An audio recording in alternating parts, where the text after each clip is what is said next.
This is Audible.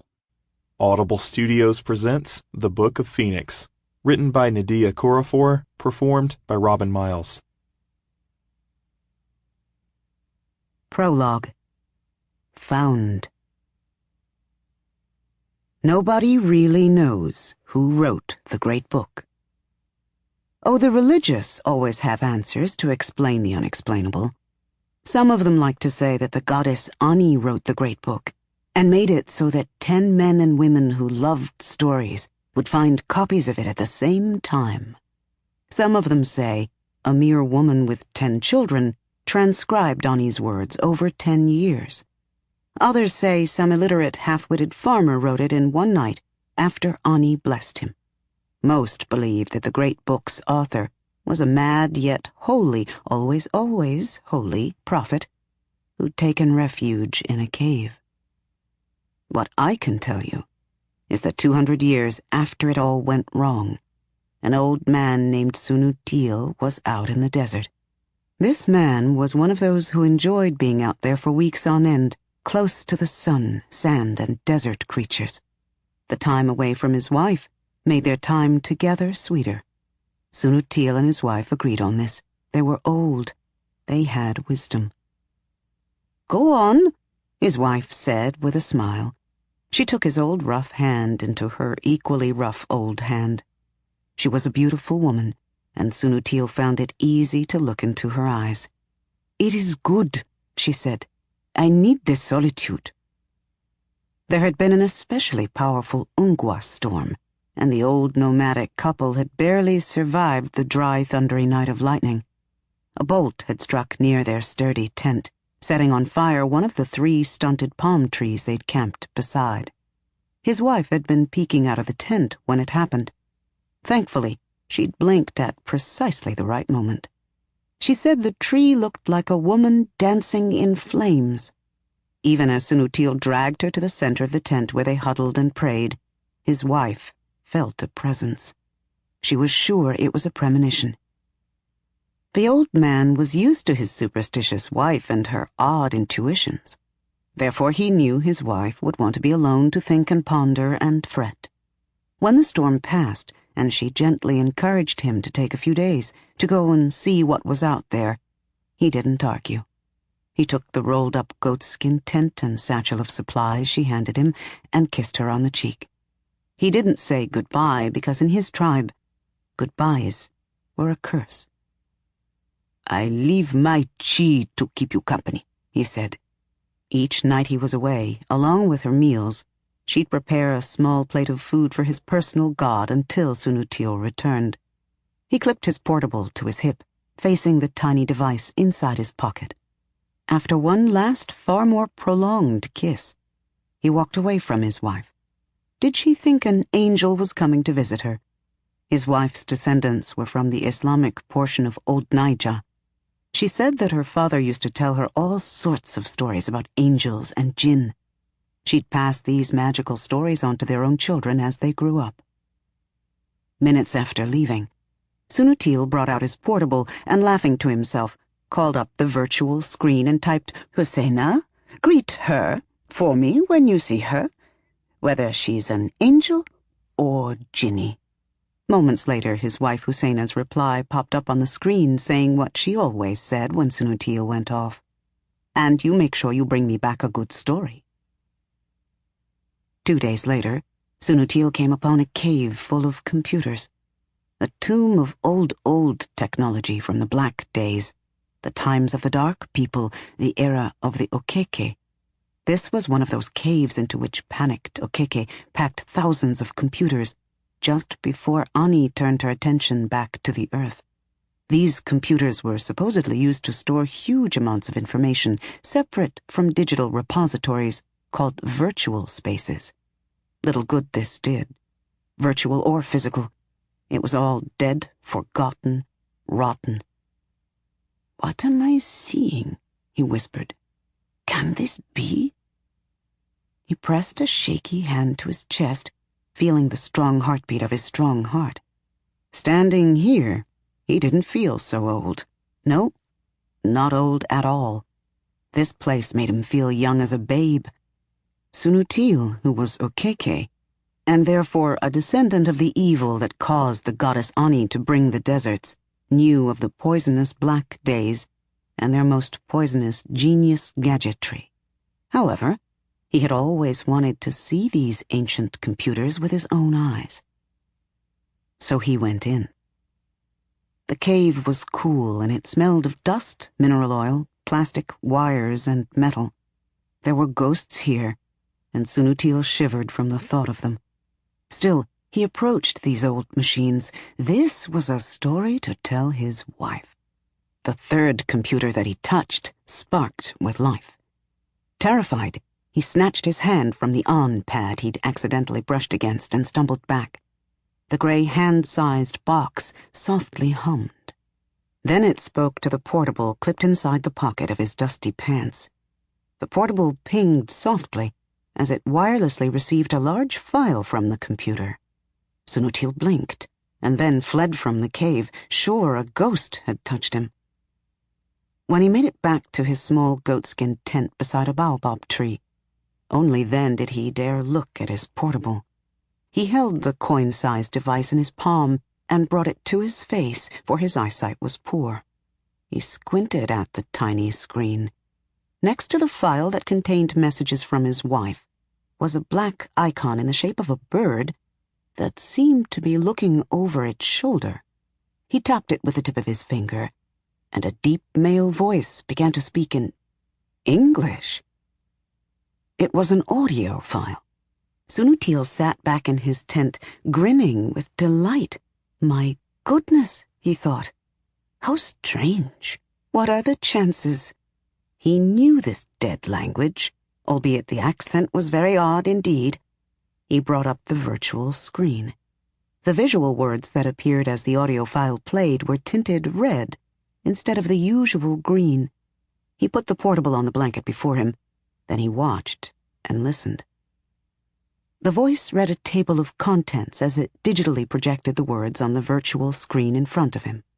Section 1, Mythology. Section 2, Legend. Section 3, Mechanics. Section 4, News. He frowned as it read on and on. After a while, he decided to click on Section 38, Memory Extracts, because the phrase rung a distant bell from when he was a child. In school, the teacher had spoken about the dark times hundreds of years ago, when human beings were obsessed with the pursuit of immortality. They had even found a way to pull out and capture people's memories right from their minds so they could preserve them forever. Just like a capture station sucking condensation from the sky to make drinking water, his schoolteacher had said. Sunutil had been fascinated and quietly proud of just how far human beings had gotten in their technological pursuit. Nevertheless, his schoolteacher had discouraged him from further research. Sunutil, she said, this was what led us to receiving Ani's wrath.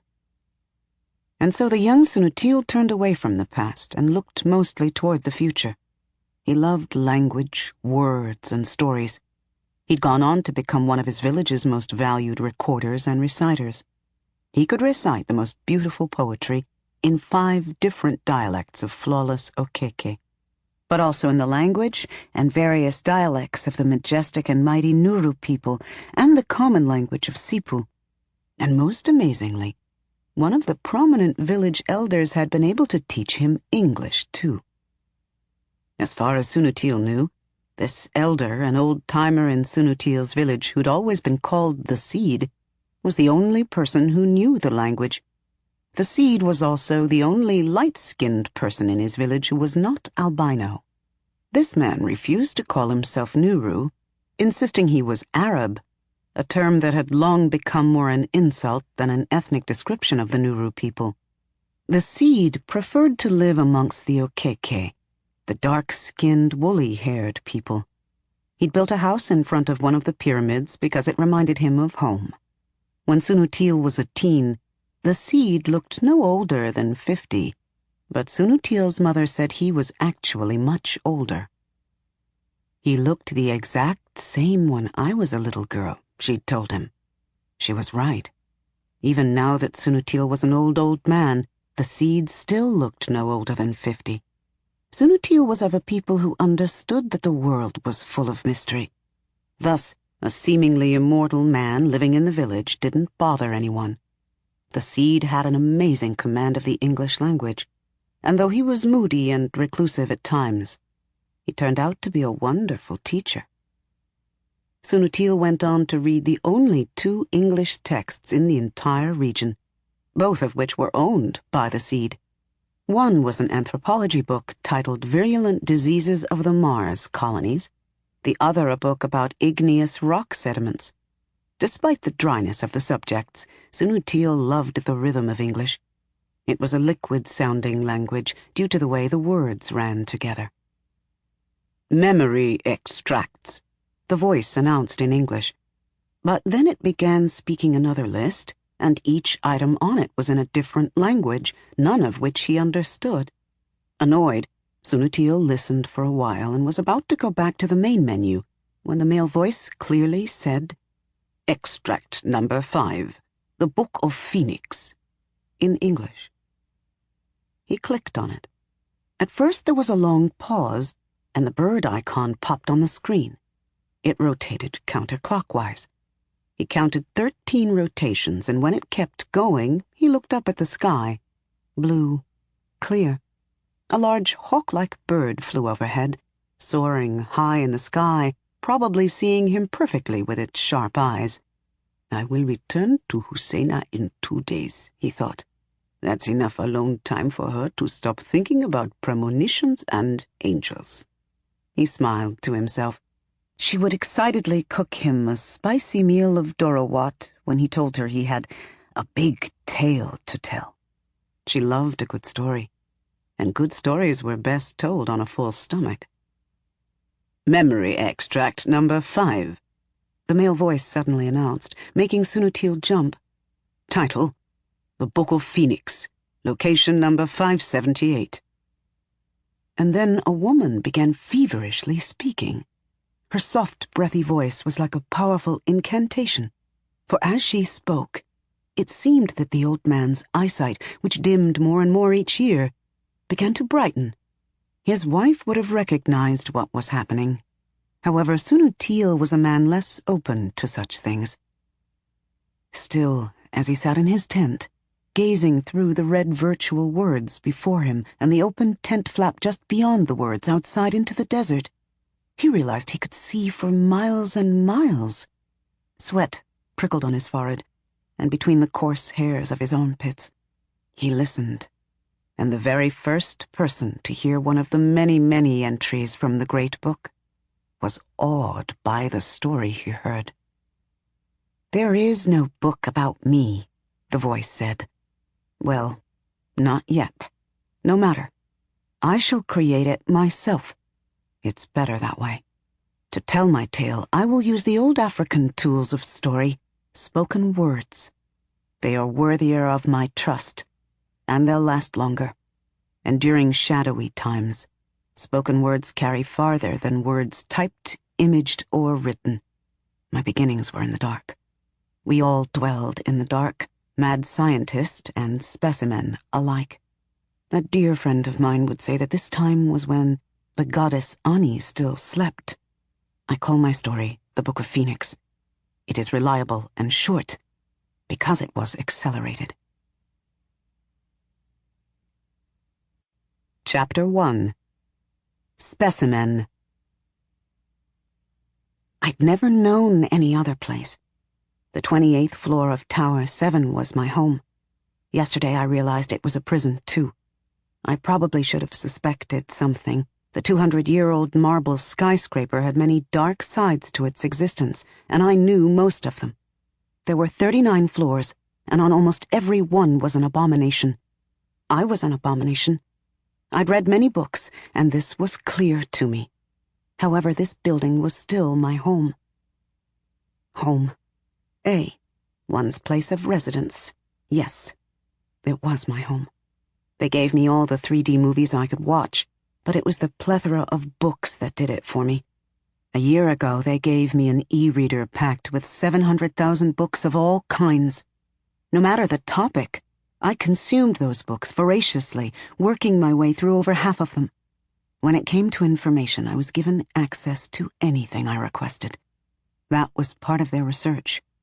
I didn't know it then, but I know it now. Research. This was what all the towers were about. There were 7, all in American cities, yet they were not part of the American government. Not technically. If you dug for information, you would not find one governmental connection on file. I had access to information about all the towers, and I read extensively. However, Tower 7 was where I lived, so I studied this tower the most. They gave me many top-secret files on Tower 7. As I said, I was always given what I asked for. This was part of the research. But also, they did not see me as a threat, not to them. I was a perfectly contained, classified specimen. And for a specimen, knowledge wasn't power. Tower 7 was located in Times Square on the island of Manhattan, United States of America. Much of Manhattan was underwater, but geologists were sure this part of it was stable enough for Tower 7. It was in the perfect position for top surveillance and security. I'd read about each floor, and some of the types of abominations found on them. I'd listened to audios of the spiritual tellings of long-dead African and Native American shamans, sorcerers, and wizards. I'd read the Tanakh, the Bible, and the Quran. I studied the Buddha and meditated until I saw Krishna, and I read countless books on the sciences of the world. Carrying all this in my head, I understood abomination. I understood the purpose of Tower 7, until yesterday. Each tower had specializations. In Tower 7, it was advanced and aggressive genetic manipulation and cloning. In Tower 7, people and creatures were invented, altered, or both. Some were deformed, some were mentally ill, some were just plain dangerous, and none were flawless. Yes, some of us were dangerous. I was dangerous. Then there was the tower's lobby on the ground floor that projected a completely different picture. I'd never been down there, but my books described it as an earthly wonderland, full of creeping vines covering the walls and small trees growing from artistically crafted holes in the floor. In the center was the main attraction. Here grew the thing that brought people from all over the world to see the famous Tower 7 lobby, only the lobby. There were no tours of the rest of the building. 100 years ago, one of the landscapers planted a new tree in the lobby center.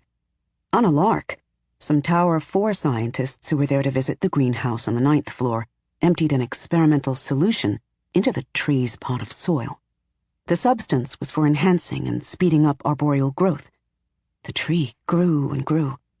In a place where people thought like normal human beings, they would have uprooted the amazing tree and placed it outdoors. However, this was Tower 7, where boundaries were both contained and pushed. The tree grew ravenously, and in a matter of weeks it reached the lobby's high ceiling. Tower 7 carpenters constructed a large hole so that it could grow through the 2nd floor. They did the same for the 3rd, 4th, 5th. The great tree eventually earned the name of the Backbone, because it grew through all 39 of Tower 7's floors.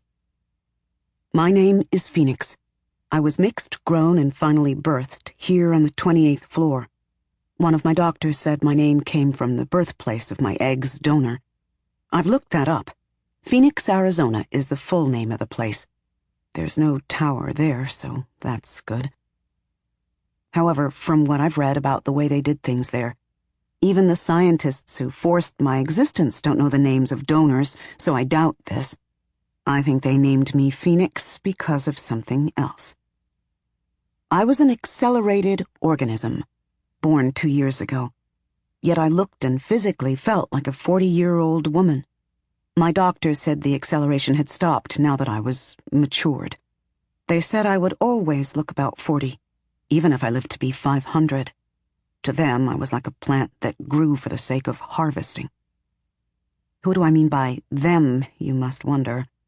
All of them. The big guy. The Tower 7 scientists, lab assistants, lab technicians, doctors, administrative workers, guards, and police. We specimen of the tower called them Big Eye because they watched us. All the time they watched us, though not closely enough to realize their great error, and not closely enough to prevent the inevitable. I could read a 500-page book in 2 minutes. My brain absorbed the information and stories like a sponge. Up until 2 weeks ago, aside from meal times, gazing out the window, running on my treadmill, and meetings with doctors, I spent my days with my e-reader. I'd sit in my room for hours, consuming words upon words that became images upon images in my head. Now they gave me paper-made books, removing the books when I finished them. I liked the e-reader more. It took up less space. I could reread things when I wanted. There was a lot more to read, and the e-pages didn't smell so old and moldy. I stared out the window, watching the cars and trucks below and the other skyscrapers across from me as I touched a leaf of my Hoya plant. They'd given the plant to me 5 days ago, and already it was growing so wildly that it was creeping across my windowsill and had wrapped around the chair I'd put there. It had grown 2 feet overnight. I didn't think they'd noticed. No one ever said anything about it. Oh, I was so naive then. Of course they'd noticed. The plant was not a gesture of kindness. It was just part of the research. They'd never cared about me. But Saeed cared about me. Saeed is dead. Saeed is dead. Saeed is dead, I thought over and over as I caressed one of my plant's leaves. I yanked, breaking the leaf off. Saeed, my love, my only friend. I crumpled the leaf in my restless hand. Its green, earthy smell might as well have been blood. Yesterday, Saeed had seen something terrible. Not long afterwards, he'd sat across from me during dinner hour, with eyes wide like boiled eggs, unable to eat. He couldn't give me any details. He said no words could describe it. He'd only held my hand, pulling at his short, dark brown beard with his other. "What does your heart tell you about this place?" he'd earnestly asked. I'd only shrugged, frustrated with him for not telling me what he'd seen that was so awful. "Behima hamagi, Sarah," he muttered, glaring at one of the Big Eye. He always spoke Arabic when he was angry. He leaned forward, lowering his voice. "You read all those books. Why don't you feel rebellion in your heart? Don't you ever dream of getting out of here? Away from all the Big Eye?" "Rebellion against whom?" I whispered, confused. "I'd even settle for being a mild specimen," he muttered. "They are fucked up, but not that fucked up. At least the Big Eye let them go out and live normal lives like normal people." "Mild specimen aren't special," I said. "That's why the Big Eye released them out there. I'd never want that. I like who I am." He laughed bitterly, touched my cheek, and lightly kissed me, looking deep into my eyes. Then he sat back and said, "Eat your jollof rice, Phoenix." I tried to get him to eat his crushed glass. This was his favorite meal, and it bothered me to see him push his plate away, but he wouldn't touch it. "I can live without it," he said. Before we returned to our separate quarters, he asked for my apple. I assumed he wanted to paint it. He always painted when he was depressed. I'd given it to him without a thought, and he'd slipped it into his pocket. The Big Eye allowed it, though they frowned upon taking food from the dining hall, even if you didn't plan to eat it.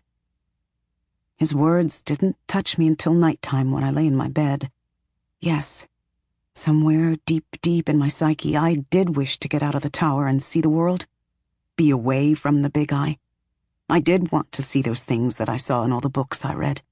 Rebellion, I whispered to myself, and the word bloomed from my lips like a flower. They told me the news in the morning, during breakfast hour. I'd been sitting alone looking around for Saeed. The others, the woman with the twisted spine who could turn her head around like an owl, the man with long eyelashed, expressive eyes who never spoke with his mouth, but always had people speaking to him, the 3 women who all looked and sounded alike, the green-eyed Idiok baboons who spoke using complex sign language, the woman whose sweater did not hide her 4 large breasts, the 2 men joined at the hip who were always randomly laughing, the woman with the lion claws and teeth, These people spoke to each other and never to me. Only Said, the one who was not of African descent, aside from the lion lady who was Caucasian, spoke to me. Well, even the lion lady was part African because her genes had been combined with those of a lion. One of my doctors slid into the seat facing me. The African-looking one who wore the shiny black wig made of synthetic hair, Bumi. They always had her deal with me when I had to experience physical pain. So I guess it made sense for them to send her to break upsetting news to me, too. My entire body tightened. She touched my hand and I pulled it away. Then she smiled sympathetically and told me a terrible thing. Said hadn't drawn the apple, he'd eaten it, and it killed him. My mind went to one of my books, the Bible. I was Eve, and he was Adam. I could not eat. I could not drink, I could not cry, not in the dining hall. Hours later, I was in my room lying on my bed, eyes wet, mind reeling. Said was dead. I'd skipped lunch and dinner, but I still wasn't hungry. I was hot. The scanner on my wall would start to beep soon. Then they would come get me for tests. I shut my eyes, squeezing out tears. They evaporated as they rolled down my hot cheeks, leaving the skin itchy with salt. Oh, God, I moaned. Pain of losing him burned in my chest. Said, what did you see? Said was human, more human than I. I'd met him the first day they allowed me into the dining hall with the others. I was 1 year old. I must have looked 20. He was sitting alone and about to do something insane. There were many others in the room who caught my eye. The two conjoined men were laughing hard at the sight of me. The Audiobook baboons were jumping up and down while rapidly signing to the woman with lion claws and teeth. However, Said had a spoon in his hand and a bowl full of broken glass before him. I stood there staring at him as others stared at me. He dug the spoon into the chunks of glass, scooped out a spoonful, and put it in his mouth. I could hear him crunching from where I stood. He smiled to himself, obviously enjoying it. Driven by sheer curiosity, I walked over and sat across from him with my plate of spicy dorawat. He eyed me with suspicion, but he didn't seem angry or mean, at least not to the best of my limited social knowledge. I leaned forward and asked what was on my mind. What's it like to eat that? He blinked, surprised. What? She asks. Not why. He grinned. His teeth were perfect, white, shiny, and shaped like the teeth in drawings and doctored pictures in magazines. Had they removed his original teeth and replaced them with ones made of a more durable stuff? The taste is soft and delicate, and the texture is crunchy. I'm not in pain, only pleasure, he said, in a voice accented in a way that I'd never heard. But then again, the only accents I'd ever heard were from the big-eyed doctors and guards. Tell me more, I said. I like your voice. He'd looked at me for a long time, then he smiled and said, Sit. After that, Said and I became close. I loved words, and he needed to spill them. He could not read, so I would tell him about what I read, at least in the hours of breakfast, lunch, and dinner. Sometimes he grumbled with annoyance when the current series of books I was reading were romance novels or what he called woman tales.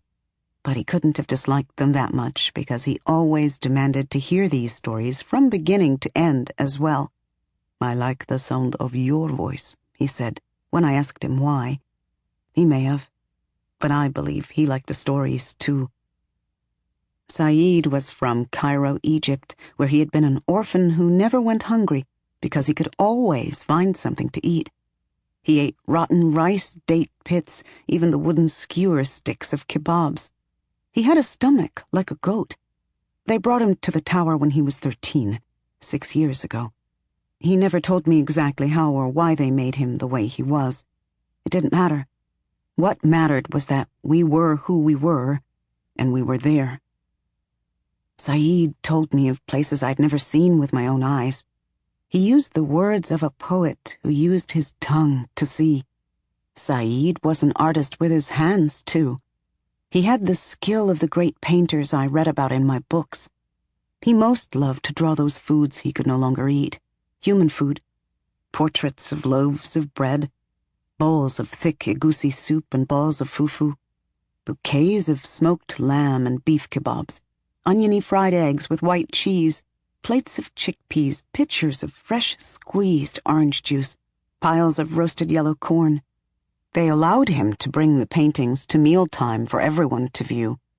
I guess even we deserved the pleasures of art.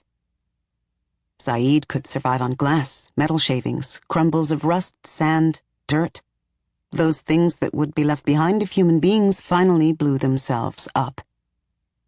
They tasted delicious to him. Nevertheless, eating a piece of bread would kill him as eating a giant bowl filled with sharp pieces of glass would kill the average human being. The first time he kissed me, we were sitting together at dinner time. I'd just finished my own meal of fried chicken curried rice. I was telling him the chemical makeup of the flakes of rust he was eating and speculating on how green rust would probably taste different to him. I think you will find green rust tastier because it's more variable and complex. We were sitting close, a habit we'd gotten into when we'd realized that my natural body temperature was usually warm, and his was cool. He took a deep gulp of water from his full glass, turned to me, cupped my chin, and kissed me.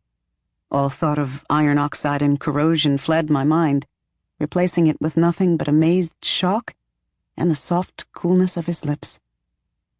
"No affected behavior," we heard one of the nearby big eye bark, and immediately we pulled away from each other. I couldn't help the smile on my face. I had read and watched many stories where people kissed. This was nothing like what I imagined, and I'd never thought it would happen to me. Saeed took my hand under the table and my smile grew bigger. I heard him snicker beside me, and I snickered too. Everyone in the dining hall stared at us. I remember especially the Audiobook baboons pointing at Saeed and me, and then signing energetically to each other. "They're just jealous," Saeed whispered, squeezing my hand. I grinned, my stomach full of unusual flutters, and my lips felt hot. Even if it were from within, it was the first time that I'd ever laughed at the big eye. Now I couldn't stop thinking about what had happened. He took my apple and he ate it. He took my apple and he ate it. He took my apple and he ate it. The big eye explained that then his stomach and intestines hemorrhaged, and Saeed was dead before morning. I couldn't stop stressing about the fact that I never got to tell him what was happening to me. I was sure that it would have given him hope. It would have reminded him that things would change. I wiped a tear. I loved Saeed.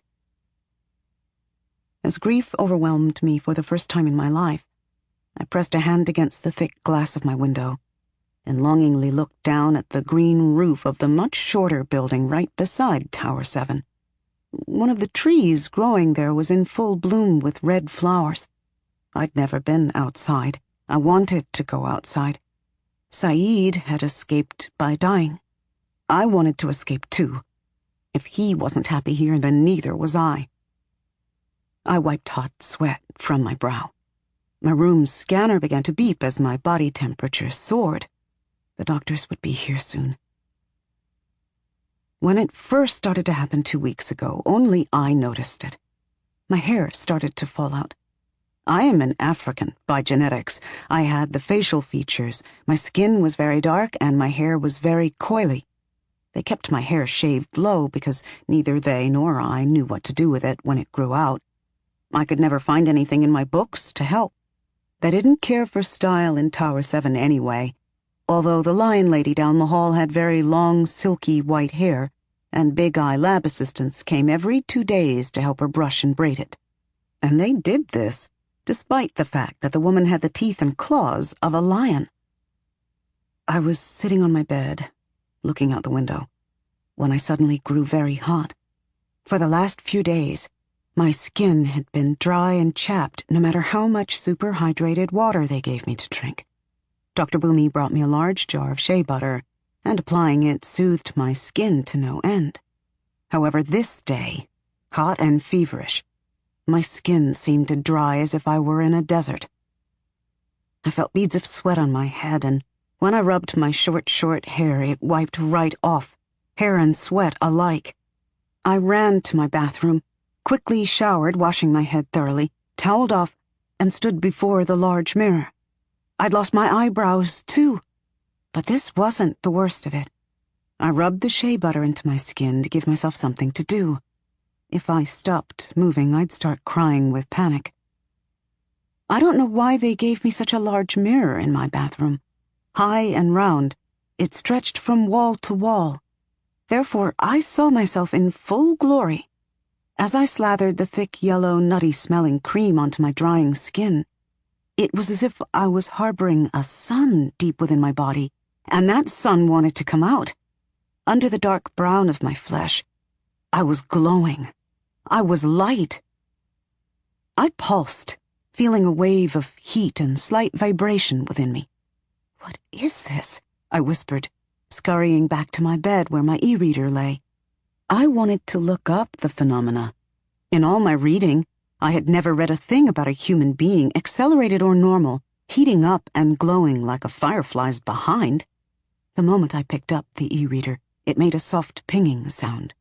Then the screen went black and began to smoke. I threw it on the floor and the screen cracked as it gently burned. My room's smoke alarm went off. Psst. The hissing sound was soft and accompanied by a pain in my left thumbnail. It felt as if someone had just stuck a pin into it. "Ah!" I cried, instinctively pressing on my thumb. As I held my hand up to my eyes, I felt myself pulse again. There was a splotch of black in the center of my thumbnail, like old blood, but blacker. Burned flesh. Every specimen, creature, creation in the building had a diagnostics chip implanted beneath his, her, or its fingernail, claw, talon, or horn. I'd just gone off the grid. I gasped. Not 20 seconds passed before they came bursting into my room with guns and syringes, all aimed at me as if I were a rabid beast, destroying all that they had built. Boomy looked insane with stress, but only she knew to not get too close. "Get down! Down!" she shouted, her voice quivering. She held a portable in her hand, and her other hand was in the pocket of her lab coat. When I just stood there confused, one of the male Big Eye guards grabbed my arm, probably with the intent of throwing me on the bed so he could cuff me. He screamed, staring at his burned, still-smoking hand. The room suddenly smelled like cooked meat. "You're not going anywhere," Boomy muttered, pulling a gun from her pocket. Without hesitation, she shot me right in the leg. It felt as if someone kicked me with a metal foot, and I grunted. I sank to the floor, pain washing over me like a second layer of more intense heat. I would have been done for if someone else had not shouted for the others to hold their fire. Thankfully, I healed fast, and the bullet had gone straight through my leg. Boomy said she'd shot me there knowing the bullet would do that. I believed her. If the bullet hadn't gone straight through and remained in my flesh, I don't know what would have happened with my extreme body temperature. Boomy knew this more than anyone. One minute I was staring with shock at the blood oozing from my leg. The next, I blacked out. I woke in a bed, my body cool, my leg bandaged. When they returned me to my room, the scanner was in place to monitor me since I could not hold an implant. They replaced my bed sheets with heavy, heat-resistant ones, similar in material to my new clothes. The carpet was gone, too. For the first time, I saw that the floor beneath the carpet was solid whitish marble. Boomy took me to one of the labs soon after that. This would be my first, but not my last encounter with the cubed room with walls that looked like glass. Maybe they were thick, clear plastic, maybe they were made of crystal. Or maybe they were made of some alien substance that they were keeping top secret. I knew nothing. I didn't even know what the machine was called. They simply put me in it, and it heated up like a furnace. I felt as if I were on fire, and when I started screaming, Boomy's voice filtered in, smooth like okra soup, sweet like mango juice, but distant like the outside world. "Phoenix, hold still," she said. "We are just getting information about you." I believed her, even through the pain. I always believed everything they told me. The space was just large enough for me to sit with my long legs stretched before me, my back straight, my palms flat to the surface. The smooth, transparent walls warmed to red and orange and yellow, so it was like being inside the evening sun I watched set every day. "Does it have to hurt?" I cried. "I'm burning. My skin is burning." It did not get so hot that my flesh caught fire, but the parts of me that touched the walls, especially my legs, received first-degree burns. "Nothing great comes without pain," she said. "Just relax." I closed my eyes and tried to retreat into myself, but the memory of the sound of Bumi's gun firing was still ricocheting in my head. I hadn't been fighting. I wasn't as dangerous as some of the other specimen became when in some kind of distress. I wasn't doing anything but standing there in confusion, thinking about the fact that I was off the grid, yet she'd shot me. I couldn't help my legs flexing and twitching whenever the pain hit. My legs ran, like a separate part of my body. "Relax," Bumi said. Relax? How could I relax? I frowned. I couldn't stop thinking about it.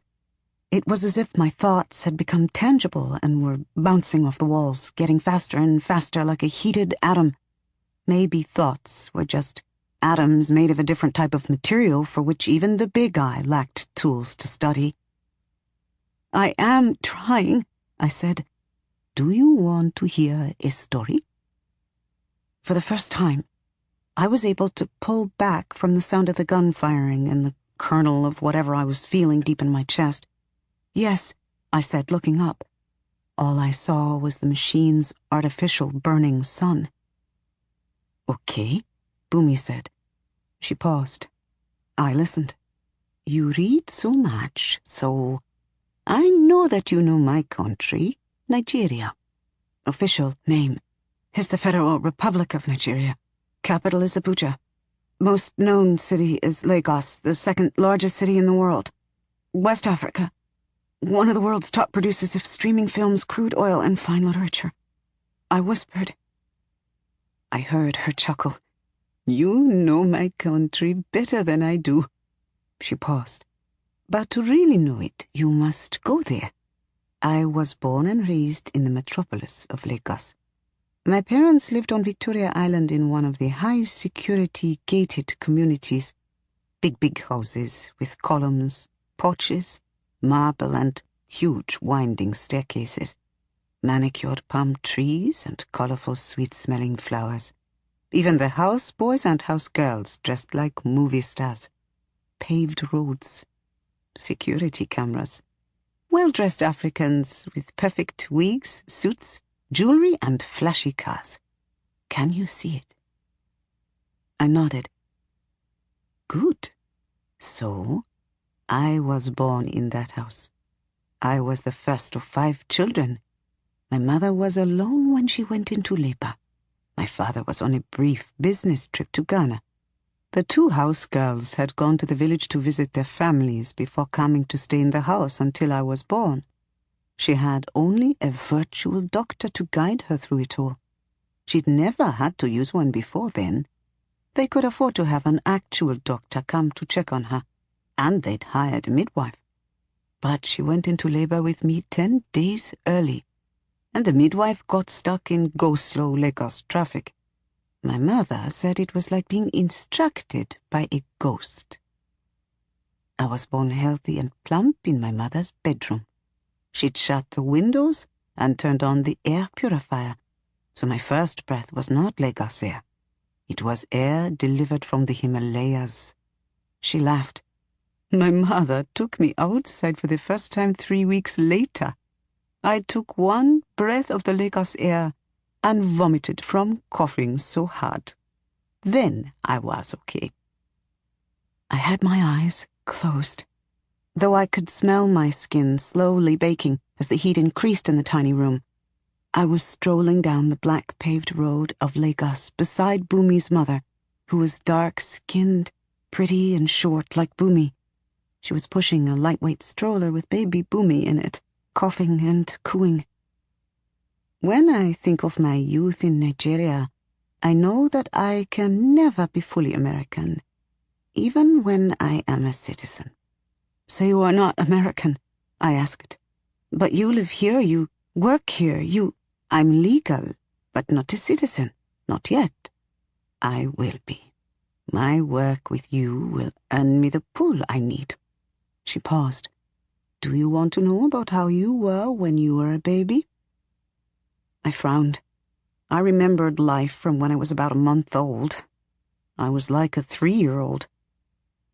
Do you know when I was a baby? I asked. I was there when they brought you, she said. You were so small, like a preemie, but strong, very, very strong.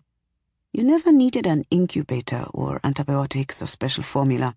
You took easily to life. The lights in the machine went off and something beeped. I breathed a sigh of relief. Time's up. Let's get you to your room, Bumi said. She didn't say any more about first meeting me as we walked back to my room, following the red lines. I was curious, but Bumi always had a set look on her face when she had switched back to her big eye self. I knew not to ask for more of my own story. When we arrived at my room, it was evening. May the day break, Bumi said. This was how she liked to say goodnight to me every night. She said she'd once heard it in a Nigerian movie she'd watched. She only said it to me, and usually when she said it, I laughed and smiled. Tonight I was in too much pain to smile, but I responded as always. May it break. My body ached from the burns, but by the time I entered my room, removed my clothes and inspected myself, there wasn't a mark left on my body. But I remembered the pain. You never forget the smell or the pain. I took a long, cool shower. As the days progressed, I learned that when I grew hot and luminous like this, electronics died or exploded in my hands, except that cubed room. This was why they started giving me paper books, despite the risk of me setting them afire. These paper books were limited, old, and difficult to read, as I couldn't turn the pages as quickly as I could with the e-reader. And they could now easily monitor what I was reading. Although now I realize that, with the e-reader, they were probably monitoring my choices too. I didn't tell Saeed about the heating and glowing, because at the time I didn't want to worry him. I enjoyed our talk so much. I wish I had told him. The door slid open and my doctors came in, Debbie and Bumi. I took a deep breath to calm myself. Though the heat did not go away, it decreased, as did the glow. How do you feel? Bumi asked as she took my wrists to check my pulse. She hissed, dropping it. Hot, I flatly said. She glared at me, and I glared back, thinking something I had not thought until Saeed was dead. You should have asked first. Open? Debbie said. She placed the heavy-duty thermometer into my mouth. She's not glowing that brightly, Bumi said, typing something onto her portable. I resisted the urge to grab it and hold it in my hands until it exploded. Saeed was dead because of these people. I steadied myself, thinking of the cool places sometimes described in the novels I read. I once read a brief story about a man who froze to death in a forest. How nice it would have been to be in that cold place at that moment. It might just be menopause approaching, Bumi said. I believe the two factors are correlated. I tuned out their talk and focused on my own thoughts. Escape. How? What would they do to me? What did Saeed see? My internal temperature was 130 degrees, but the temperature of my skin was 220. They couldn't take my blood pressure because the equipment would melt. We need to get her to the lab, Debbie said. Bumi nodded. As soon as the scanner says she's reached 300 degrees. We don't want her any higher or things around her will start to ignite. Maybe by morning. She looked at me and smiled. May the day break. May it break. I responded. They left. I paced the room, restless, angry, distraught. They would be back soon. How am I going to get out of here? I wondered.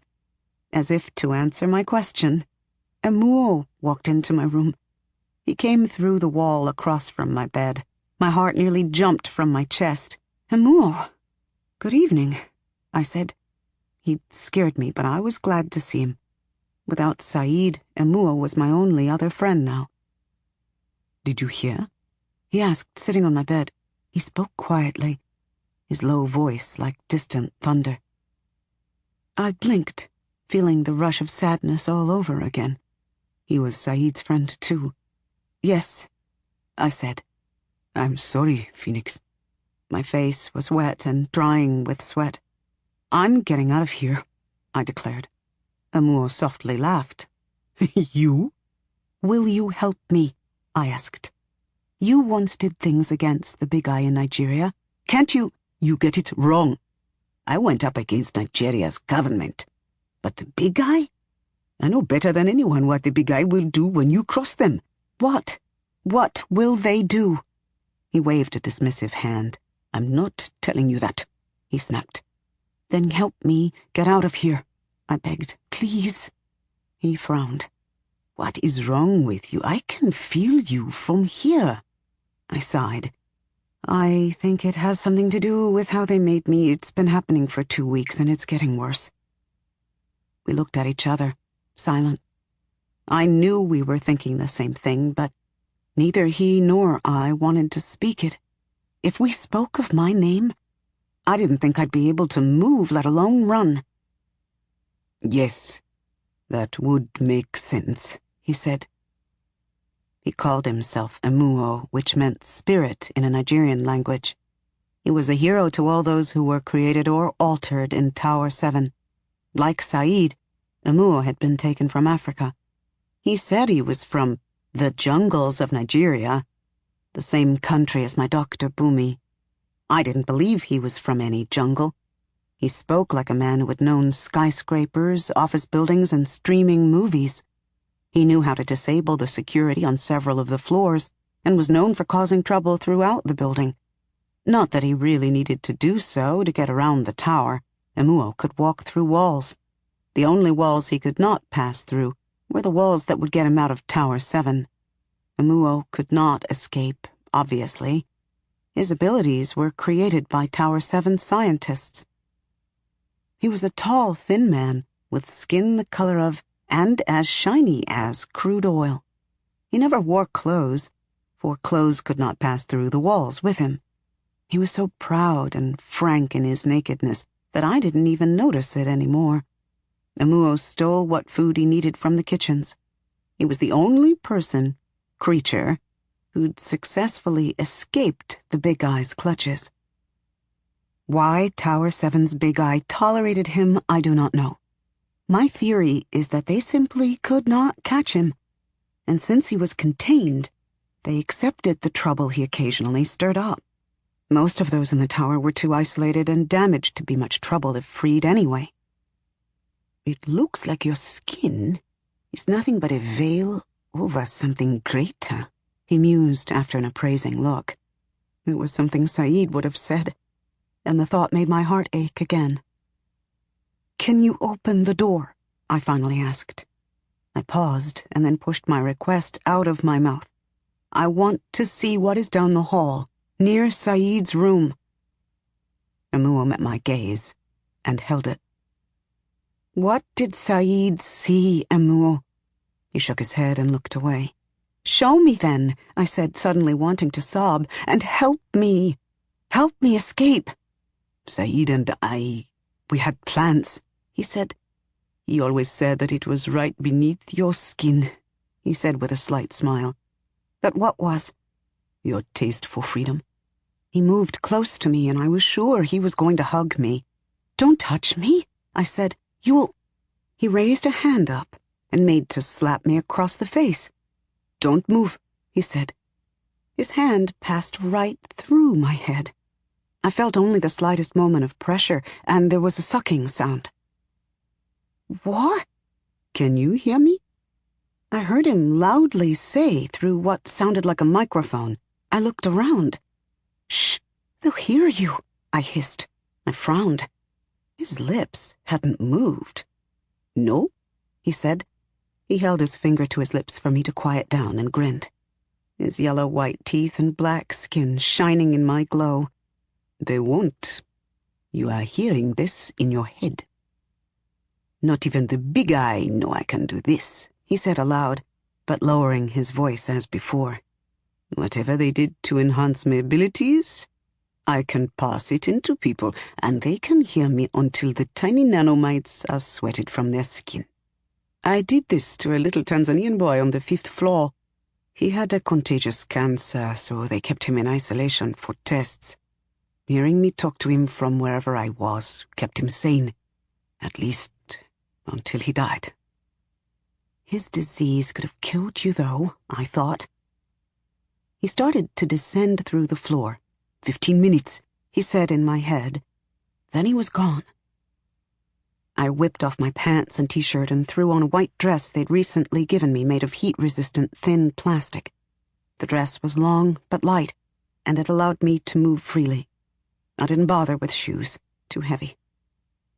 For a moment, I had a brief flash in my mind of actually stepping outside, into the naked sunlight, under the open sky, no ceiling above me. I could do it. Amor would help me. He and I would both escape. I felt a rush of hope, then a rush of heat. The scanner on my wall beeped. I had reached over 300 degrees.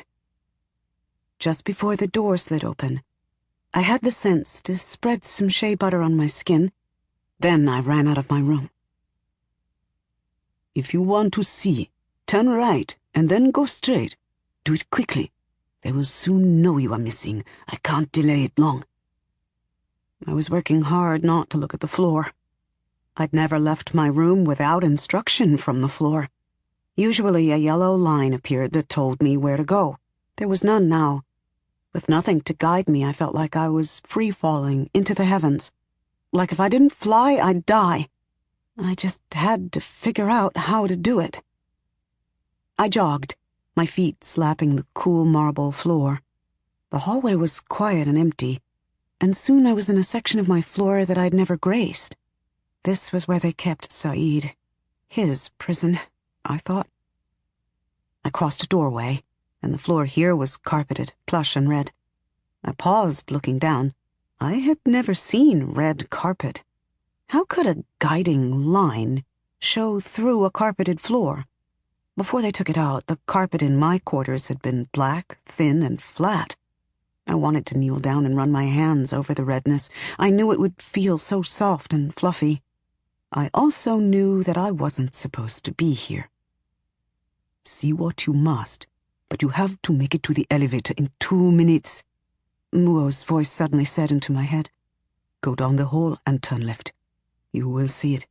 Hurry, do not press any buttons when you get in." "Okay," I said aloud. But he could not hear me. One-way communication. I ran down the red hallway. Through glass windows and doors, I could see lab assistants and scientists in labs. Each large room was partitioned by a thick wall. There was bulky equipment in most of them. If I were careful, no one would notice me. After sneaking past 3 labs, I saw the one that Saeed saw. It had to be. I stopped, staring and moaning deep in my throat. This lab was much bigger than the others, and 10 black cameras hung from its high white ceiling. There were 2 wall-sized, sleek gray machines on both sides of the room. I could hear them humming powerfully. Between them, the world fell away to another world where it was daytime, and all that was happening was perfectly bluntly, brutally visible. There were old vehicles, trucks from long, long ago, boxy, ineffective, and weak, but strong enough to carry huge loads of cargo to dump into a deep pit. And that cargo consisted of human bodies. Hundreds and hundreds of them, dead. Not Africans. These dead people had pinkish pale skin and thin, straightish hair like most of the Big Eye and the Lion Woman. When was this? Where was this? Why were the Big Eye scientists just standing there, watching with their clipboards and ever-observing eyes. It was not like watching a 3D movie. Even the best ones could never look like this. True. Bodies, and I could smell them. The whole hallway reeked with their rot and blood and feces and bile and the smoke of the trucks. My brain went to my books and recalled where I had seen this before. Holocaust, I whispered, fighting the urge to turn to the side and vomit. I shut my watering eyes for a moment and took a deep breath. I nearly gagged on the stench. I opened my eyes. This genocide happened during one of the early world wars. The Germans killed many of these people because they were sure that they were inferior or a threat or both. The book I read spoke as if wiping them out was the right thing to do. It certainly looked wrong to me. Were these Big Eye looking through time? Is this all they could do? Look, I whimpered. Why this time period? Why this nasty moment? Couldn't they stop it? For a moment the portal disappeared, and there was lots of scrambling, adjusting machines, pushing buttons, cursing. And then the portal reappeared, showing the same activities in the same time period in the same place. Happening. The surge of heat in my body was like a deep heartbeat of crimson flames. I shuddered and felt it ripple over every surface of my skin. I couldn't move. Saeed had probably stood here just like this too. Acrid smoke stung my eyes. My feet were burning the red carpet. A fire alarm sounded. Finally, I ran. The elevator was open. It was empty. I got in and it quickly closed behind me. I wished Emuo would say something. If it went up, I was caught. If it went nowhere, I was caught. If it went down, I might be caught, but I might escape too. I shut my eyes and whispered, go down, please, go down. Have to get out. Sweat beaded and evaporated all over my confused body, and the elevator quickly grew humid. If I hadn't rubbed all that shea butter on my skin at the last minute, I'd have been in horrible pain, my skin drying and probably cracking. I was hot like the sun. There was a ringing in my ears as if my own body had an alarm and it was going off too. I looked at my hands. They were glowing a soft yellow. My entire body was glowing through my dress. The elevator jerked upward. I grabbed the railing, pure terror shooting through me. At least I would make it outside. I could take 2 breaths before they caught me. I sank to the floor. Saeed was dead, and I was still trapped. Tears dribbled from the corners of my eyes and hissed as they evaporated down my cheeks. The elevator jerked again. Sorry about that, I heard Emuo say in my head. He sounded distant. The elevator started moving down. I jumped up. I still had a chance. I watched the numbers decrease, 28, 27, 26. A louder alarm started to go off. The aide realized I was missing. I can get you to 9, he said. His voice was fading, and I had to strain to hear it. 2 stairways in there. Run to the emergency one on the other side of the greenhouse. Straight ahead when the doors open. You'll be on the side of the greenhouse. Just go straight ahead. Do not go near the center. There's... His voice faded to nothing. Had my heat burned away his nanomites? Probably. As the elevator flew down, my feet began to burn the elevator floor. 12, 11, 10, 9. The elevator came to a sudden stop and the doors opened. The blare of the Tower 7 alarm assaulted my ears, but the most beautiful sight I'd ever seen caressed my eyes. An expansive room full of trees, bushes, flowers, vines. In pots, on shelves, tangled within each other. A contained jungle that reminded me of the green roof of the building next door. I could see the city through the windows on my left. The sky was the deep rose of evening. I started quickly walking down the narrow path before me. Moss grew on the sides of the trees. The humid air smelled green, fragrant, soily. I'd never smelled anything like it. I heard a rush of footsteps from amongst the plants to my right. Between the foliage I could see them. big-eye guards in tough black armor with shields, with guns. "Phoenix!" one of them yelled, spotting me. The voice pierced me, and I gasped, my eyes wide. I'd been hearing this voice all my short life. All their guns went up. "Put your hands up. We will not hurt you." It was Bumi. Now I could see her clearly. My legs felt weak. Behind me, I could hear the elevator rumbling. I still didn't move. Saeed was dead. There was nothing for me here. I was 2 years old, and I was 40 years old. The marble beneath my feet absorbed my heat. "Please, put your hands up," Bumi pleaded. "You know what you are. We can stabilize you." She paused, obviously considering how much to tell me. I knew enough, though. Saeed was dead, and I wanted to be free. "You're a weapon," Bumi admitted. "If you wanted to know, now you do. My job has always been to help you, to keep you alive. This wasn't supposed to happen, you being like this. Please, let us help you. I can help you." She is lying, I thought. I shocked myself. Why did her voice sound so different to my ears now? She'd always been lying. I heard the elevator beep, then the doors opened just as I felt the light burst from me. There was warmth that started at my feet. It rolled up to my chest and pulsed out with a wave of heat.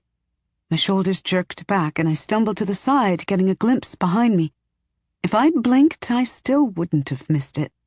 My skin prickled as my glow became a light green shine. The light steadily radiated from me. It bathed every plant in the room.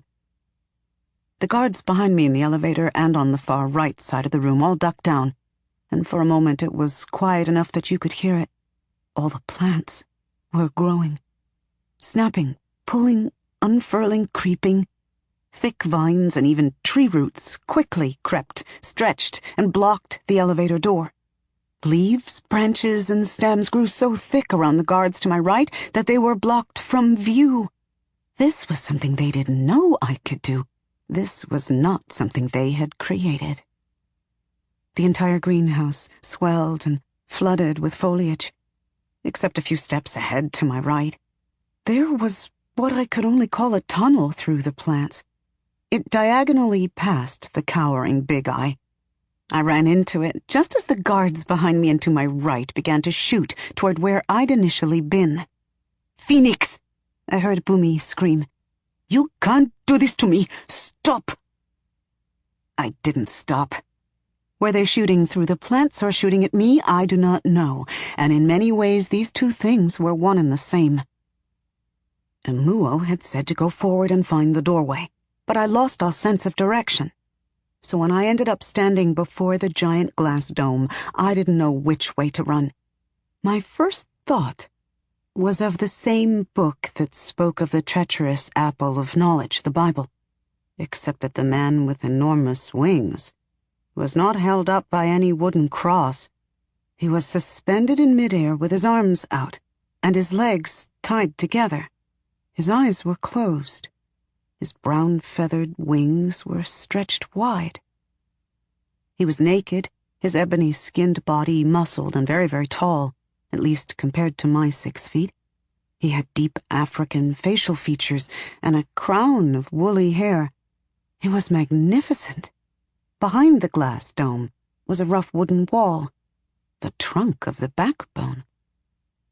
Behind me, I could hear them coming, hacking through the plants and calling my name. I wasn't going to get out. I walked up to the glass and placed a hot hand on it. The glass was thick and very cool. Was there even air in there? Was that how they held him? Was it like being in outer space? What was space like for a creature made to fly? His eyes opened. I gasped and jumped back. They were brown, soft, kind eyes. "Oh my God, Phoenix, please. Step back!" One of the guards screamed, shoving aside a bush. I noticed the guard did not point his gun, nor did the others who emerged beside him. I looked back at the man with wings. He was looking right at me, no expression on his face. I was surrounded by guards, all begging me to step away, pleading that this creature was unique and dangerous. However, none of them came to capture me. I didn't move. Bumi appeared beside the guard. When she saw me, her eyes nearly popped out of her head. She reached for me with an outstretched hand, but then brought the hand to her mouth. She was afraid to speak, to make too much noise. She recoiled behind the guard. Seeing the big eye cower, seeing their fear and raw horror had a strange effect on me. I felt powerful. I felt lethal. I felt hopeful, though all was hopeless. I turned to the caged, winged man, and my hope evolved into rage. Even he was a prisoner here. I vowed that if I didn't get out, at least he would. This time, I did it voluntarily. I was already so hot, and I grew hotter when I reached into myself, into all that I was, all that I'd been and all that I would be. I reached in and drew from my source. Then I turned to a nearby tree and let loose a pulse of light. I sighed as it left me, feeling relief. Immediately the tree's roots began to buckle and creep toward the glass cage. Crash! They easily forced their way through, and the rest of the dome cracked in several places. The big eye turned and ran for their lives. I didn't bother running. There was no better way to die. He burst through, knocking me aside with the intensity of his wake, into the now dense foliage of the greenhouse. I saw none of what happened, but I heard and smelled it. Wet, tearing sounds, screams, ripping, snapping, choking. Not one gun was fired. The air smelled like torn leaves and blood. Was Bumi's shed blood causing some of the smell? It was still happening when I spotted the stairway between the plants and ran into it. I fled down and down flights and came to a heavy open door and entered the lobby. For a moment, even after all that I'd seen, I forgot what I was doing. Again, a sight took my breath away. Tower 7's lobby was more spectacular than I'd ever imagined. No words could make up for actually seeing this place, this space. The ceiling was so high, and the marble walls were draped with gorgeous flowering vines, the small trees and plants growing through the soil-filled holes in the floor. I fought not to fall to my knees. There was the base of the backbone. Its trunk had to be over 30 feet in diameter. I was dizzy. I was burning up. I was amazed. I was exhausted. There was a freed angel beast massacring its captors 9 floors above. I could hear more big-eye guards coming down the stairwell. The alarm was blaring, and the lobby was empty, except for a lone figure. Standing near the exit doors, he was grinning. He'd been trying to get to this very spot unnoticed for 9 years, and my escape gave him the chance. "Hurry!" Amuo cried. "Phoenix, move!" I heard them burst through the stairway. I was running. I dodged small trees, scrambled around benches, and leapt over plants. The door was yards away. I was going to make it. Outside, people walking by stopped to look. Then I saw the guards come running onto the tower's wide plaza. They seemed to come from all directions. They shoved gaping people aside. They pulled up people who were sitting on benches enjoying the lovely evening. Then they formed a line blocking the exit and stood there, guns to their chests. I ran to Amuo and would have given him a hug if it weren't for my heat. We'd both almost made it. "Go," I told him. "I'm sorry," he said. "For what?" I was having trouble thinking straight, and I could smell the floor burning beneath me. I didn't know marble could burn. Saeed would have been proud. I'm proud. I set an angel free. His eyebrows went up. "You..." "Go!" I shouted, looking at the approaching big eye coming from the stairwell. They were flooding the doorways and were coming down an escalator on the other side of the lobby. "Don't ever let them catch you," I said. He sank through the floor and was gone. I stood tall. There were hundreds of them. Men and women, armed with the guns I had seen them carry all my short life. No big-eye guard went anywhere in the tower without them. I knew how they sounded, nearly silent. I'd been hearing shots fired all my life, for a multitude of reasons, but always with the same result. Something or someone who'd gotten out of control was dead or severely injured. Protect the scientist from the subject. Observe and learn. We will all be better for it. For the research. I was taking all the pieces I had read and finally putting them together.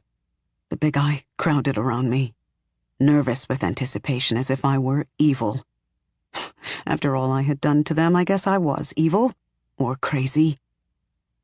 I held up my hands, feeling myself shining. The light bloomed from my body. The release felt glorious, and I moaned with relief. Then, more sighing than speaking, I said, "I give." "No, don't! Hold your fire!" someone shouted. Boomy? There she was, a few yards to my right. The right side of her lab coat was red with blood, and her cheek was shredded into wet ribbons. I could see the white of her twitchy eyes. Dragging her left leg, she limped toward me, stepping in front of 3 big-eye guards, putting herself between me and their pointed guns. She coughed and said, "We don't know." But someone couldn't stop his or her trigger finger.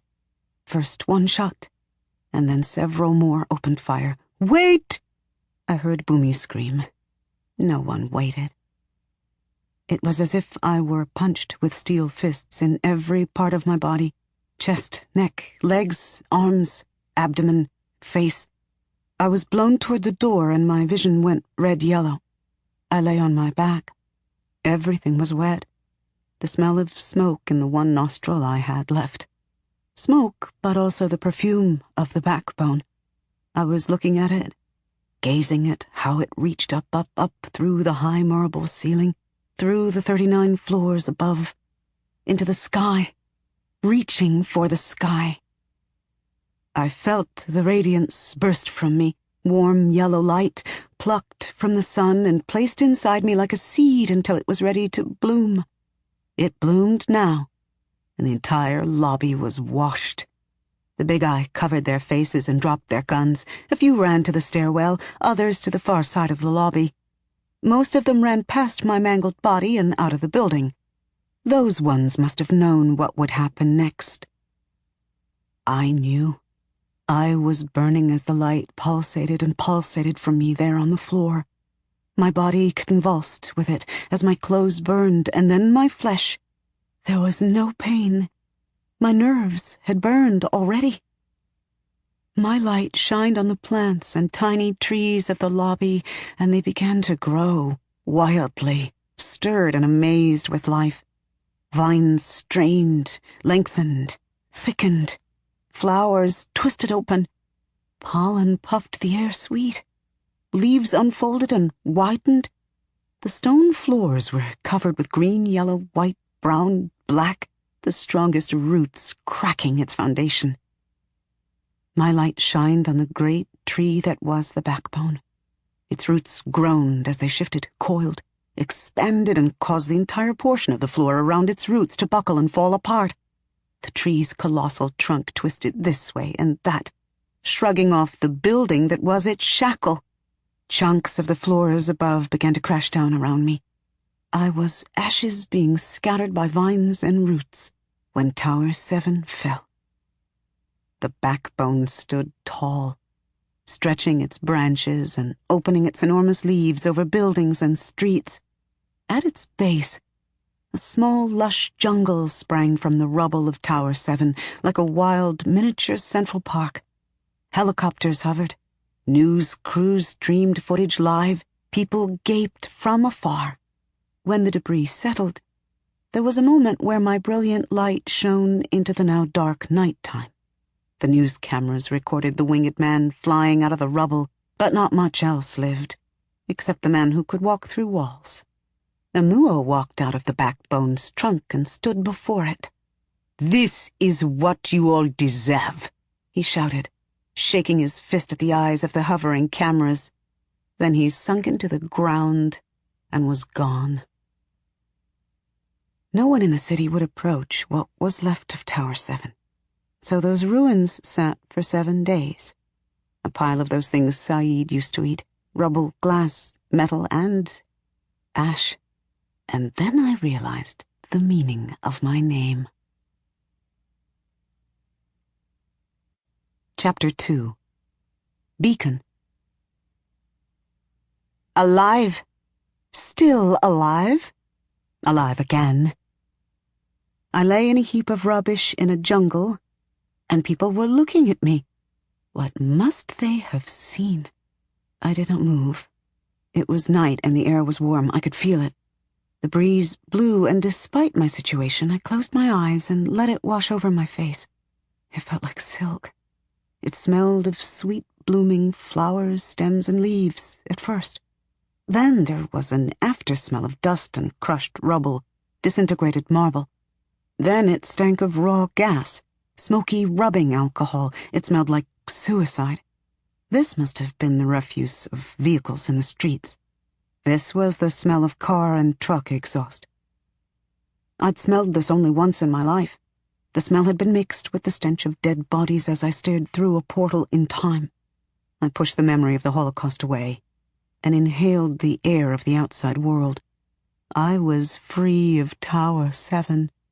I was like the soft, sweet flesh that falls out of the cracked, hard shell of a walnut. "We'll be quick," a young man in black pants and a black jacket told an anxious-looking group of about 10 people. "They don't like anyone lingering here. So for this leg of the tour, no digicams with flashes or cam lights. Use night vision or don't take any photos at all." His back was to me, and I could clearly see that on his jacket it said Haunted City Tours. His audience members held all kinds of devices that could capture photos. The camera eyes on their devices reflected the dim street lights and the lights of distant passing vehicles. Eyes, I thought. Big eyes. I wanted to get up then. I had no idea how long I'd been there. 7 days, the young man said with wide eyes and a big grin. "It's only been 7 days since LifeGen's Tower 7 crumbled and this strange jungle sprung up in its place.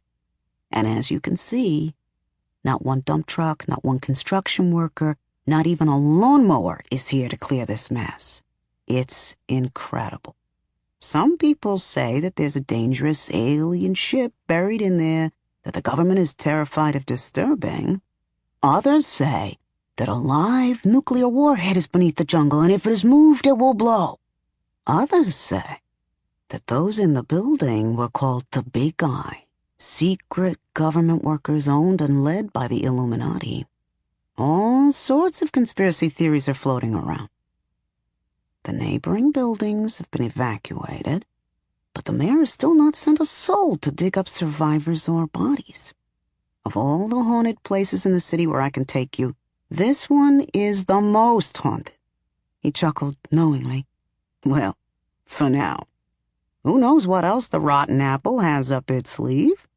Be proud to be only the 3rd tourist group we've brought here. You're likely the last. The city can't possibly leave things this way much longer." He looked around and then said, "And be glad to be the 2nd group that has managed to sneak here without being quickly detected." All the people started whispering excitedly as they held their hand devices. I assumed the things stole light somehow to make photos or recordings. Again, I wondered what they were seeing. No one pointed at me and screamed that there was a woman lying in the rubble. People used to come from all around the world to see the building with the giant tree growing through its center called the Backbone. He cocked his head and winked. Now, you don't have to go inside Tower 7 to see its magnificence. The Backbone is all that stands. Look up. You can't see its top. Since the tower fell, scientists say that the tree has grown another 500 feet. Even before the tower fell, it was said that it grew at night, and sometimes you could hear it groaning as it grew. Its noise would shake all of New York City like a minor earthquake. I've heard this noise a few times myself. It is not a myth. It sounds like a giant monster. What will they do with this place? An old man suddenly asked. He was the only one not holding out a device. He had an accent that was strange to me. It was not African, Arab, or American. They can't just leave it like this. It's a great big rubbish heap in the middle of the goddamn city. How is this even logical? The tour guide turned toward me and looked over the area. He was smirking mysteriously, as if the old man was adding to the guide's obvious act. He turned back to his captivated audience and said, "That's the mystery, sir." The tour guide stood back as the others took more photos and stared blankly at me in the heap that used to be Tower 7. Then the tour guide said, "Shall we move on?" Looking relieved, everyone nodded or said yes or please. The old man was all frowns. There were no children in the group. I'd have loved to see children. I'd never seen them in real life. I was alone now, and I was glad. Every part of my body was shrieking with life, fresh life. I was alive. I was awake. I was intact. I could move. My temples throbbed a different kind of pain. It felt like pieces of glass grinding in my head, and my vision went blurry for a moment. I curled my body, and some of the rubble that had buried me fell away. Chunks of white marble, chips of concrete, broken beams of steel, shattered glass. It was all heavy, but it did not crush me. I pushed it off. I tore off vines that had grown over me. There was no one around to hear the tinkle, crunch, and scrape of debris tumbling, sliding off my body. I got up.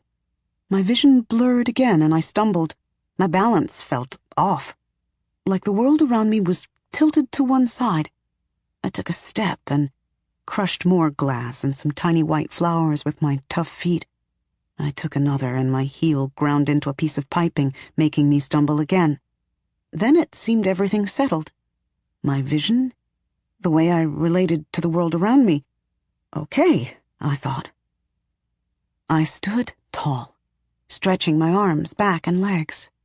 I felt a little odd, like I was me, but who was me?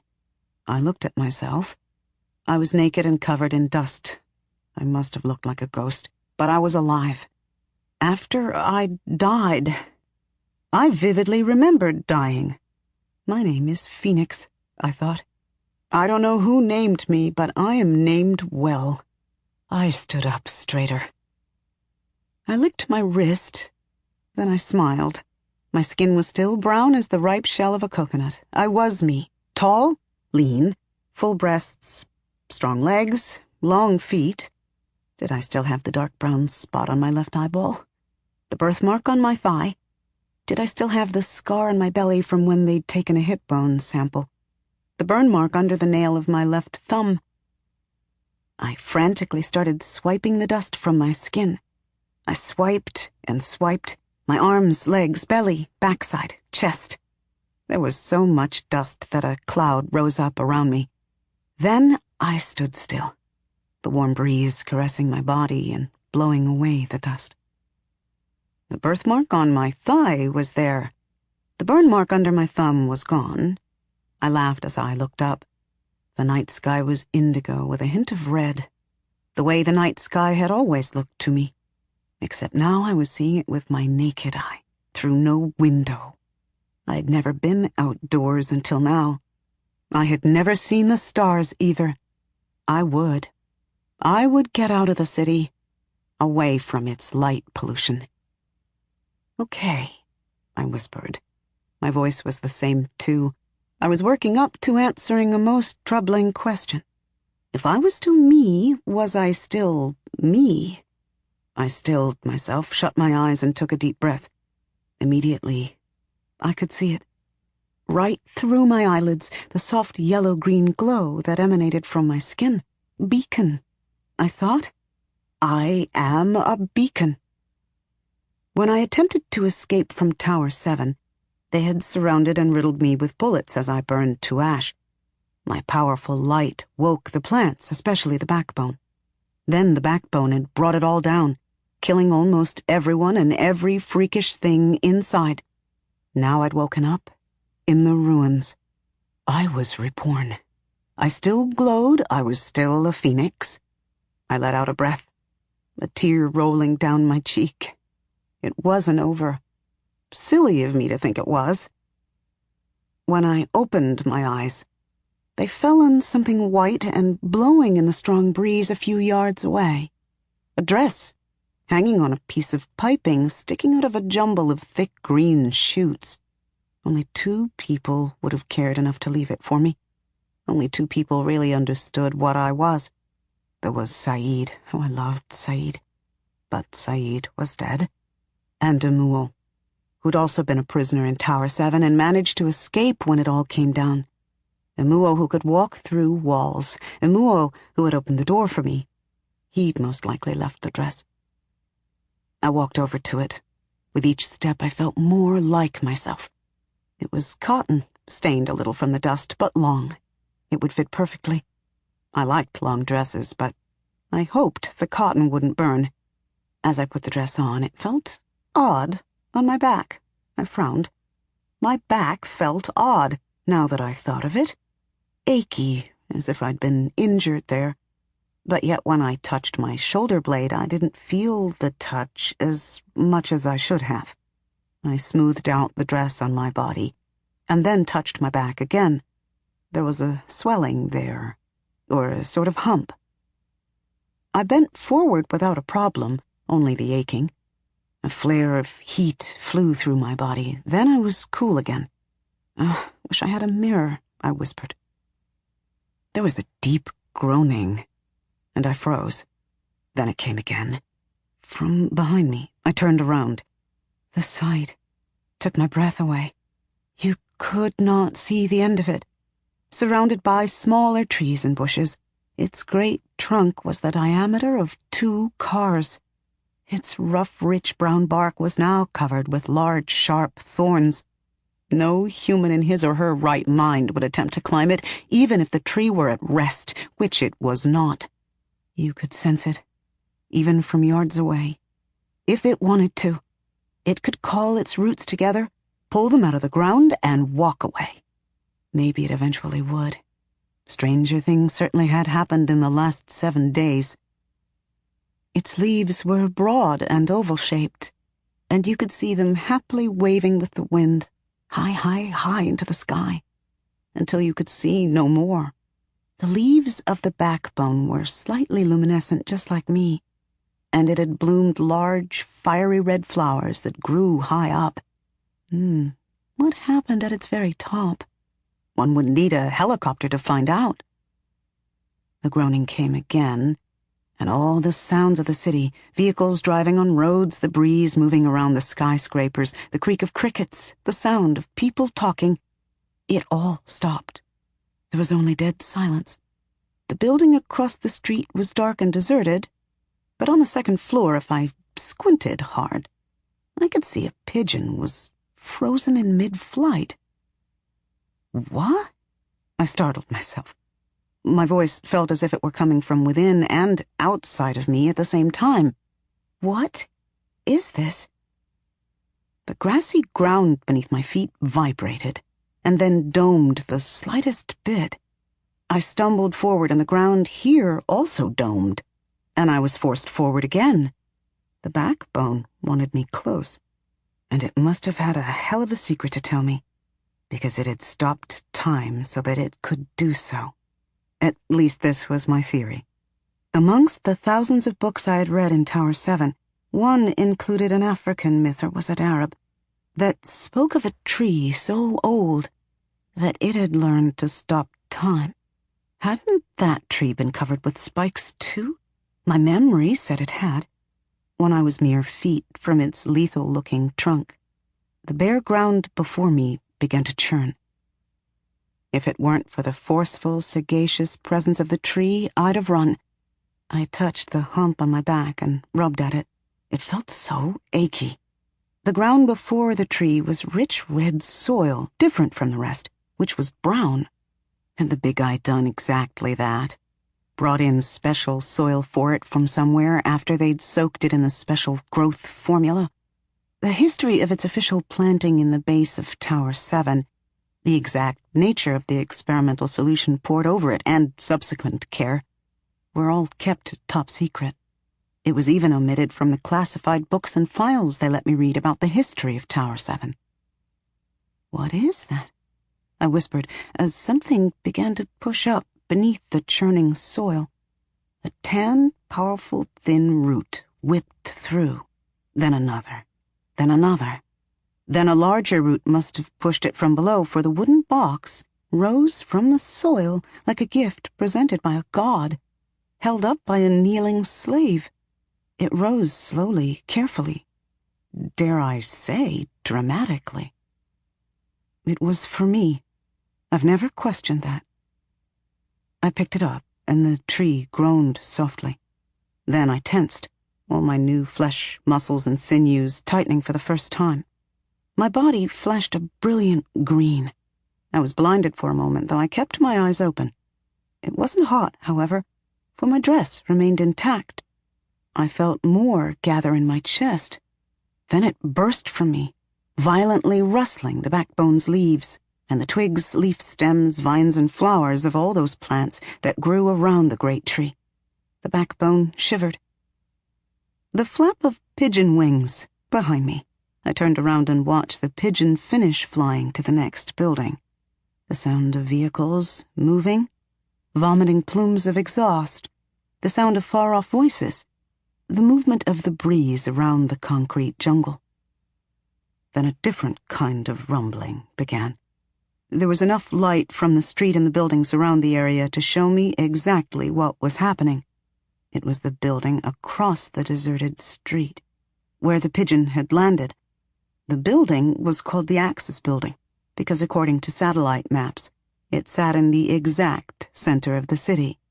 The rumbling became a great roar, and the concrete building started to collapse on itself. Crush, crash, beams buckled, buttresses splintered. The destruction plumed out dust, papers, rubble. I stared in awe. I'd been looking down at this building all my life. It stood right outside my window. It was one of the buildings the city designated to house a lush roof garden full of potted trees, bushes, and flowers. I'd looked down on the false jungle and dreamed and hoped and never touched, smelled, stood within. I loved the sight of it from afar, but now I realized an unconscious part of me loathed its existence. It had been unattainable. It was not part of my world. Over 8 days ago, this never would have been so clear to me. But now I was outside. Now it was. As the building collapsed, I felt joy. Most likely there was not a soul inside it. The building would have been evacuated days ago. They had to have known it was unstable, but I loved the fact that it was I who gave it the push that finally brought it down. Good. The box I held. There was no lock or latch. The wood was not heavy, but it was solid, and a rich brown like the tree's trunk. Its edges were worn smooth. Do I open it? There was definitely something heavy inside. When I moved it this way and that, whatever was in it slid heavily this way and that. It was one thing. I'd been created in Tower 7 2 years ago from the DNA of an African woman, possibly born in Phoenix, Arizona. Or maybe what I was the origin of my name. Standing out there watching the building fall, I took the idea further. Maybe my DNA was brought directly from Africa and had nothing to do with Arizona. I frowned as what I had been seeing all my life clicked into clearer focus. So many of those created, manipulated, enhanced, deformed, crippled people with me in Tower 7 were from parts of Africa. I'd known this by looking at people, but now I wondered why. I sighed, looking at my feet. Fully unraveling my origins is a lost cause, I muttered. But one thing I had learned was that despite my origins and the sinister reasons for creating me, my light brought life. Though I burned, I was a positive force. It had been my light that had brought this jungle that grew in the debris. It was my light that had given the backbone, the strength to shake Tower 7 from its great body. And now the backbone was offering me a strange gift. I opened the box. My hands went numb. My eyes watered. The scent of leaves packed my nose. The taste of mud flooded my mouth, and my entire body began to glow. The grass pushed up beneath my feet, and tiny flowers blossomed from the blade tips. The backbone softly twisted, shedding bits of bark as it stretched further toward the stars. I heard it snapping and creaking, but I was looking at the object in the box. "It's a nut," I whispered. Round and about the shape and size of a garden egg, it looked made of a tougher, heavier wood than that of the box and the tree. Etched deep into it were mazes of lines that made circles, squiggles, and geometric shapes. The black lines ran and repeated close to each other, but they never touched. The designs moved in a slow dance, undulated like bizarre insects. Heat.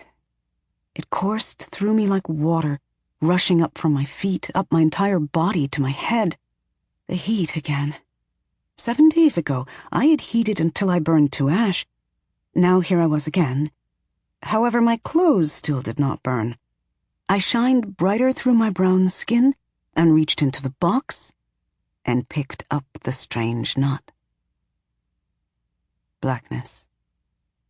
Pure. Quiet. Then pricks of tiny white, blue, and yellow lights. I was seeing stars for the first time.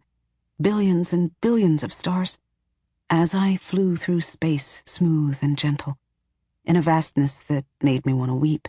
But I had no eyes with which to shed tears, no body with which to shudder, no nose with which to leak. I was traveling. I would know where to land when I saw it. My direction was clear. The pull was strong. The small blue planet, Earth. I was hope sent from afar. A beacon, deep in the red soil, until the right time. "They dug you up?" I said aloud as I stared down at the nut. "They dug you up with the red soil and brought you here. That is why the backbone knows itself," I thought. Alien seed. Alien seed in the soil of Tower 7, where scientists, lab assistants, lab technicians, doctors, administrative workers, guards, and police, and the mutations, monsters, and mistakes they made, dwelled. I laughed hard. The world went white. I nearly dropped the box as I shielded my face. The light was harsh to my unaccustomed eyes. My heart sank as I understood I had been so focused on the nut that I hadn't noticed the chopping sound.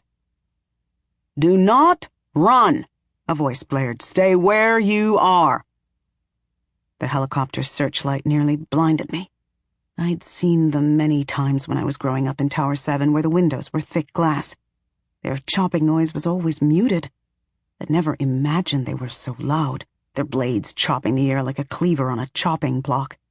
As my eyes adjusted, I could see that on the side of the helicopter was the logo I'd been seeing in Tower 7 all my short life. A hand grasping spears of lightning. Those of us in Tower 7 had always called the organization represented by that logo the Big Eye. The lightning represented specimen.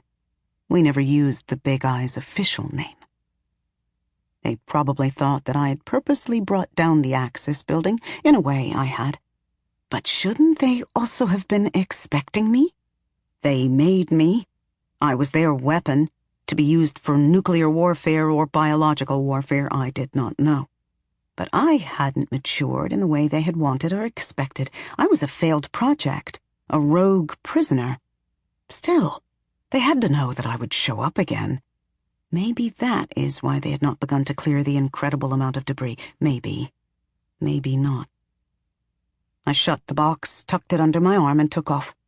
If they knew nothing else, they'd know not to shoot. My lean legs were strong. My back flexed.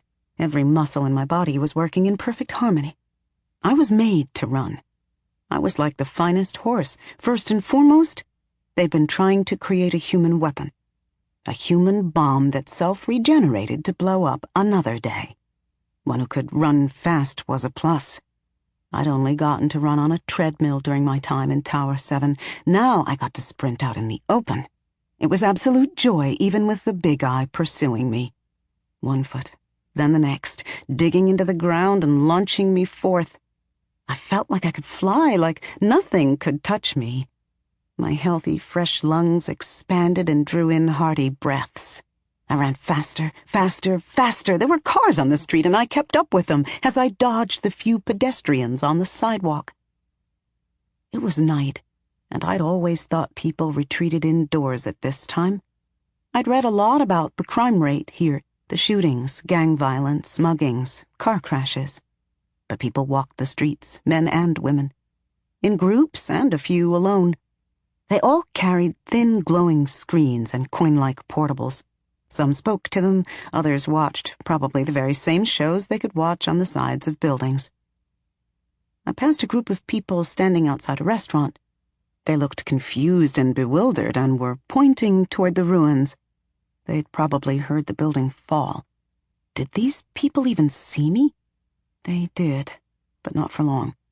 Above, the big eye followed, shining their searchlight, confusing the people on the sidewalks and streets even more. So this was New York. Palm trees grew beside roads, mango trees, iroko, rosewood, mahogany. The tall buildings were adorned with lights that showed large screens with dancing people, primetime TV shows, and flashy commercials. All the buildings were draped in those sweet-smelling vines the mayor said would help keep the city's air clean. Those vines had been engineered in Tower 4, which was on the U.S. Virgin Islands, but few people knew that. Even fewer cared. Some of the roads were smooth and I ran on them, keeping to the side, but I got to a few that were full of potholes. The news reports I'd read all year were not exaggerating. The city had a water drainage problem, and the year's heavy rainy season had exacerbated it. The vehicles on the road were fast and dented. I'd never seen one up close, and I'd always wanted to drive one. The acrid smell of their exhaust was greater here. Suddenly, I saw huge versions of myself on the buildings. In some of them, I was running. Others were old photos of me not smiling, peering into the camera. These photos were from before I had been what I was now. People looked up from their portable screens to the big ones on the buildings, and then back at their screens. Fantasy meeting fantasy. How confused some must have felt when they then saw me run by. As I ran, the hump on my back ached worse than ever. I grunted from the pain, but I kept running. They would not get their hands on the box. It was mine. The backbone gave it to me.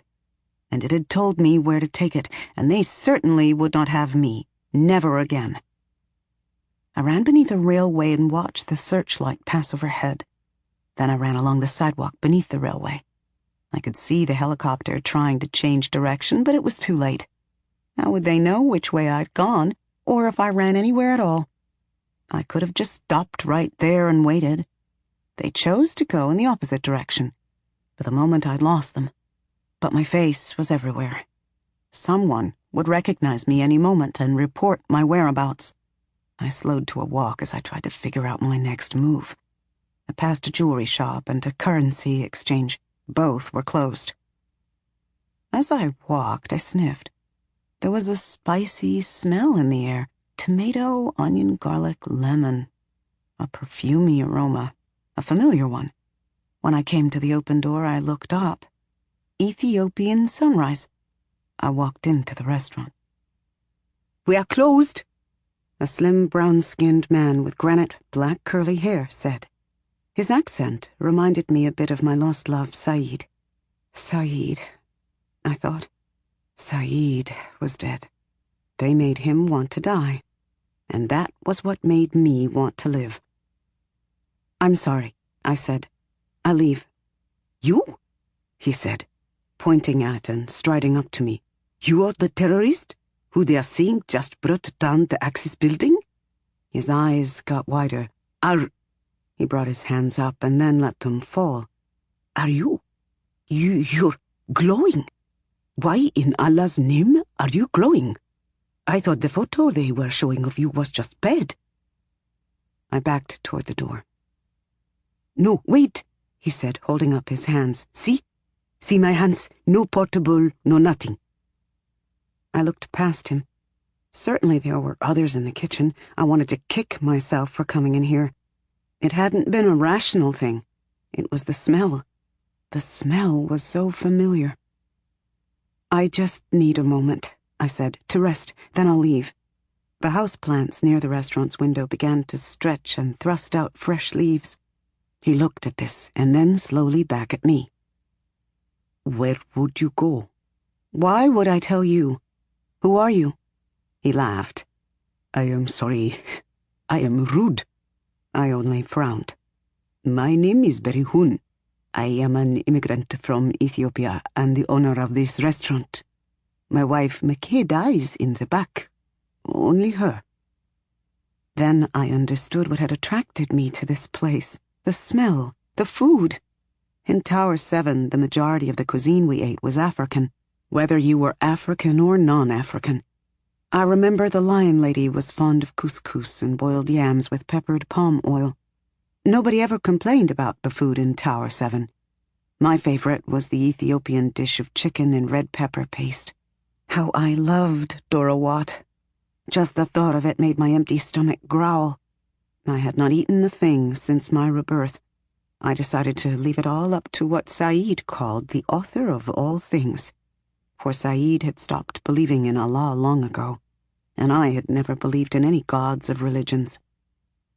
Please, Berihun, I would like some dorawat, I said. It is my favorite dish and I've not eaten in, well, a long time. Berihun blinked, and then he grinned wide. You know our food. I smiled back and nodded. Sit, he said, motioning to the table beside the counter. I will be right back. Makeda will be so excited. What is your name? I paused. Names are powerful. They have a way of becoming destiny. They should not be shared with just anyone. But this man had given me his name without hesitation. My name is Phoenix, I said, sitting at the table for 6. He grinned and turned to go to the kitchen. He turned back. They say that Tower 7 was the research facility where Leroy Jackson and his group of scientists discovered the cure for AIDS. But no one ever saw him or any of his famous research team ever go in that place. My wife is sure that what they really did in there was evil and cruel. She is smart and observant. I usually believe every word she says on subjects like this. She is correct.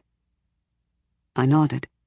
Leroy and his team worked out of New Orleans, Louisiana in Tower 3. You are not a terrorist. No, I am not. He nodded and started walking away when he stopped again and came back. Do you have scoliosis? I knew what this was. The woman with the head of an owl in Tower 7 had it. Curious about her condition, I'd read about it in one of the medical books they gave me. The curvature of the spine. It was a genetic deformity that sometimes resulted from growing too quickly. No, I said. My wife has scoliosis, and your back kind of looks like you may have it too. He came closer. Well, really, I don't know, I said. Does hers hurt? No, he said, not at all. Can you look at my back? I said. I can't really see it. He hesitated and then stepped around me. Well, he said, gently pulling the collar of my dress back a bit. Oh my, he said. Your skin is very warm. Are you running a fever? No, not in the usual way. I glow and I heat up. That was when I noticed the counter behind him. There were several items for sale there. My eye fell on the large tub full of a yellow thick substance, shea butter. Can I use some of that? I'm sorry, I don't have any money, but... Use what? He looked toward the counter. Oh, which one? The shea butter. Sure, he said, picking it up. Thank you, I said. So, aside from the heat, did you notice anything else about my back? I don't normally have any sort of hump or swelling there. He pressed his lips together as he handed me the shea butter. I pulled the lid off, and the nutty smell assured me this was the pure, unrefined kind. Perfect. "What have they done to you?" he suddenly asked. I paused, touching the smooth, hard surface of the shea butter. It softened at my warm touch. I sighed, looked him in the eye, and said, "I think it is more that it's what I am, Berihun." "Maybe," he said. "So what did you see?" I asked, rubbing the shea butter on my arms. It felt like cool water. It felt so good, though not as divine as the shea butter they gave me in Tower 7. "This skin," he said, It's kind of puckered and swollen. Is that muscle?" I frowned, but said nothing, rubbing shea butter on my legs. He shrugged, trying not to look worried, and quickly went to the back. 2 minutes later, a plump, tall woman with many long black braids came out of the kitchen. Why didn't they do my hair like that? I touched my head. "Oh," I said. I had a healthy 2-inch afro. I pressed at it as the woman stared at me. Then I rubbed it. Pebbles and dust flew out. "So it is true?" she asked. "Yes," I said. "Africans, like me, like my husband?" "Yes, most of us were Africans." "Ethiopians?" "Not that I knew." "But they served our food?" "Yes." She came over to me and touched my cheek. Only Saeed had ever touched me with tenderness. Tears welled up in my eyes, and I wasn't quite sure why. "So warm," she said. "My sister, you're safe here." As she went back into the kitchen, I noticed what her husband spoke of. Her back was slightly crooked, and she had a bit of a hump, like mine.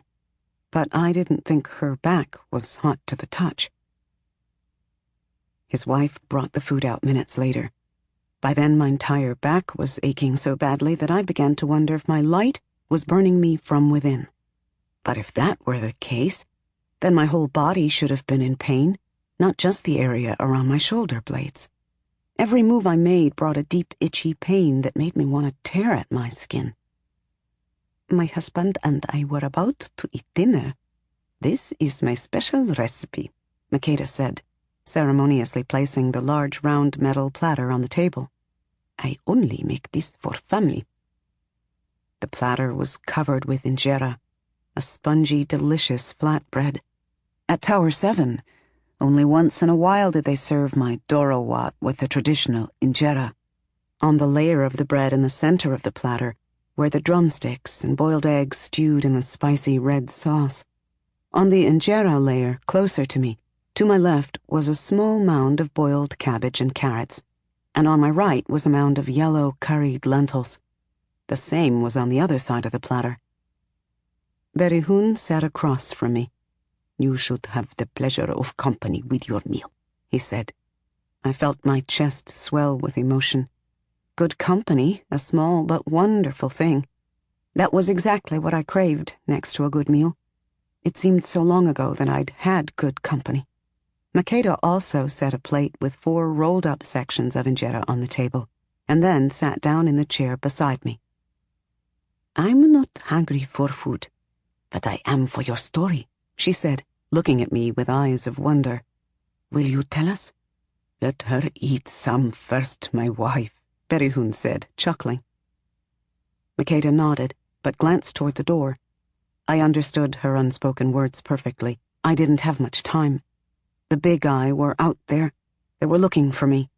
How long would it be before they came running down the street, checking every building? I picked up one of the soft rolls of flatbread, unrolled it a bit, and tore off a piece. I grasped some chicken and stew with it, and popped the combination in my mouth. This is the most wonderful thing about injera flatbread. It is simultaneously food, eating utensil, and plate. My eyes grew wide as my brand new taste buds sang. Oh, delicious. Makeda beamed. Berihun was busy shoveling food into his mouth, too. I tore off more injera. The balance of meat, egg, pepper, tomato was harmony. Tower 7 Dorowat had never tasted like this. The injera was delicately sour and light as a cloud. The sauce was colorful, tantalizing heat. The chicken savory. I ate and I ate. She brought out more of everything, and I ate that, too. Neither of them commented about the fact that I was eating like two large men, and I was glad. All that I had been through in the last hour was smoothed away by this perfect sustenance. My entire being relaxed. My mind was calm and alive as the flavors in my mouth touched my other senses. "My name is Phoenix," I said. We'd been eating in silence for 10 minutes. Berehun and Makeda both looked at me with anticipation. My DNA was probably brought straight from Africa. That makes the most sense to me now.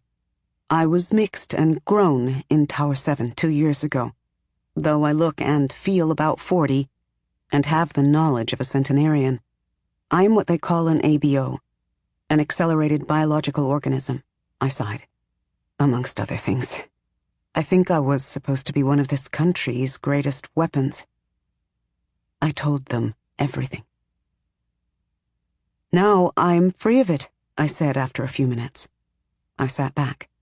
My meal was done. The three of us kept stealing looks at the front window and door. The street seemed too quiet. But what did I know about what streets normally looked like? "No, you're not," Makeda said. She and her husband were grasping hands, as if the tale of my life and my journey would fling them into space if they did not hang on tightly. "This is who you are." And who am I? I thought. Berehun was nodding vigorously. "I didn't want to tell you this while you were enjoying your meal, but your face is on every network, every newsfeed, even embedded in the advertisements. This is happening now, Phoenix. Everyone who looks at the television, computer, e-reader, portable, everyone who walks past the building and looks up at its screens will know your face by morning. Whatever that is you have, seed, nut, whatever, take it where it demands to go." Makeda took my hand, and for a moment I forgot all things. Her grasp was warm, strong, as was her gaze. As the food had calmed me, she and Berehun gave me strength.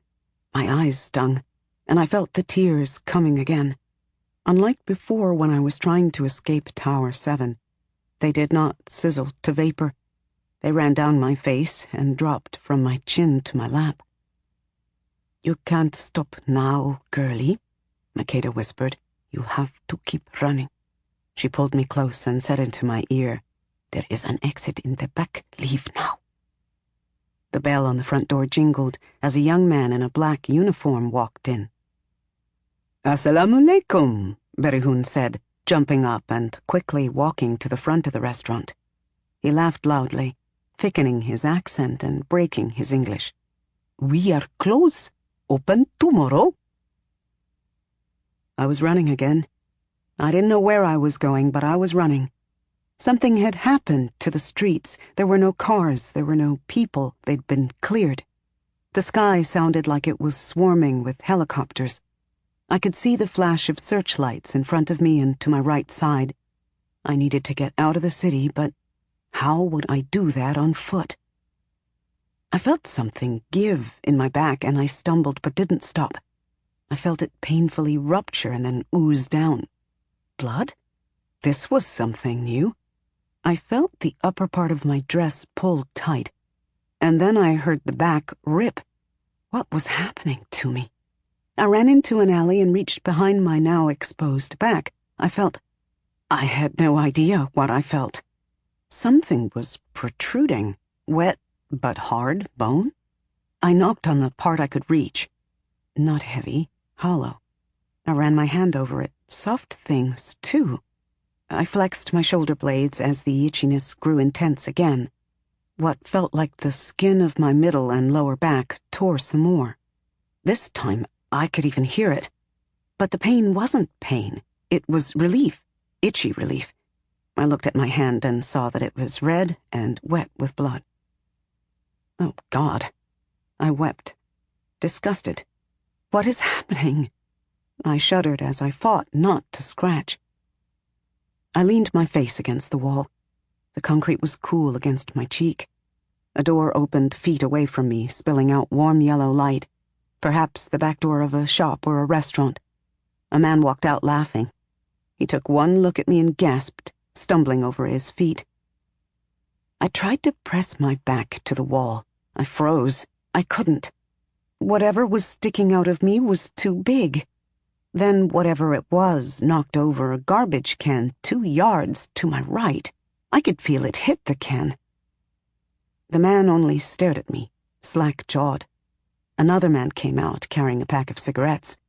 "Holy shit," he said, staring at me, dropping the cigarettes.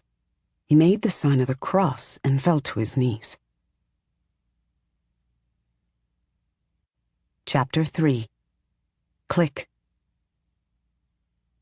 We stared at each other, the wind blowing a potato chip bag and a piece of paper up the filthy alley.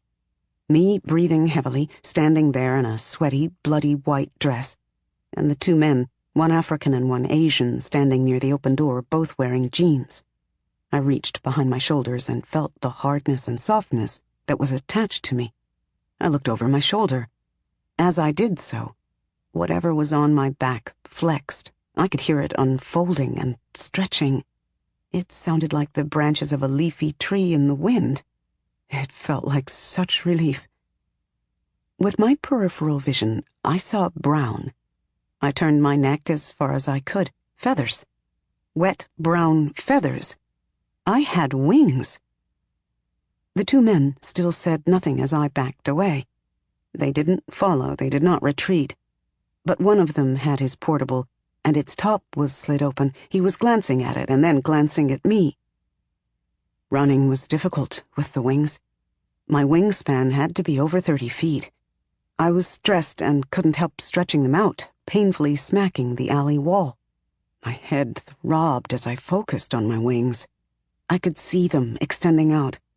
Then it was like something clicked into place in the center of my forehead. It was all there. Maybe it hadn't been there before I died, but now that I was alive again, it was. My wings were mine. I knew them. They made sense. My feet kept trying to leave the ground. When I heard the sound of a helicopter and saw the searchlight coming toward me, I tried my wings and it was easy. The feathers had dried, and all I had to do was imagine that I had another set of powerful arms. Powerful arms whose every curve, fold, muscle I could control. I could flex them, retract them, move specific parts. I ran. Then I flew for my life. The air reached down and took me. I reached up and took to the air. The wind hugged me. My feet left the ground.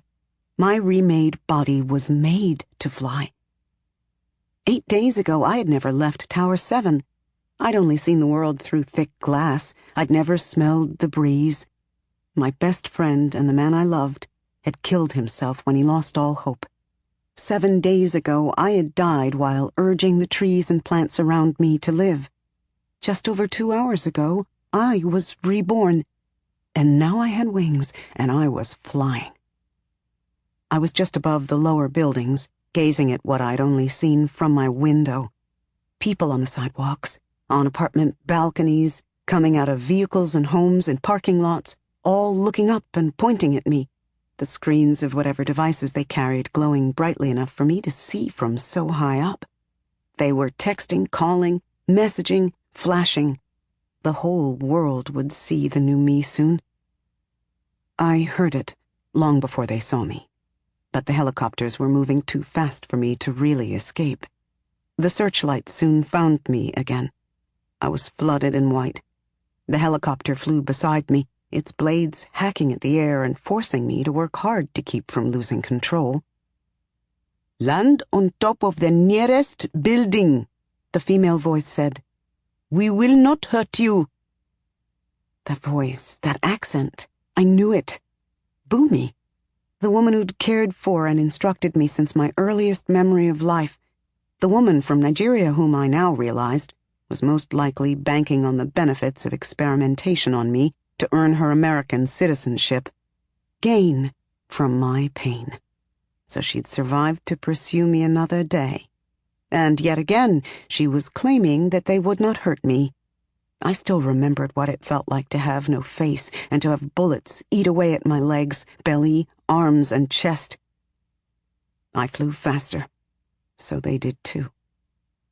I saw Bumi order the soldiers in the helicopter to bring out their guns, again.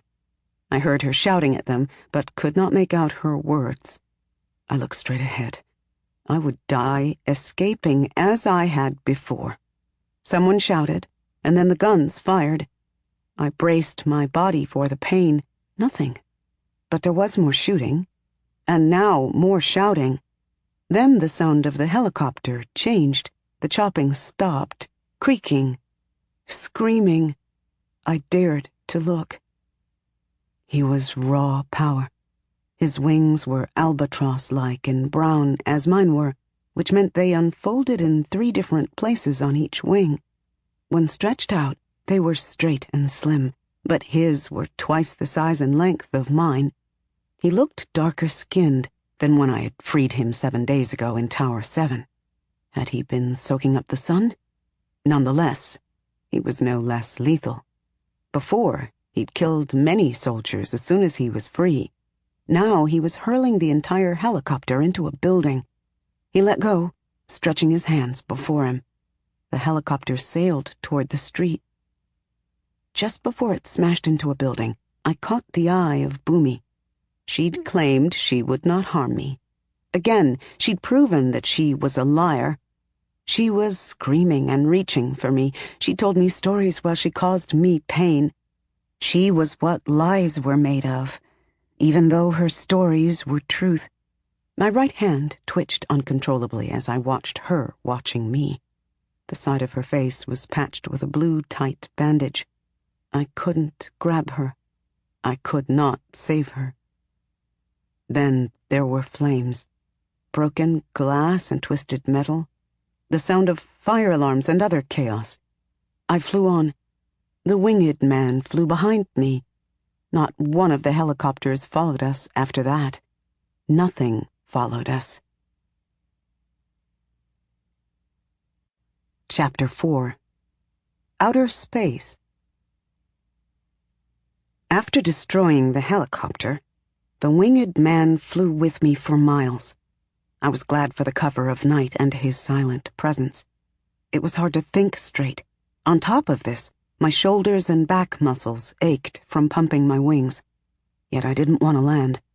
I glanced at him every so often. He flew so effortlessly, barely needing to flap his huge wings. He was slightly ahead of me, leading the way. Nevertheless, as soon as the blackness of the ocean came into sight, he looked at me. I looked at him and then looked away, unable to withstand his piercing stare. My heart was suddenly pounding hard. He seemed human, yet how could he be? There was something so steady about him, so even. Again, I wondered how Tower 7 had captured and imprisoned him, and why. Moments later, I looked back. He was still watching me. "What?" I finally asked. "What is it?" He looked ahead. The ocean opened up into darkness only a few miles away. I could see the lights of a large ship on the water. A luxury liner? He pointed a long finger straight ahead. I wasn't sure if he meant the ship, the ocean, or even one of the buildings. He shot away from me abruptly and did a 180-degree turn. Then he flew off back toward the city. So fast. I couldn't possibly follow him. I certainly couldn't maneuver myself like that, not yet. No goodbye, no words of wisdom. I was alone again. I flew on. Minutes later, I was flying above the submerged part of the city. The tops of once majestic, now wobbly skyscrapers peaked above the dark, slow-moving water like trees in a swamp. I'd read that a species of nocturnal, dog-sized rats lived in the portions of the buildings right above the water, and they fed on fish. They were probably out now, fishing the shallows. I'd read that these buildings were inhabited by the poor and illegal. hard-working people who commuted to the city using boat services provided by New York's government. I landed on top of one of the taller buildings beneath a dim light post. A baby cried nearby, and someone laughed. I smelled the spicy aroma of someone cooking with a lot of curry. There was a swimming pool here, but it was empty and filthy now. Beside it, plastic chairs were pushed around a rusty steel table. I imagined men sitting in the chairs as they smoked cigars and played cards and cursed and laughed. Friends just being friends, even in their poverty. No big eye with guns and scalpels and portables. Several pigeons standing near the table and chairs looked at me, their heads cocked to the side. Then they went about their business of eating seeds scattered on the ground. I smiled. I'd never seen these birds up close. I watched them for a moment. They strutted about, but stayed close to each other almost unconsciously. I liked the way they cooed. Clearly someone else must have liked the birds, too. Why else would anyone scatter seeds here?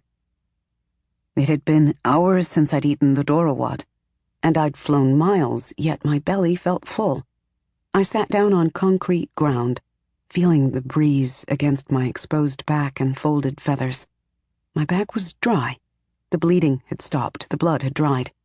I looked at my softly glowing hands and the wooden box I held in them. A black pigeon with gray speckled wings walked up to me and cocked its head curiously. "I don't know what it is," I told it. The pigeon cautiously came closer, stepping a few paces to the left as it did so. I could have sworn it was looking at my wings with its beady brown eyes. I laughed. "I don't really know what I am either. What do you think?" The bird just stared at me. Then, in the forefront of my mind, I had a vision of a place that was full of sunshine. The pigeon hooted with fright, turned and ran off, rejoining the others. I pressed my forehead. There was no pain, but my head felt vast. "Worlds," I whispered. All the screaming chaos in my mind that stressed, dwelt, worried, lamented over what had happened to me since I stepped out of my room in Tower 7, it stopped. It was still there, but for the moment it was on pause. I quickly understood. The alien seed was speaking to me in a way that reminded me of Emuo's method. However, unlike Emuo's nanomite communication, it didn't speak in words. It spoke directly to my mind. It touched my psyche, and its touch was magnificent. I looked over the ledge of the building at the ocean, past the ship, into the darkness.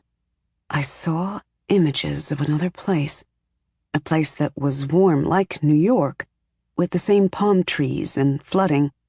A place plagued with new malaria like New York, but with people who looked like me. It was not New York. It was not even the United States. It was far. How would I get there? By plane? By the ship? Me? Phoenix, the rogue winged specimen who was believed to have brought down the Axis and probably blamed for Tower 7's collapse as well. How would I do that? I stood very still. The pigeons behind me were quiet, too. I decided, in the same way that I decided I wanted to escape Tower 7, on impulse. I spread my wings. I ran and then flew, catching a gust of wind that lifted me into the sky with an ease that I didn't have the first time. Several pigeons flew with me, but they turned back when I reached the water. And that was how I started flying across the ocean. Maybe a part of me was like Saeed and wanted to die, maybe. But it was more than that. The first few days were pain. I did not need to eat, urinate, defecate, or sleep. Hours after I started my journey, I felt the box warm in my hands, and then my entire body grew brighter, and I warmed too. My stomach gurgled, and then I felt it do something very strange. It tightened up, hard like a stone. At first I thought the alien seed had done something to my body, but as time passed, I realized it was more likely that I had done it to myself, because the seed had shown me how. While flying, I had unknotted my stomach using sheer will. As soon as I did, The pain was so terrible that I quickly reknotted it.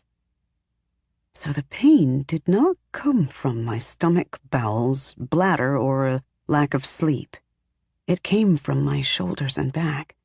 I needed to build up muscles, and I had to do it while crossing the ocean. To fall into the water was death by drowning, or worse. I had no time to test just how waterproof my feathers were. I flew through the pain, and for days I could think of nothing else but flying southeast and not dropping into the ocean. I put the alien seed inside my dress where it rested close to my heart. It was like a mysterious navigation device, showing me the way in my mind. The only respite I got were the times when the wind carried me. My wings were powerful. I was made to travel long, long distances. Who knows? Maybe I even had albatross DNA mixed with mine. And like an albatross, I quickly learned how to fly without flying. When the wind was right, I could fly for miles and miles without doing a thing. When the pain finally stopped, I could notice the ocean, its vastness. In the day, the blueness. In the night, the blackness. All that had happened was and seemed so far away. The world was different here. Hours before I saw the coast of Africa, I saw just how different the world was over the ocean. I was watching a storm churn miles away, riding some of the resulting winds, when I happened to glance below. Here, the sun was out, the water was clear, and I was flying high, so I saw the thing in its fullness. Its giant red body was bulbous like the sac of a jellyfish, but the skin looked thick and tough like an elephant's. It had 3 massive tentacles that it used to propel itself forth, and an equally massive round head with squishy yellow, swiveling bug eyes. The creature was the size of 30 houses, large houses. It was not a giant squid or any kind of cephalopod. If anything, it looked mammalian. The creature looked up at me with those yellow eyes, staring for a long time. Its eyes were so huge that I could clearly see its black pupils fixed on me. I had no idea if the thing could leap, so I flew higher. It watched me with interest for a while, and then eventually sunk back into the deep. I couldn't have been gladder to see the coast of Africa. The first meal I had in 2 weeks was given to me by a kind old Sierra Leonean woman who spoke perfect English and wasn't afraid of women with wings. It was fried fish, fresh-baked cassava bread, and thick, tasty okra soup. As I ate, she said, "You will need this, I think," and held up a garment made of coarse blue cloth. She called it a burqa, and it fit over my head, covering me from head to toe, wings and all. I knew what it was, for I'd read about Islamic traditions. "I respect the religion," I quietly said. "But I don't—" "Take it," she insisted. "You will need to pick and choose who sees what you are. The burqa is freedom." She wrapped it tightly, put it in a satchel, and I took it. I knew she was right. I slept for 2 days, and then after meeting her entire family, I set off again.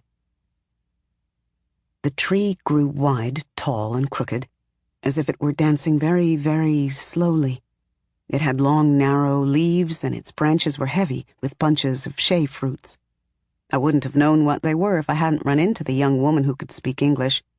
This was a farm where the nuts used for shea butter were made. The seed had led me to a northern town in Ghana called Wulugu. Within Wulugu, it led me to the middle of a shea tree farm, not far from a small village.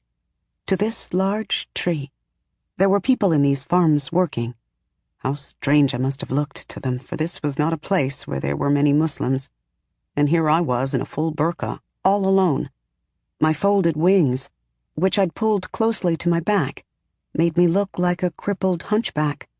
Beneath it, I wore my heat-resistant white dress, now tan and stiff with dust, sand, and sea salt. I dropped to my knees and began to dig with my bare hands. All day, I'd eaten nothing but a few bananas that I'd plucked from a tree hours ago. My belly was empty, I had no money, I did not know what I would do after this. I was still glowing, though my body remained cool.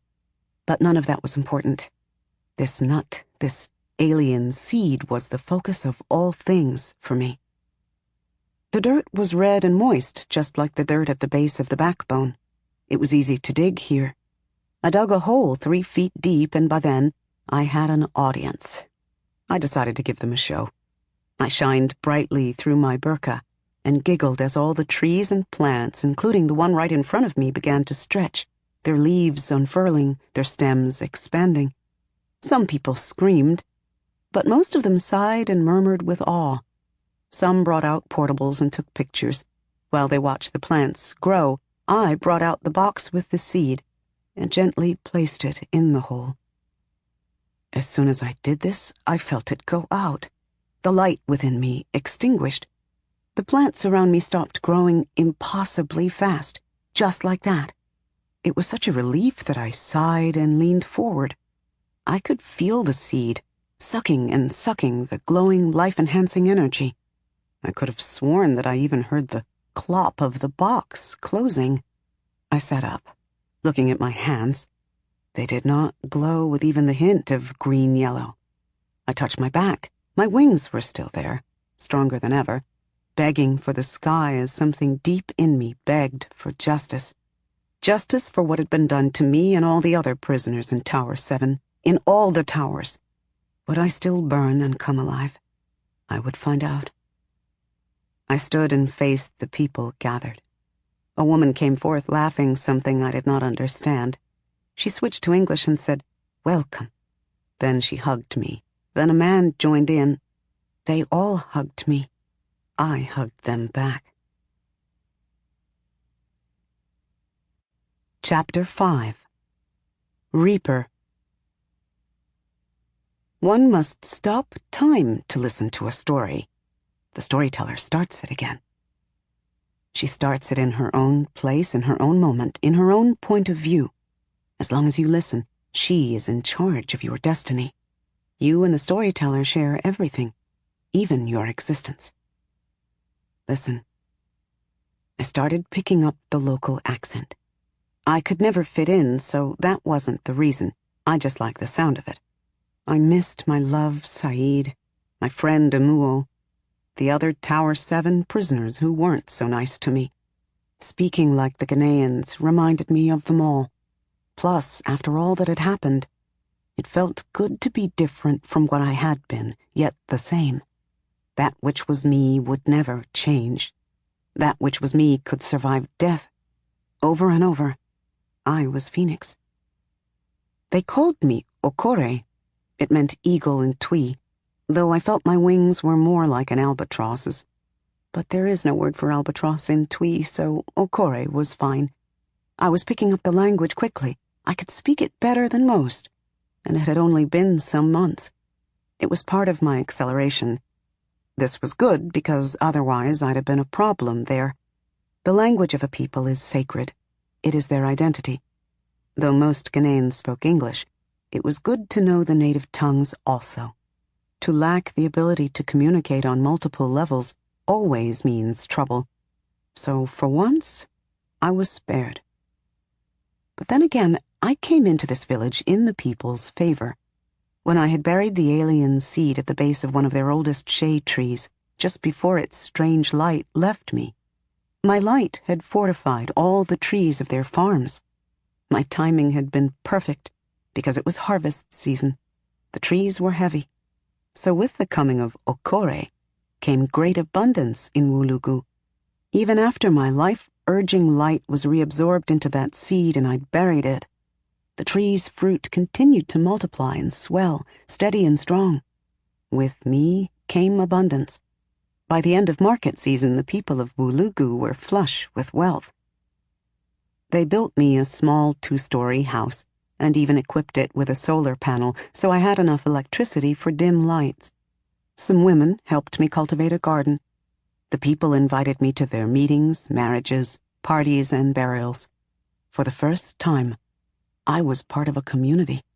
I relaxed, putting America behind me. What a weight that place put on my shoulders. A woman with wings should never be so burdened. It was through the people of Wulugu that I learned what a jelly-telly was.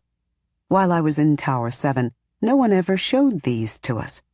Our cells were too small, so there was no need. We always watched small screens embedded in the walls or through our e-readers. Nevertheless, jelly-tellies had been around for years. Jelly-tellies were rectangular sheets of highly elastic optic gelatin that could be stretched to cover an entire wall. You then clicked the golden button on its tiny round remote. There was a tinkling sound, and the most realistic image ever seen materialized. The village had 2 jelly-tellies, and on weekends, everyone would gather at the community house to watch noisy West African 3D movies. Once in a while, they'd screen an American one, too. No one ever asked me where I came from or what I was. I wore the clothes of a Muslim woman. There were not many in Wulugu, but there were enough. No one bothered me. People assumed that I was hunchbacked, and that was fine, too. But that didn't keep the men away. Within 2 months, 3 men I saw regularly at the market or the community house proposed marriage to me because, they said, they had fallen in love with my face. My face. Can you imagine? I was much more than my face. Only one man truly understood this. Kofi Ata-Anan. His father had named him after the UN diplomat who spearheaded the riots in Nigeria and Ghana over a century ago. For Kofi, I would take my burqa off if the time came. That time was today. He lived about a mile away from me. His home was small and had running water.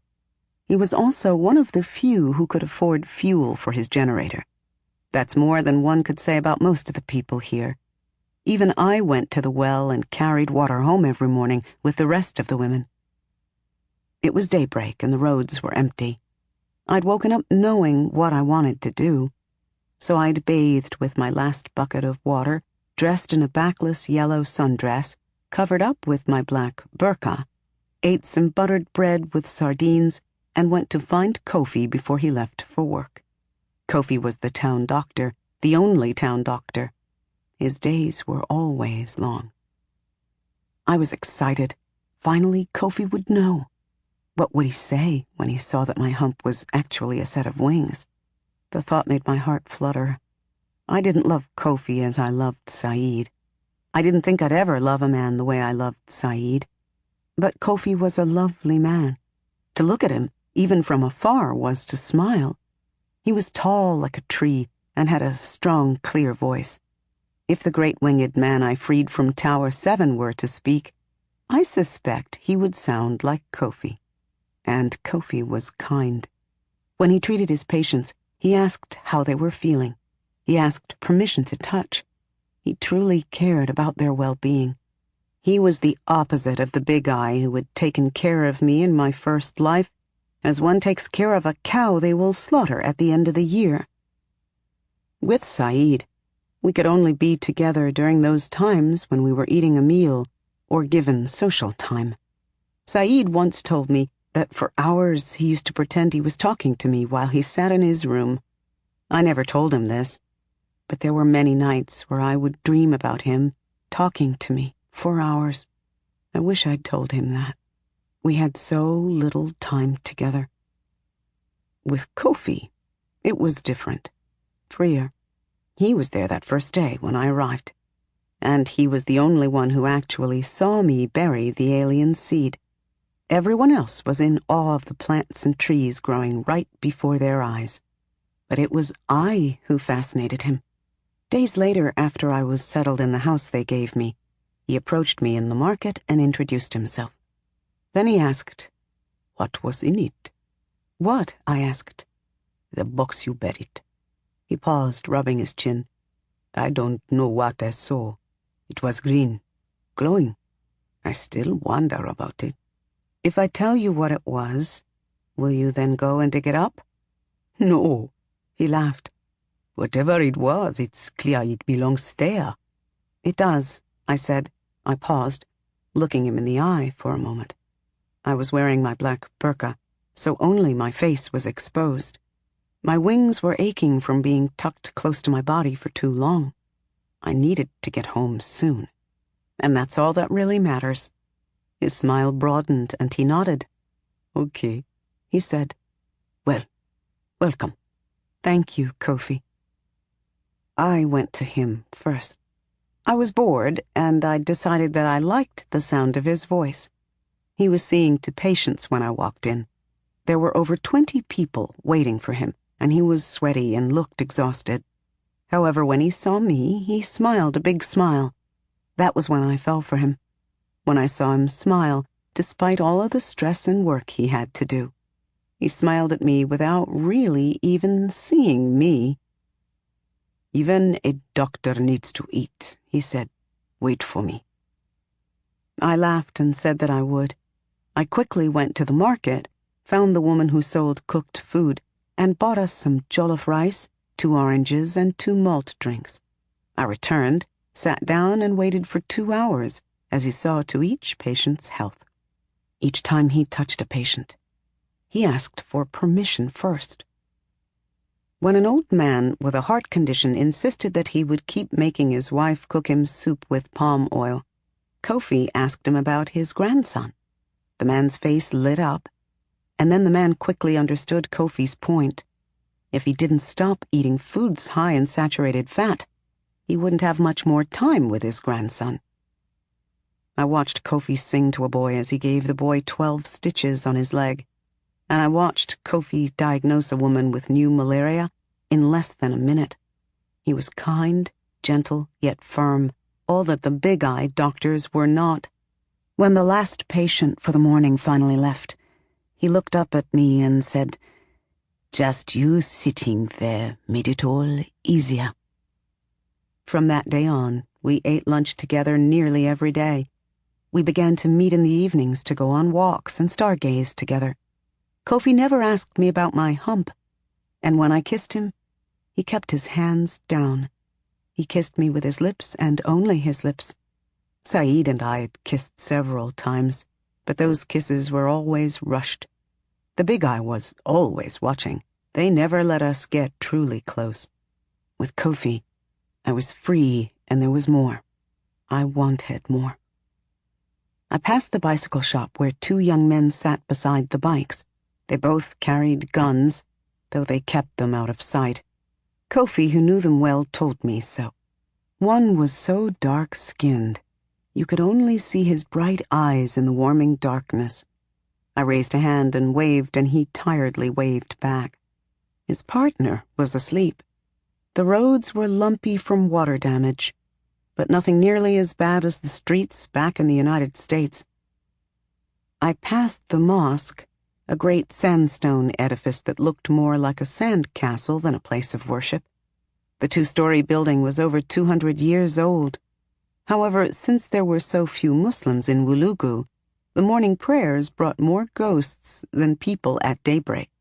The imam who lived in there was said to be a descendant of the sheikh who built it. He once told me that this sheikh was sure that this village was built on sacred land, and that was why he built the strange mosque here, despite the lack of a Muslim community. I think the imam's ancestor somehow knew what was buried at the base of that tree. Or maybe the tree wasn't there when the alien seed fell into the ground. Regardless, I think he knew something, and I think he was honored by rather than afraid of that knowledge. I passed the spot where the men sold calling and e-port cards, portables, and the ugly, bulky old cell phones they called battle commanders. I passed quiet homes, and then a small stretch of farmland. In the distance you could see the grayish-green cell phone portable tower, which had several vulture nests near its top. The villagers were both thankful and annoyed by this tower. They loved their portables and cell phones, but felt the tower was an eyesore, and probably zapping them with all sorts of nonsense.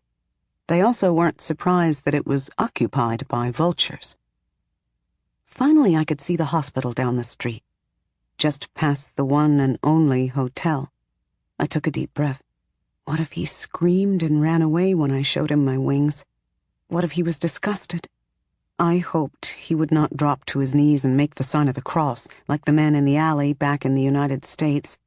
I was no angel. I pushed these thoughts away and kept walking. A bird hooted from nearby. The air was warming faster now. I loved the weather here. The breeze was always heavy, humid, and smelled like a million green leaves. The dirt was red and rich. Trees grew well here when the floods weren't washing them away. I froze. Everything stopped. My fearful excitement, my enjoyment of the morning, my legs. I stood there in the middle of the empty water-damaged road. I felt like vomiting. My wings twitched beneath my burqa. Sitting in the parking lot of the hotel were 3 trucks, black and shiny, except for the spattering of red dirt and mud on their tires. Large, fresh-looking Toyotas, one equipped with an antenna that reached high up. All carried the same large white emblem on their sides, a hand grasping spears of lightning. I remembered. Oh, I remembered all of it clearly. Not even death could take the edge off of it. In my 2 years of life before my escape, they had done things to me that I now understood were evil. Before I started to heat myself, they would place me in a heated room and watch me sweat and wheeze for hours. In my 2nd year of life, they started burning me with hot needles, then larger, broader instruments. On my face, belly, legs, arms, they burned every part of me. I knew the smell, sound, and sight of my cooking flesh. However, I kept healing eventually, fast and scar-free, never pain-free, despite all the books I had consumed. At the time, I thought what they did to me was normal. There was no story that featured anyone like me, and I'd never been outside. I had no way of knowing any better, until I met Saeed. Or maybe my mind opened up when I began to love him. I still wondered what they'd done to Saeed. I know they did worse things to him. Emil had told me a little. Electric shock, poisoning, disemboweling, then reconstructing. And they would not have used numbing medicine or anesthesia on him. That would interfere with the test results. I'd asked Saeed a few times, but he refused to tell me details. "You don't deserve that," he said. "You are so young." He was right on both counts. But I still wanted to know back then. To know someone's pain is to share in it, and to share in it is to relieve some of it. But all he said was, "I survive. I always survive it." Yes, he had survived, up until he decided not to. I took a step back, staring at the vehicles in the hotel parking lot, and then I took another step back. I backed to the other side of the road. I hid behind a dirty, parked pickup truck, whose rear cargo area was full of shea nuts. I rested a hand on its side and leaned over for a better look. The Big Eye, the organization that had engineered, tortured, and then killed me, had come to Wulugu, Ghana. Chapter 6. Red Eyes. I was still behind the parked truck when a group of gregarious young white men came out of the hotel. Even from where I stood, I could tell that they were American. Their body language, the way they wore their clothes, the rhythm of their loud voices stabbing at the morning's peace, their confidence, that aura of entitlement. Kofi would later tell me that this entitlement swagger was something white men from every part of the world had when in rural Africa. But that is beside the point. They hopped into their cars and drove off in the direction I had come from. The Big Eye were headed toward my home. Or was it toward the tree where I'd planted the alien seed? Why were they here? My legs shook with unused adrenaline. I continued on my way to see Kofi. As I walked past the hotel, I made a decision. I would stay cloaked for now. It's for the best, I said to myself. Over the next few weeks, the village changed because of their presence. Kofi said they'd been here before, last year, also at harvest time. No one knew who the white men were or what their company was named. They called them Red Eyes, a name they tended to call all white people. Red eyes signaled danger, demons, envy, and jealousy. In Tower 7 we called them Big Eyes because they were always watching and experimenting on us. Interesting, the similarity in names. "Since I can remember, they have been coming," Kofi said. "They always buy lots of our produce. We do business with them. But those of us who are wise keep it at that." Not all were wise, especially desperate families and ambitious girls with dreams bigger than their means. There were at least 40 white men who came this time, no women. Over the next few weeks, I watched them swagger about the village, buying produce, purchasing the best bicycles, chatting with whomever was willing to chat with them, usually the men in the tavern. And then there were the girls.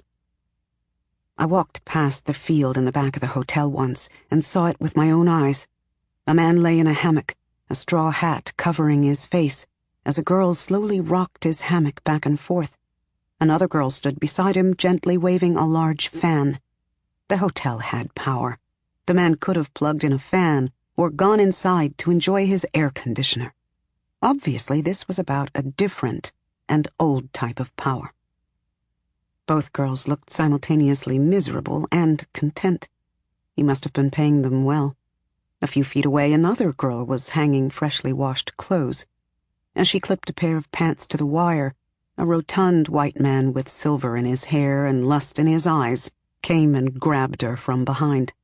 The girl didn't fight or move as the man grabbed her breast and pressed against her. The man being fanned and rocked laughed and leered.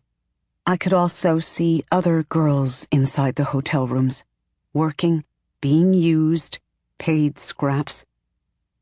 In Wuluku, families had little money and a lot of pride. It was frowned upon to even hold hands with a long-time betrothed boyfriend. Here these girls were being publicly handled by these men like prostitutes. Everyone was aware of it. Some parents fought with their daughters over it, and girls often ran away to stay with these foreigners, at least until another, fresher pretty girl came along.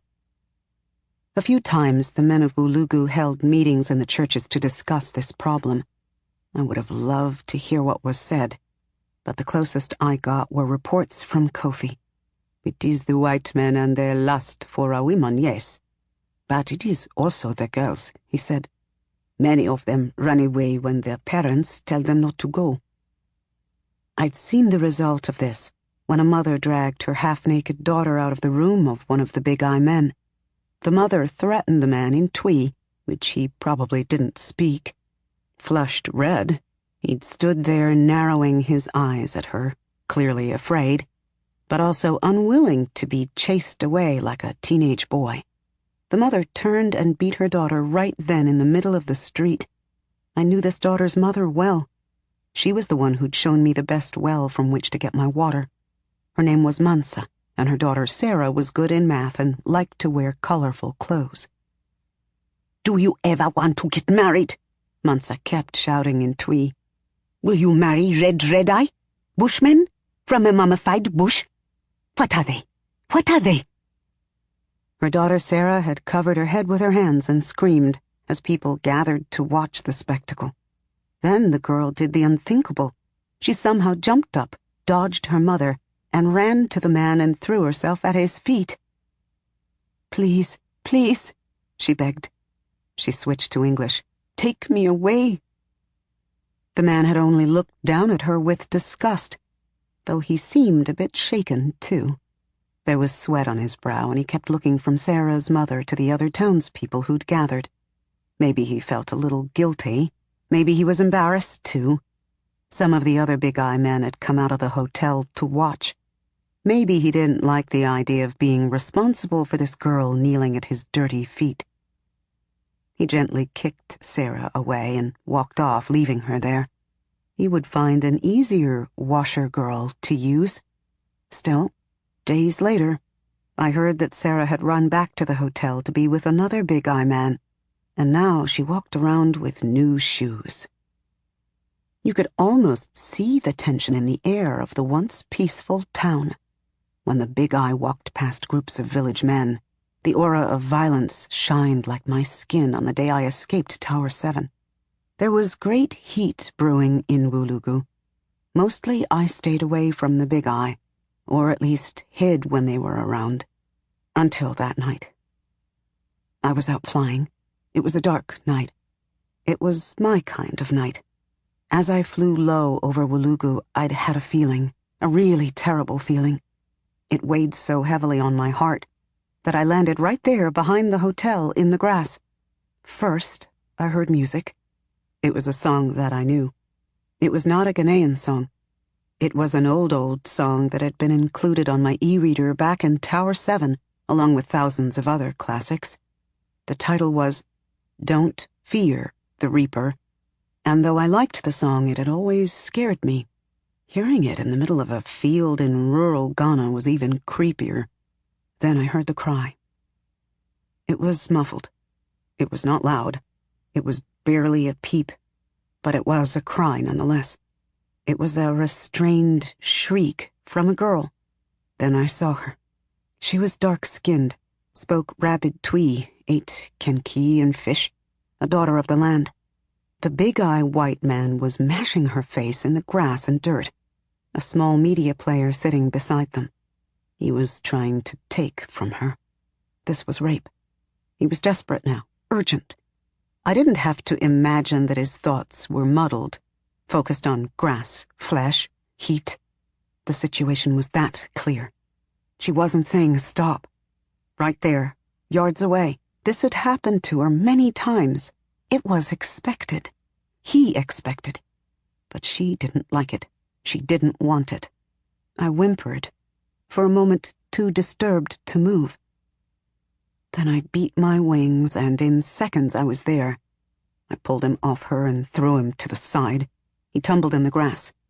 I was powerful, yes. I carried enormous jugs of water from the well, and I needed no help. My neighbors may not have seen my wings, but they were used to me. They didn't ask questions in Wulugu. Rolling to his knees, the white man stared at me with wide eyes. The man was clearly drunk. My brown wings were spread wide, my arms held up, fists clenched. "Okore, thank you," the girl said in Twi as she gathered her clothes. She started crying. I don't know if it was the sight of me or what she'd been through. She was a plump girl with tightly cornrowed hair. Had she done them specifically for this night? I blinked. I knew this girl. Sarah. "I'm sorry," the man said. "I'm sorry. I lost control. Please." He laughed nervously, standing and zipping up his khaki pants. "I always seem to lose control. I'm such an idiot. Something about this place and these people." I only glared at him. "What are you?" he asked, wiping sweat from his face. "An angel?" I could nearly see his mind working, looking at my African face, my brown skin, my brown albatross-like wings. His face grew suspicious. "No, you can't be an angel. You're just some bullshit my brain is ejaculating because that bitch won't let me fuck her." "Leave us," I said. "I paid her. She goes with me." "Paid her for what?" I asked. "Is this what you call washing clothes, cooking dinner?" "Look, I don't know what you are, and I don't care. Everything's fucked up about this place. You probably bathed in the dirt and whatever weird shit is in it did that to you. Lord knows you're filthy people. But I'm fucking that girl tonight. Sarah, get over here." Sarah shook her head and stood behind me. "You want your mother to starve," he growled. Sarah whimpered. "Better yet, I'll let her know how much of a whore you are." "All girls who come to you people are whores," I said. "Everyone knows that. But we don't ever reject them. They're ours. They're us." I wanted to laugh at myself. I was speaking as if I belonged in Wulugu. Did I? Maybe. Kofi felt I did. I was watching the man's hands as we talked. At first, they just hung there, but slowly they were becoming fists. so I wasn't surprised when he stopped talking and launched himself at me. I slapped him hard upside his head, and as my hand connected, I heard a crack. He fell and did not move. I looked down at the media player. The song was just finishing. I stamped hard on it, and the night became quiet. For the first time in my existence, I felt cold. Is he dead? I shuddered, the sides of my eyes stinging. No, I thought. I've just knocked him unconscious. I quickly turned to Sarah, who had run a few feet away and was now just staring at the unconscious man. "Go," I said. And Sarah went. Chapter 7. Kaboom. Bang, bang, bang. Someone was at the door. My wings shot open, knocking down the glass of water on my nightstand. It was all that I kept in my room, for this very reason. I'd gone to bed exhausted and disturbed. I normally didn't forget to put the glass on the floor. The sound of chopping came from outside. My mind flashed to the night above the city when they tried to shoot me out of the sky. There was no great winged man to save me in Ghana, and that fact got me to my feet. A scream in my throat. Still wearing my nightgown, I donned my black burqa and ran to the door. I threw it open, ready for a hail of bullets to tear into my chest, rend my legs into rags, eat away my face, like last time. The tears of anticipated pain blurred my vision. When the pain didn't come, they ran down my cheeks, and I was looking at Sarah. She was wearing jeans and a t-shirt. Her nose was bleeding, the side of her face scratched and swollen. For once, she wore no makeup, and she looked younger than her 16 years, even with the wounds. "Sarah? What?" "I'm sorry," she screamed, and then grabbed me in a hug. Every part of me tensed. Not since the first day here when I planted the alien seed had I hugged anyone. To allow a hug was to allow the person to feel my hump and understand that maybe it was not a hump at all. But Sarah already knew this. She hugged me tightly, pressing my wings. So frail in my arms, she was only a child. I looked over her shoulder. A helicopter was disappearing over the palm tree tops. Its chopping sound was fading. Was it landing nearby? Moving farther away? Where was it going? Regardless, I knew it was not gone. The big eye never just left. Sarah took my hand, tears falling from her eyes as she looked at me. "I couldn't help it." "Help what?" "They beat me, Okore," she said. "My mother beat me." She took a deep breath to calm herself. "They found him yesterday. He's dead. I was the last person people saw him with, so they came to my house. My mother, she was so angry that I'd been with one of those men. She beat me until I told them what happened." Horror passed over her face. "I've betrayed you. Oh my God, I have betrayed God's messenger." She burst out, crying, and I hugged her to me again. More than a small part of me had known that this would be the last night I spent in the comfort of my home. "I'm not God's messenger," I said. I felt so tired. The big eye knew who I was, what I was, and I had killed another of their own. I might as well have sat down right there in the doorway and waited for them to come and kill me. I'd flown across the planet, yet here I was again. "You are one of God's messengers," she said, her voice muffled as she pressed her face to my chest. She pulled back and took my hand. "Please," Sarah said. "They're coming for you. Come." She pointed to the car she'd driven to my home. It looked over 30 years old, at least the body did. All the doors were different colors from different cars. "Come, come, come," she screeched, dragging me toward the car. "No time for anything. They are on their way right now." No shoes, no money, no nothing. I was in my white nightgown and burqa. I could have resisted Sarah. I was certainly stronger than she, but in me, no matter how hopeless I feel, is the instinct to survive. I squeezed into the back seat, my wings painfully pressed against the cushions. The leather had worn away, leaving a layer of foam and wires. There was a fire extinguisher mounted to the passenger seat door. To make matters worse, the floor of the vehicle was non-existent, eaten away from rust and age. It was my first time in a car, but I didn't have time to really consider this fact. "Lie down," she said. Just as I lay myself sideways on the seat, pressing my wings more tightly against my back, I heard the sound of vehicles pulling up. "She's not home," I heard Sarah yell to someone as we drove off. Still, I heard the sound of car or truck doors opening and shutting. Then we were on the road.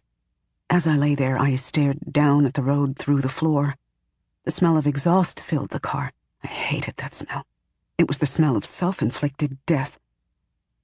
"Good," Sarah said, looking in the rearview mirror. "They're not following, not yet. My God, that was scary. What are they—" Kaboom! "Oh my God!" she moaned, staring into the rearview mirror. We were moving away from it, but the car was not very fast, and it had no windows and parts of the floor were gone. The sound was loud and clear. We were both quiet. I didn't want to get up and see what they had done to the only home I had ever had.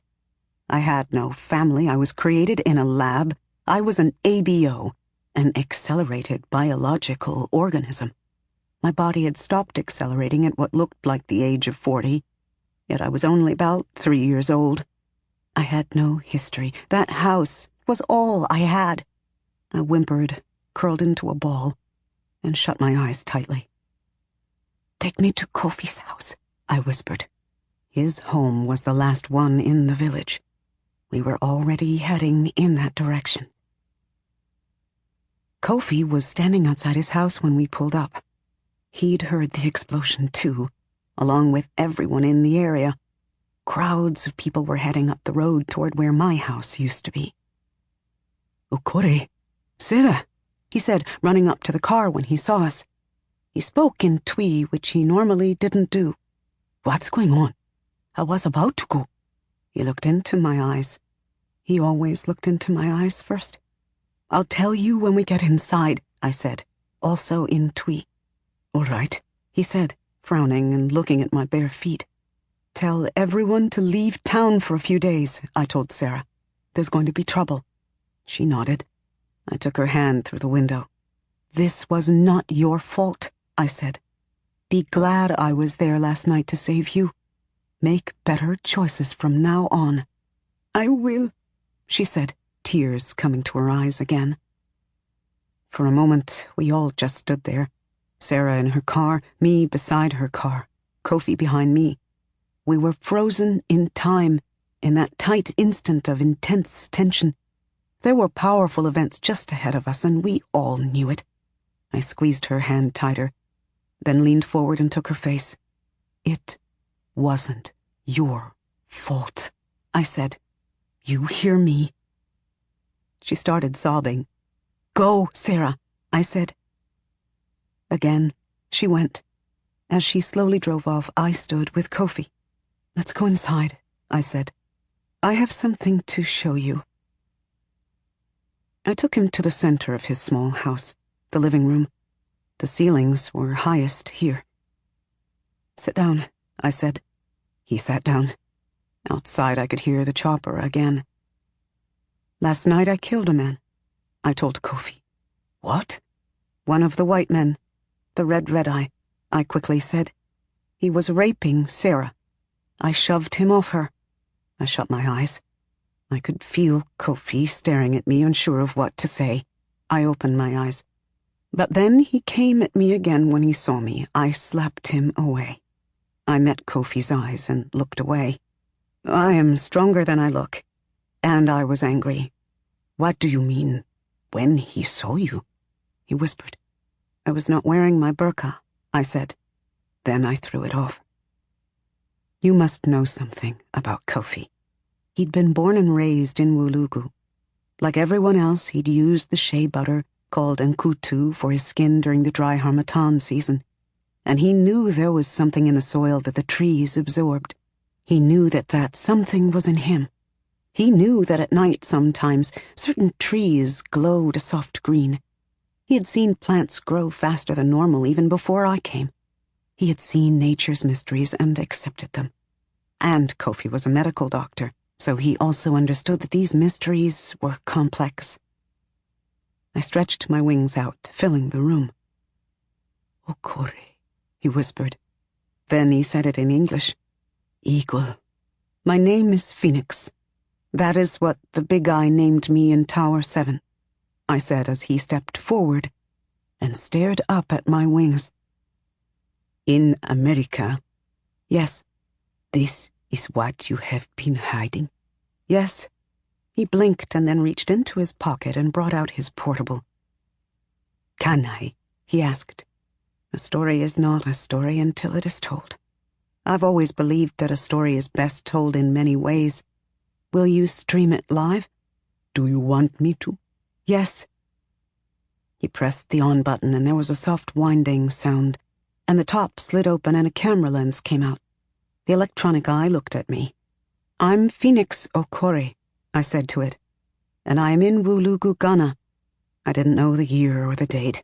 Something in me had stopped keeping track since my rebirth. He turned it to himself. "I am Kofi Ata-Anan, MD. We are in my home and all that you see is happening now. It is real. She is real." Kofi stepped around to me. "May I touch them?" I hesitated. "Phoenix, I won't." "Yes," I said. "You can touch them." I felt him run the edge of his hand between my shoulder blades. He pressed the powerful muscles there. He kneaded them with his fingertips and slowly ran his hand over the feathers of the long bones. He was gentle, the hands of a good doctor. "So then, how old are you?" he asked, running his fingers through the longer feathers of my left wing. My wings were sensitive, and I was beginning to feel blood rush into their flesh. I began to sweat. He touched the tip of my left wing, and I shuddered. "Does that hurt?" he asked. But he laughed as he said it. "Should I stop?" "No," I said. He moved to my right wing. "They are so natural. These belong on you. You're a work of art." "There is nothing natural about me." "It doesn't matter where or how you are made. You are God's creature." "I'm an ABO from Tower 7. An accelerated biological organism," I said. "I'm only 3 years old. I was supposed to be a weapon. My name suits me, Kofi." "But then you obviously escaped," he said. "You have died and risen, then?" "Yes." He poked a finger between my feathers to see the skin. It felt like heaven. "You are brown even beneath the wings. Is your blood—" I laughed. "Yes, it is red." "Can you have children?" he asked. "Do you have a womb? Can an immortal bear life?" He spoke the question more to his portable than to me.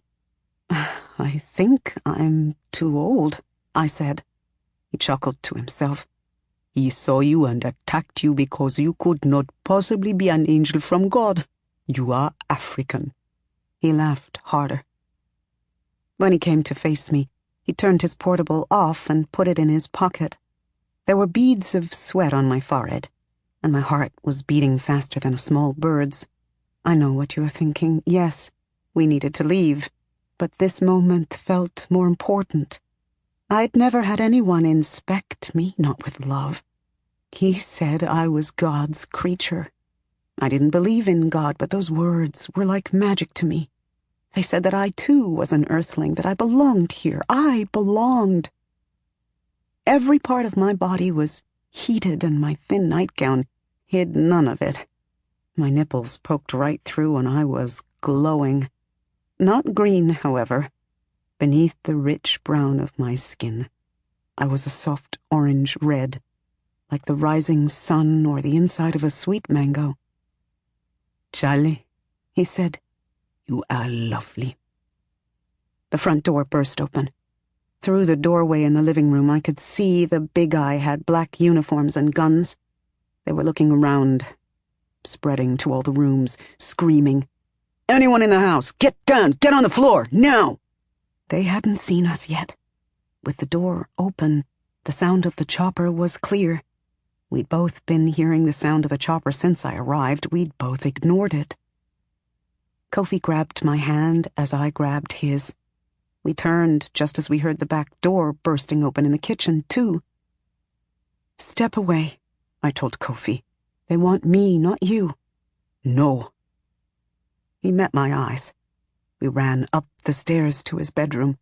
He shut and locked the door, just as someone banged on it. I looked at the window. I could carry him. We could have flown away, but there was a chopper hovering over the house. They had me again. We pushed the bed in front of the door. Kofi, you don't know what these people are capable of. Yes, I do, he snapped. There was a bang at the door as they tried to beat it down. He looked at me with wild eyes. They took my family, my parents, my sister. Maybe they took them to one of the towers, maybe even your Tower 7. Bang! They were like you, I think. Different. Possibilities, he said. I wasn't, so they left me. He ran to his closet and threw it open. He brought out a rifle. No! They'll kill you if they see you're armed. The bedroom window cracked. Then chunks of glass fell to the floor. Big Eye soldiers started to climb in. Get on the floor, one of them yelled. I ran in front of Kofi as he brought up his rifle. Leave him, I screamed. Please, take me, take me. Get on the goddamn floor. No, get out of my house, he screamed. You've taken enough from me. You will never have her. Tears flew from his eyes, spittle from his lips. He turned to me, his eye twitching and blazing with warrior's blood and rage. I won't let them take you, Okore. I loved Kofi. He was the gentlest man I'd ever met. Uluku needed him more than anything. Who else had been born and raised here, educated and trained elsewhere, yet returned to give back? Who else? Kofi stepped in front of me as he raised his gun. He was as tall as me. I wondered what it was that his family members could do. Maybe I had even known them. Most of the others in Tower 7 were Africans. Egyptian, Cameroonian, Kenyan, Senegalese, Nigerian, and, yes, Ghanaian. Yes, maybe I knew his family. I grabbed him and shielded us both with my wings, but not before I heard what sounded like the chirp of a small bird. Kofi's blood sprinkled my face. As my wings closed around us, all went dark. He dropped the gun. He started choking. I opened my wings a bit to give us some light. He was bleeding from his neck, his eyes staring at me in shock. Not from the fact that the big eye had shot him, that I know. I didn't know what they did to his family, but Kofi did not expect it to end this way for him. Not for him. His body bucked as his lifeblood ran over my arms, reddening my white garments. All he'd had to do was get behind me. He'd gotten in front of me instead. I loved him. And now the big eyes had taken him too, just as they'd taken Saeed. They were always taking from me, always taking the best of my people, of my world. Take, take, take. I was hot now, glowing orange. Kofi choked and gurgled weakly. He was leaving. He was in pain. The tears evaporated on my face as they crowded around me. I looked down at Kofi. He was still staring up at me, his mouth open as he tried to speak. I shut my wings, blocking off the red eye. Get out! I screamed at them. Get out now! I didn't wait. I put Kofi out of his misery. That's why I burned. I burned hot. Hotter than I'd burned the first time. I could do that, to make it quick for him. Everything went brilliant all around me. Hues of red, orange, and smoke. Kofi was growing lighter in my arms, so I looked up. I wanted to remember him as he was. My flesh was pain. But I held my consciousness.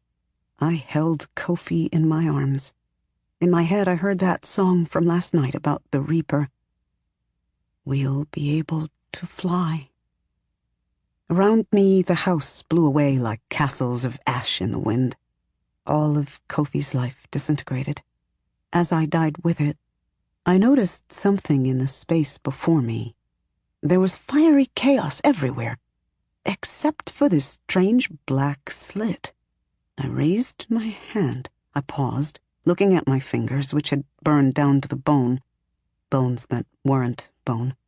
They were metal, red from the heat. I slipped the metal bones of my hand into the pocket of blackness before me, and that part of me disappeared.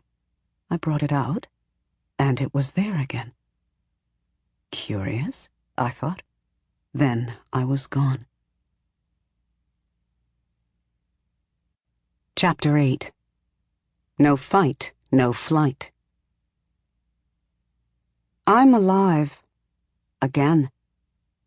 I am the villain in the story. Haven't you figured it out yet? Nothing good can come from unnatural bonding and creation. Only violence. I'm a harbinger of violence. Watch what happens wherever I go. The Big Eye have no idea. Below, they travel on a tanker heavy with crude oil. It's on its way to the United States. I ride the angry winds just behind it. How arrogant they are to believe that I am compliant. How naive. I thought scientists learned from experience. This second time I returned to life, I woke to the smell and sight of rich red earth. Then the stench of burned dirt. First my Saeed, I thought, staring blankly at the moist soil. Now my Kofi. I moaned as the grief of both their deaths washed over me. I kept coming back, but I could not bring them back. Not even once. They were dead. Before their times. I didn't believe in God. How could I believe in God? So this meant that they were gone, both of them, forever. Heat. I heard the ground below me hiss and then crackle as it smoldered. Heat. Within my body, outside of it. I grabbed handfuls of dirt and squeezed, curling my body in on itself. Heat. Nothing eased the pain. I was in Ghana. It was a hot, sunny day, and I was me. I was brown. But as I stared at my skin just beneath, I saw the hint of glow. Now that glow was red. I didn't need to inspect myself this time. I knew. And I remembered everything. Saeed, then Kofi. I tried to curl tighter and couldn't. Click, click. These people again. Don't move. The woman's voice firmly said. Her accent was not American. Bumi, the Yoruba woman from Tower 7. How was she alive? She pushed the barrel of her gun against the back of my head and waited for me to comply, as if I were afraid of dying. Why did they always think I feared death? Get up, she said in her flat voice. I turned to face her as I sat up. She now had a network of sharp light brown scars on her cheek, and her short, straightened hair was streaked with gray. She wore the black uniform, and there was a fist grasping lightning bolts on her left breast pocket. The symbol for the Big Eye was always stitched over their soldiers' hearts like a blindfold. She certainly couldn't see me, not really, even if she'd known me from when I was a baby. I looked up. All around me was red dirt.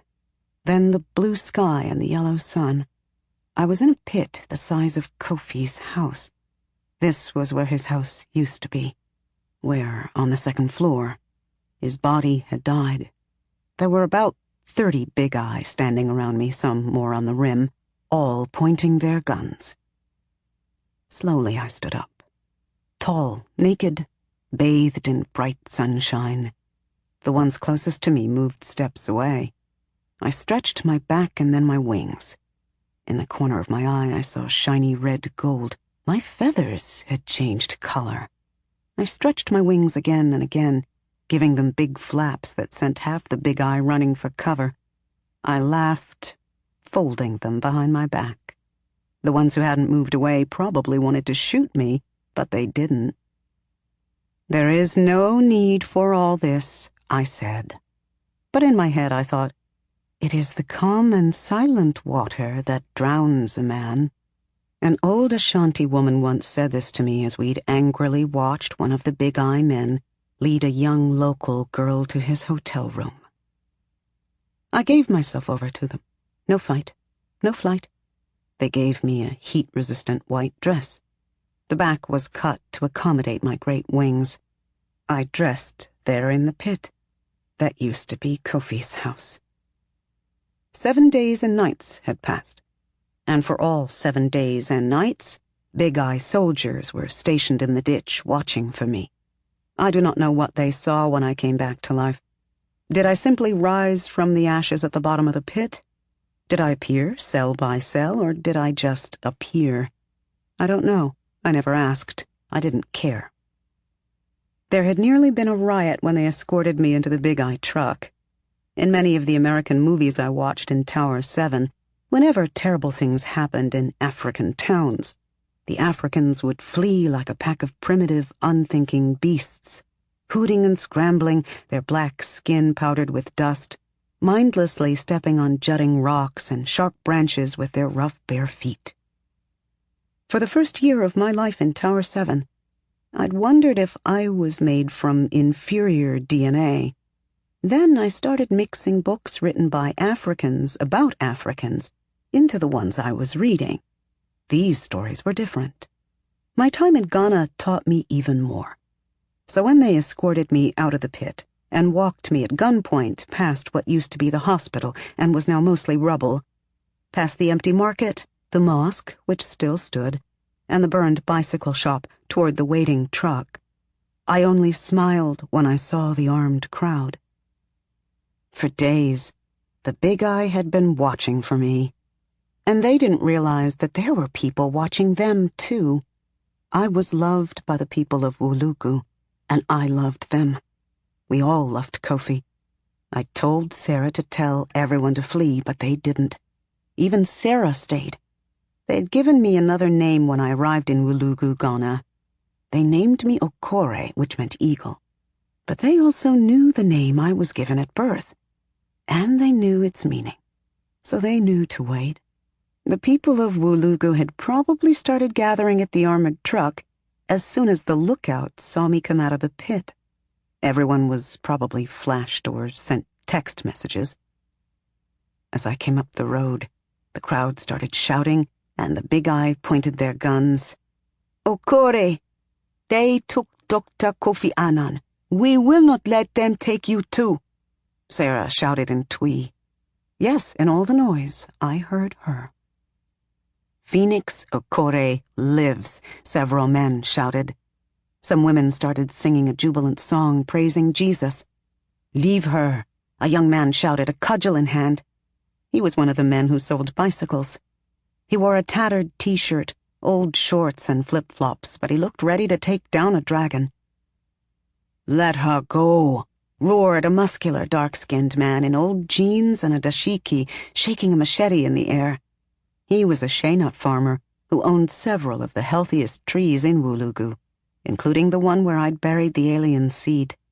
Several enraged men stood menacingly behind him, equally armed with machetes, knives, and probably a few guns. All of their protests were in Twi. How did they expect the Big Eye to understand them? Or maybe they didn't care or want understanding. Someone threw a stone at one of the soldiers. The soldier ducked. He looked at the largest group of men, bared his teeth, and started raising his gun. In that instant, I had a flashback of what happened to me in Tower 7. If the Big Eye started shooting, I knew they would not stop. I met Bumi's eye. She smiled a smile that said, "Just give me a reason." "Please," I shouted in English, spreading my wings wide. The deep golden red shine of them had the desired effect. Everyone quieted and stared, Big Eye and Wulugu townsfolk alike. A soft breeze blew through the lush trees behind the old houses beside the road. Shh, shh, shh. I quickly spoke to the people. I spoke in Twi. I don't want any more of you to die. Wulugu must survive all this. I hoped that they understood exactly what I meant.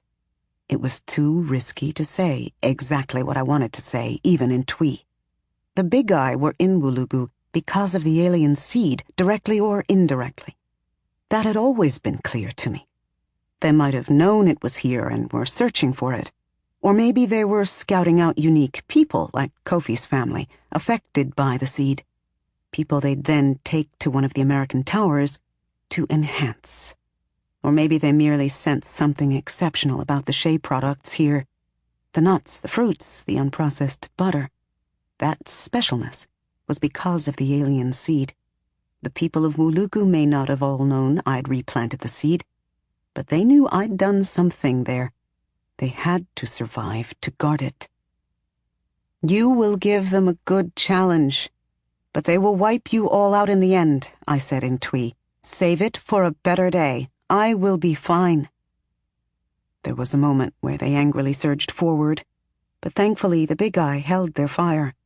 Then the people of Wulugu who'd come ready and willing to risk their lives to defend me, mostly men, a few women and no children, reluctantly pulled back. They let the Big Eye shove me into the truck, my wings painfully bending in the restricted space. Bumi got in and sat beside me. Nice wings, she said. I looked out the window at the people who were the only family I had. The truck drove off before they could say goodbye. So I agreed to return to the United States with the Big Eye, across the ocean. However, they couldn't bring me by airplane. It was too dangerous for them, and my wings would not fit. Thus, they made a quiet deal with an oil tanker set to leave from the coast of Lagos, Nigeria, 2 days later. The cramped drive from Wulugu to Lagos took 28 hours. Even when we stopped for breaks, I was only allowed out of the truck to relieve myself. My wings throbbed, the muscles twitching and constricting. The Big Eye didn't want people to see me and start talking. Africans like to tell stories, and stories travel and germinate. And sometimes, stories evolve into trouble. Bumi dismissed my suggestion of wearing a burqa while outside. I've chased you to the other side of the world, all the way to my native land. How stupid do you think I am?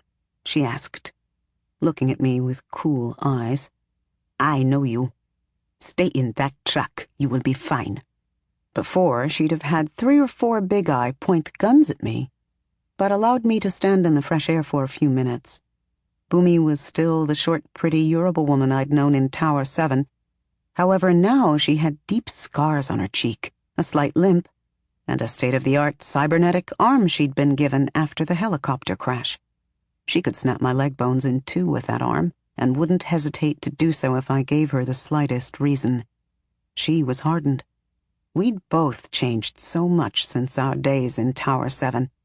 I wondered if she'd been given her American citizenship yet. I didn't ask.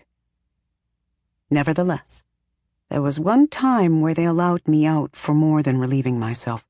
It was in a city not far from Lagos called Ikare. We'd stopped at a mosque built by the brother of one of the local Yoruba kings. We parked in the back, and Bumi got out to talk to the lean but strong old man in the white flowing Sokoto and buba. The man ignored her, came up to the vehicle, and looked in at me. First he spoke to me in a language that I could not understand. As he spoke softly, he motioned for me to come out. I looked at Bumi for guidance.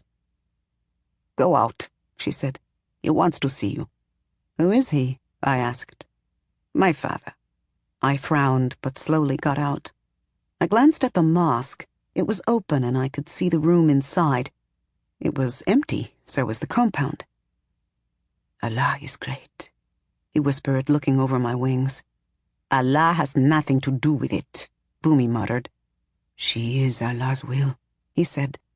Come, my wives have prepared a meal for all of you. All of you. His wives would not come near me. They would not serve me, though they served the 4 Big Eye soldiers like servants. Bumi seemed to find this hilarious. Mommy, she said to one of them, laughing and placing a bowl of soup and fufu in front of me. She won't bite." Her mother only shook her head and quickly left the room, as the other wives did. I ate fast, and then asked if I could stand outside near the car. Bumi went with me, while the others finished up and made small talk with Bumi's father. "We can cure you," Bumi said as we walked to the SUV. I chuckled. I had died, lived, crossed the ocean to Africa, fallen in love, and watched that love die. I was no longer so naive. "Cure me of what?" I asked. She considered me, then her face hardened. "Just don't give us any trouble along the way." "You have my word," I said. She leaned against the truck and took a sip of her water. "Your word is shit to me," she said. "When I get you to Tower 6, we will finish what we started." "And what exactly was it that you started?" I asked. "Never you mind," Bumi said. And I didn't mind. It was warm outside and the yard was wide open. I was not flying, but I felt free for the moment. I inhaled the dry air with my eyes closed, and I opened my wings wide. The muezzin called the afternoon prayer, so there was at least one other person on the compound. I let it wash over me with the breeze, and in that moment I felt at peace, regardless of Bumi's ugly presence. I felt in my soul that in due time all would be well. Life was so easy. Then Bumi said it was time to go, and I had to climb back into the truck, folding my wings close to my body. "Pray to Allah to keep you safe and sound," Bumi's father said, opening the door, taking my hand and patting it. "Or maybe you can pray for me." I never had time to learn. "I will," he said. "You are a fallen angel, but you can still fly. All is not lost." Then Bumi shut my door and we were off.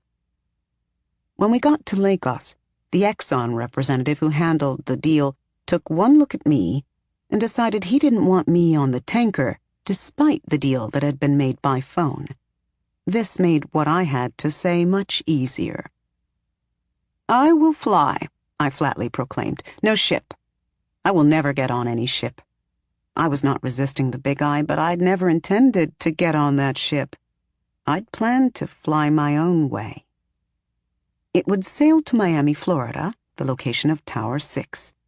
Bumi didn't trust me to follow, so after consulting with her superiors via portable, Bumi herself injected tracking nanobots into my bloodstream. These slipped into my blood cells and multiplied within the cells whenever mitosis occurred. These tiny tracking devices essentially became part of me. The big eye would know where I was, what my temperature was, what I had eaten. Obviously, this was an upgrade that they'd made just for me. Unlike the nanobots Emuo had used to communicate with me in Tower 7, these nanobots wouldn't melt unless I became hotter than 6,000 degrees Celsius, the approximate temperature of the center of the Earth. I was back on the grid. It was Tower 7 all over again. As soon as they stuck that needle into my flesh and pressed down on the syringe, I felt naked. But at least I could fly. Chapter 9. Villain. All stories must be told. I've been telling you this one as I cross the Atlantic again. Below me, its waters ripple and roil. There is great wind here, an angry type of wind. But it's moving in the right direction, which means that all I have to do is keep my wings open. The wind is taking me to my false home in America. To pass the time, I tell you the Book of Phoenix. My turbulent, accurate memory. My oral, unfinished tale. Unfinished because it will finish when I finish. If I stray too far from the ship below, I have no doubt that they will come after me in their helicopters, with their weapons and their fearful, self-entitled intent. However, they have nothing to worry about. For now, I comply. How long have I been telling you this tale? How long have I been flying? For days. I've shut down my system again. No straining muscles this time. Flying is natural. And I'm stronger than I was when I left the United States. My titanium alloy bones are not light, but my body is made to fly. The Big Eye built me well. I'd have been a good weapon if I were not human, if I did not have a brain that could remember after death after death after death. And there is more. Last night, he came to me. I was flying low, listening to the calm of the water and fantasizing about dropping into it. If my wings got wet, I wouldn't be able to fly. The water would pull me into its great belly, as it had so many other Africans on unwanted journeys. Will the Big Eye be able to come after me? I was wondering. I almost wanted to find out. Do they have deep diving gear ready? Will they be able to reach me? I can fly, but I am not light. I will sink fast. The smell of the ocean out here, away from everything, a mile from the ship whose lights I follow, is of fine salt, and the flesh of bodies large and small, plant and animal. I felt good. I inhaled the fresh air, feeling my brain and spirit vibrate, because I clearly understood that I was so much more than I was before. Tower 7 would never have held me for long. I wished Saeed could see me now. Saeed, I whispered. So much has been lost, but all is never lost. It was too dark for me to see anything but the sliver of moon above, the lights of the ship, and the soft glow of my red-gold wings. The wind was gusting, so I couldn't hear him. The ocean's musk was in my nose, so I couldn't smell him either, but I sensed him with the tips of my longest feathers. There he was, flying below me, slightly to my right. His enormous wings spanned past my left. He rode the air inches above the water. Something told me that he didn't risk a watery death if his wings got wet. It was hard to believe that I had freed him from Tower 7. Already I was putting next to no effort into flying. His presence made flying even more effortless. He was carrying me for the moment. I stared down at him. His skin was so dark that I only clearly saw his brown wings. I heard his voice as if there was no roar of ocean wind, and he was right beside me. He spoke to me in Twi. Phoenix the Okore returns to the United States of America, her birthplace, the prodigal daughter. His voice was rich, and it sounded like he was smiling. I frowned and spoke aloud, despite the noise of the wind. I've had one other birthplace so far, and there will probably be more. Yes, but Tower 7 was the place of your creation, he said. There is nothing to love or hate about it. It is fact. Tower 7 no longer exists. Phoenix of the Okore, he said again, this time laughing, deep and throaty. Reckless, impulsive child. How did you get here? I asked. Who are you? His voice grew deeper. I am your father. I paused. Then I burst out laughing, glad that he was carrying me. I'd had the time, equipment, and access in Tower 7 to stream and watch thousands of movies, old and new. But how had he managed to see the 5th movie in the Star Wars series while trapped in his glass dome? Not all questions have answers, he said, chuckling. I know. I know what you are planning, he said. You've no intention of letting them take you to Tower 6. You want to go to New York. But Phoenix, you can't just go to the backbone. I paused. How did he know? I'll do my best, I finally said, pressing my lips together and frowning. I didn't want to think about the how yet. Your best will get you captured quickly, he said. Your blood is tainted. I laughed. My blood has never been pure. They can track you wherever you go. He was right. But they might let me at least flee as far as the city. I just had to reach the backbone. I'm here to show you how I got here, he said. Because you can do it too, and you might like to have some fun with it. Do what? You are not what I am, he said. I'm immortal, I cannot die. You are supermortal. You can live and die to live and die again. You are specimen, beacon and reaper, life and death, hope and redemption. Villain too, I thought, and I have plans. But I hoped he couldn't read my mind. No one needed to know that, not even him. He chuckled again. That is to be decided by your actions, Phoenix, not by your thoughts. I want you to remember the ends and the beginnings, of birth and death. Remember. I can't remember when I was first born. No, but what of the other times? The first time I inhaled my first breath in the ruins of Tower 7, it warmed my warming body. I remember noticing the breeze first, how it smelled of flowers and then exhaust. The second time was in the pit that used to be Kofi's home. A hot shiver from my toes to the top of my head. I'd thought of Saeed, but then Kofi. I remembered both times that I died, when there was also heat. I frowned, remembering something else. There was something. I squeezed my eyes shut for a moment, pushing the memory forward, and then I opened them. When I died in Kofi's house. Good, he said. You've found it. But I hadn't, not yet. It was right on the tip of my mind, but I couldn't grasp it. There was something when I died, with Kofi burning up in my arms, as I burned. For a whole minute we flew, not speaking. I still couldn't remember it. I live outside of life and death, he said, so I can slip through time and space. You live inside life and death, so you can do the same. I looked up at the moon. It was a tiny sliver, like an opening, a cut into another place. That was when I remembered. A sliver, the moon, like the slice of otherness I'd seen when I was burning up, when I was trying not to look at Kofi's disintegrating body.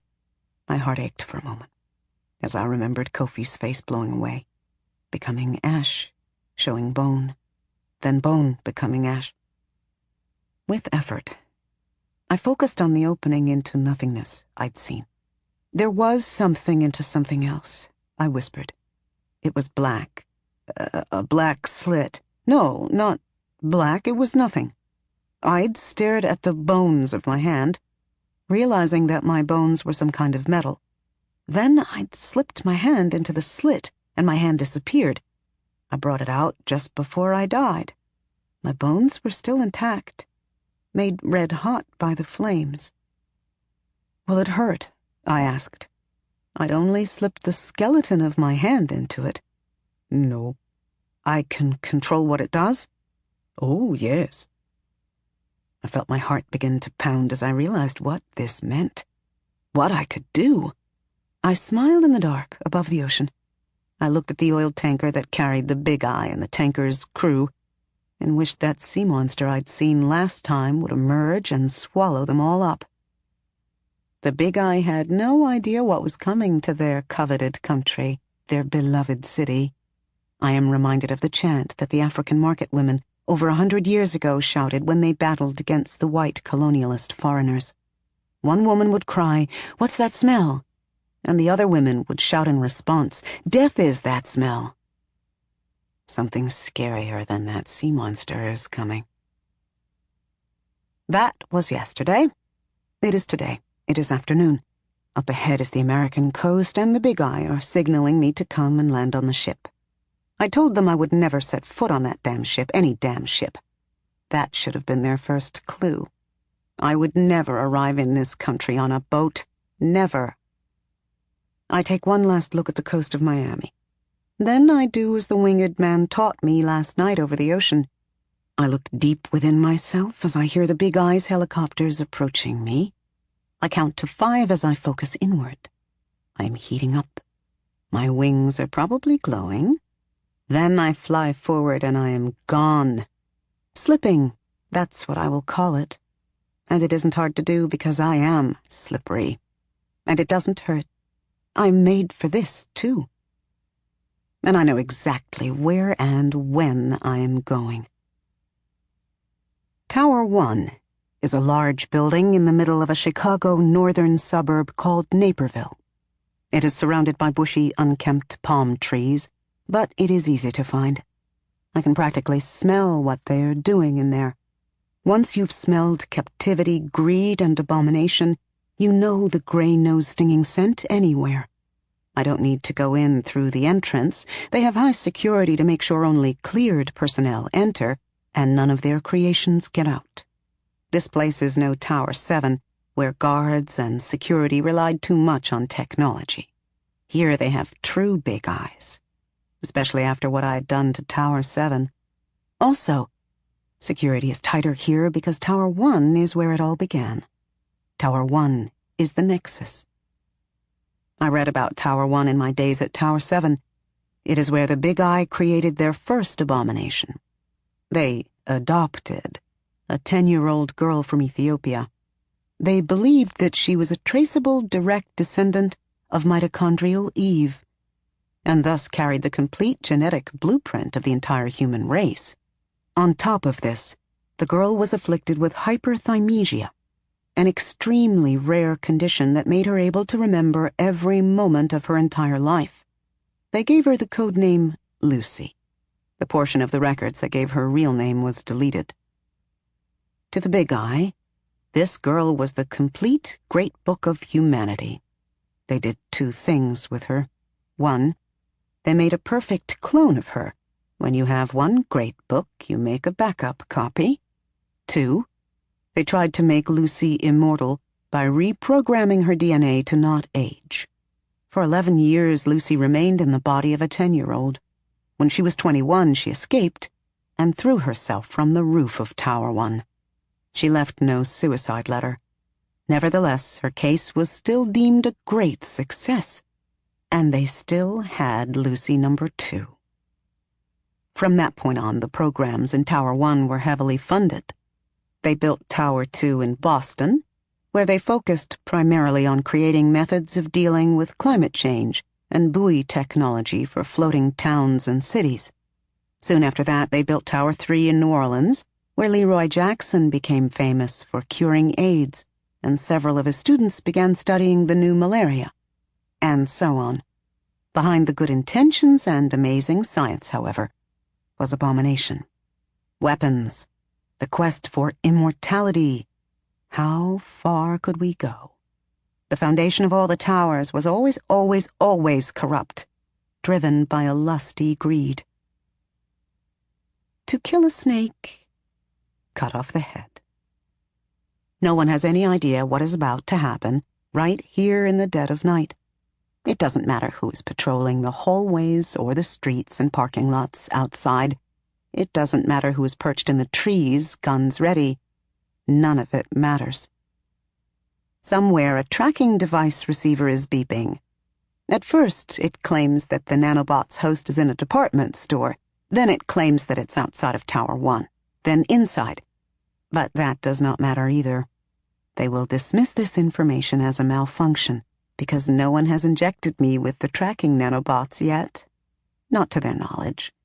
That won't be done for another 2 days. I've stepped into a different space and time. Naperville, Illinois, United States, Tower 1, floor 4 out of 9. The most extreme research is usually done on the middle floors. The walls are white and low. The floors are gray, shiny, and cool beneath my bare feet. There is steel railing running along the walls of both sides of the hallway. We didn't have that in Tower 7. The hallway is narrow, so I fold my wings tightly against my back. It's painful, but I have no choice. I've wrapped a black sheet over myself so that only my face shows. I pinned it below my head so that it doesn't fall off. I've used makeup to shade my dark brown face a light peach color. I grabbed all these things from the department store. If I'm seen by their cameras, they cannot know it is me.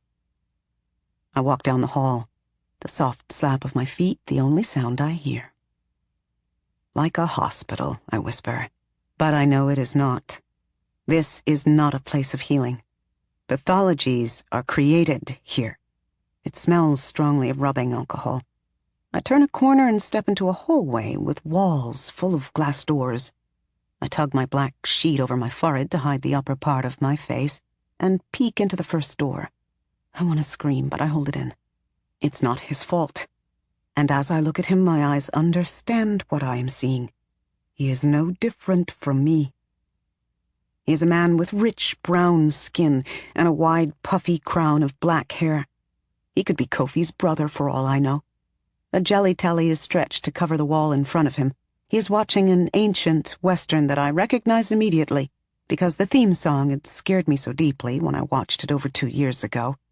The good, the bad, and the ugly. As if something is mocking me. The awful theme song plays, and I shudder. It still sounds like a chorus of starving coyotes. Both of the man's arms and the lower parts of his legs are complicated masses of red, black, and green wires, meshed over jointed metal rods. His hands remind me of the metal bones of my own hands. Computer parts are strewn about his room, and he's standing at a table heavy with more parts. His thin metal fingers are highly dexterous as he weaves wires into what looks like a green circuit board. There's a spark. He laughs to himself and nods his head. I can't tell what he's building. He looks up, and his eyes grow wide with surprise. I hold a hand up and wave. He waves back. He looks up to the side, and all emotion drops from his face. His room is under surveillance. I quickly look at the ceiling in the hallway. As soon as my eyes notice the camera, a siren goes off. The man's mouth opens with surprise, and he frantically points at me. "Hey!" he shouts. "No, not at me. Behind you," he says. I turn just in time to see the guard about to grab me. There is a gun on his hip. I inhale. Then I'm instinct, and I'm fast. I pull my wings even closer to my body, whirl around and shove him backwards against the wall with one arm. I grab his face with the other. He is a big man, but no taller than my 6 feet, and I am stronger. When did I become so strong? Was it the flight across the ocean? Or maybe it is the dying and coming back to life. The guard has blue eyes, a sparkling earring on his left ear, and a bushy black beard that is scratchy beneath my pressing hand. My body floods with the rage that has wanted to burst from me since I left Ghana. I let it wash over the guard. I let it drown him. I slam his head to the wall, and there is a soft crunch. He goes limp. He sinks to the floor. There is blood now. I've crushed his head. His gun is still in its holster. He had no intention of killing me, but I've killed him. I shudder and frown. My nostrils flared. My belly flutters. What am I becoming? I stare down at the man. My mind feels cloudy. I am villain, I think. Bang, bang, bang. The man in the room is kicking his door as hard as he can. "Forget him, oh," the man says. His thick accent sounds Ghanaian or Nigerian. "He is rubbish, and he don't pay me anyway. Go down the hall. Look for the square. Smash it." I blink. Square? "Yes, you will see it. Go, move now." I can barely hear his words over the siren.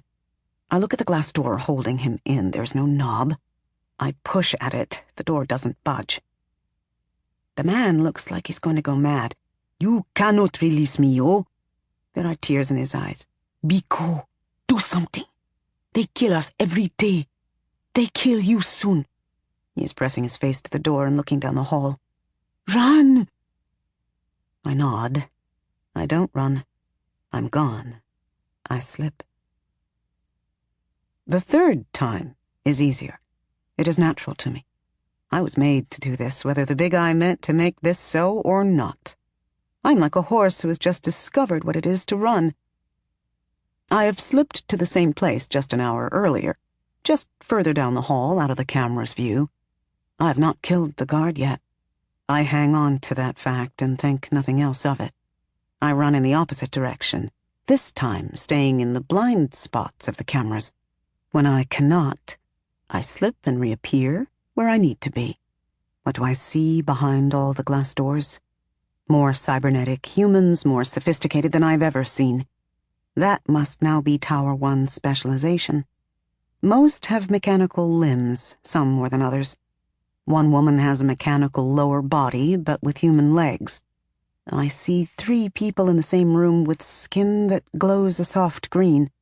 At first, I think they are what I used to be. But when I look more closely, I see that their skin is embedded with millions of minuscule screens. "How can I get you out?" I ask them. "Get to the glass box," one of them shouts. "Break it." I'm relieved to hear the same suggestion. "Keep going down the hall," a young man with only one cybernetic arm says. He seems to expect me to run by. I am fully convinced that they are all able to communicate electronically when I pass the next door several feet down the hall. The old woman inside is the first Caucasian captive I see.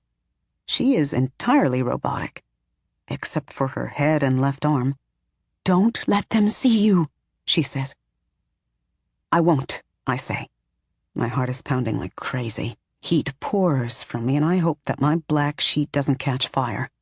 For the second time in my existence, I feel that if there is a God, then I am doing God's will. I do not think of the guard I will brutally kill in an hour. All who see me understand what I am. All creatures of the world want to be free, even when they've never tasted freedom. So all of these caged people are glad to see me. A minute later, I stand before the large room, staring at the woolly mammoth sleeping on an equally massive bed of hay. I'm wondering why the enormous creature does not free itself. Then I see the square. It's the size and width of a sideways refrigerator, and it's made of glass. There is something foggy and vaguely red inside. There are screens and other equipment along the far wall, but I'm focused on 2 things, the sleeping beast and the glass square. I think of the glass dome back in Tower 7.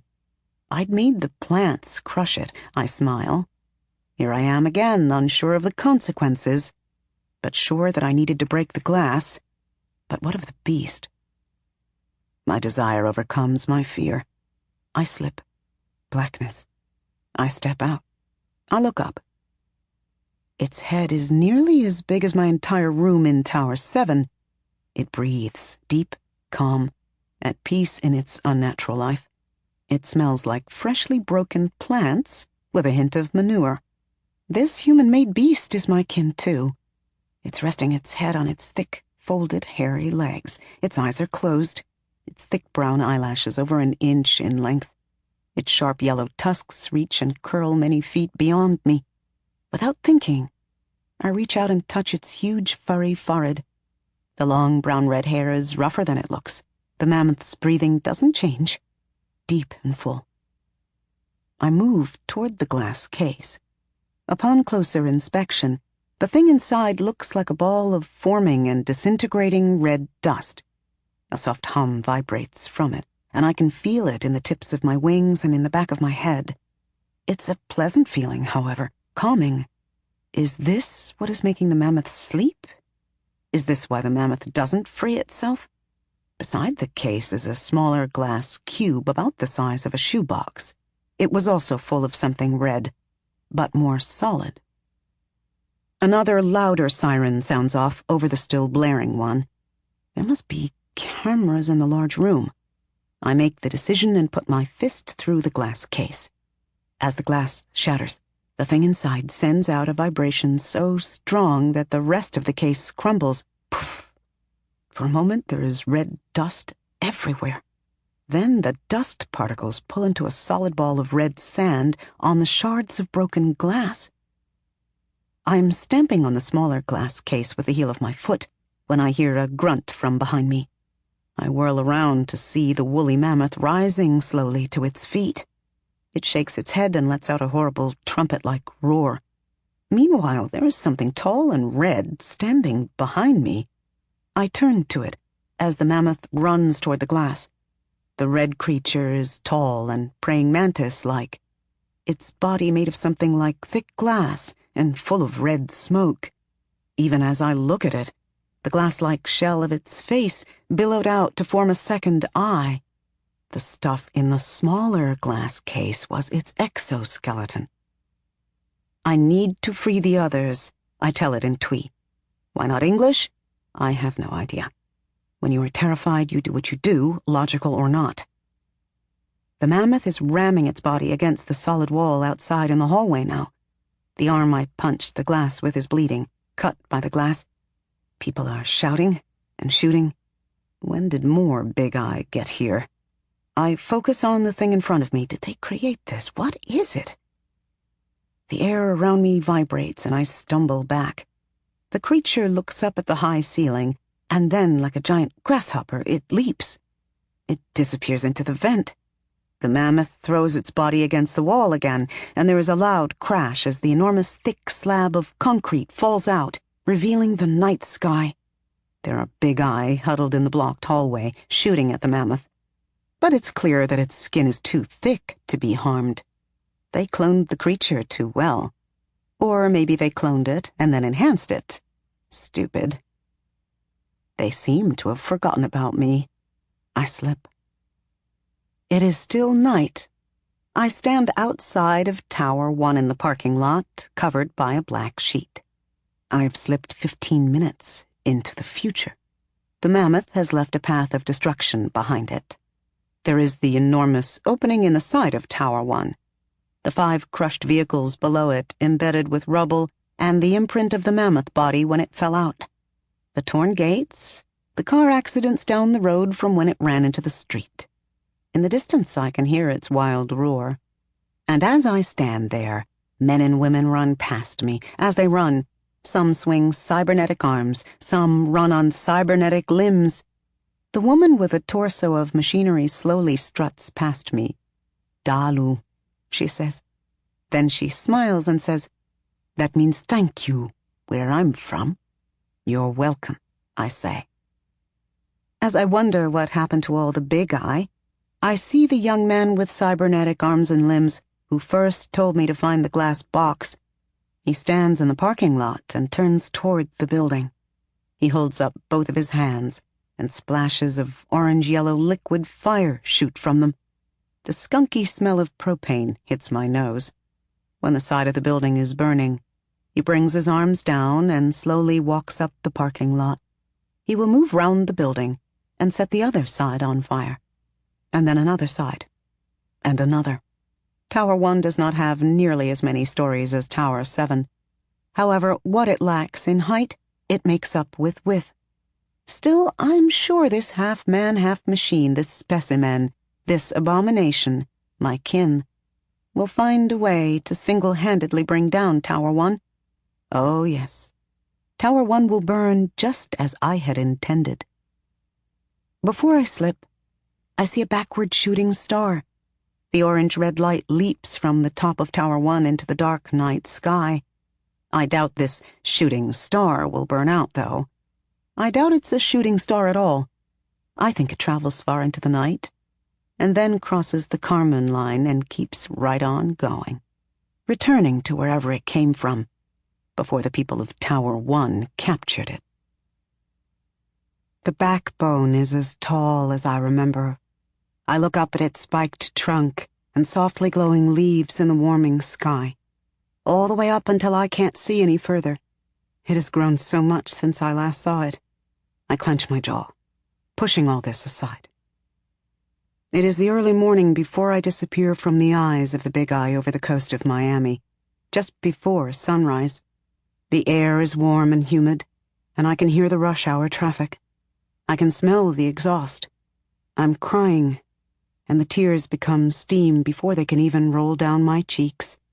My black sheet burns up. The white makeup on my face turns to ash. My white, heat-resistant dress begins to crackle. I increase my heat, keeping my gaze on the backbone. I am villain. I will break the backbone's back. I will burn the entire city, starting from this arboreal heart. The tree shivers, and some of its leaves fall. A groan comes from its roots. They are writhing deep below my feet, and the noise echoes across the city. I hear people exclaim from nearby, but I don't turn to look. They'll soon be dead anyway. Good. These people are the same people who went about their lives, walking past Tower 7 every day when it still stood. It made no difference to any of them what they were doing to us only a few floors above. And even if I care to see these indifferent people, I can't see them. The mile-wide area where Tower 7 used to stand is now gnarled wild jungle in the middle of the city. They've tried to contain the plants and trees by surrounding it with a high concrete fence. I smile with disgust. These people haven't learned from their many mistakes. You cannot contain the backbone. But I can burn it and the rest of this remorseless city to ash. They made me here. I will be exactly what they wanted. Since no one else seeks revenge for all that the Big Eye have done, I will. Let me be the villain for the sake of justice. Is this what they've made you? I pull my wings in. He is naked. But I know it must be terribly hot for him. Immediately I pull in my heat. I am so glad to see him. Emuo, I whisper. I fall to my knees on the soil, suddenly very, very tired. I look up at him. Now the tears fall down my cheeks through the white ashes of makeup on my brown face. Wet. Water. They feel so cool. He reaches out a hand and helps me up. Emuo, the Nigerian man who can walk through walls. Emuo who helped me escape Tower 7. Emuo, one of the only two who survived its fall. Emuo who knew that I would rise from the ashes and had left me a dress to clothe my nakedness. He said you'd be here at 6:55 a.m., a minute before dawn, and here you are. Sweat pours down his face. He blinks as a drop falls into his eye. Who?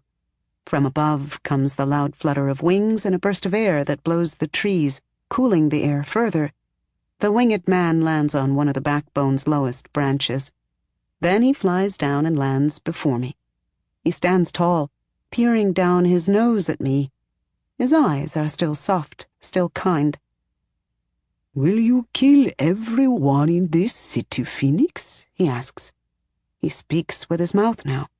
His voice is fatherly, and I feel like sitting back down and listening to him tell stories as the children did with elders on moonless nights in Wulugu. Isn't that what they want? I whisper. Behind me, I hear Emuo laugh. You're not a villain, the winged man says. I am a weapon.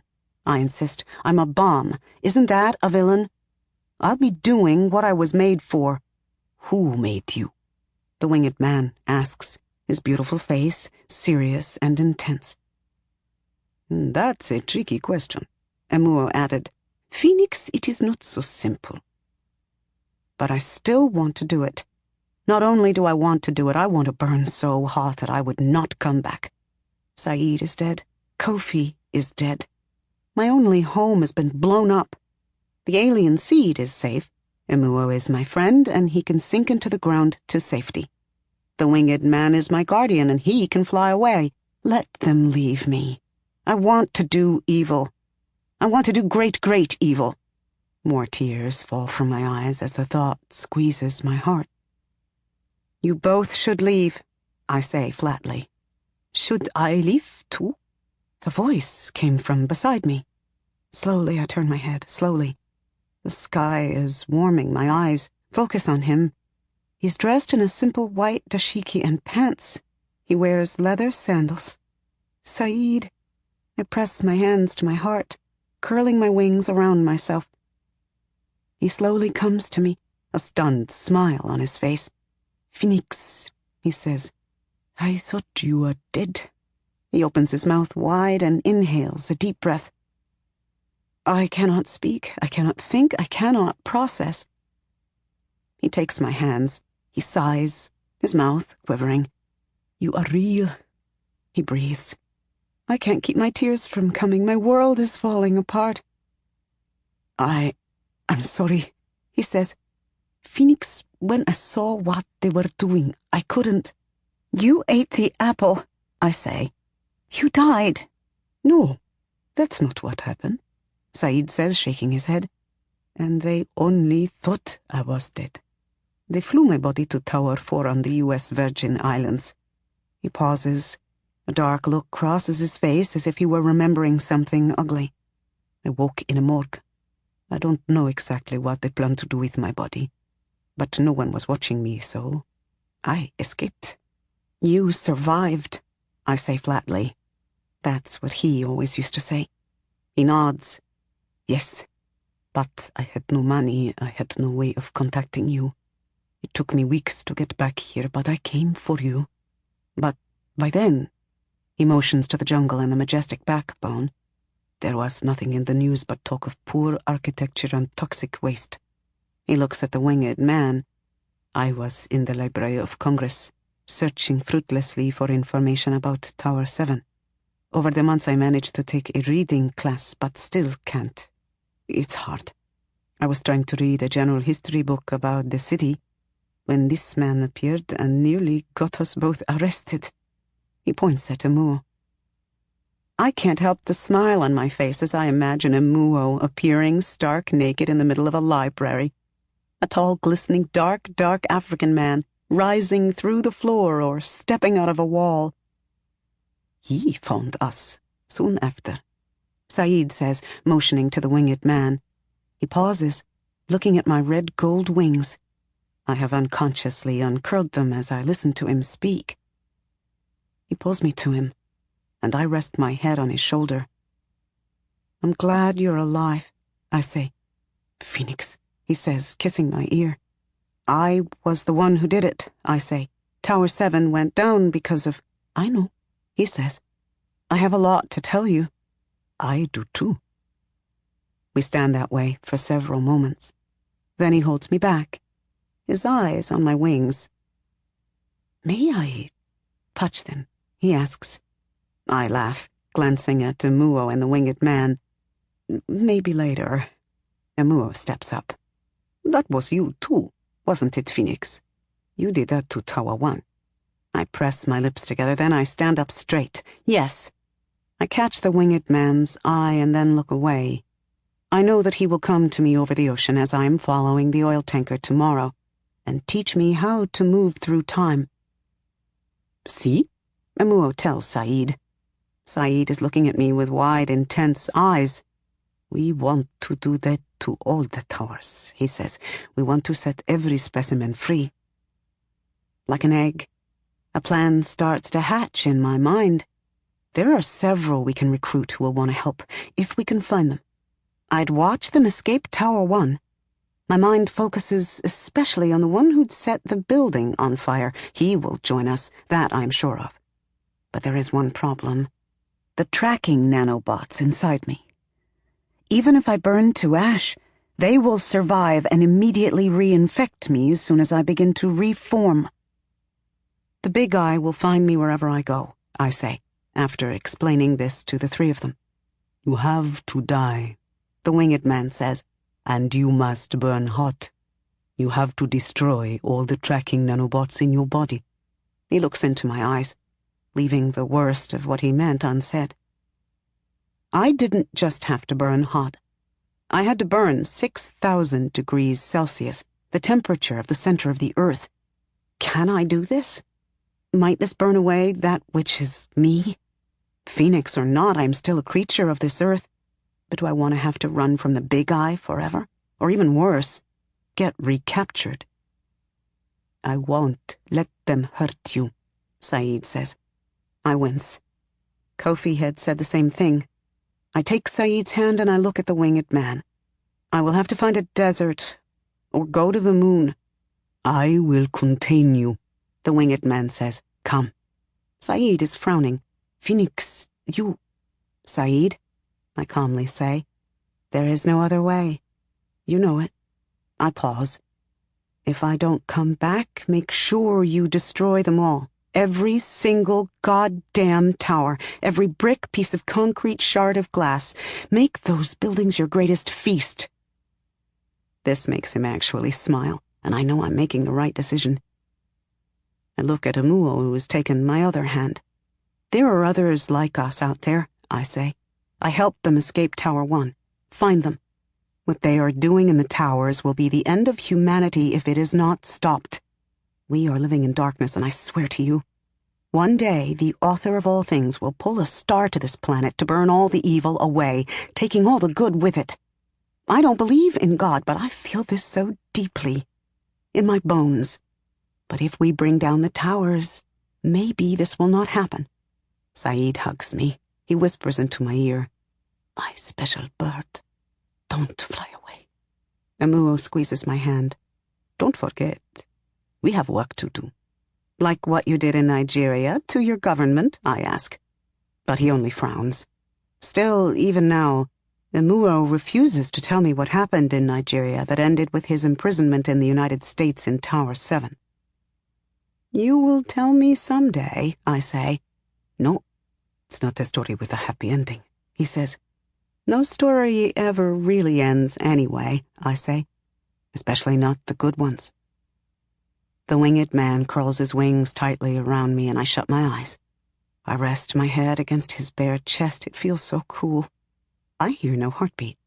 I do hear the rush of the wind over the trees, the movement of the ocean, the shift of desert sands. Who are you? I wonder.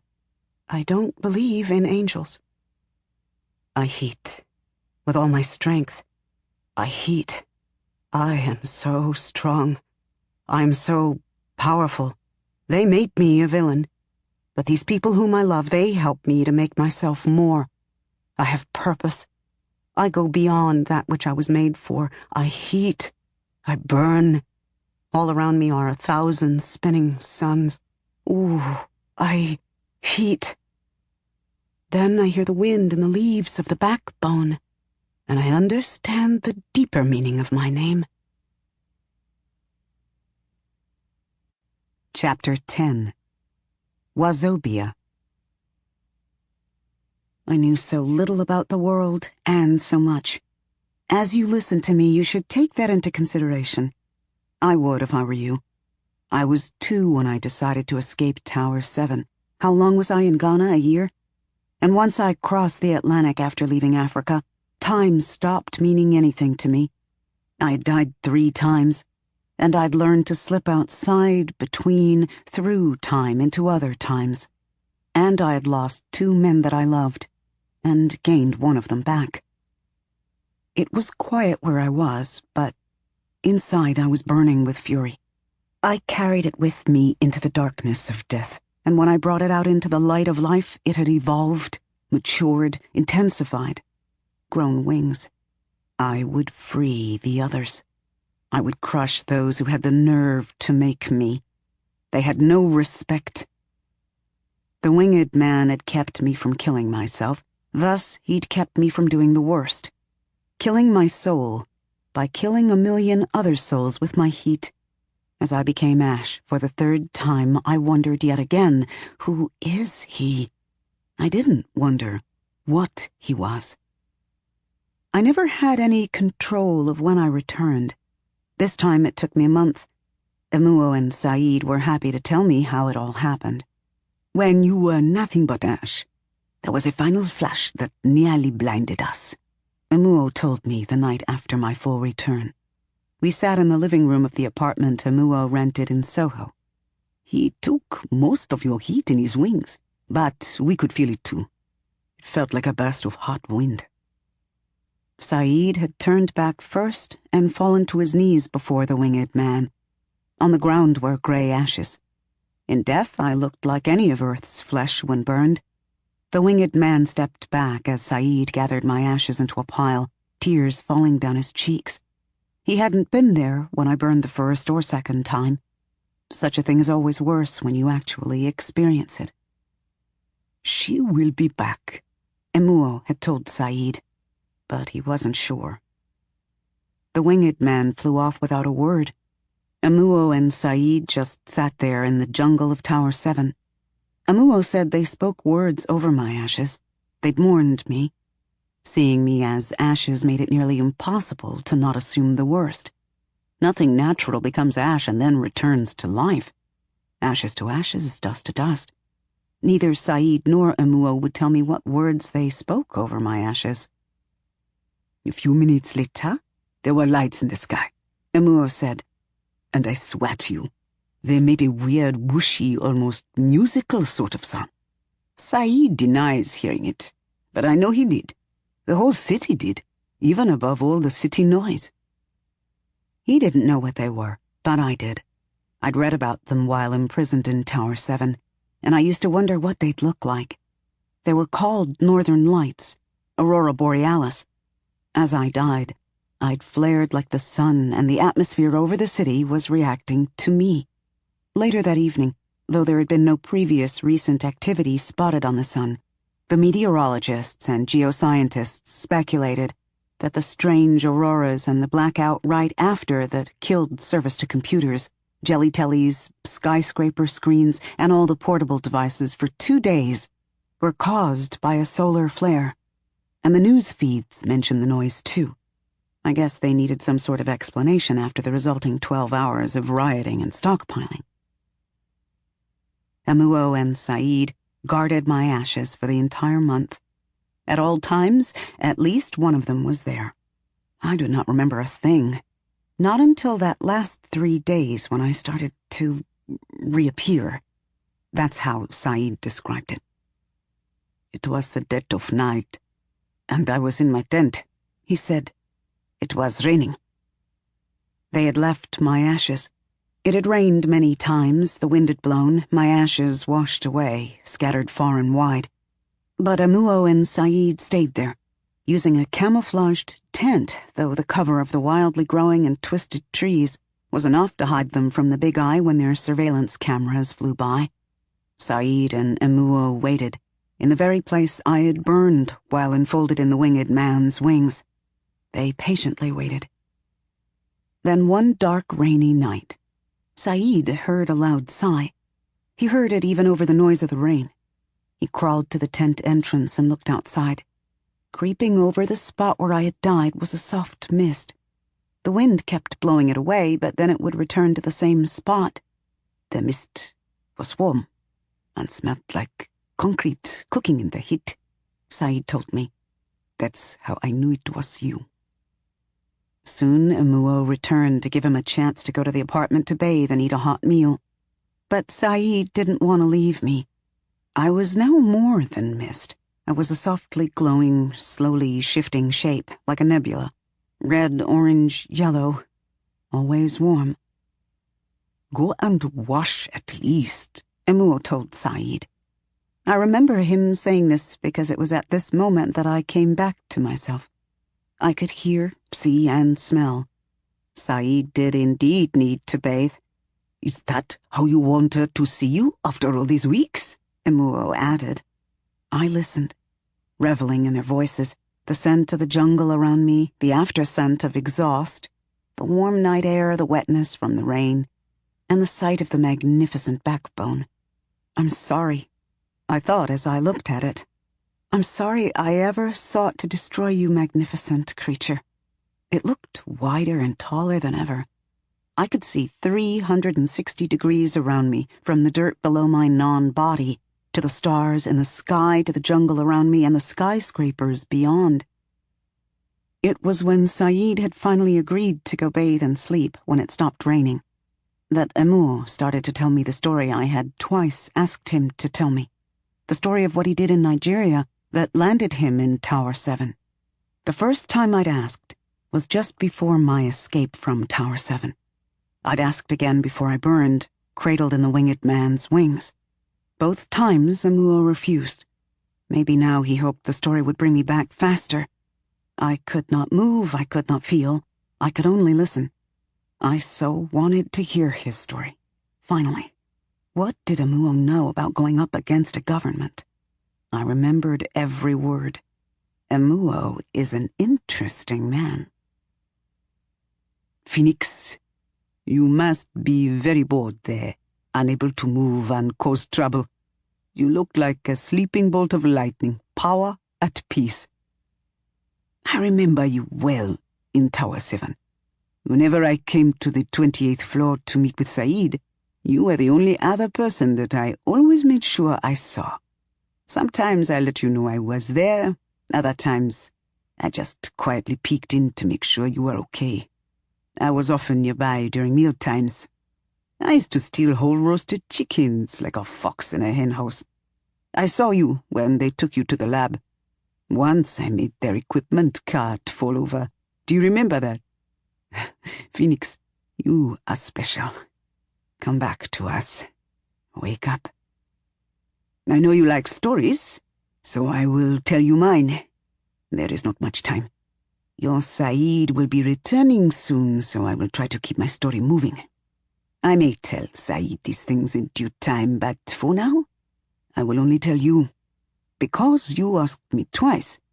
I am Emuo, and the man I will tell you about is long gone. But I will tell you of him. I was my father's fourth child and third son. He named me Ikenge Emezie Nachukwu. My mother was a schoolteacher, and she loved books. She met my father when she was about 20. He too loved to read, but he liked books that were worlds away from the literary canon. He read things by legendary, agitating African writers from long ago, like Ngugi wa Thiong'o and Wole Soyinka. And he listened to old tunes from Fela Kuti, and he loved the American golden era rap music. He'd learned the meaning of colonialism and about the colonized mind from the deep internet when he was 12 years old. Ah, Phoenix, mentioning these musicians and writers seems to have gotten your attention. Of course you read them. What haven't you read? You glow more strongly now, and you have added a hint of blue to your orange, red, and yellow light. Yes, you would have liked my father, and he would have liked you. My mother, too. You know what he told my mother when he first met her? I never had to decolonize. I've never been colonized. You were the opposite of him when you were in Tower 7. How you have changed. My father instantly liked my mother, and my mother liked him. And soon they were both angry, militant young people intent on taking back the motherland. My father went on to become an engineer and a local politician. But though he put faith in science, he put his greatest faith in what he called the old ways. These included things he'd learned from his own father, the masquerade secret society he belonged to, and the old ways of other ethnic groups like the Yorubas, Efiks, Ogonis. He took what he could use, and he knew it all very well. I had 2 older brothers and 1 older sister. Whenever we traveled anywhere during election season, my father would take us behind the house to the shrine he kept there. He'd cover us with a special shea butter he mixed himself. Phoenix, what is this lightning that you just tried to kill me with? You zapped me with a thread of electricity when I mentioned shea butter. Oh, my hands are shaking, and the air smells a bit acrid. But I am still here. I will make sure that your Saeed brings you some when you return. Would you like me to keep telling you my story? Okay. My father said his special shea butter would stop bullets. He'd learned how to make it from a close friend of his who was Yoruba. This friend had covered himself with the shea butter and then made my father shoot him. My father said that after he shot him, there was nothing but powder on his friend's chest, and that the bullet had fallen to the ground hot and spent. We all believed my father. And we were right too, because one night during the time when my father was running for Imo's state governor, we were driving to one of his speaking events. My mother was already at the place where my father would speak, waiting for us. We were in my father's black Jaguar, and my siblings and I were in the back. My father was in the front seat. I remember this well. The driver, whose name was Endurance, was driving. I was laughing at my sister, who sang along to the song Endurance played in the car radio, when she suddenly stopped singing and gasped, looking past me out the window. After that, I only remember screaming, noise, and the sound of the tires screeching as Endurance smashed the brakes and swerved off the road. Some people had opened fire on our car. Several of the windows were open when they began to shoot. There were holes in the car doors. The windows that were closed were shattered, but none of us was hit. We'd all been covered with the shebata, even our driver Endurance. Earlier, my sister had complained about how shiny it made her skin and how she could never apply the proper makeup. But she knew to put it on anyway. My father won that election easy. By the time I made it to university, I had learned everything my father knew. I was his favorite because I was the one who took a vested interest in the two things my father loved, juju and politics. I learned how to make the shea butter that stopped bullets. My father initiated me into his masquerade secret society. I knew how to make a man hurt, forget his name, and stop chasing women. And I could speak to the goddess Ani. That's the goddess of the land. You are an American, Phoenix. So though you know Africa well, you will believe in the power of science over all that we know. But you are an African too, so you know it in your flesh, your strange flesh, that the spirit world rules the physical world. Where is it that you are returning from as I tell you my story? Is it from a test tube, or from somewhere else? They made you, yes, but something made them make you, Phoenix. Anyway, by the time I went to university, there was something else that I had learned to do. My father taught me about the mystical, but I came by this knowledge on my own. I was not at the top of my class, but I was one of the smarter students.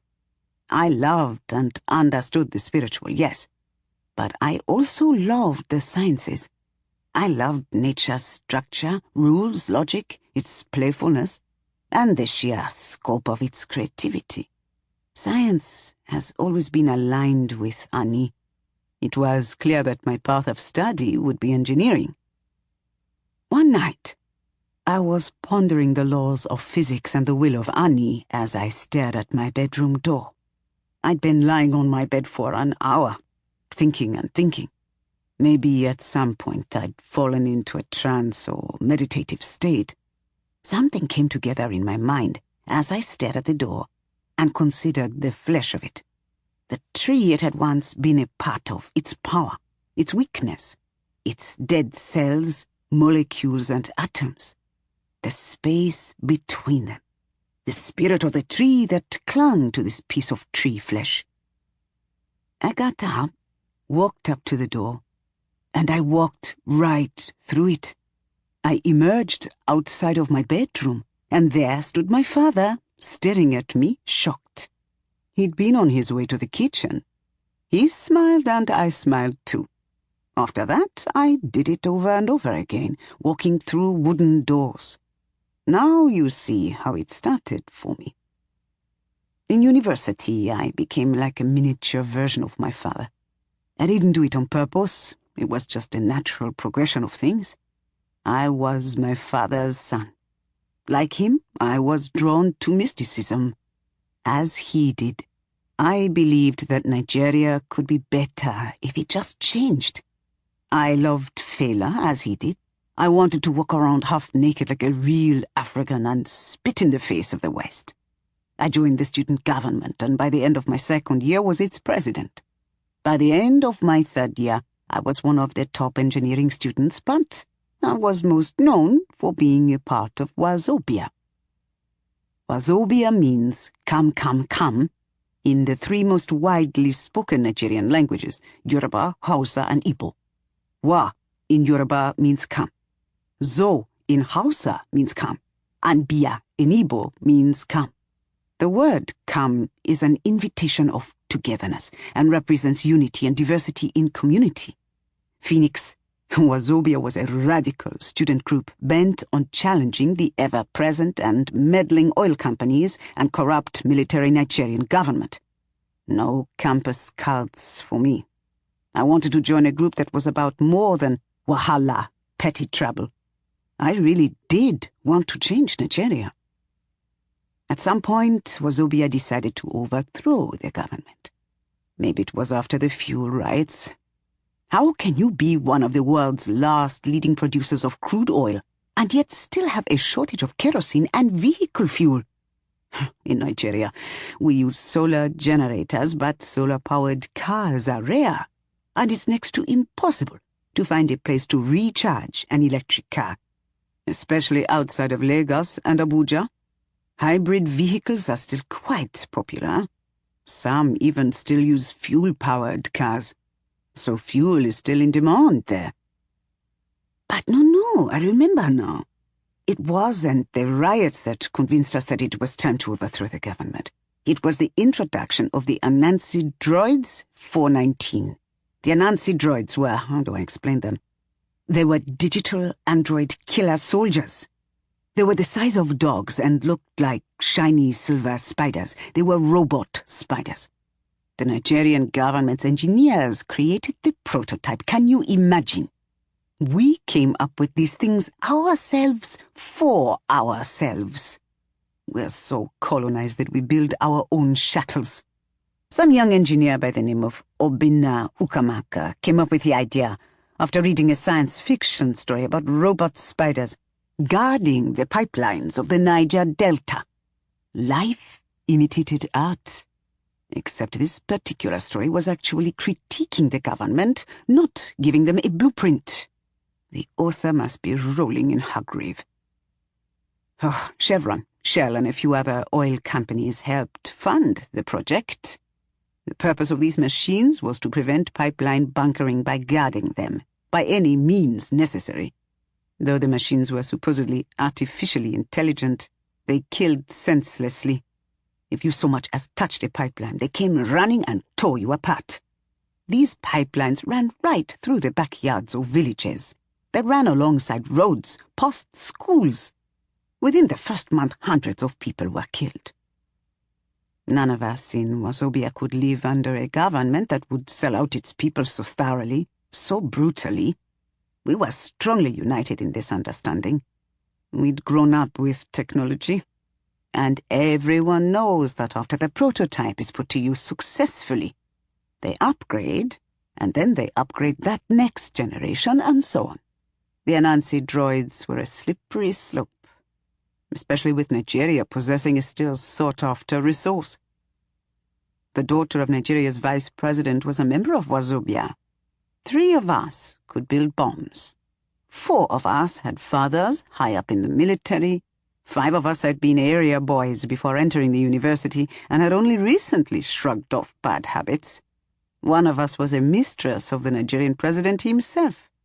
And 1 of us could walk through wooden doors.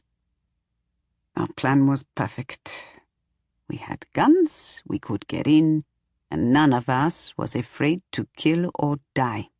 We were idealists. We'd all seen our parents, families, ourselves suffer, and we knew we were capable. But there must have been an informer. That is the only way to explain what happened the night before we were to put our plan into action. We'd gathered at Rose de Red's house. She was the leader. She could shoot a gun like her soldier father, and she could shout like her Minister of Communications mother. She had a small apartment in the capital of Abuja, close to Aso Villa, the office and residence of the president. We'd all traveled there, some by air, others by car or bus. None of our parents knew where we were. They all thought we were at the University of Lagos preparing for exams. We sat in that room on the 4th floor with white walls and expensive leather furniture. Rose de Red came from an oil-rich family. She knew so much. We were all accounted for, everyone in Wazobia. We were smiling, young, excited. Right outside the window you could see the Aso Villa. It was a warm night. Our weapons were ready. Wazobia's most charismatic member, Success T, was getting everyone excited before Rose de Red spoke by shouting, "Victoria, Victoria, Victoria, asserta to the great of the great Nigerian students, both home and abroad."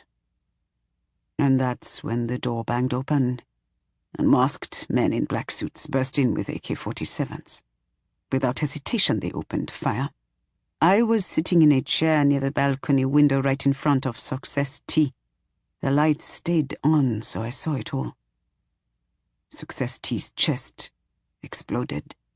Rose de Red's left eye popped as a bullet smashed through it. Wazobia members tried to run, but there were too many men in black with guns. The room that moments ago had been immaculate and full of optimism now smelled tangy with gunpowder, blood, urine, and was full of death. The window behind me shattered, and through it all I just stood there. Right before the meeting in my hotel room, I'd taken a shower, and the soap dried on my skin. It was itchy, and I realized that I'd forgotten to bring lotion, so I'd used some of my special shea butter. I'd brought it for the next day when we planned to storm the Capitol. But I don't think I'd have been shot even if I hadn't put the shea butter on. They didn't want to kill me. How else can I explain the people who grabbed me, put a sack over my head, and dragged me out of there? How can I explain being cuffed, blindfolded, and shoved onto a plane by men and women with badges on their chests of a hand grasping lightning? How else can I explain why they took me across the Atlantic Ocean to the United States without a passport and drove me straight to Tower 7? Was that an accident? The big eye agreed to serve as the strong arm of the United States and Nigerian governments, and the invested oil companies who wanted to prevent a coup d'etat for their own various greedy reasons. And the big eye got to grab the engineering student they'd heard could walk through wood. They killed two birds with one stone. Who are the big eye? Are they a secret part of the American government, or a powerful private corporation? Is there a difference? To me, it doesn't matter. It's the same ends. So while they did what they did to me over the years in Tower 7, fusing and altering my body and forcing me to show them how to use my father's juju, Nigeria remains under the latest crippling military rule as oil companies suck the last of its black blood. I knew I could escape them once they succeeded in enhancing my ability to the point where I could walk through all matter.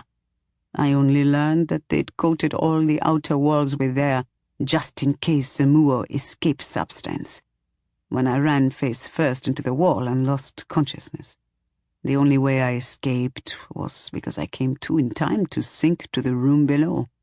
I was trapped in Tower 7 until you got me out, Phoenix. I've never been able to properly thank you for this, dear. Come back to us. We need you. Chapter 11. Return. I came back. Mind, wings, and other flesh, under the blue sky in the city. This time it is different. I will be different. I am different. I was different. You must know that by now. You've watched me, heard me. I speak my life into existence with each expressed breath I take. I tell you a story within which are more stories. Universes within universes.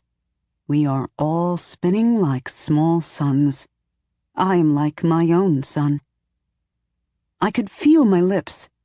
Praise Ani, I breathed, for Emuo's story was on the tip of my mind when I finally found I could speak. Emuo laughed loudly. I blinked as I looked at him. It was the first time I'd ever seen him wearing clothes. He wore white pants, leather sandals, and a beaded necklace. This was a lot for a man who never wore clothes at all. He looked different. "What is Ani?" Saeed asked, frowning, as he grasped my hand. He must have wondered if I'd lost my mind. "She's the goddess of the land," Emuo said. "I spoke of her to Phoenix while she was recovering. I guess Phoenix heard me."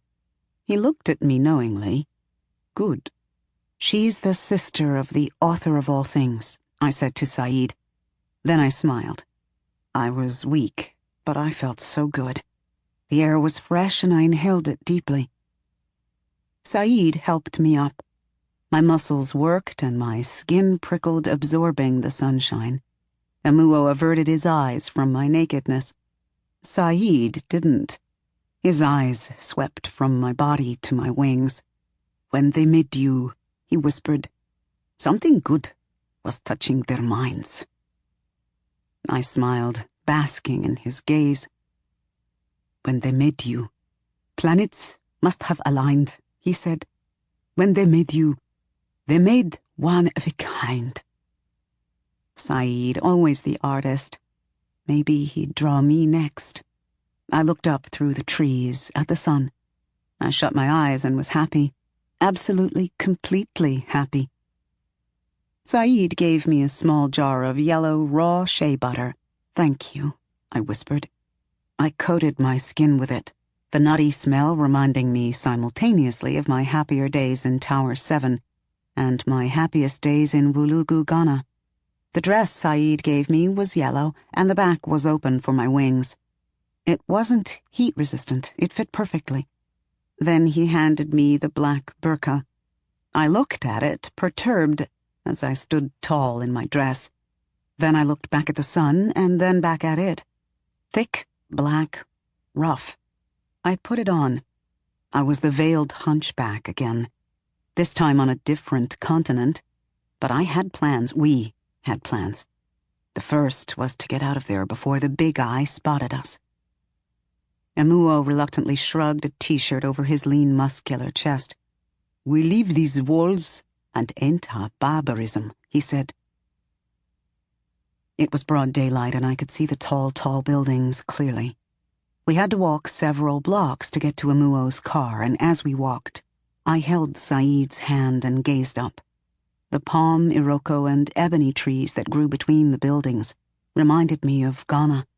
In Ghana, men would climb the palm trees to tap palm wine. Here they pruned the palm trees until only the top had the bushy leaves. I could never see this from the top of Tower 7. And when I was running, I didn't care. Now I had to smile. The trees looked naked.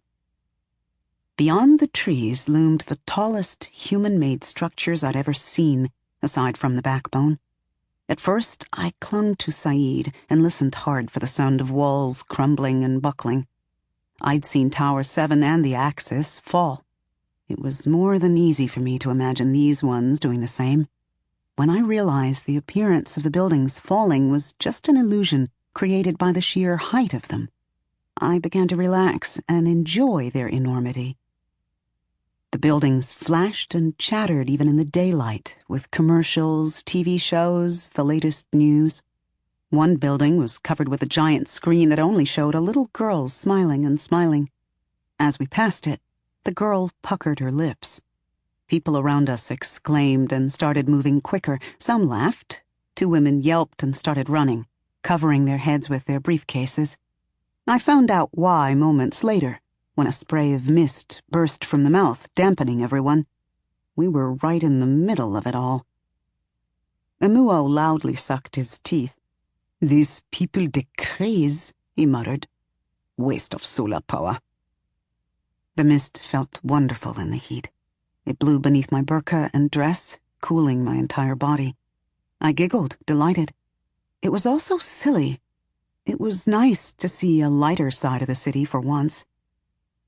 The sidewalks were packed with people coming and going. Asians, Africans, blended, Hispanics, Muslims, Hasidic Jews, Hindus, suited businessmen, a blind woman carrying a very loud navigation companion, Americans and visitors, all kinds of people who unknowingly accepted the existence of the towers, who reaped the fruits of the towers' callous labor. Few of them looked twice at me. They talked on their portables. They drove in solar and hybrid vehicles. They sat in office buildings, draped with eco-clean vines. I wondered how many of these people were mild specimen who turned out too normal to work with. These people were released and begrudgingly accepted and integrated into American society. And who in amongst these people was a quiet clone, always hiding his or her belly-buttonless waist? Who had a cybernetic limb that had replaced one damaged by an accident or by a birth defect? It's going to be a tight fit, Saeed said when we got to Emuo's car. I turned to the side, squeezing in. My second time in a car was an even tighter fit than my first time, when I'd gotten into Sarah's car in Ghana and fled my soon-to-explode home. My wings were bent in such an excruciatingly awkward position that I hissed with pain. The seats were not made for a phoenix, but it was the only way to get away from the area without the big eye seeing me. I decided this would be the last time I got in a car. It didn't turn out to be true, but the sentiment certainly was. Chapter 12. Seed. Emuo's balcony was wide, facing downtown. The backbone was in clear view. I wondered if Emuo had gotten this apartment with me in mind. He'd put a lawn chair out here, but I pushed it aside, preferring to sit on the floor. I pulled my knees close to my chest and shut my eyes as the breeze cooled my face. Emuo's apartment was on the 21st floor, and though the air smelled like exhaust and the mosquitoes still hung around, at least I was high up. These days I was most comfortable when I was high up. I sighed and relaxed my shoulders and wings as I let it all crash down on me. I was here.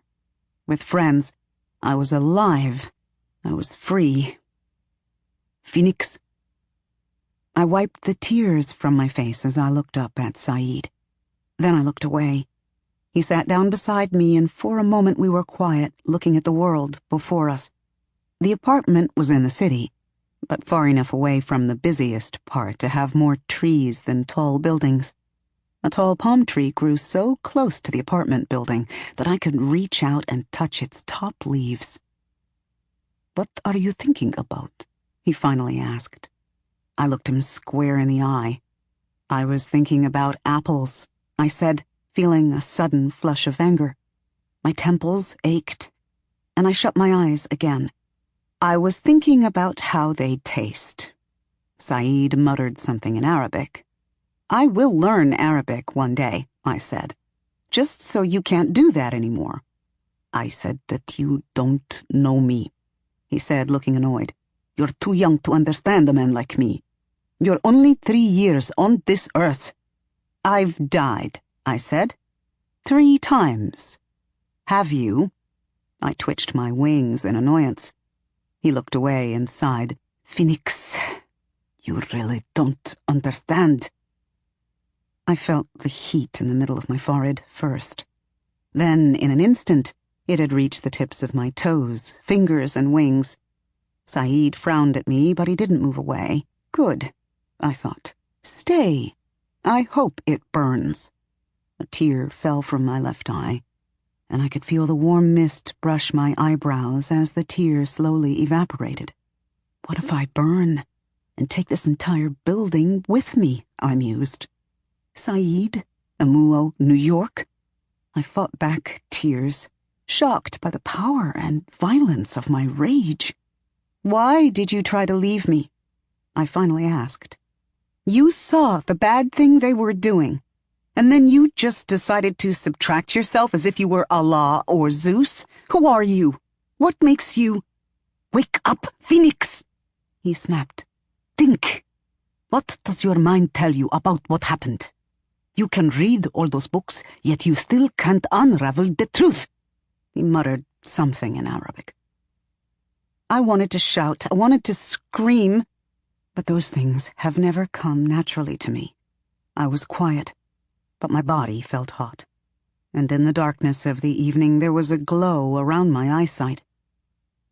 "Calm yourself," he said, finally moving away. "People will see you." I took a deep breath and closed my eyes.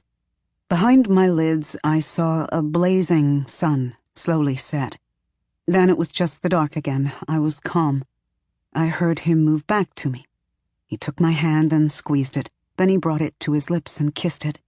His lips were so cool and they felt good. In my calmness, I realized something. I opened my eyes and looked into his. My heart was beating like crazy. Saeed's beard was bushy and a rich black. His eyes were clear and dark. He had a strong nose. His face reminded me of the imam in Ghana who'd built the mosque that looked like a sand castle. But Saeed was much younger, and there was nothing Muslim about Saeed. "Tell me what they did," I said. "Ah, so you do have critical thinking skills," he said quietly. "Tell me." He pulled at his beard and rubbed his face. He nodded. "Okay," he said. "Okay, Phoenix. Well, remember the lines. The lines on the floor." I nodded. Every specimen deemed tame and trustworthy walked the line, a computerized line that would appear on the floor and lead you where you were supposed to go when there was no doctor or guard to lead the way. Mine was yellow, yours was red. "I hated that line," he said. "I would have nightmares about it.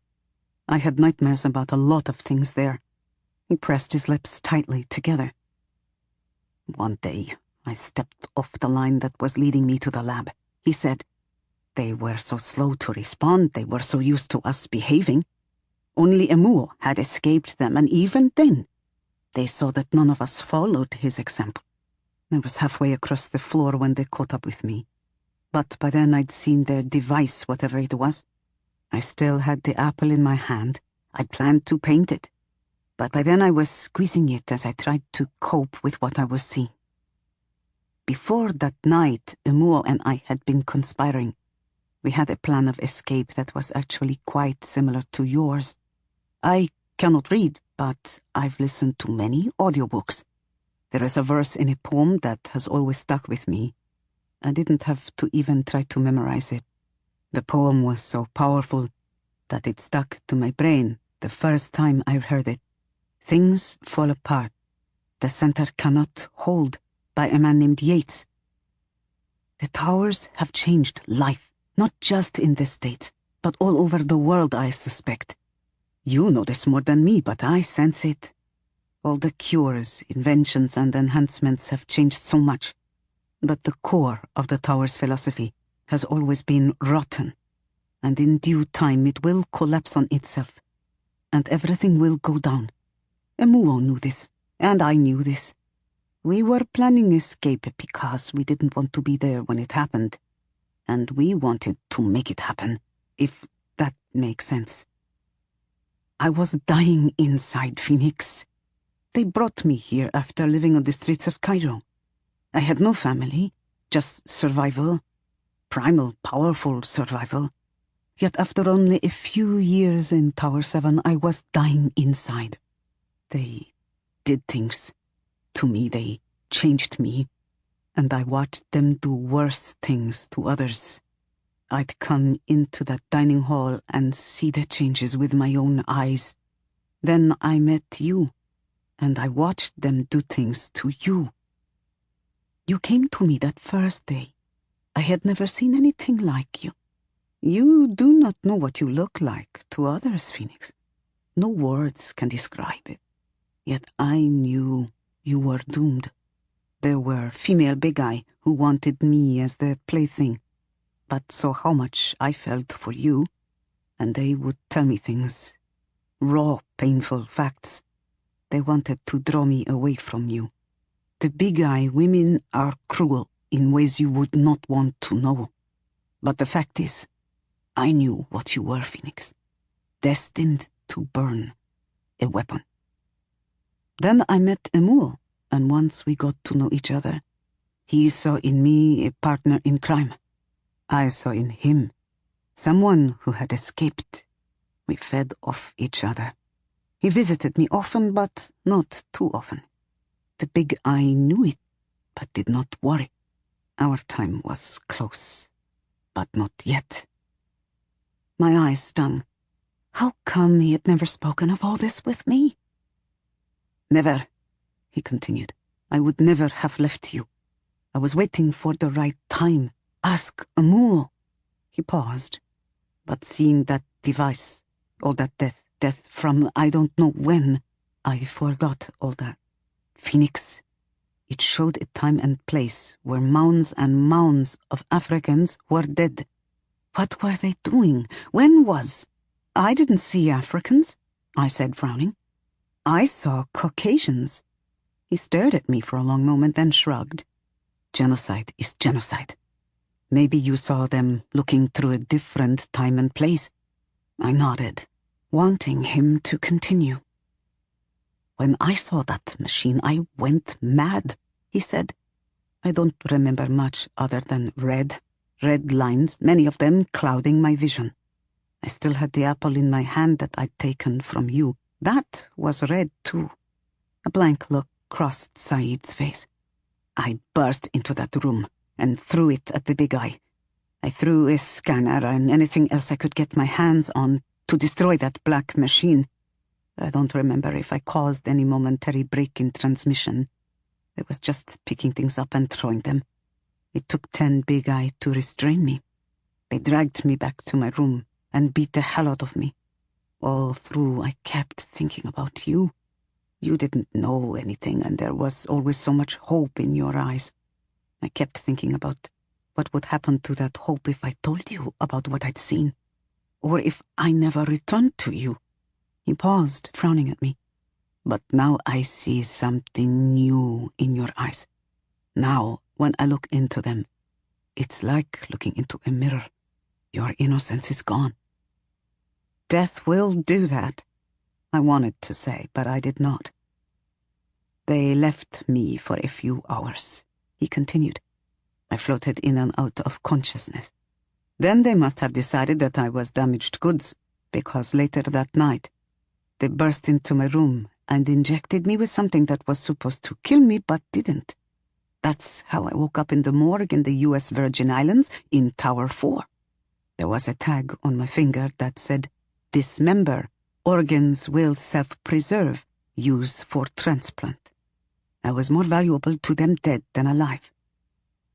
I waited for him to go on and tell me exactly what happened then, but he said nothing. I was glad. I'd gone digging for answers and pulled up something naked, ugly, and upsetting. However, by the next day, I was still simmering. There is no long time ago for me, I snapped. Saeed and I were sitting in Amuo's car while Amuo was inside buying groceries. Saeed had been telling me about his other life, when he was a homeless kid in Egypt, and I just didn't want to hear anymore. I had no real reason to be irritated, but I was. I didn't want to hear his tale of torture, survival, and misery.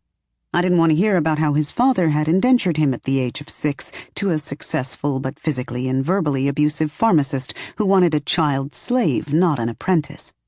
I didn't want to hear how his mother never spoke a word of protest as she watched the pharmacist drive away with him.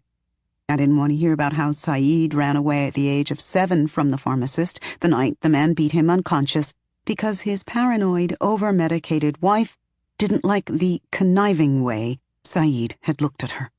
I didn't want to hear about how he lived for 3 years on a digital dump site, making money by burning old computer parts and selling the exposed copper wiring. Saeed stopped talking. He smiled.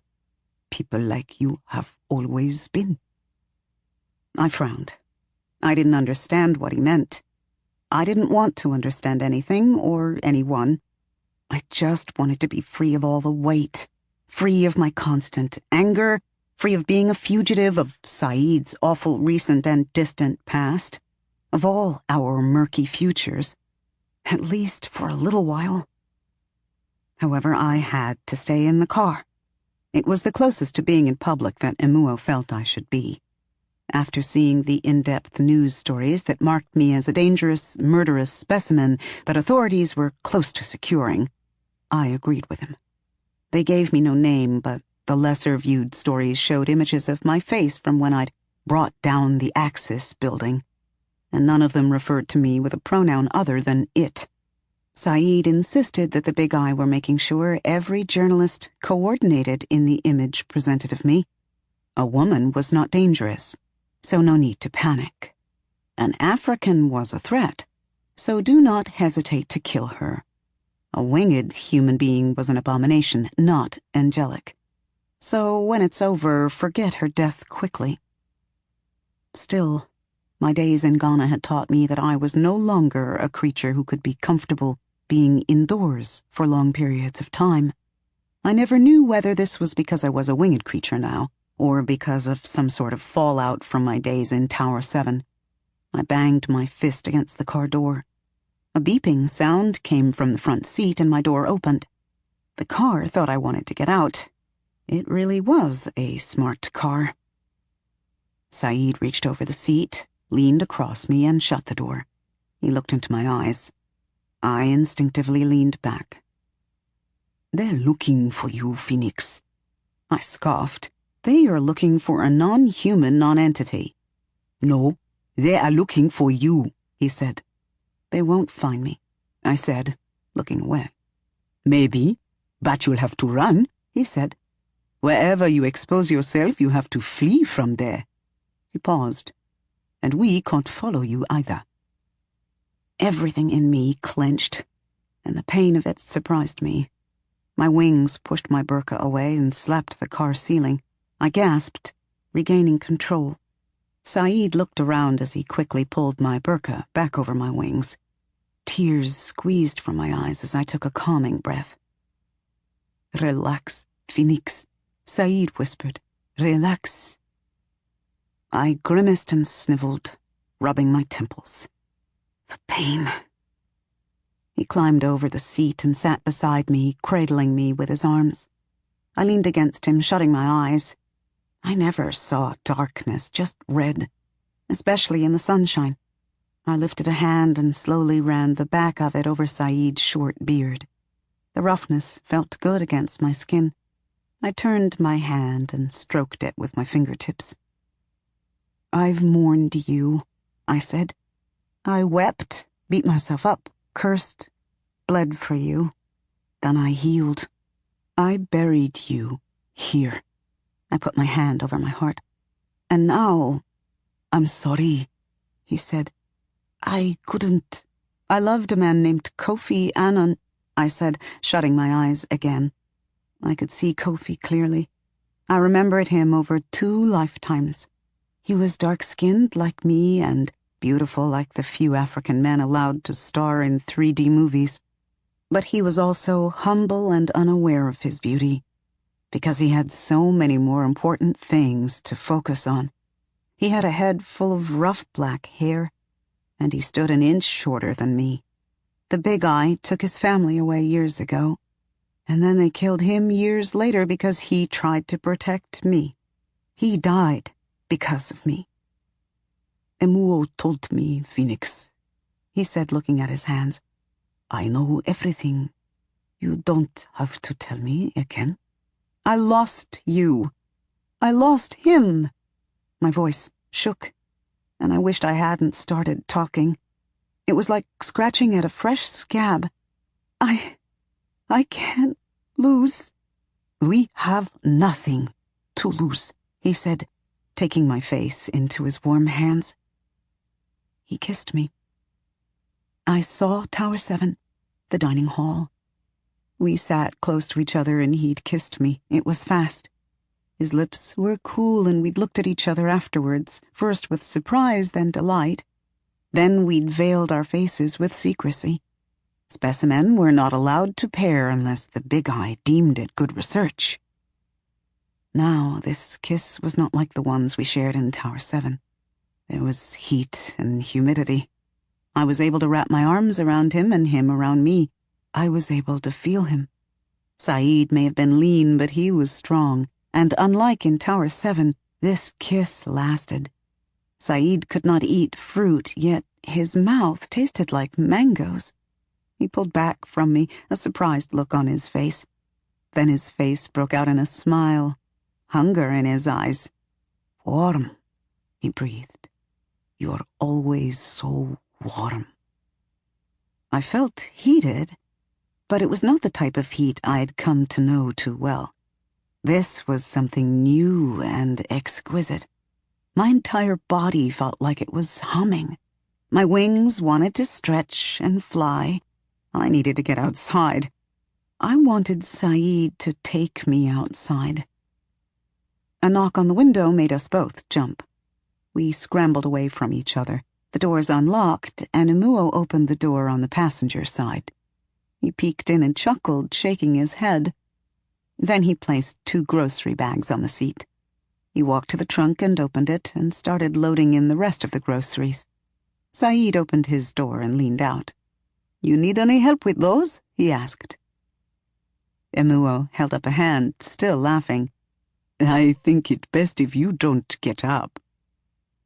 Saeed glanced at his lap and then looked at me. I turned and looked out the window, embarrassed. It wasn't because Emuo had caught Saeed and I being intimate. Emuo was my family. He did not wish me ill. He would protect me and I would protect him. What issue would he have with my closeness with Saeed? It was certainly nothing surprising or new. He'd known about us in Tower 7. No, what I was embarrassed about was something more basic. Saeed was 21 years old and had lived a rough life both in Egypt and then in Tower 7. He told me that he'd been intimate with several of the Big Eye female guards over the years. This was why, when I came along, they had hated me and told him ugly details about me and what I was. But despite the fact that I looked and felt 40 years old, I was only 3. I was still processing the intense feeling that had swept through my body. I'd felt whispers of it minutes before Kofi died, when I'd shown him myself and he'd touched my wings. I shivered. There was a sweet aching between my legs and at the tips of my wings. As Emuo started the car, Saeed took my hand, wove his fingers between mine, and grasped. I looked at my hands grasping Saeed's and realized something else. I wanted to laugh out loud with relief. Instead, I sat back and looked out the window. We passed office buildings, and one had a large urban garden full of sunflowers, tomato plants, and possibly dasheen bushes. I wasn't glowing. Praise Ani, I wasn't glowing. I was warm, not hot, and I wasn't glowing. This was good for Saeed, and good for me. It was good for everyone. Chapter 13. Terrorists. I love books. I adore everything about them. I love the feel of the pages on my fingertips. They are light enough to carry, yet so heavy with worlds and ideas. I love the sound of the pages flicking against my fingers. Print against fingerprints. Books make people quiet, yet they are so loud. I love the smell of the pages, even of the newest physical books which were so rarely made. These new books had stiff gray pages made from doubly recycled paper, and were printed with vegetable ink that was 100% biodegradable and smelled strongly of spoiled broccoli. I loved them as I loved the 300-year-old books that threatened to crumble in my hands. I loved the immediate page shift of digitals, the crispness of high-definition photo and print. Manipulating and flying through information and story was my first real lesson in the art of flight, before my own wings grew in. And then there is the information itself, the stories, the voices, the worlds within worlds. When I was in Tower 7, I felt like I was everyone and everything. I was ignorant in my knowledge. Ignorance was my bliss. Even when they did their painful tests, the burning, I knew I could always return to my books. Not escape, return. I knew so much, but so little. You can have knowledge, but you are nothing without wisdom. But this was what the Big Eye relied upon. They gave me whatever I wanted to read. They gave me top-secret books and documents because I requested them. I didn't even know that these were classified materials. To them, I wasn't human enough to be a threat. I was their tool. I was nothing to worry about or fear.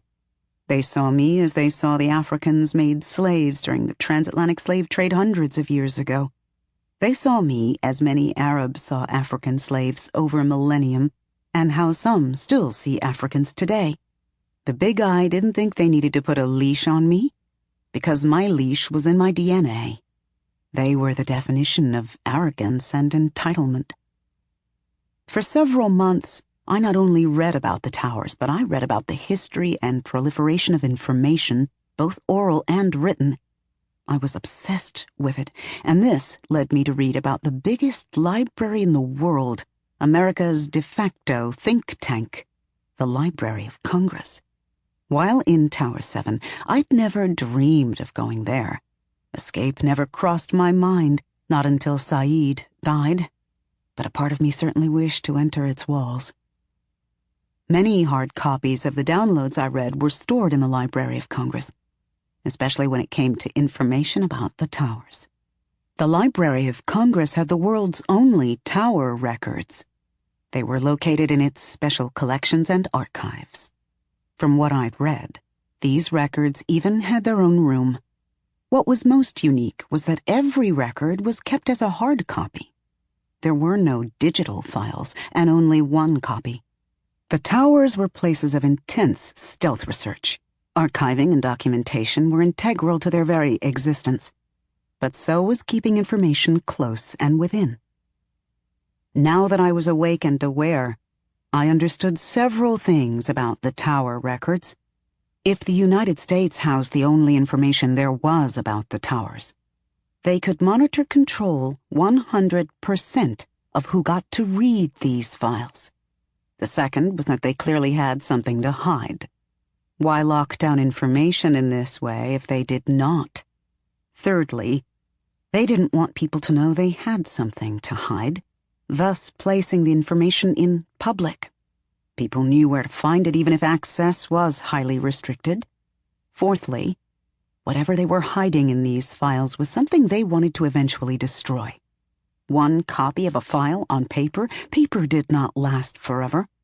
All it would take was a fire, or for the cooling and moisture system in the building to malfunction for a week, or a flood, or a thief.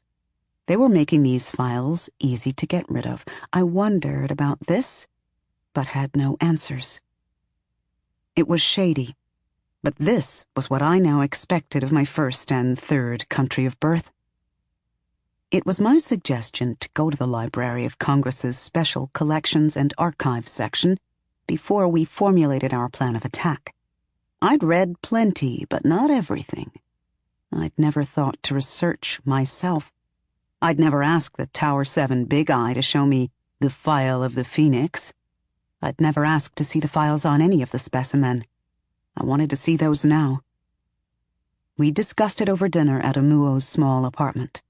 Saeed was eating a plate of crushed concrete, rust flakes, and rubble he'd harvested from a soon-to-be-demolished building. Amuo and I were eating egusi soup and pounded yam and fried plantain Amuo had prepared. He'd learned how to cook from his older sister. I just wished he'd agree to wear clothes when he cooked. My belly still ached from quietly laughing as I watched him squirm and curse whenever droplets of hot oil from the pan hit his skin. Amuo hated clothes so much. "You don't have to be a member of Congress to get in there," Saeed said, finishing his concrete. He had a pad of paper on the table and was doodling on it with a red pen. He was drawing circles and loops. He always did this when he was thinking. "The user cards that Amuo and I have are for everyone. But those weren't easy for either of us to get," Amuo added. "You have to have a license, passport, or ID, and submit to a background check." "So how—" "Black market," Saeed said. After he'd returned from the Virgin Islands looking for Phoenix, Saeed had gotten a job teaching Arabic at a local madrasa in New York. They hadn't been so impressed with his command of Arabic as much as they were with the stories he had to tell about Egypt. Parents brought their children to come hear him talk about the streets and how he'd survived. The imams at the madrasa loved and embraced Saeed and gave him a room to live in along with his pay. It was here that he learned a bit of how to read in both Arabic and English. They asked no questions about his background, but Saeed suspected that they knew he was some sort of specimen. Saeed said he'd used all that he'd saved up over the months to buy illegal access to the Library of Congress before Amuo ran into him that day. Saeed could barely read, but he felt the answers he needed were in this building. He hadn't known about the tower collection. Emuo refused to tell me where he got his money. All I knew was that he had a lot of it. "If I can meet with a contact, I have an idea," Emuo said. When Emuo had escaped from Tower 7, the nation's one and only black congressman managed to find him. Emuo said the man was the most two-faced person he'd ever met, but he was one of those who used his bad for good. This congressman hated the tower projects and had promised Emuo a favor. Emuo's rented solar-powered smart car had manual drive, a beat-up exterior, and nearly bald tires. "The rental car rep was a racist," Emuo said with a shrug. "The man even asked me if I knew how to drive. I saw plenty of fine vehicles in the lot, but this one was all he said he had available. The idiot could have rented me a much nicer vehicle and made more money." It was a 5-hour drive to the Library of Congress in Washington, D.C. "I look colonized," Saeed muttered as he gazed at himself in the mirror. I agreed. I didn't like European suits, and I certainly didn't like them on Saeed. The collars were a dull navy blue. The tie looked like a noose, and he looked so stiff. Saeed didn't look like the African Arab he was. "I feel like a robot," Emuo growled. I stifled a laugh when I glanced at him. His suit was custom-made, covering his expansive long legs and arms, and it was gray. He did look like a robot. It was 80 degrees outside, balmy December weather. I still couldn't understand why men in this day and age had to wear this outdated attire to look professional and respectable. These clothes were from cold times, before the climate had changed. Why couldn't the United States incorporate the world's fashions as the English language incorporated so many of the world's words? It was plain mashugana. Our hotel room was small, but we had no intention of staying the night, so this was fine. After a long drive, I took a nap. Emuo went for a walk, and Saeed quietly sketched fruits on his pad. We all had our ways of calming our nerves. It was early afternoon. The Library of Congress was a few minutes' drive away. Saeed would take a quick cab there. We hadn't dared go to the building earlier to scope things out. The area was always under high surveillance, and we were fugitives. I straightened out Saeed's collar and said, "It's for a purpose." "Doesn't make it right," he only mumbled. Emuo also muttered something in Igbo. At least they didn't have to wear a burqa. Although Saeed was an Arab and thus would be profiled, he was the most safe-looking of the three of us. He was an attractive young man who could easily pass as the son of a wealthy businessman from Saudi Arabia, and that was what Emuo was going to make him. Emuo could not only walk through walls, but he was also an intuitive hacker. If electronics were involved, he could manipulate them. This was how he'd gotten me to the 9th floor in the elevator in Tower 7, and it was how he found money now, outside of Tower 7. It was also how he was going to get us into the tower records. Not only could I read very, very fast and remember all that I read, I knew how information was cataloged, from the old ways to the newest methods. I was our best bet in quickly finding what we needed. However, I couldn't just slip and reappear in the tower records room. I'd read the Congress Library map many times and viewed the 3D image online.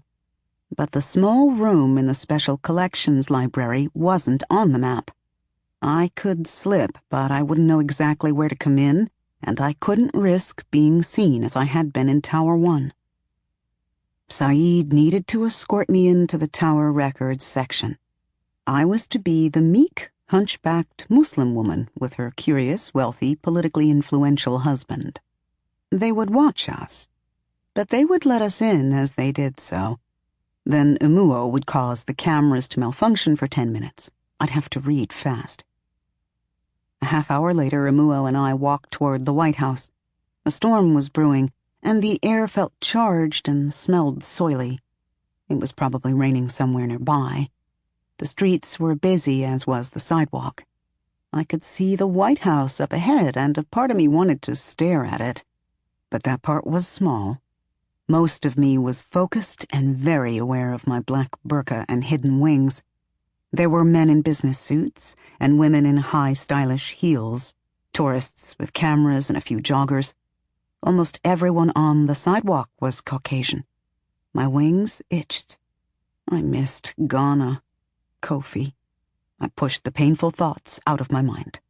Saeed. Was he in yet? Emuo brought out his portable and looked at its round screen. Almost, he muttered to me. Okay, I said, but how close was Saeed? We were nearly at the White House. Nice weather, isn't it? Emuo said. I met the eye of a man with sunglasses. He was jogging across the street as we passed. I heard him jump onto the sidewalk not far behind us. I pressed my wings closer to my body. Yes, I said, trying to keep my voice from shaking. I think we are overdue for some rain. Long overdue, Emuo said. His portable buzzed again, and we slowed down as he read. He's going up the steps, he whispered to me. I hope that congressman was telling the truth about his signature. I thought you trusted this guy, I hissed. I don't trust any black man savvy enough to become a member of Congress, he snapped. I sighed. Sometimes all you can have is trust. There was now another man walking behind us. The man in front of us was walking too slowly. Emuo checked his portable again. He smiled and said, Okay. I smiled too. Saeed was in. We walked several more paces. The portable in Emuo's pocket buzzed and we stopped. We were at the White House gates. My heart was slamming in my chest as I looked at the elegant white building. This was not how I'd imagined seeing it for the first time. But then again, I'd never imagined I'd see it in real life. I glared at the symbol of all that had imprisoned me. I imagined it burned black, charred by my phoenix-fueled flames. There were 7 men and 1 woman surrounding us, just standing there.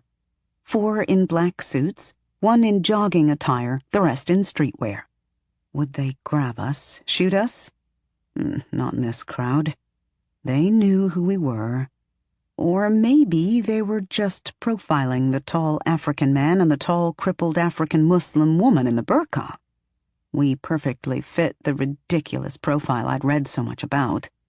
In the Capitol, and in other focal points of American society like Hollywood and certain parts of New York City, government officials were known for arresting minorities for no other reason than being a minority in an important place. Nevertheless, this time their profiling was dead on. We were terrorists. Sir, ma'am, please come with us, the suited African man beside Emuo finally said. He was almost as tall as Emuo, but much more strongly built. We won't hurt you, the stocky white woman in jeans and a t-shirt said. Why did these people always think I was afraid of them harming me? But these people weren't the big eye. There was no hand-grasping electricity patched to their chests. These were Secret Service. If I were a terrorist, shouldn't they have assumed I wouldn't fear harm? Shouldn't they have assumed I'd give my life for my cause? These people thought so little of minorities and terrorists. Deep down, they saw us all as cowards, no better than misguided sheep. Why? Emuo asked. I hesitated. This wasn't the plan. We just want to ask you a few questions, the man behind us said. They all looked tense as we awkwardly stood at the intersection. The signal flashed white, and an automated female voice told us to walk. None of us moved. People started to impatiently maneuver around us. Do you think we don't have places to go? Emuo asked. Sir, if you would... Why do you people think you should control everything? He snapped. We're not trying to do that, sir, another man said. They pressed closer, and I began to feel anxious. Not yet, Emuo said to me. We are authorized to use force if we must, the man in the jogging suit said. All of us here deem your responses as suspicious activity. Emuo's portable vibrated in his hand and made the sound of a rooster crowing. In that strange moment, I was reminded of Ghana again, where the roosters crowed at all times of the day. The 7 police surrounding us jumped into motion, pulling out guns and shouting. Put your hands in the air! The woman was screaming in my ear. Emuo handed the portable to me, and it instantly started emitting an acrid stench of burning circuits and computer chips. I dropped it. Emuo met my eyes, and I didn't wait for him to sink quickly through the concrete into the sewer system directly below us. I slipped. I arrived in the corner of the Great Hall on the first floor. This was a public area, so the 3D map I'd studied gave me the knowledge that I needed to arrive in the exact spot, not an inch off mark. Once I could imagine it, I could arrive there. I cannot tell you how I did what I did. It is not something words are equipped to describe. However, I could guide it. When I was so close, merely miles away, I could arrive on a specific spot. When I stepped into time, I carried my essence with me. So when I stepped out, I remembered they were malleable, both time and space. The closer, the softer. I heard a gasp as the cool air hit my face. Then someone grabbed my hand and squeezed. Ect natro, Saeed said. Just. You're my wife. Meek. Poor English. I am just curious about the towers. Walk with me, Phoenix. Saeed and I started walking, my sandals softly tapping the shiny floor. When we reached the center of the elaborate hall, I stopped. Wait, I whispered. Emuo needs time to get here anyway, so give me a moment. The hall was spectacular with Renaissance art carved into embroidered white columns and staircases. There were colorful panels in the archways, and the ceiling reached high above the second floor. I was overwhelmed by the shift from being outside in the balmy air surrounded by Secret Service men and women outside the White House to being in the Library of Congress. I looked down at the floor to stabilize and orient myself. Marble, like Tower 7's, but not white.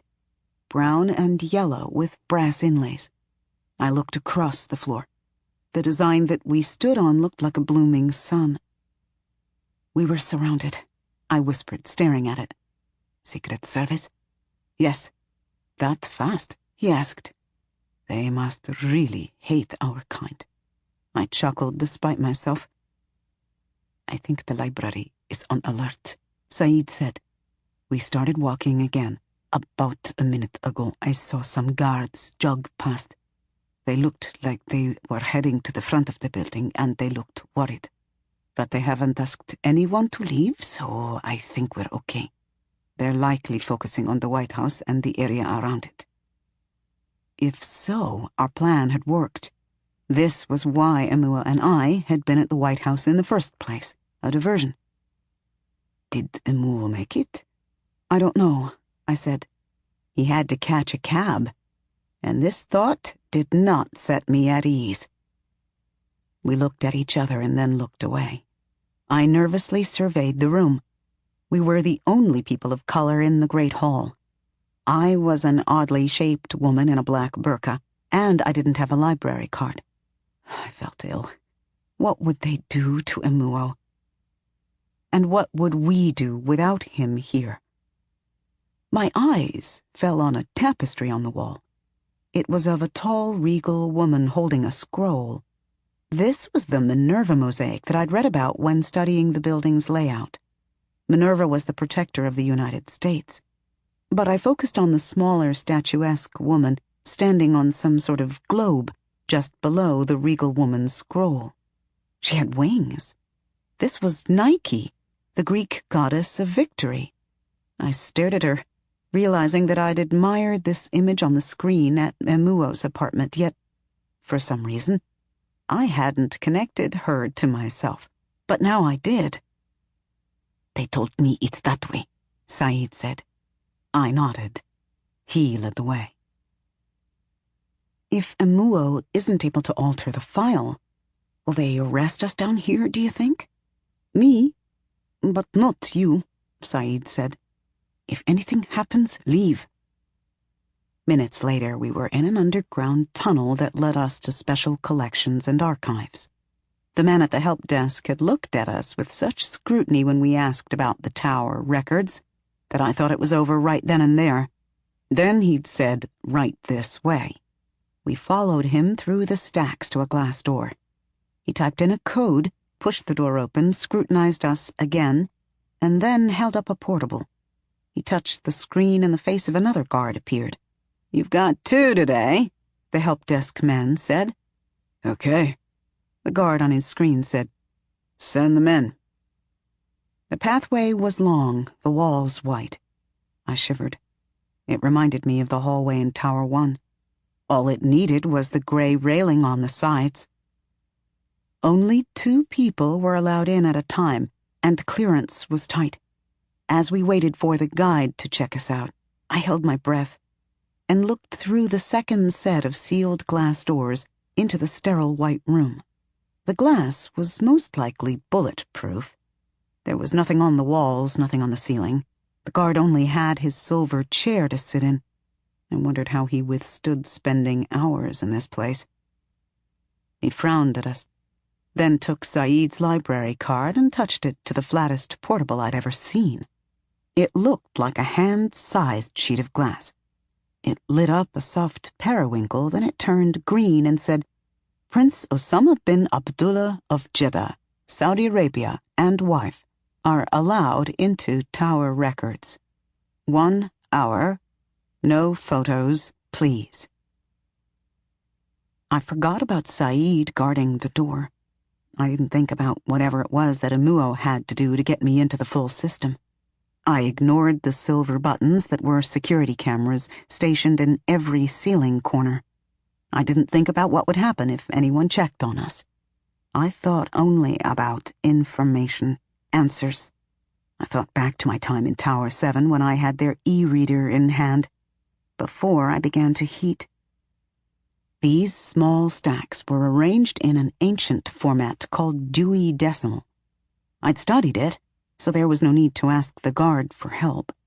I went to the card catalog in the middle of the room. I paused. Life Gen Technologies, I whispered. I knew the name, but this was the first time I brought it to my consciousness, the first time I'd spoken it aloud. I'd always called them the Big Eye, as had the other specimen I knew. But this was the official name of the company behind the towers. The hand that grasped the lightning bolt. I looked up Tower 7 and found much of what I'd already read in digital format. Histories, the mystery of the backbone, architecture. I also found what we were looking for, a single volume containing the specimen files of Tower 7. I can read fast and retain just about every detail, so I didn't need the pad and paper that Saeed gave me. As I read, I felt sweat between the feathers of my wings. Even though the room was kept at a cool temperature and low moisture level, I was burning up. My body felt as if it were on fire. But this time it was because I was burning so much as I processed what I read.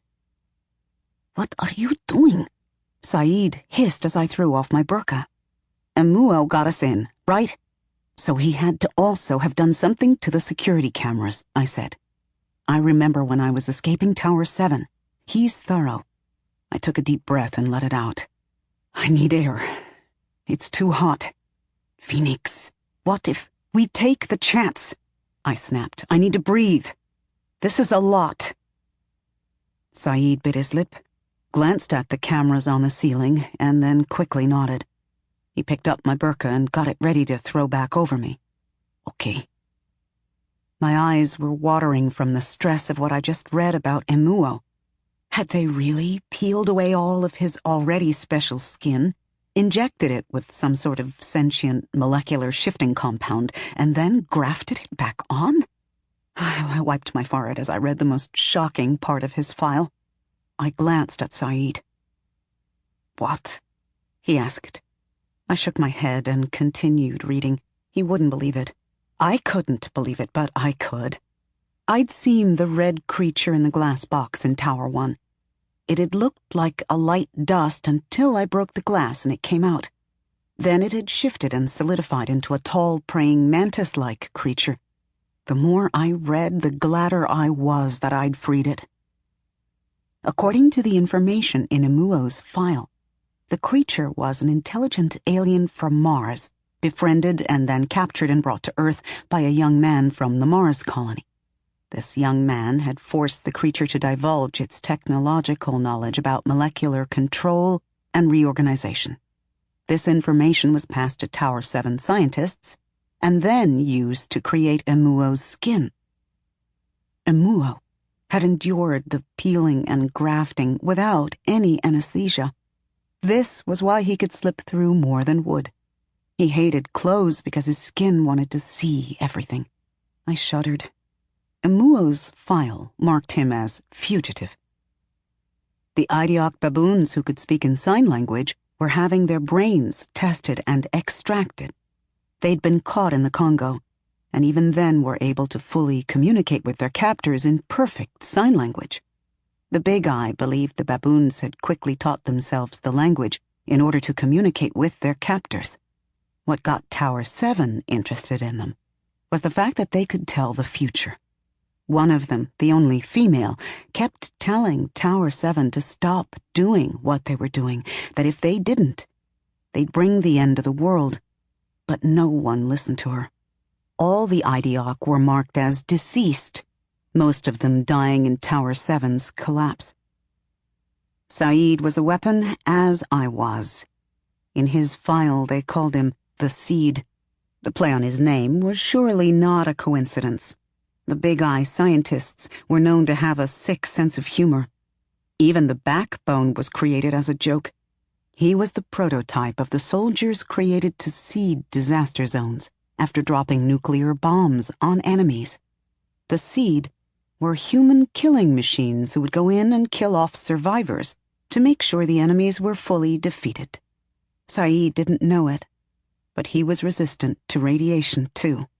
Or maybe he did know. Maybe this was one of the many ugly secrets he kept from me. Saeed could never die of cancer. His file marked him as deceased.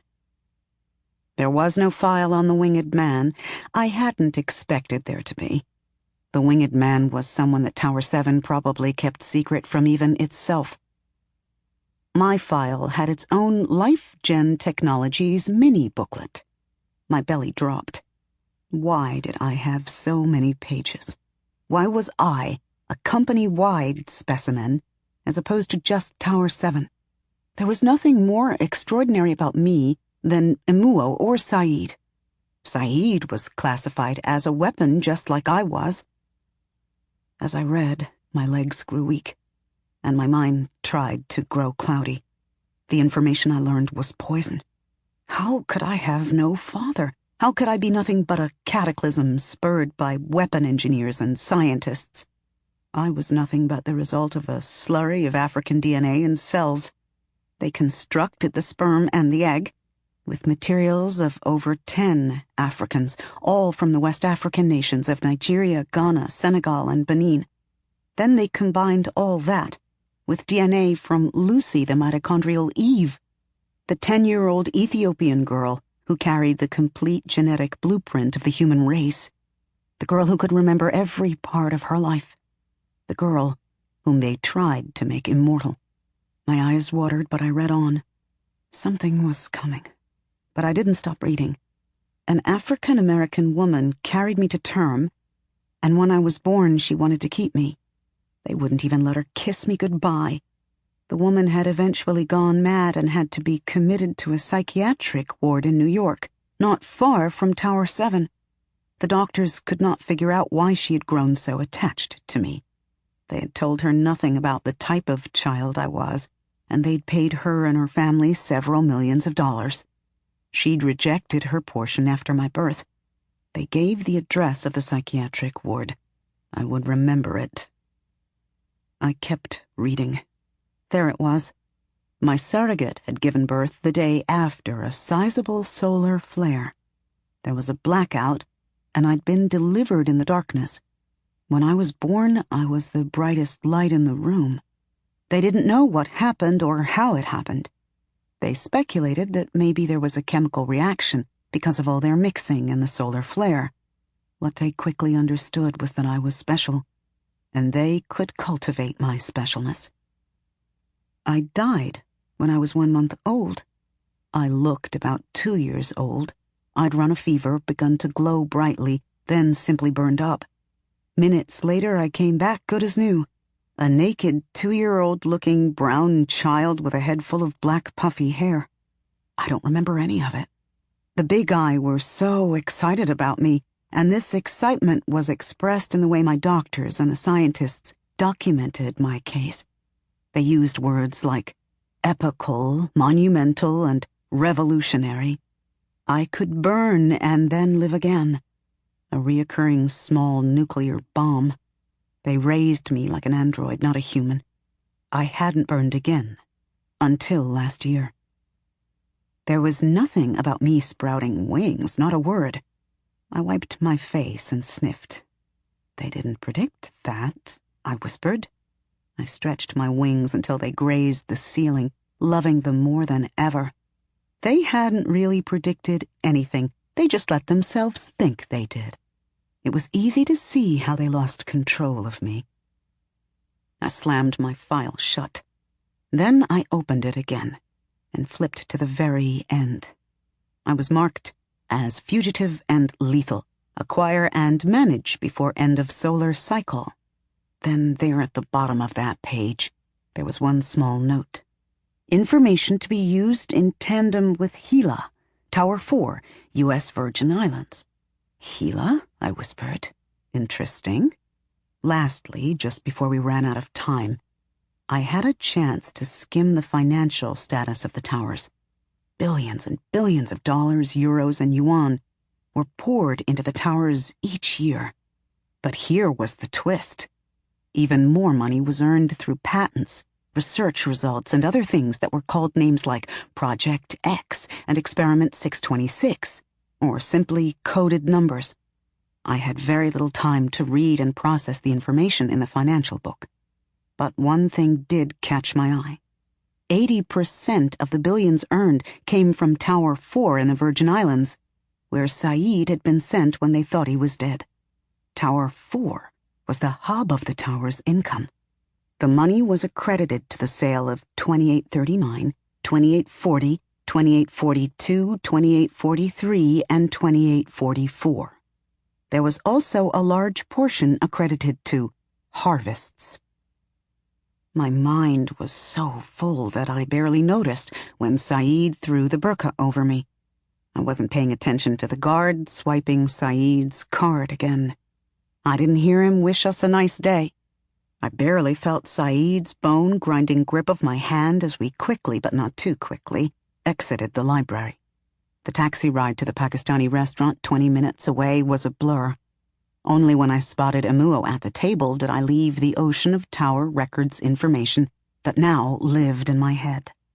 I joined my two friends in a victory dinner. Amuo and I ate beef shish kebabs and chicken biryani, and Saeed had only water. And at that corner table, surrounded by gregarious immigrant men taking breaks from driving their taxis, I told them everything. We spoke of violence, revenge, revolution, and more violence. Amuo stabbed at his kebabs with a fork, and then ate the mangled pieces. Saeed had to hide his angry tears. When it was all said, discussed, and done, we realized that our plan was the same. Tower 4 in the U.S. Virgin Islands was going down next. Chapter 14. Flight. The wind took me. It was warm like the breath of a kind yet wild beast, and it was fragrant from the city's open night flowers and maybe the backbone's blooms too. When I closed my eyes and inhaled the heady air, I saw the red of roses and the light, soft purple of lilacs and hyacinth. In the sunny sky where no skyscrapers reached, I spread my wings and climbed higher. I laughed deep in my chest, and I wept. This was the first time I'd relaxed enough to do nothing but enjoy the sheer groundlessness of flight. Nothing was beneath me, and I was alive and reveling in it. The rush of air caressed my sensitive wings. I felt my blood reach every part of my body. The buoyancy of the warm air was like the hand of something that loved me. I pumped my wings hard and flew higher. My cheeks ached from grinning so hard. Nothing was chasing me. Nothing was trying to imprison me. Below, Saeed and Amuo waited on my return, talking about whatever it was they talked about when I was not there. Plans, not for revenge, but for justice. For the first time in my existence, I felt balanced. Was this what the birds felt every day, this joy? I hit a thermal, and I felt like I'd slipped outside of time. Everything stopped and grew peaceful. The rush of air in my ears was gone. The gentle press of the wind ceased. I no longer had to flap my wings. The warm coil of air held me gently. If there was a God, it was up here. Slowly, I spiraled up and up. Every part of me was alive, awake, in tune, humming, and it was to the beat of the earth below and the stars above. We'd driven far enough from the city to escape the worst light pollution, so on top of all this, I could clearly see the stars. For the moment, I made complete harmonious sense. No matter the genetic selection, the forced fertilization, the careful cultivation, the skeletal molting, I made sense. I was natural, a child of the author of all things. I giggled in the silence. "Thank you," I whispered. In the distance, I could see the city's downtown skyscrapers, the backbone standing tall and audacious, as if it belonged there more than the solid buildings around it. What must you have seen in Tower 7, I wondered for the first time. Of all the prisoners of Tower 7, only the backbone had witnessed everything, because it grew through floor after floor. When I shined my light on it, the energy of its rage was the greatest, and it was no wonder. The backbone knew all the secrets of Tower 7. It had borne witness. It had witnessed them make me. I want to know too, I thought. How did they make me? Amuo once told me that his father was fond of this phrase. When a student is ready, a teacher appears. Amuo's father was an extraordinary man. "Phoenix," he said. I screeched, but I managed to hold my wings steady. Where had he come from? The winged man flew like an owl. His feathers and light clothing made not a sound as he flew above me. After regaining my composure, I looked over at him for a long time.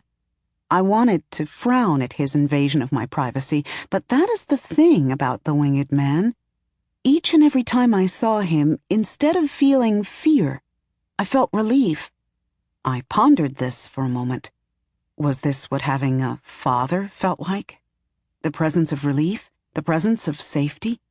I spoke the first question to pop into my mind. "What do I call you?" I asked. I could hear him chuckle, deep and amused. His voice was in my ear.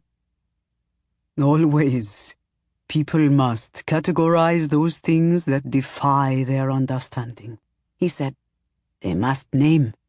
Without a name, how can one command or control?" "That is not what I meant," I said. "We should fly lower," he said. "We are not astronauts." He was right. I hadn't noticed how high we were.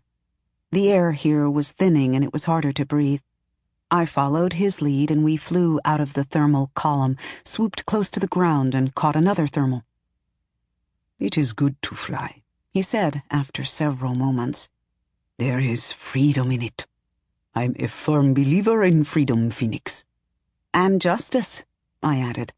"You love justice." "I do." Saeed had collected several newsfeed articles written up about the winged human specimen on the loose, who stalked the skies and repeatedly came to the rescue of people in need, from people in car accidents to mugging victims to attempted suicides. They were calling him 7 because everyone knew he was one of the experiments who'd escaped from Tower 7. His escape had been caught on camera. Mild specimen, especially clones who'd emerged from the experiments too normal to be of use, were a tiny accepted part of the American population. This was common knowledge.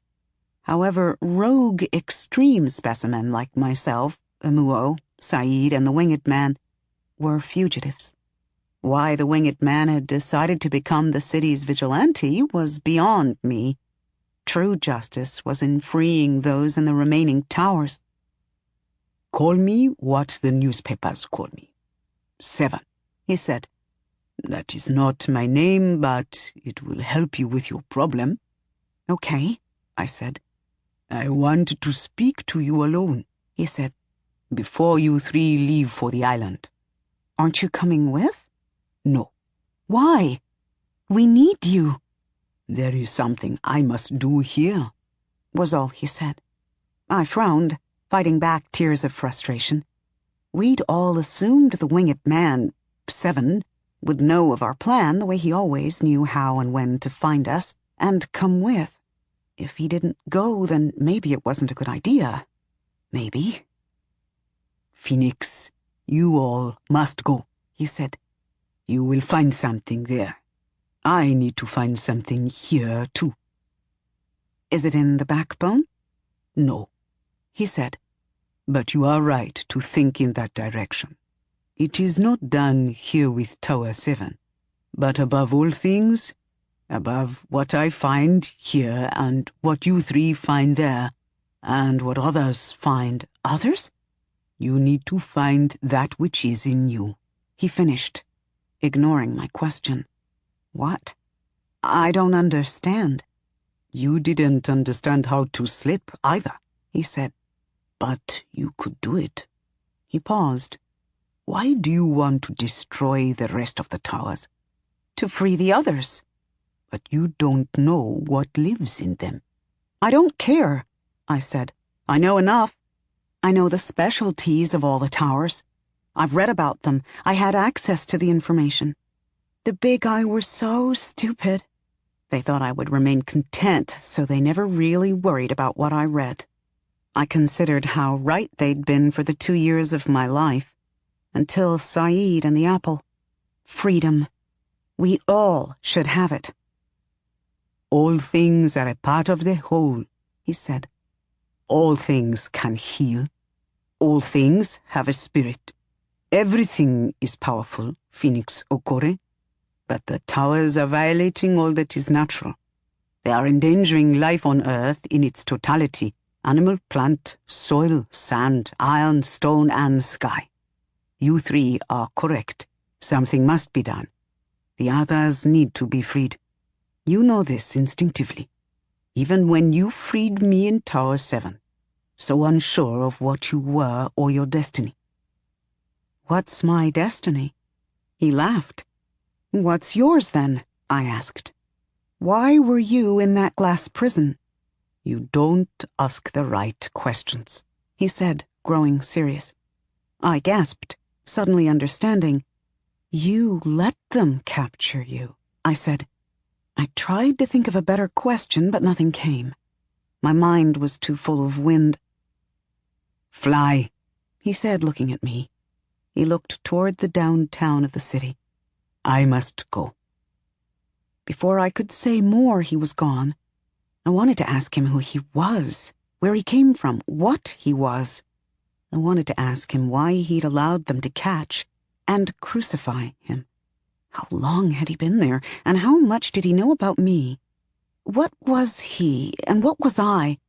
He'd said I had to understand myself, but when I thought about it, well, what was I, really? How'd they make me?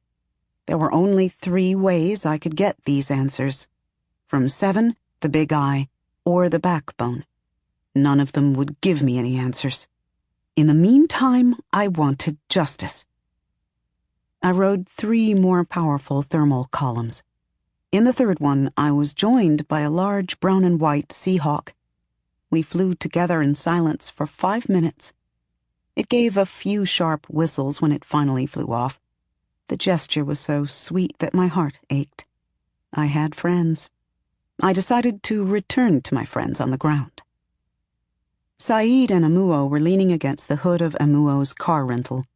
Saeed was eating from a bag of rust flakes and crushed glass, and Amuo was peeling and eating a mango.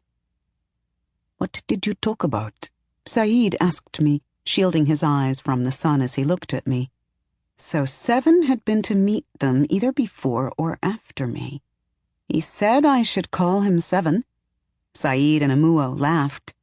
"It doesn't matter what you call him," Saeed said. "No name will ever suit him." We had a plan, a good one. The first step was to get on the ship. Chapter 15. Cruise Ship. They were calling my name. We'd been too busy doing what terrorists do to realize it was all over the news feeds. How did they even know my name? "The Phoenix Okore burned our chains," they shouted, waving what I recognized as the Ghanaian flag, their fists in the air. Some of those fists were flesh, some were metal, and some were claws. I stared out the tiny window at the ocean, trying to ignore the broadcast Amuo and Saeed were watching on the jelly telly, stretched across the entire back wall of the small room. But how could I ignore revolution? The specimen who were calling themselves the Let Us See, must have hacked into the system of the Big Eye, or the footage Kofi recorded of me just before the Big Eye came to his house for us. It must have automatically uploaded to a page online. Yes. How else would they know to call me Okore? Why else would they wave the Ghanaian flag?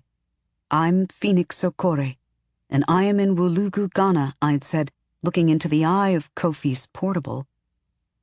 "This isn't a bad thing," Amuo assured me. He grinned. "Phoenix, this is a movement.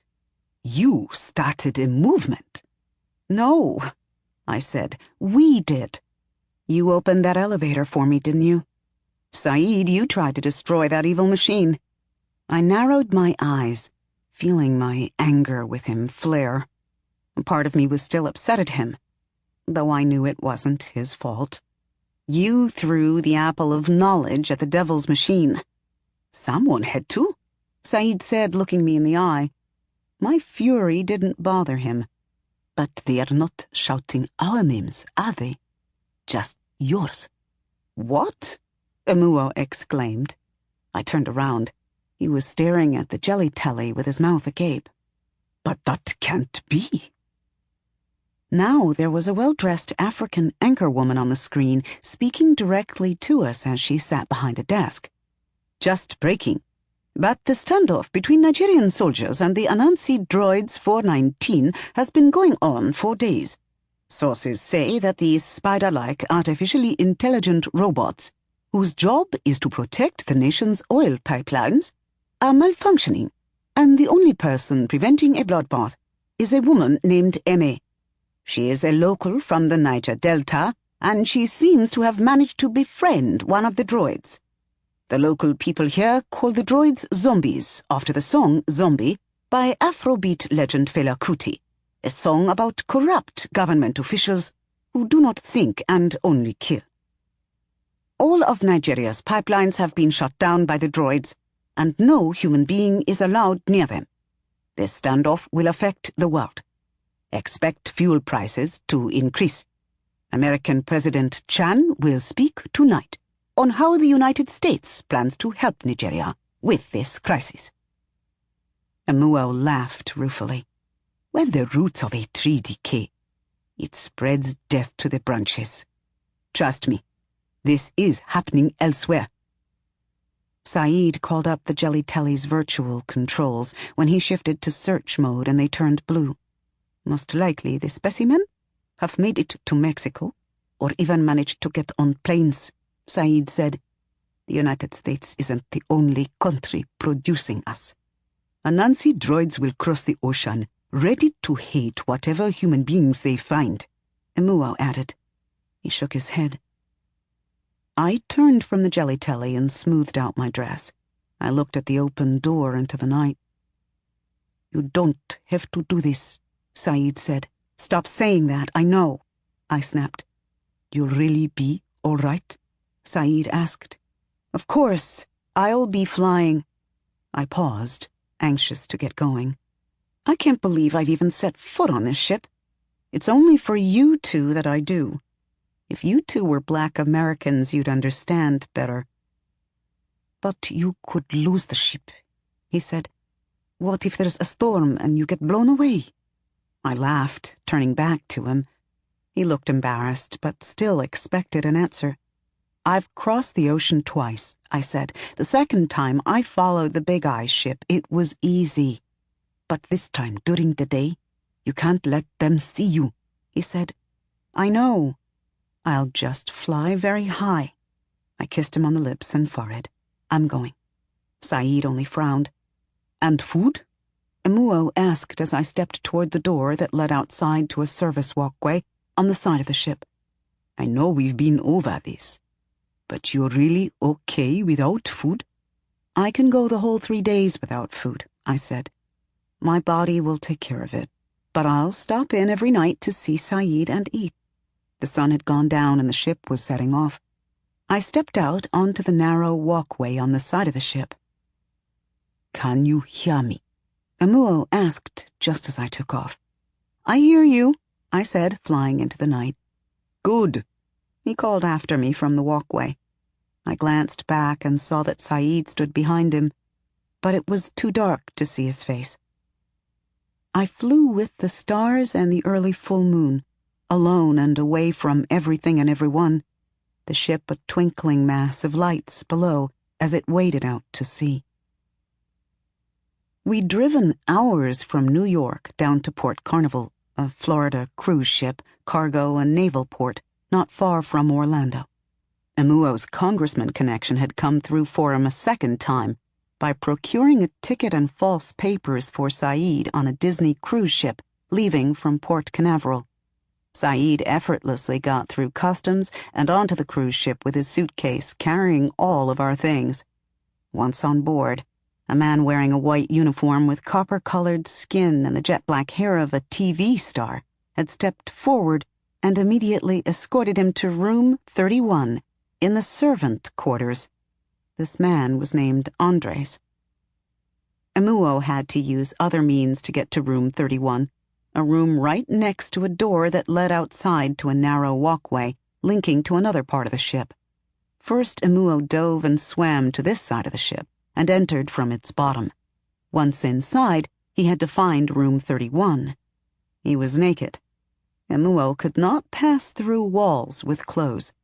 All he had were the room number the congressman had given him, of the dining room, and his memory of the detailed 3D image of the ship.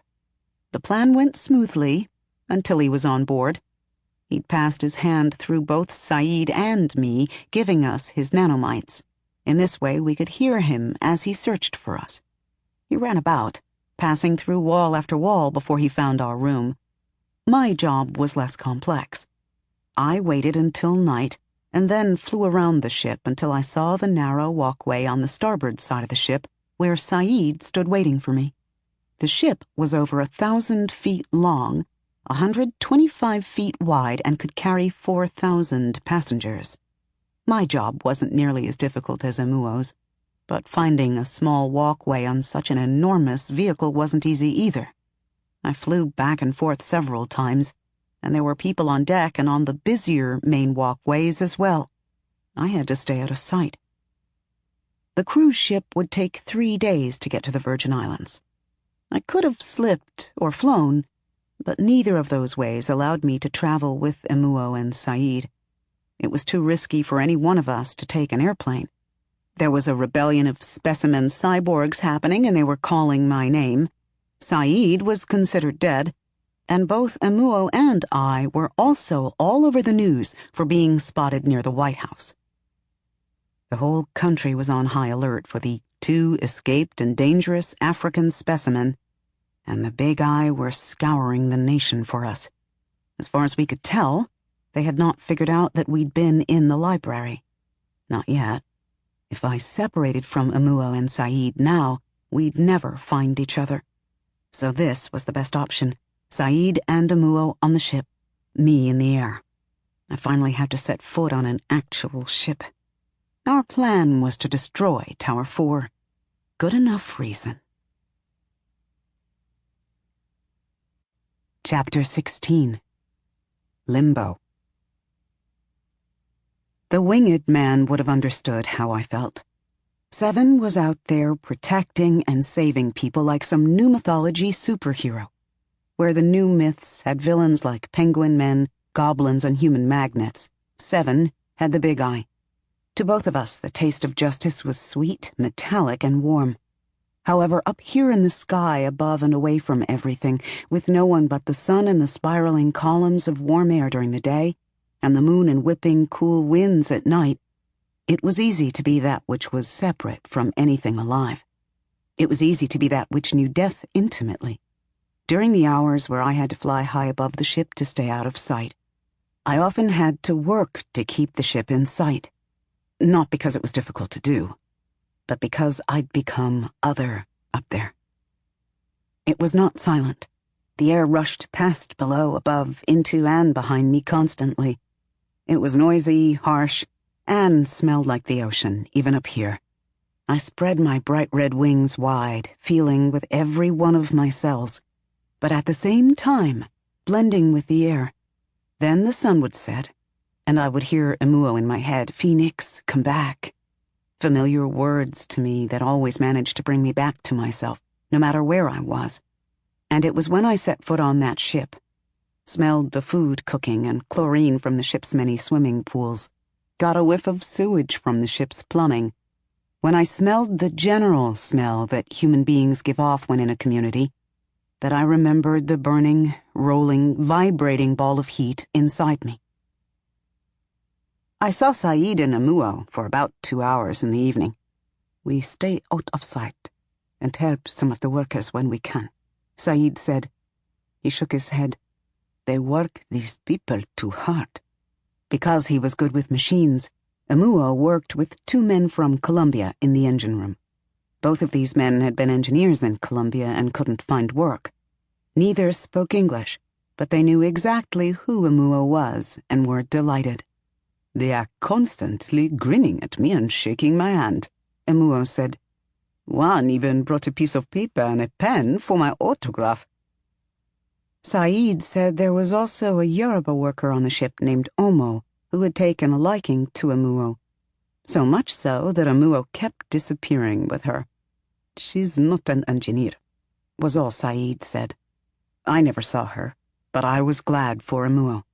From what Saeed said and what Emuo refused to discuss with me, Emuo hadn't been with a woman since he was imprisoned in Tower 7. That was 7 years. I didn't know much about men, and knew even less about sex, but if I had to guess, this was a long time for a man. Saeed volunteered to help wait tables at one of the restaurants near the swimming pool. He said several women made passes at him, even going so far as giving him their room keys. The women here behave worse than whores, he muttered that second night as we ate in the small room. Today's meal was roasted chicken, asparagus, some kind of salty rice, and a dessert of canned peaches. I found the meal disgusting and only nibbled at the rice. Emuo turned on the jelly telly, and the next thing I saw was my face and the words Phoenix Rising in charred letters and Let Us See the Future just below it on the CNN channel. No anchor person explaining, warning, or discussing. No ads scrolling by on the top, sides, or bottom of the screen. Just my face and those words. A full minute passed, and my face and those words were still there. "They've hacked CNN," Emuo said, grinning. He sat down on his bed, staring at the screen. Saeed giggled and then glanced nervously at me. I got up, my legs shaky. I glanced at the image one more time. The image of me looked intense and unsmiling, like I was staring right at the camera, at you. My bald head was shiny with sweat and I was glowing. The image was from Tower 7, maybe right after I realized I could wipe my hair away. When had that image been captured? The big eye and their big eyes. I sighed and ran my hand over my short hair, enjoying the feel of its roughness on my palm. "I will see you tomorrow night," I muttered. Then I quickly threw open the door to our room, then to the outside, and I flew off. I had one more full night to fly alone before we'd arrive at the Virgin Islands. One more night in limbo. The ship arrived at the Annie Abramson Pier that morning, and when the time came, Emuo disrobed, sunk through the ship's lower deck into the water, and swam to a nearby quiet beach, whose location we'd each intensively studied on the 3D map.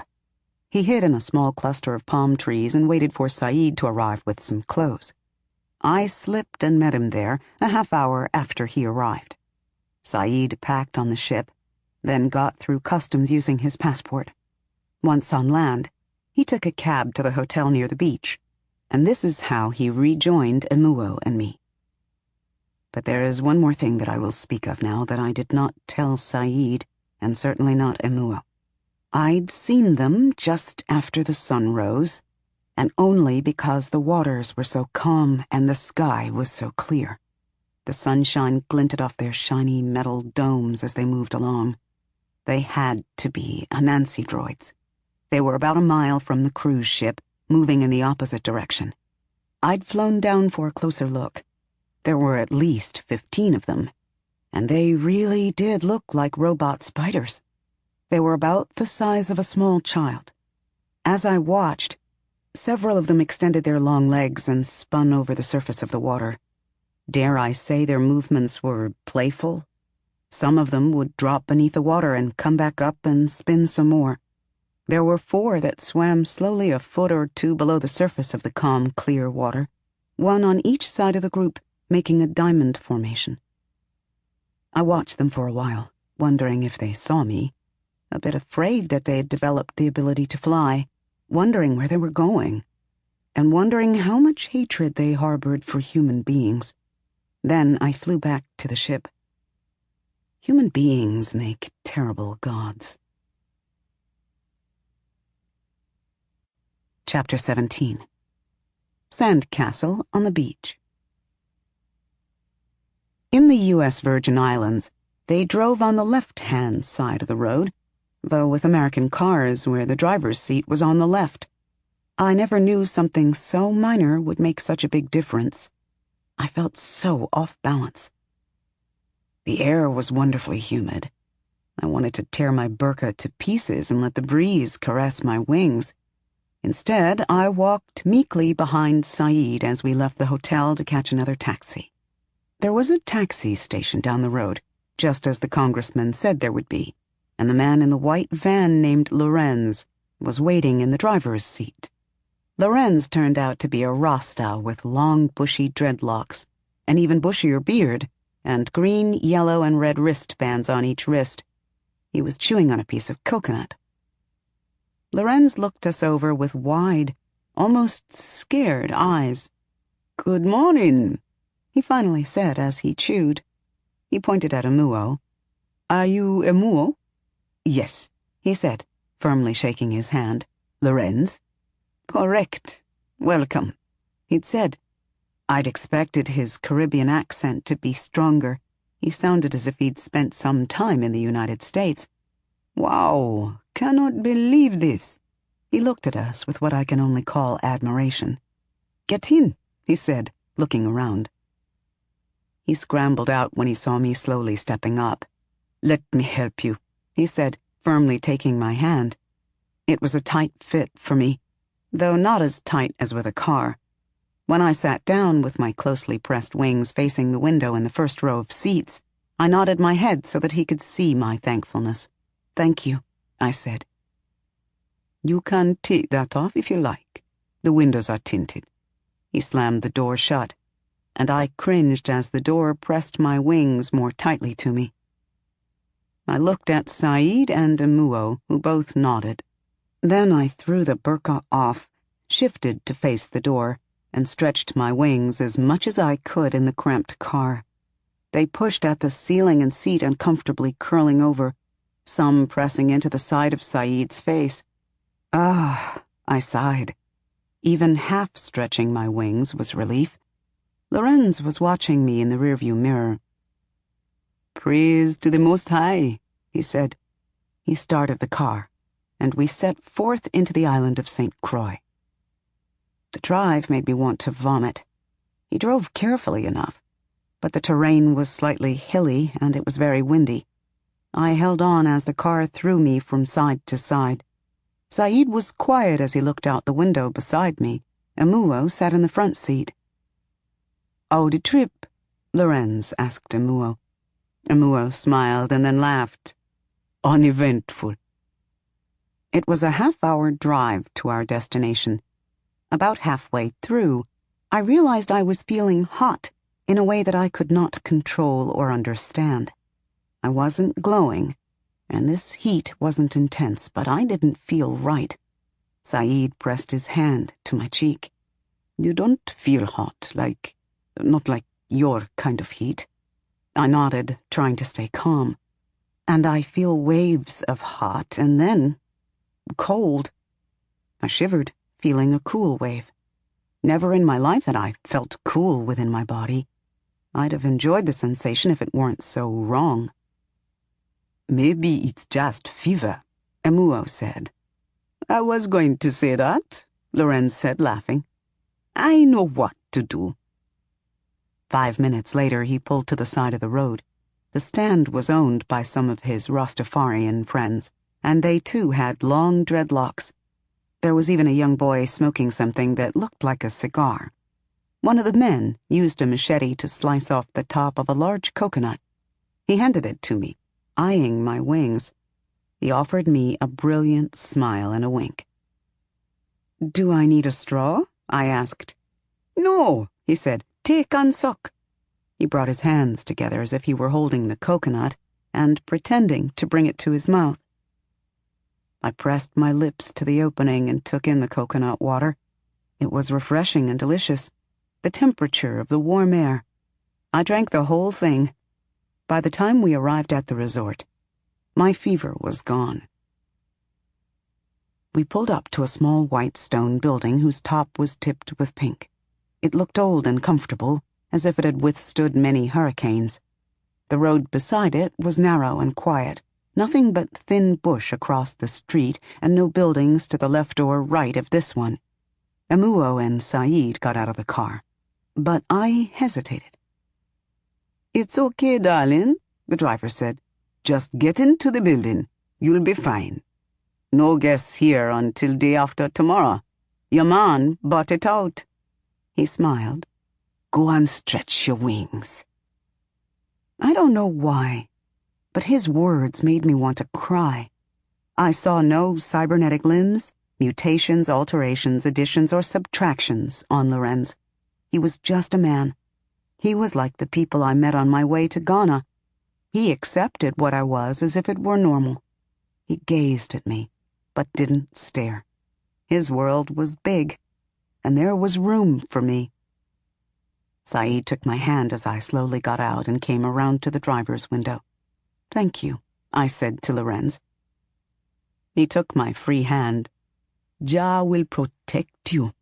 Then he kissed my hand and let us go. I felt like I'd been blessed. Coconut water sloshed in my belly as I walked with Saeed across the street to join Amuo. We went inside.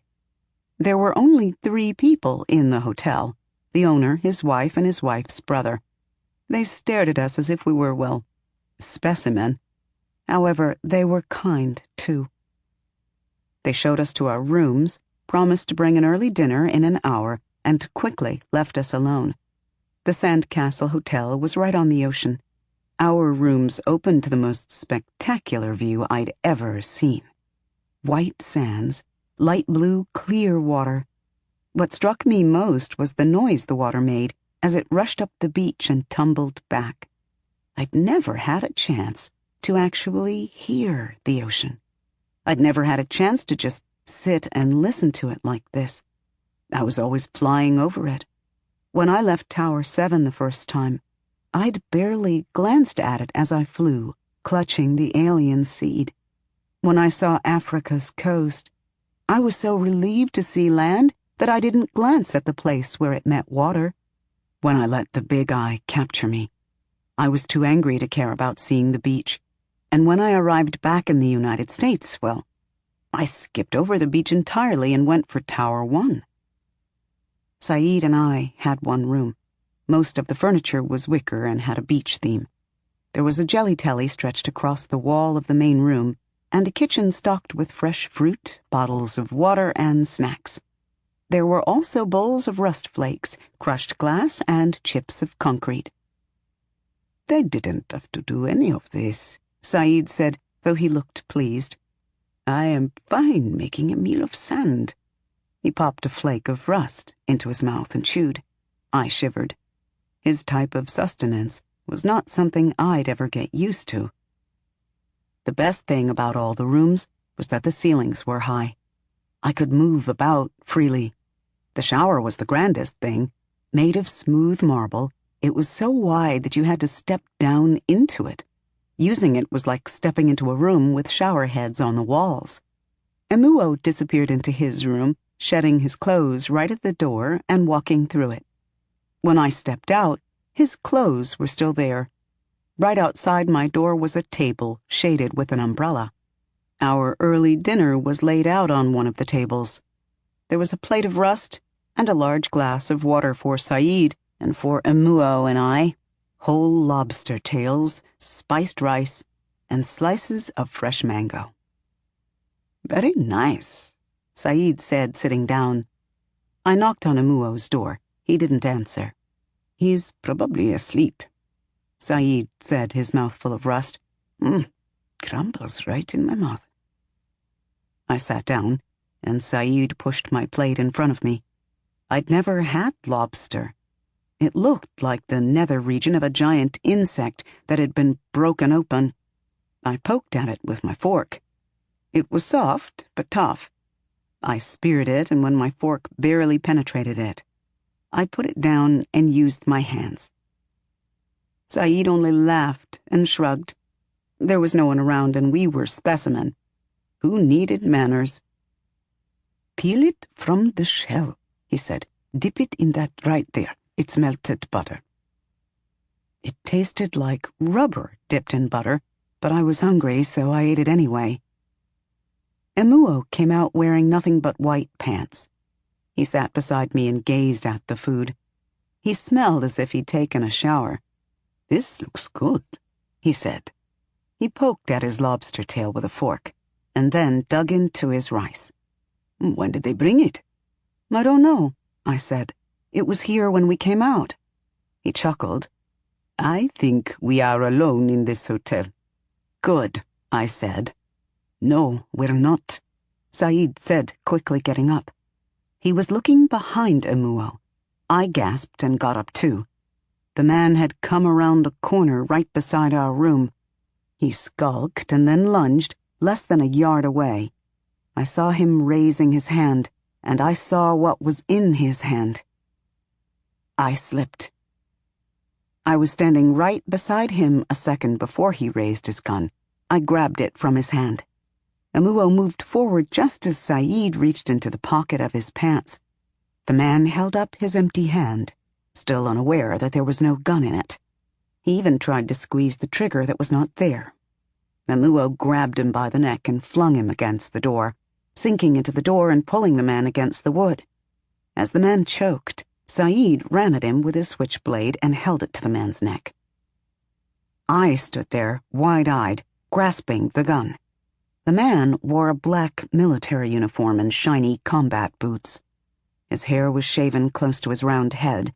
His dark skin made his black uniform seem to fit even better. On his chest, at his heart, was a white circle with a black hand grasping lightning bolts. He was a big eye, and big eye were like ants. Where there was one, there were always more. "Why are you here?"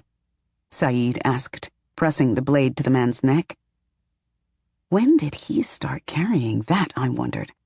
He held it easily, naturally. Maybe he'd always carried it. The man squirmed. He was tall and strong, but Emuo was taller and stronger, and pulling his neck against the door from inside it. The man coughed. He might have been in his early 20s. "Please," he managed to gasp, but Emuo pulled harder.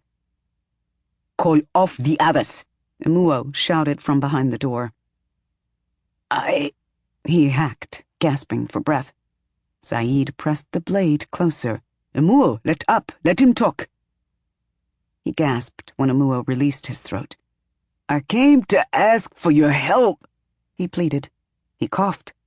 "Please, there's no one else." "Then what's the gun for?" I shouted. "I'm not stupid," he said.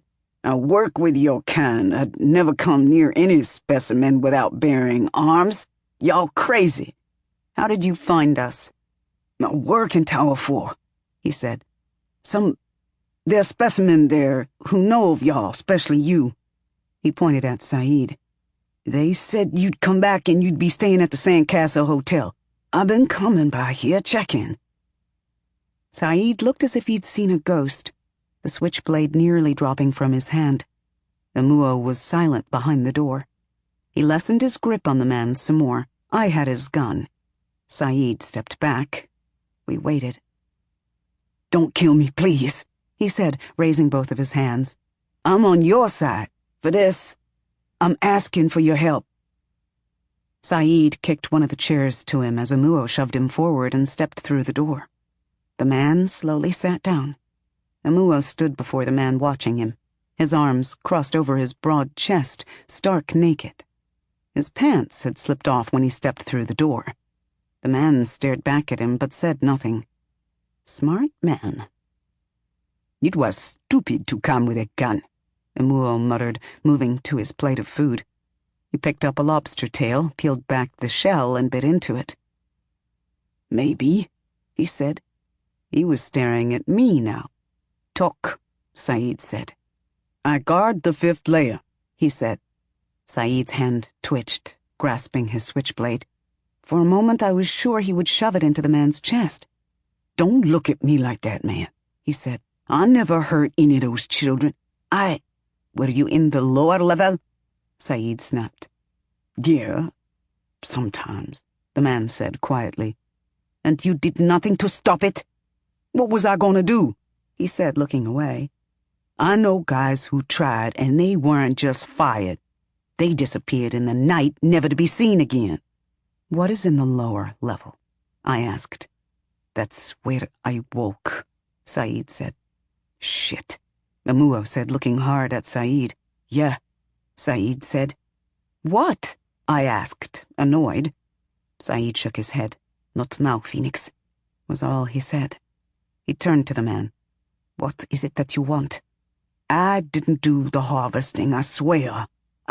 You just watched it happen," Saeed shouted. "Let him speak," I said. "Who are you? Why are you here?"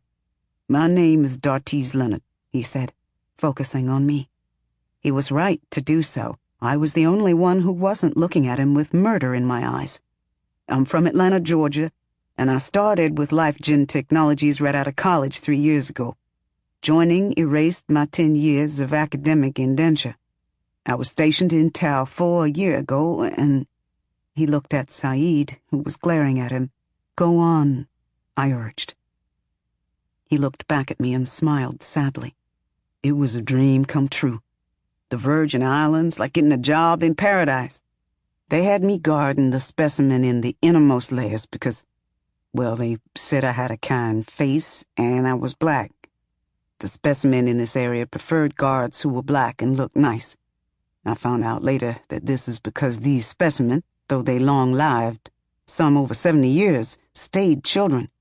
Children like faces that are soothing, friendly, smile easy, and children like faces that look like theirs. All these children were black, African to be specific. Most of them were from Ethiopia, some were from Sudan.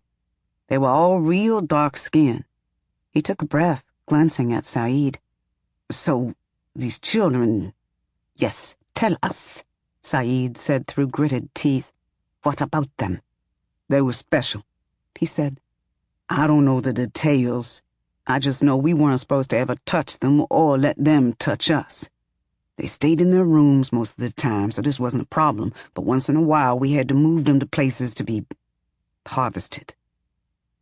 I shivered. Saeed had been sent there when they thought he was dead. His body was still of use to the Big Eye, though I do not know what for. I didn't like that word, harvest. The children were long-lived, he said again, looking away from me now. And if you took a piece of them, they grew back. I don't know why or what Life Chin did to them.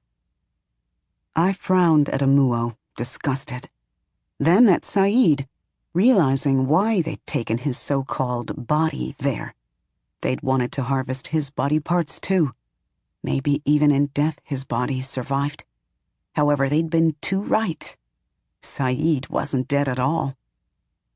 They didn't age, Dartis continued. And a few of them could see the future. He leaned forward. The first day, one of them grabbed my arm when I was taking her to a lab. Contact was brief, and none of the cameras caught it, I guess. There's lots of cameras there. He paused. She said I was in the right place to make a difference. Didn't know what she meant, and I didn't care. 6 months later, I had to escort a specimen in the innermost layer. I was about to go home for the night when I was told that I had to walk number 782 to Lab 12. I had to put on a radiation suit and mask. They told me not to speak to it and to have it walk in front of me at all times and to keep my gun pointed but never ever shoot or I would be fired. They hinted that worse would happen too. I was tired and scared. Its name was Gila and it was a woman. He looked up at me. She reminds me of you, but without the wings. That first time I met her, 2 things happened. I took her to a lab where they harvested something more important than body parts from her, and I fell in love. I wanted to laugh. Amuo actually did laugh. Saeed made a sound that sounded like hacking. This man wanted us to save a woman he'd fallen in love with. A Big Eye had fallen in love with a specimen. Saeed and Amuo grilled Dartis for information, and he seemed eager to give it up once he'd calmed down. We listened to his stories of discovery, rupture, and blood in Tower 4. More of the wildest, darkest, rabid scientific sorcery. I kept quiet, but inside I felt my heat, my furious flames roiling. At some point, the 3 of them started strategizing, and a plan came together.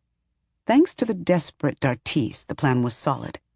Once he left, we used the jelly telly to bring up the digital image of the Earth. We zoomed in on Tower 4. It's amazing just how much detail the public world map will show of the towers. They certainly won't show you everything, but they show enough and give you a limited guided tour. To me, it's just more hiding out in the open. They pretend the work they do is innocent and non-secretive to keep people from asking more questions. None of us spoke the obvious, that there was no turning back from here. Nor did we check the news. Whatever was happening in the rest of the world was not our business at the moment. We were focused on Tower 4. We assumed there would be heightened security, and if there was not, better for us. We would free and destroy. There were only 3 of us, but as the world knew, even just one rogue specimen could do a lot of damage. Amuo left, saying that he was going for a long walk. That left Saeed and me. The sun was setting. Outside, I could hear the ocean lapping at the beach. The sound soothed me. I leaned against the door and watched the sun slowly set. There wasn't a human soul on that beach, but I imagined there were plenty of other types. I imagined the Nigerian spider robots. What if they showed up on this beach?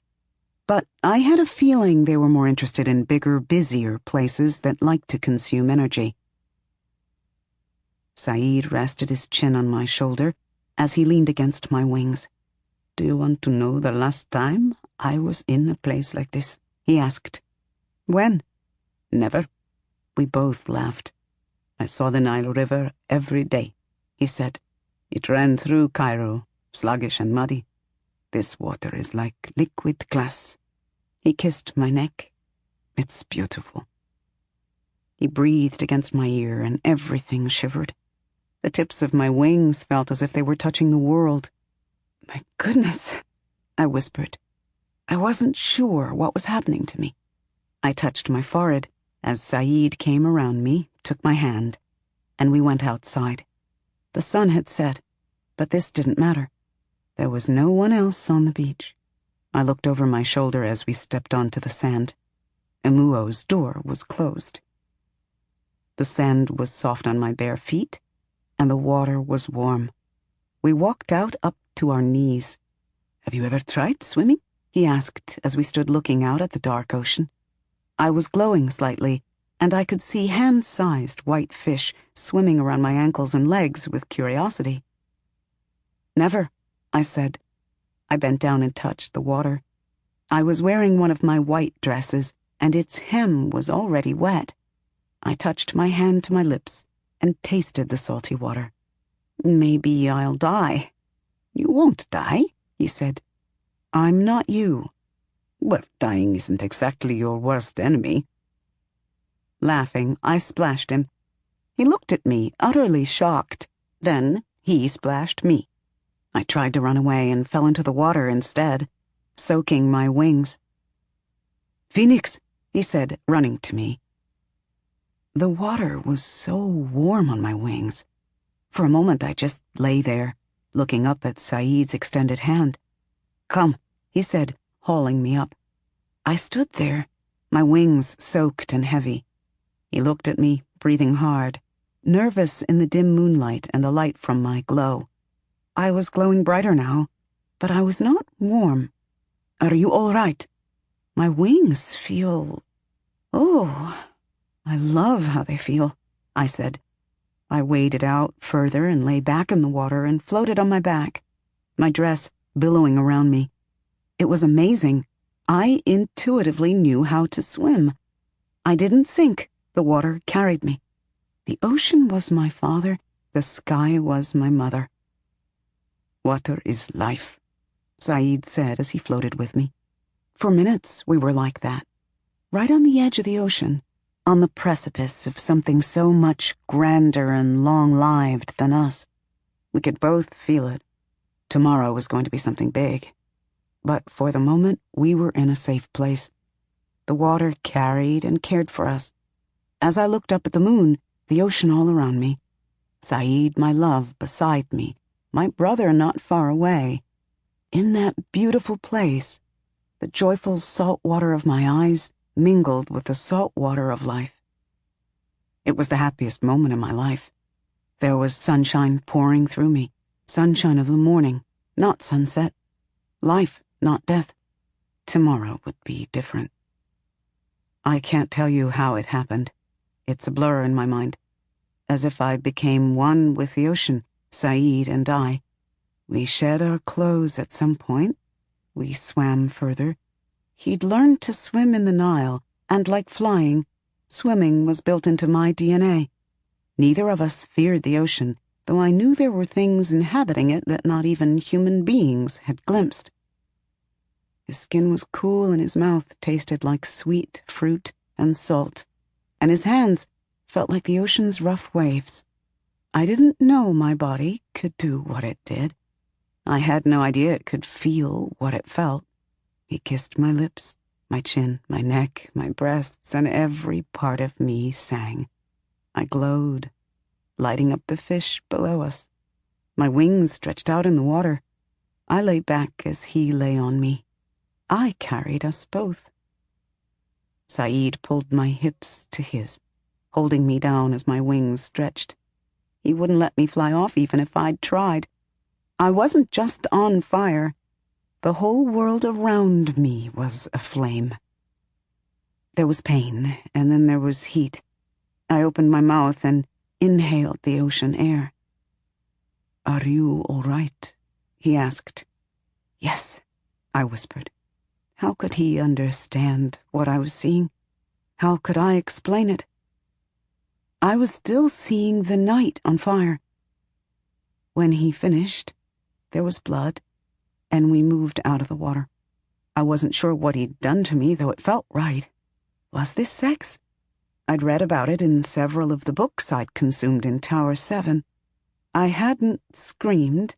I didn't feel dirty or sad or guilty. I didn't feel I'd lost anything.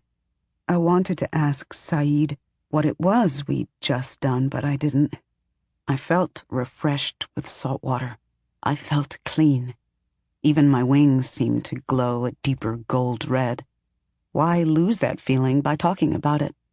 My wings felt like 1,000 pounds when I got out of the water. I shook them and they felt a little better. "Will they dry quickly?" he asked, worried. "I'm not worried," I said, smiling. As we walked to our room, I heated my wings and steam rose from them in a soft mist. By the time we got to the door, they were dry. I shook the salt from them and stretched them out wide. "Look," Saeed said, running his hands over the feathers. "The color." I held them out and looked at the tips. I was not glowing, but the golden red was so brilliant that it made my eyes ache. Even in the darkness, it was like seeing blood. I gasped. It was not only the color. My wings felt light and loose and powerful. I shook them out again and folded them behind my back. Pulling them close was easier than ever. A few old feathers fell to the sand, and Saeed picked up the biggest one. "Mine," he said. I laughed. "If you want it." He put it into his pocket after he put his shorts back on. We went inside. The shower was wide and open, and I had no problem fitting in here with him. He bathed me from head to toe, avoiding my already clean wings. He lathered my skin, and then he rinsed me 3 times, almost like a ritual. Then he did the same for himself. After he washed his hands, then arms, then his feet, then his face 3 times. "It's the only thing I remember my father teaching me," he whispered to me when he finished. He dried me with one of his towels, then he dried himself. "I feel stronger when I touch you," he said, as he rubbed shea butter into my skin. "You're always so warm." "And you are always so cool," I sighed. His flesh didn't warm when it touched mine, and the cool sensation of his hands moving along my body was heavenly. We lay in bed and fell asleep before I remembered to tell him that I loved him. Chapter 18. Deus Ex Machina. I went flying before the sun came up, an hour before we would leave. I'd woken up beside Saeed, my body sweetly aching. I couldn't enjoy it, however. My eyes were open wide. I was seeing something terrible again. I was seeing what I'd seen while with Saeed in the ocean. The world was on fire, even the air. I couldn't breathe because the air was being sucked from my lungs. I gasped, my mouth wide, and Saeed's hand came across my waist and held me tighter while he slept. It didn't help. I quickly but quietly slipped out of bed, threw on my dress, and stepped outside. The night was warm. It felt close, pressing against my body. Behind me, the first and third man I'd ever loved slept. I fought the urge to go back and join him for a last 2 hours of rest, but I was seeing something terrible, and to return to him would only prolong the vision. I needed the sky. I cocked my head and listened to the ocean crashing against the earth for a moment. Then I opened my wings and took off.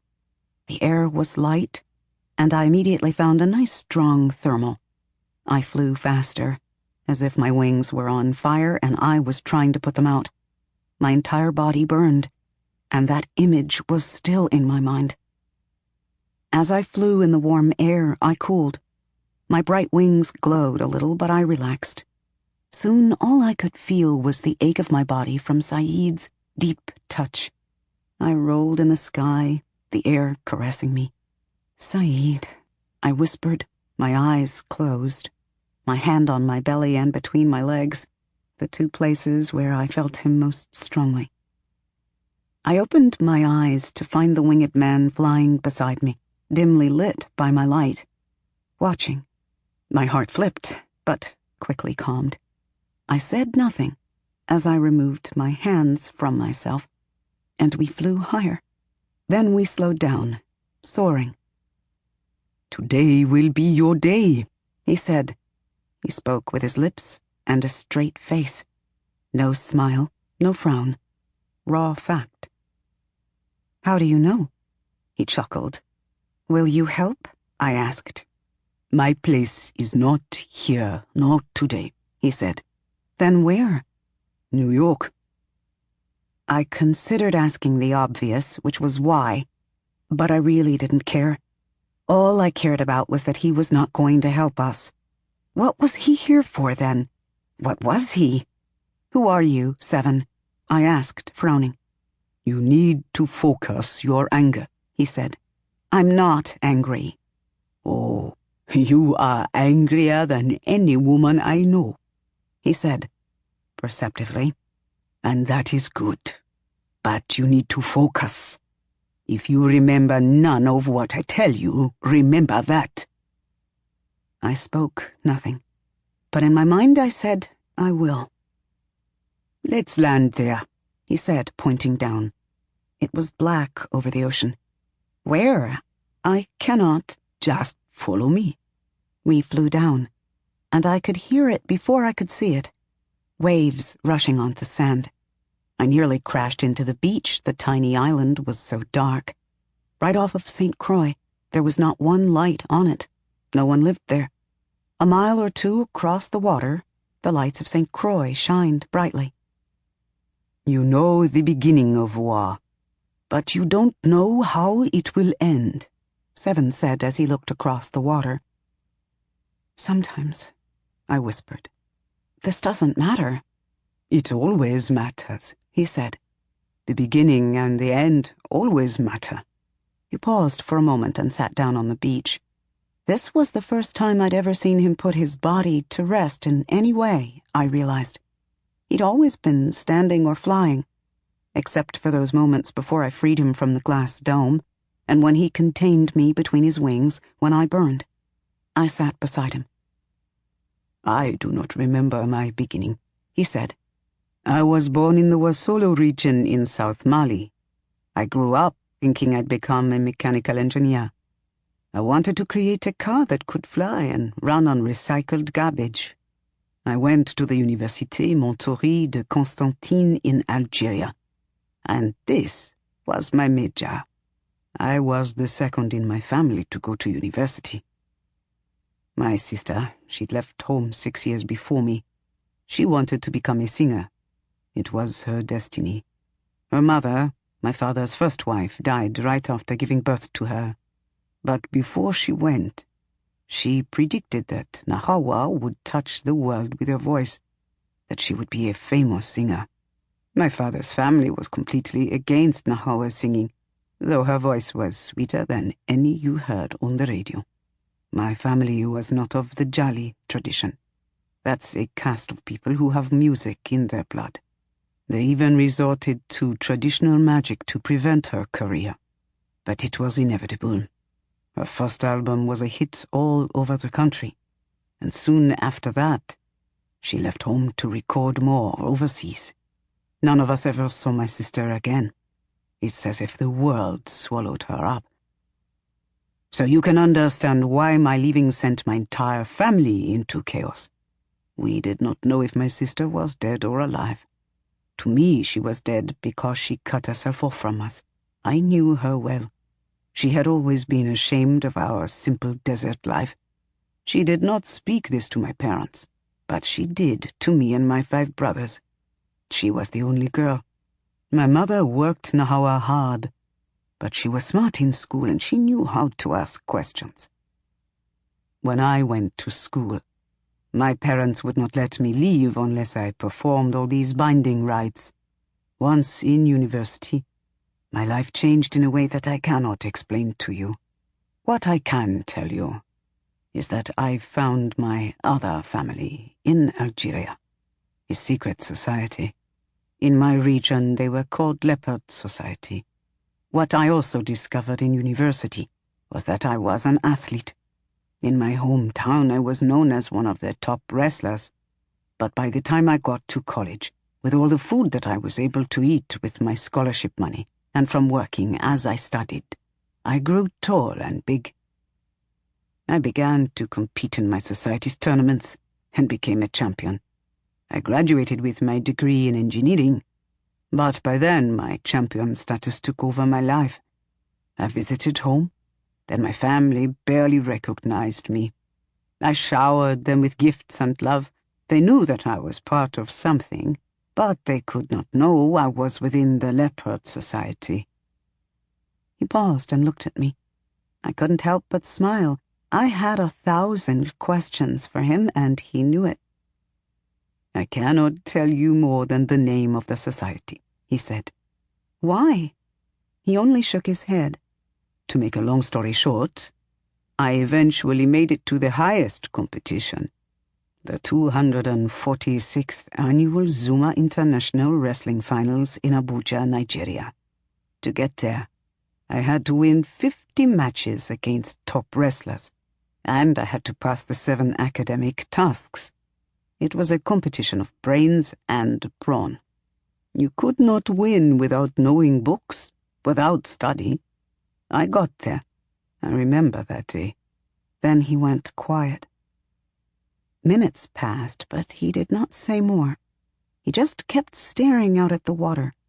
I was still wrapping my mind around the idea of this man being human.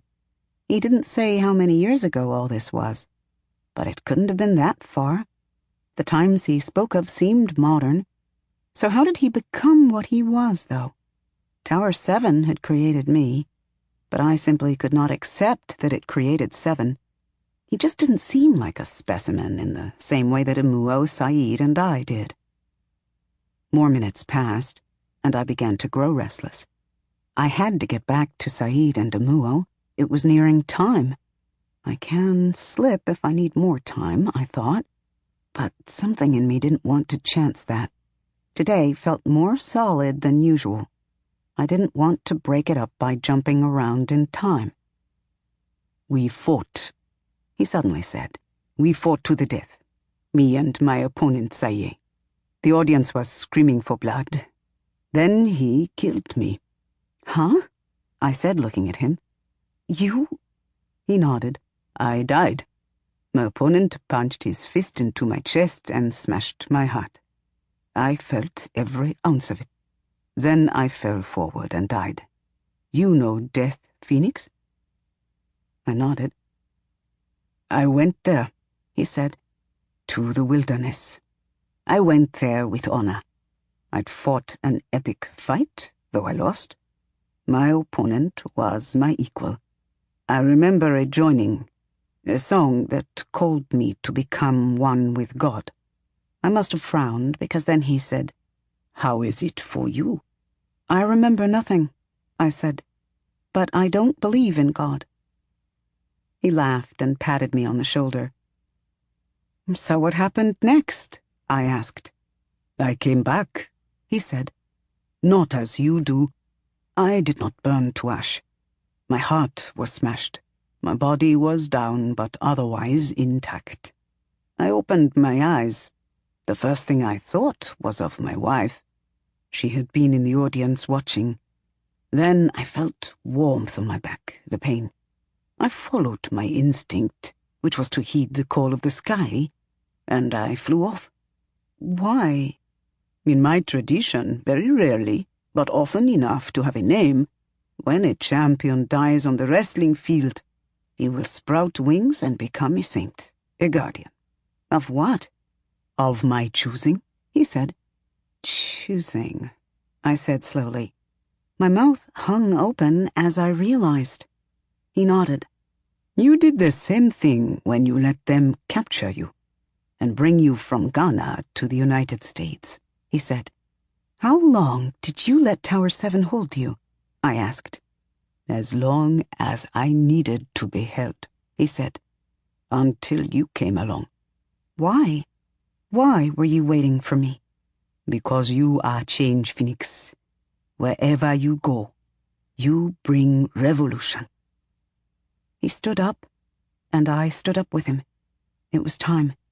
But I wasn't done asking questions. What did Tower 7 do to you? Nothing, he said. They could do nothing to me. I wanted to ask how they caught him, but honestly, I didn't really care. What did it matter? The big eye saw us all as brainless and non-threatening. 7 sought captivity. Learning of his capture would give me no insight. Will you come with us? I asked again. No. He spread his wings. I am guarding New York. Why not Mali? Africa bleeds, but it will be fine, he said. I go where I am most needed. I opened my mouth to ask more questions, but he shook his head. Your questions are answered. It's time for you to return to the others. We flew in silence. The sky was brightening. Now I could see the island that we'd left, and across from the island was St. Croix. Tower 4 was on the other side. Today you will have to make a hard decision, he said. What do you mean? If you are unsure of what to do, go with the choice that hurts your heart. It is the correct one. Why? You will know. It is not a matter of not knowing. It's a matter of doing. As we approached the hotel, we slowed down. I felt good flying beside him. 7 was unpredictable, mysterious, and hardly around. But he was as close to a teacher as I would have, and he was powerful. Things felt balanced and right when I was near him. Nevertheless, he left me. 1 minute he was there, the next he was not. He did not give me any words of wisdom, ask about our plan, or even wish me good luck. Saeed and Amuo were sitting on the beachfront table waiting for me. Amuo and I ate a breakfast of fried fish and yams. Saeed ate a bowl of rust chips. I didn't tell them about the winged man. It just didn't seem important. When I look back, maybe I should have. He'd told me something more important than anything we were doing that day. But I could never have known. Not until it was too late. Chapter 19. A luta continua. I flew high above. Tower 4 was shaped like a rose. Layers and layers of rounded, winding walls, a labyrinth. And the most experimental specimen were at its center, in the bud. That's where we would start. Genetic manipulation was the specialty here. Saeed still wouldn't tell me what he'd seen in this place, and the only way he'd managed to escape was because security was lax. As long as I kept my head down, they didn't suspect a thing, he'd said. However, that was back then. With all that was happening with the other towers around the country, we didn't think this was the case anymore. The water grew choppier the closer we got to the coast of St. Croix's eastern point, though there was virtually no breeze. From above, the sight was even stranger. The waves moved like nothing I'd ever seen. They were rhythmic, but too organized. I'd flown across the ocean. The motion of waves was etched deeply into my memory. Normal waves did not move in mile-long curved lines as these did, and these pulsed as they broke on the shores that flanked Tower 4.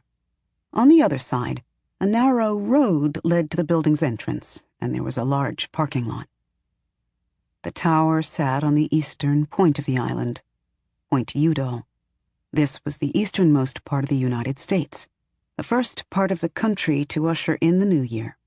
In 2000, a memorial had been built here with a giant sundial, but then LifeGen had bought the land for the building of Tower 4, and all that was torn down.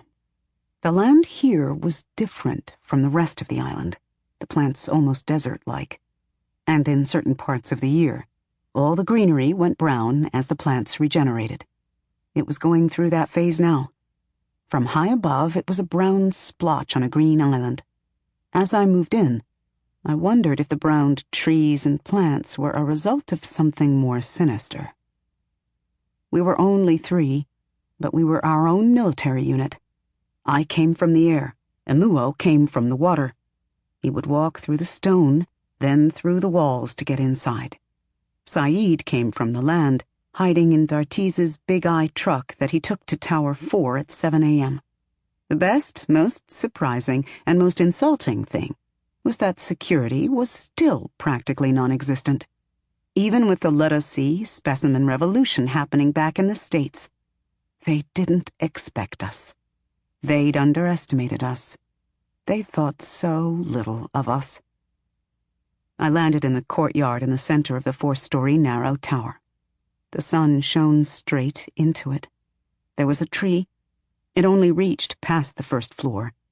I guess this one wasn't growing over an alien seed, nor had it been doused with a specially made fast-growing formula.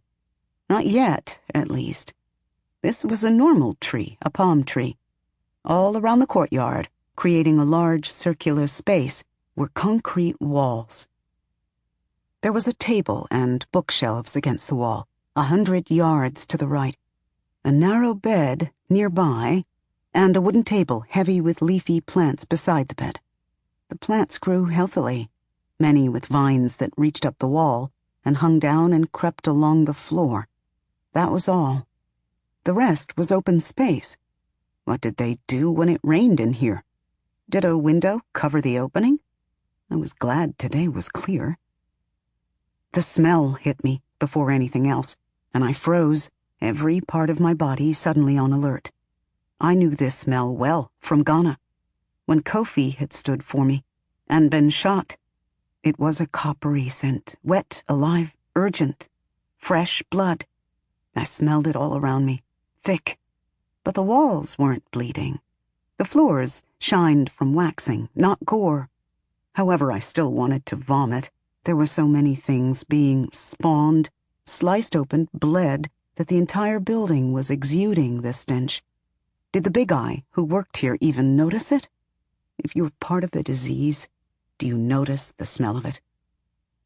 As I've said before, I don't believe in God.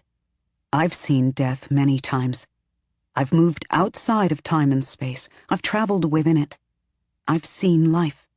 If there is a God, he has not made himself known to me. There'd been no pale-skinned Jesus to meet me in the darkness as my body became ashes and later returned from the ashes. Not that I remembered. But something, yes, something guided me into this room. I could feel it gently pushing me. That way, it said. And when I saw it, I was surer than ever that what I needed to find was right here. Such things were always near a tree. Let Emuo swim to the harbor side of Tower 4, move through the stone into the building to the main power source. Let him use that which guides him to manipulate the digital waves and open the rest of the doors before the big eye even knew we were inside. Let Saeed, twitchy and nervous, enter the building he swore he'd never return to. Let him wear the uniform Dartiz gave him. Let him use the ID Dartiz paid his bearded best friend Abdullah Muhammad to borrow. Let Saeed enter through the front, following Dartiz. Let them both rely on the stereotype that all Arabs and blacks look the same. Let Saeed wait for Emuo in one of the kitchens. Let Saeed use his light skin, though with Arab features, to walk the halls of Tower 4 as if he belonged there, while Emuo moved through wall after wall, A naked man who didn't follow the rules of physics. Let them eventually locate that room full of normal-looking, yet utterly mute children. And after wrestling back their initial shock, let Saeed focus on guiding them out. For it was these children that Saeed remembered and felt guilty about leaving when he was last here. But me? I was in a room that didn't seem to have an exit. The walls were smooth. The only way out was up. She must not have had wings. I felt my body growing warmer the longer I stood in there. Not far from me, but deeper inside the building, several rooms to my right, Saeed was telling the children to get into a line. Amuo was relaying everything to me in my mind through his nanomites. But how would he get the children outside? Why were the children unable to speak? I walked to the table with the plants. The word Hila was etched into a large metal square on the wall. The wall was not concrete, as I thought. It was made of some type of heavy gray stone, like marble, but something else. There was a large green leafy plant that crept up 5 wooden planks leaning against the wall. Against the farthest wall of the small room were stacks and stacks of books. Phoenix, Okore. Every part of my body tightened. The whisper came from behind me, far across the room. Slowly, so slowly, I turned around. When I lay my eyes on her, I knew I would save her. If it was the last thing I ever did, I'd save her. She walked toward me. She stepped up to me. She was the same height as me. She wore a white dress like the ones I liked to wear. Much darker than I, she was the rich hue of crude oil. An African woman. But there was something about her that I could not put my finger on. She had large dark brown eyes. She looked about 20 years old. "It has happened before, and it will happen again," she said. Even her voice was like mine. "What do you mean?" I asked. I felt ill, looking into her eyes, looking at her face. "Are you Hila?" She nodded. "They named me after Henrietta Lacks' immortal cells." "I assumed that," I said, smiling. "It suits you, I guess." I knew of Henrietta Lacks, a black American woman who died during Jim Crow in 1951. Her cancer cells were harvested and used to advance science beyond the imaginable after scientists learned that those cells were immortal. For years, her family had no idea that this happened. They had no idea that though Henrietta had died, her cells lived on and on and on and on, multiplying and multiplying. Though it wasn't stated in my records, I had always been sure Henrietta's cells had been used in the research that led to my creation. "You too, I suspect. How old are you?" 3. "I'm 6, she said. "You're like me, accelerated?" "I am," she said. "Oh my God." "They always said you'd come," she said.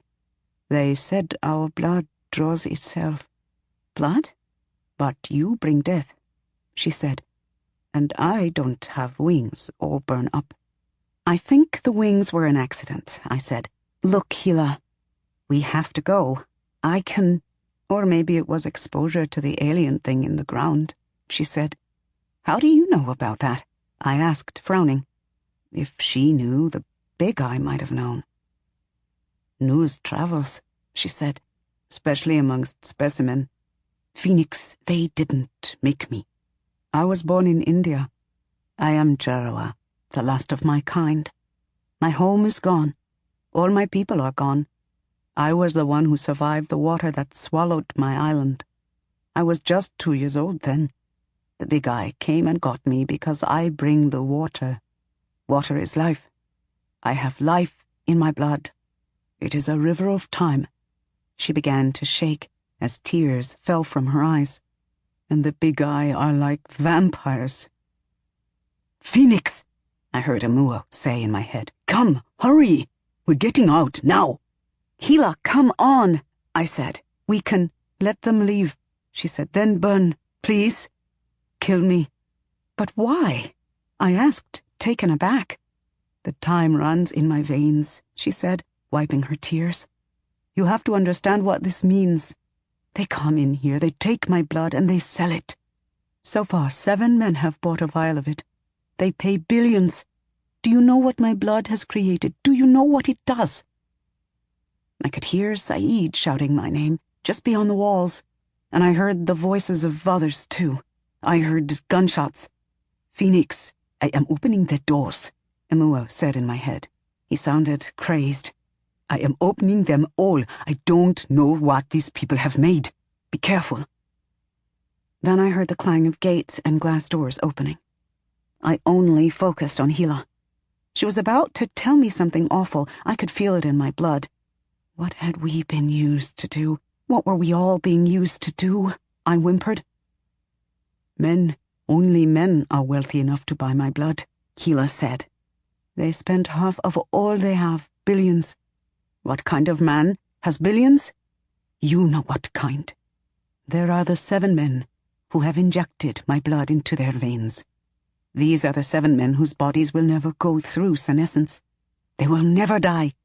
These men who are still billionaires and garner great influence. In a matter of years, the world would be theirs because of me. Because of me."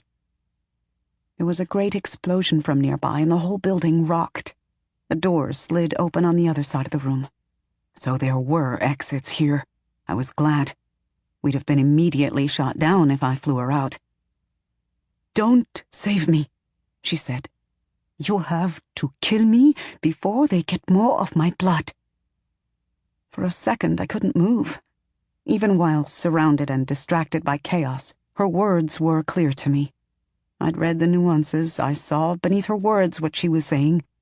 This was the end of the world, and she was the cause. I'd read about this woman's people, the Jarawa. They'd lived on the Andaman Islands in India. There were less than 100 of them. They'd lived there for thousands and thousands of years, but they did not look Indian. They were African. They had the African hair, dark skin, thick lips, wide noses. They were a mystery, and the people of India treated them like pariahs. And these people had produced a woman with time in her blood. And now there were 7 filthy rich, corrupt life-gen investors who'd made themselves immortal by blending Hila's blood with theirs. I grabbed her arm. I was strong, stronger than her. She could resist all she wanted to, but I would pull her along. I would carry her if I had to. We ran out of the room hand in hand. Her feet were bare, mine were sandaled. The floor was shiny. The smell of the hallway was of smoke, because something somewhere was burning. All the doors, all the cages, all the prisons were open. Freedom. The freakish, the beautiful, the maimed. Tower 4 was a concrete flower that housed suicidal birds called phoenixes, shape-shifting monkeys, glowing spiders, lightning birds, cheetahs with deformed tails who drooled and ran fast as airplanes. And it housed 1 woman who was a child, and 12 children who were really adults.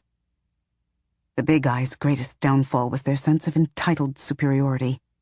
There was no heightened security in Tower 4. They'd assumed that its isolated location on the secret island in the Caribbean kept it safe from the specimen rebellion happening in the States. And if we came, they assumed they would see us coming. And now the Big Eye didn't know what to fight. Some were stung, bitten, shot with their own guns, struck by lightning. Hila and I made it past several squabbles without being stopped. With so many now free and ready to fight, we were nobody's #1 concern. This was not part of the plan. Thankfully, I knew where the exit was generally. Unlike at Tower 7 when I stepped into the tower lobby, there was no one there waiting for me or Hila. The seats were plastic. The floor was green and worn. There were plants, but they were potted and small. The real plants were outside, but they too were brown at the moment. The glass windows and door looked old and in need of a wash. We walked right out the front door, right into a standoff. Emuo, Saeed, and the group of mute children were cornered right at the end of a cliff by several armed Big Eye. At the bottom of the cliff was water. According to the map, these waters were deep. having once been beaches the sea level had swallowed over the last 40 years. This was where Emuo had come through. Emuo could escape right into the ground, but he wasn't moving. "Phoenix, fly up," Emuo said in my head. "Hold on," I said, putting my arms around Gila's waist and flapping my wings. At the sound, several of them turned around. They opened fire. Even with Gila, possibly the most prized possession in the entire world, in my arms, they were stupid, scared, and shocked. Saeed shoved 3 of the children over the cliff. Some of the others also used the moment to jump. The bullets bit into my wings, and the pain was sharp and crippling. As I fell with Gila, a big eye opened fire on Emuo, and I saw Emuo fall too. Saeed ran. We were high enough to see them on the rocks.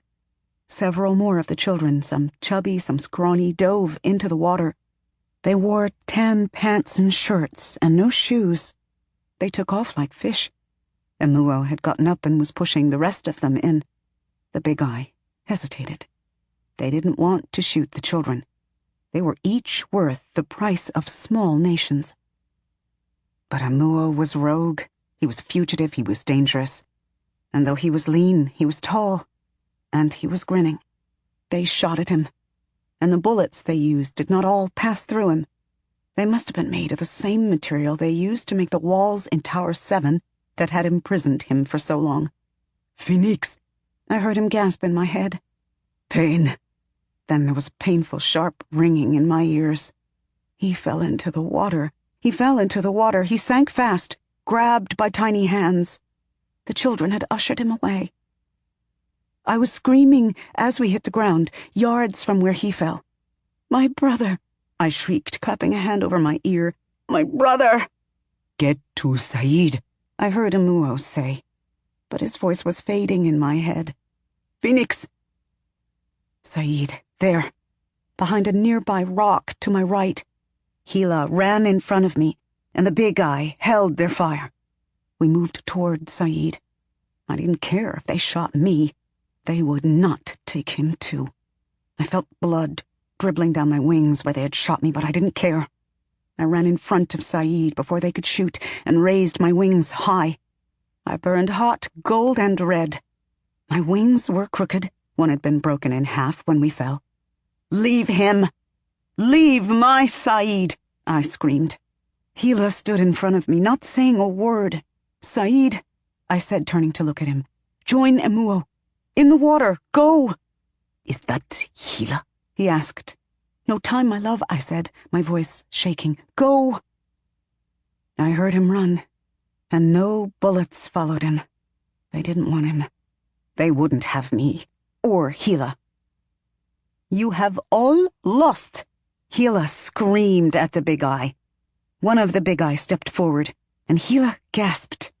"Dartiz," she said. "Don't!" But Dartiz started toward her. A shot was fired, and he fell to one of his knees and collapsed on the ground. I heard one of the big eyes say, "Goddamn traitor." Gila started screaming, her hands stretched forth. "On your knees," the man who'd shot Dartiz demanded. "Hands behind your backs." Gila just kept screaming, pointing at Dartiz. Her love.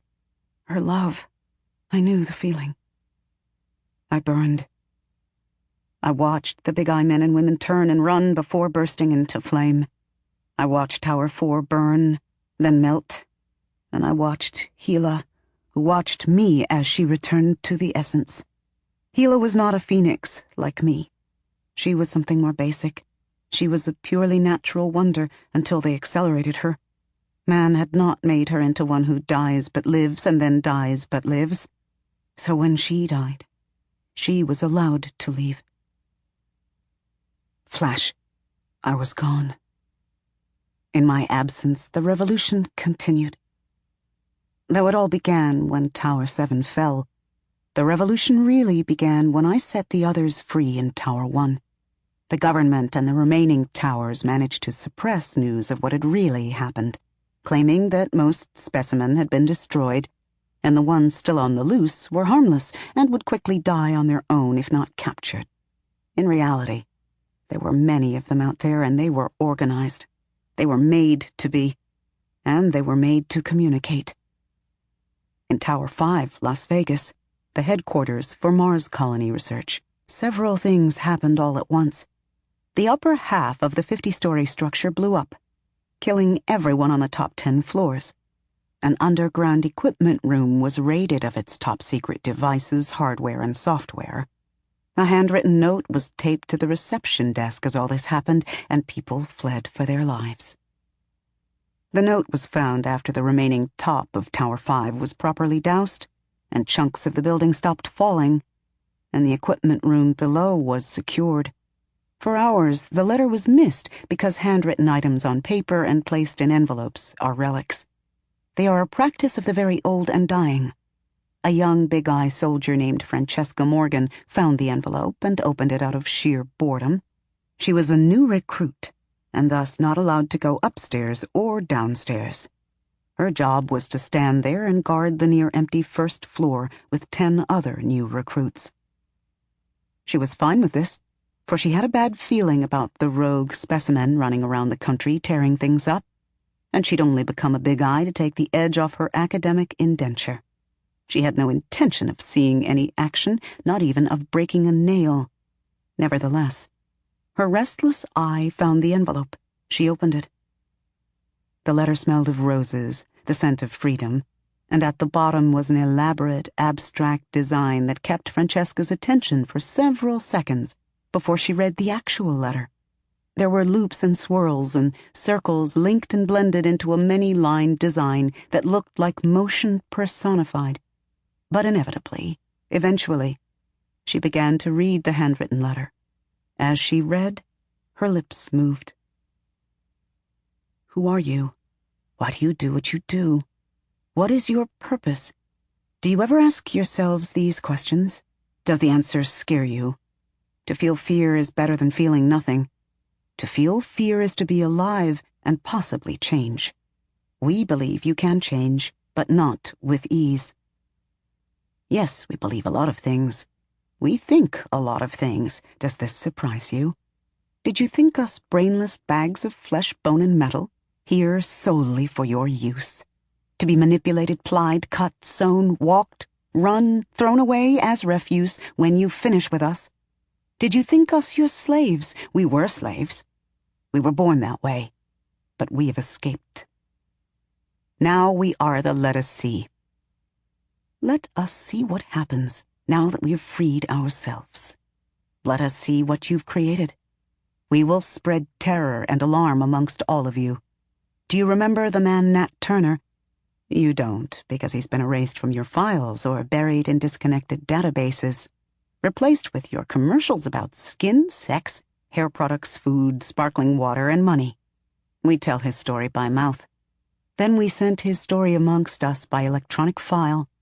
Then the phoenix struck, and his story came to life. Aluta continua. It was also signed by hand, but the signature was not readable with the human eye. It was square-shaped and very much like a matrix code, a digital signature made with the cybernetic hand of a cyborg, written on a piece of paper in recycled ink.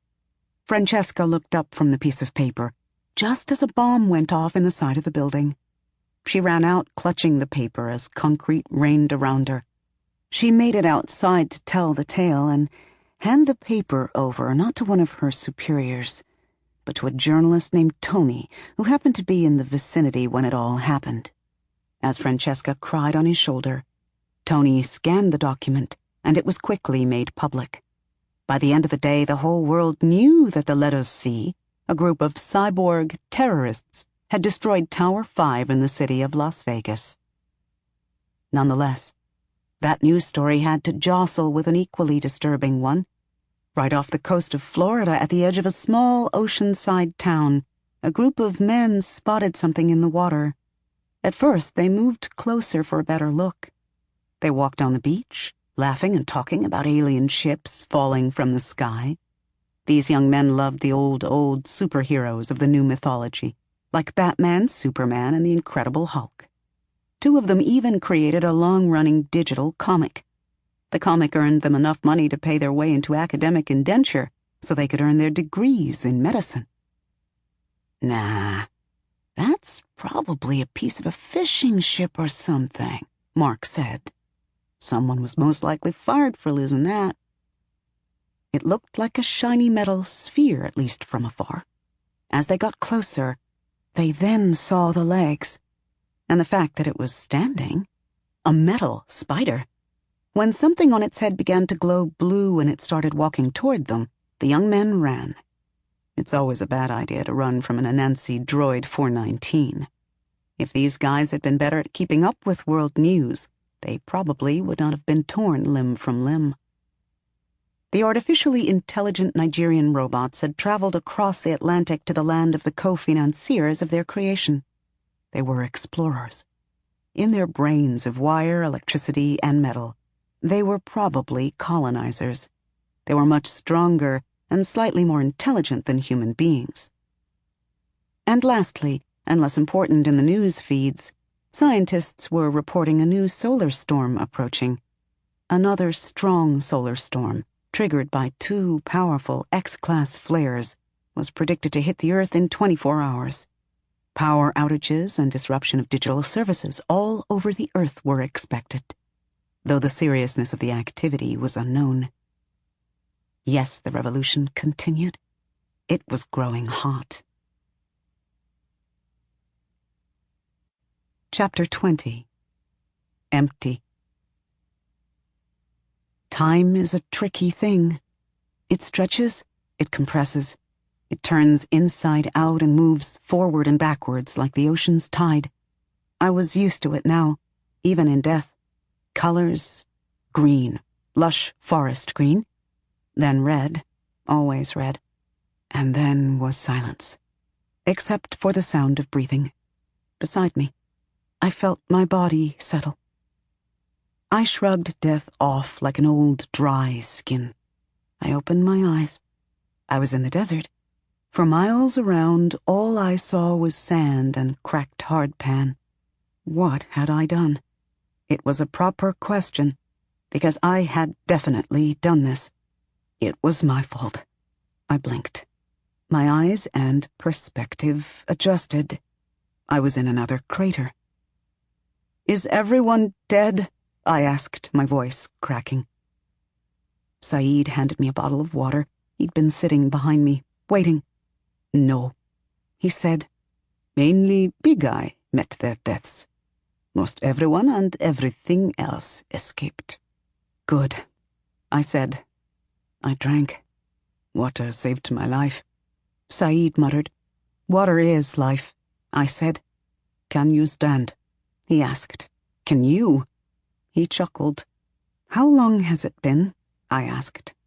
"A day," he said. His smile was small. "You're rebirthing faster. Tower 4 is empty. It is a victory." "Oh," I said. "But we should get out of here. The Big Eye." He shook his head. "They will come, but not soon. There are worse things happening in more important places. The Big Eye will bide their time with you." "Where is Amuo? Is he—" In my mind, I saw him shot down. Then he fell, with the children. "With the children, at the hotel. Is he—" "He was shot in the arm and leg with something that penetrated his flesh," Saeed said. "But he's okay. Those children, they helped him." "What has happened that turned the Big Eye away from me?" And that's when Saeed told me about the revolution. The freed specimen, organizing and targeting and acting. In turn, I told him about the Anansi droids I'd seen swimming toward the United States, and this made things even clearer for both of us. But something else was happening as we sat in that crater I'd created by dying and turning Hila, Dartese's body, and all those Big Eye and part of Tower 4 to ash. He and I would learn of it when we returned to the Sandcastle Hotel and saw it on the news feeds. In New York, the people had panicked and turned on the backbone. A group of men and women had stormed the area, breaking down and scaling the gate and the wall. They brought chainsaws, power mowers, axes. Someone even drove in a bulldozer. They leveled the place. cutting down and chopping up every plant and tree, but their primary target was the backbone. And that's when Seven showed up. Seven was known in New York as a benevolent force. He was like a kinder, gentler Superman. They even called him that in the papers, the only thing the Towers got right, the African Superman, New York's angel. But when he stood in front of the tree with his wings out, hysteria and fear made everyone see something else. When he raised his voice and spoke to the people about redemption, their apathy, and how they needed to look at their own role in all this, they vibrated with guilt and rage. Still, Seven stood his ground. One man ran at him with a raised chainsaw, and Seven knocked him aside like a bag of feathers. As the man lay unconscious, Seven spoke and pleaded again. Then they set upon him. He did not fly away. The slaughter was televised. All night they chopped and sawed and hacked. As I watched all this, I felt something break in me. I didn't pay it much mind at the moment, but that's when it happened. As I watched the death of humanity on the jelly telly, the slaughter of an angel, then the chopping of a great tree, I sobbed with every part of my body for everything. The big eye did not stop them. The journalists again flew in their aerial cameras. Many went on foot, interviewing people. It was all shown live around the world. Journalists described the place as reeking of something that smelled very close to blood. People sneezed.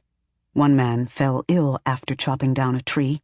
Another was struck blind when another plant burst with some kind of juice when it was cut. Those who chopped at the backbone reported no injuries, not even sore and sprained muscles. When the tree fell, people in the city swore they heard it scream. It fell slowly. They showed the footage over and over. The tree that reached nearly 2 miles into the sky now. What were they thinking? People ran, screamed, many were crushed. The fallen tree smashed 2 skyscrapers, a bank, and a museum. Why hadn't any of those people considered the damage such a huge thing would inflict when it fell? This was fear and guilt. This was people scratching at their flesh to excise a demon so deep within that it was beyond their grasp. Saeed and Amuo wanted to make contact with the Let Us See. Amuo said that he had ways. He could hack into anything. He could find anyone digitally, no matter who he or she was. We join forces with them, and then we'll really be free, Amuo said. Saeed had a wild look in his eyes as he ate a bowl of sand. I stepped outside. The children were playing on the beach. I looked at them closely. They only had the clothes they'd been wearing when they jumped into the water, white pants and white shirts. They'd thrown them aside and were frolicking in the clear blue waters, naked in the hot sun. Their skin was flawless. They had the narrower features of Ethiopians, and they all had long black woolly hair that ran down their backs in tight ringlets. 2 of the girls were sitting in the sand as one braided the other's hair. One of them waved at me. I smiled and waved back as I walked down the beach. They could not speak. How could those people cultivate these once normal children to lose the ability to speak? Why? So that they wouldn't complain when their organs were continuously harvested and sent to whoever could pay the highest amount? It was evil. It was exactly what I expected from the Big Eye, from human civilization that silently, attentively, ignorantly watched and benefited.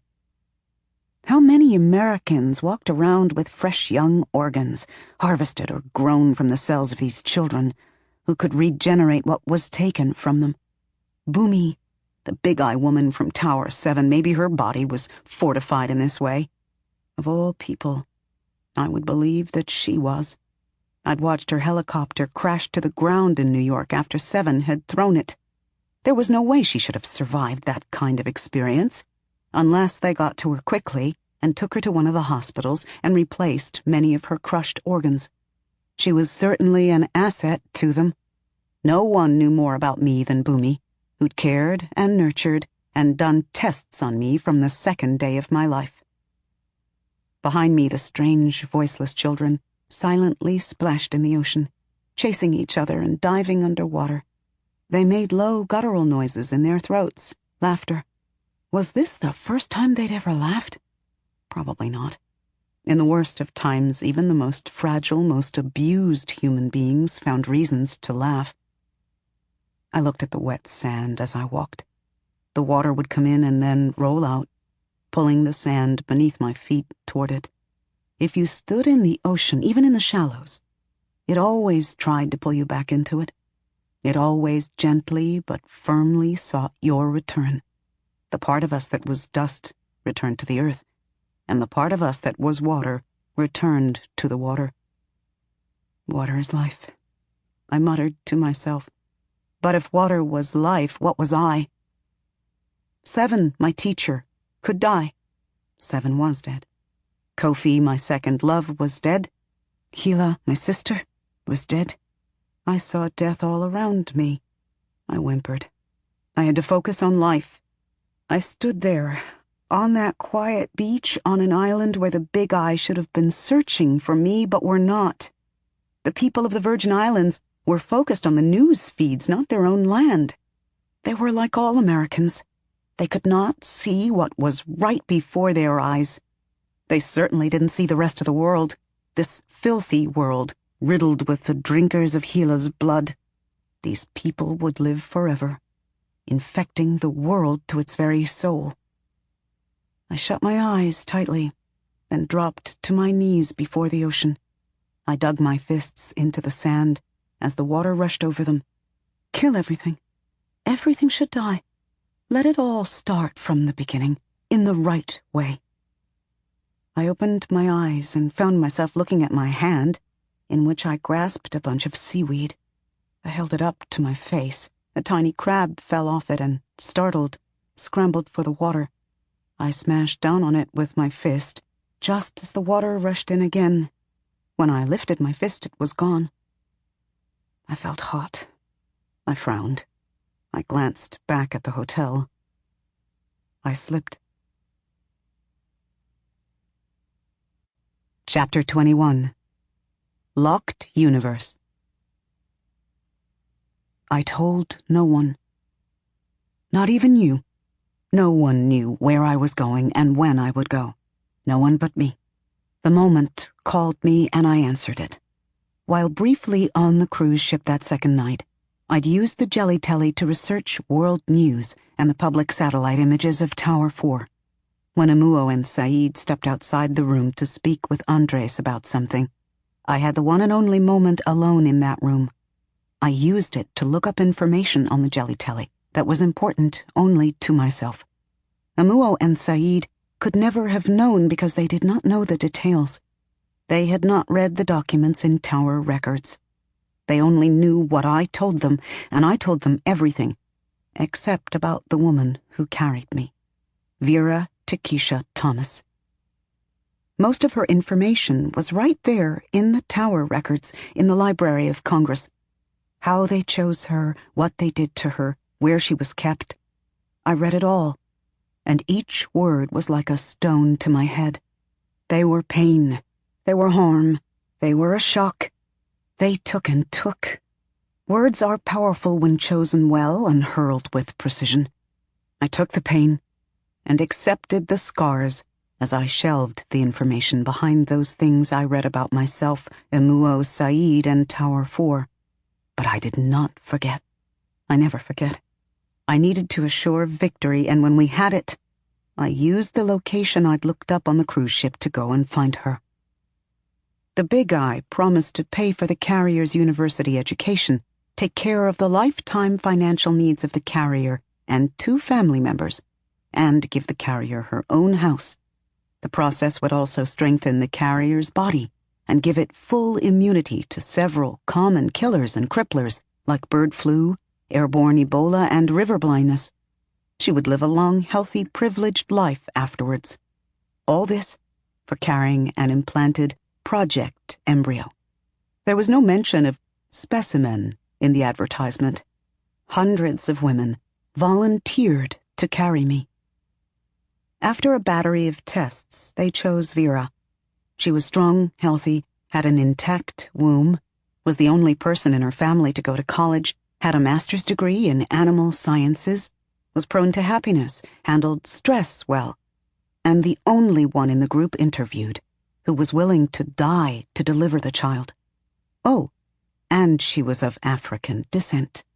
She was perfect. The file proudly highlighted the fact that they couldn't have gotten a better carrier. The big eye didn't want to kidnap a woman and force her to bear this devil's seed. In the file, they actually stated that this would not only have been illegal, but immoral and highly inhumane. We are not a cabal of assassins, yet duping a woman into it was just fine. Vera had once been happily married with 3 small children. She was the director at a meat-packing factory, and she was also a strict vegetarian. So already she was full of guilt.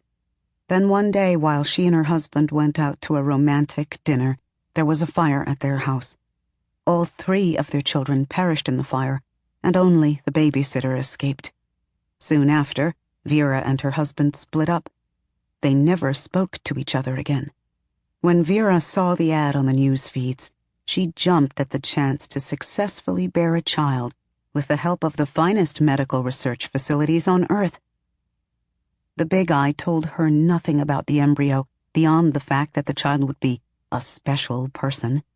She was told that she'd have to give birth to the child on her own, and that as soon as the child was born, she had to be willing to hold the child. Vera said yes to all this.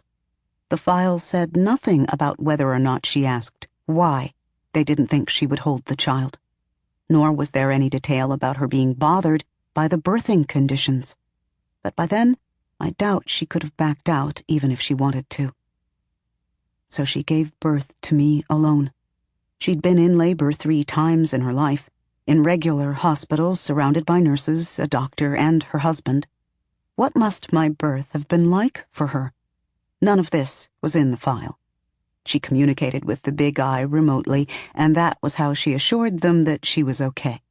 As soon as she checked in on day 2 and said that the baby was suckling well, they rushed back to the hospital and took me away from her without even allowing her to kiss me goodbye. This was what made her go crazy. On the cruise ship, I'd researched and studied the satellite image of the Triple Towers Correctional Facility in Los Angeles, United States, the largest jail in the world, where you were not just a patient, you were an inmate. This is where they took and threw away the woman who carried me when she was no longer of use to them. So they never gave her her own house, but they did force her into a home. D41 D-Pod, room number 7. She was like radioactive refuse. She was waste, but needed to be disposed of carefully. Jail was perfect. She had her own room. Her locked universe was a bulletproof, shatterproof crystal box. Her file didn't say why it had to be bulletproof either. I'd researched the location of the Triple Towers, found a detailed map, and of course, several news stories. Most of them were about how poorly the inmates were treated, and the disproportionate number of American African inmates compared to any other ethnicity, male or female. According to what I read, 90% of the inmates, all of whom were deemed mentally ill, were American Africans. I imagined that there were Africans from other parts of the world in that remaining 10% population. If I had told Emuo about this place, he'd have wanted to burst it open too. Maybe someday we would. Some stories speculated about the relationship of the Triple Towers facility to the LifeGen Technologies research towers. I wondered about all these towers, these edifices thrusting themselves into the sky, where so much evil took place. I wondered deeply. And so as soon as things calmed, while the strange, voiceless children played, while Emuo and Saeed were inside the sandcastle conspiring, while I stared out at the vast ocean on that beach, I slipped. I stood in Vera Takesha Thomas's bathroom. The coolness of the dry air was a shock to my system after being in the balmy, humid heat of the open air. I shivered. The cold, thick concrete walls pressed in on my wings. The air that seconds ago had smelled of crushed flowers, smoke, and wet dirt now reeked strongly of feces and stale water. Everything in the bathroom was made of crystal, or was it glass? The toilet, the drippy faucet, the pipes that led into the wall. Was there something about her that reacted with metal? Above the faucet, there was no mirror. Slowly, I peeked out of the bathroom. My nose was immediately assaulted with the smell of dirty sweat. It was dark, because it was midnight. 2 days before I'd arrive in the Virgin Islands with Emuo and Saeed. I pulled my heavy black veil more tightly over myself. I could not suppress my glow, and though it was midnight and most likely she wasn't being watched, there was still the possibility. Security in the Triple Towers used a panoptic design, which meant there was a central control room that allowed deputies and officers the ability to observe inmates without inmates observing them. You never knew when you were being watched here. Most things in Vera's room were also made of the thick glass or crystal. The table, the frame of her rack, her small shelf. Taped to the wall was a crumbly poster of a bird on a branch, but the dim light from the hallway was not enough for me to see what type of bird unless I got a little closer. Outside the glass wall was a hallway, and I could glimpse other cells. These had metal barred doors. They were dark, too. I heard heavy breathing, wet, gurgled wheezing. I looked toward the rack, but there was no one on the thin mattress. My eyes fell on the heap in front of the poster on the wall. As my eyes adjusted, I realized it was a person sitting in a wheelchair. I stood there for several moments. Gradually, I saw her more clearly. Her thick, matted hair reached her shoulders in uneven clumps. Her skin blended with the darkness. Her neck was bent to the side. The floor beneath her was wet with a puddle of her drool. My stomach flipped. Her eyes were wide open. She was staring right at me as I poked my head out. I said, but what could I say? I stepped out of the bathroom. Quietly, slowly. I knew what I looked like. I didn't want to give her a heart attack. Still, her wheezing quickened.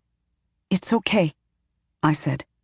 I felt heat flush through my body the closer I got to her. I took a deep breath. I had to calm down, and it was difficult. This was the woman who gave birth to me 3 years ago. According to her file, she'd been 25 years old when she had me. This was 4 years after losing her 3 daughters to the fire, and a year after losing her husband to mutual despair. This frail, quivering woman, whose skin was loose and pockmarked, whose small dry hands were gnarled and cracked as they grasped the wheels of her plastic wheelchair, and whose pink-red mouth hung open. This woman was only 28 years old. She was nearly half the age that I looked. I stepped closer. She smelled like burned matches and oily sweat. My eyes stung as I looked at her, and then they blurred with tears. I blinked them away. I needed to see. I stepped closer, dropping my burqa. Let them see me, I thought. Let them see us both. Together again. They would know exactly who I was, and they could do no more harm to Vera Takesha Thomas. However, no alarm went off. They're not watching, I realized. Vera was not a specimen, but she gave birth to me. She was one of us. Again. They see none of us as a threat. My glow warmed the cell. The perched bird on the poster was a red-breasted robin. I knelt before her and looked into her blank eyes. She started to say. Her eyes were wide now. She took a ragged breath and said it again. She was willing herself to speak. I took her hands, hoping beyond hope that she could bring forth words. Slowly, she lifted her head. Then we stared at each other for what felt like an eternity. Her eyes were nothing like mine. Her shade of brown was lighter than mine. Her lips were thinner than mine. She was a short woman, whose feet hung from her chair. She was American African, and I could see traces of other people's in her face. But this was the woman who pushed me into the world, alone. This was the woman who was willing to die for me. This was my mother. "Phoenix," she whispered. She coughed as she spoke. Her file said that she was catatonic, brain-damaged, nearly a vegetable. It said she'd lost her ability to speak long before arriving at the facility. The radiation I exuded as a baby in utero for 9 months damaged her beyond repair, the file said. I gasped. "How do you know my name?" I asked, my voice thick. More tears fell from my eyes and sizzled on my cheeks. "How do you know it's me?" Her hands tightened. "I gave you that name." She looked at me, quivering, straining as she spoke. She'd swum up from the abyss, and now she was barely hanging on. "You came out, and I took one look at you, and I spoke your name. They were listening. They're always listening. Modern-day slavers." Silence. "How did you get in here?" she asked. She was sweating and having trouble keeping her head up. I smiled, and she smiled back feebly. That was enough. I reached forth and held her head up. "How did you know it was me?" I asked. "I'd know your glow anywhere," she said. She coughed deeply, thick and wheezy. "Even though I look so much older?" "Never expected you to be normal." Her mouth shook as she managed a feeble smile again. "I want to get you out of here," I said. "I know," she said. "But you can't." "Why?" She only shook her head. "It's good enough just to see you." "No, I can get you out. I really can." "Phoenix," she said. Hearing my name come from her lips made me feel stronger. "I birthed you all on my lonesome. They cleared out soon as I was in labor. They left me in that building. Talked to me by portable. They were sure you'd blow up or something, but you came out alive.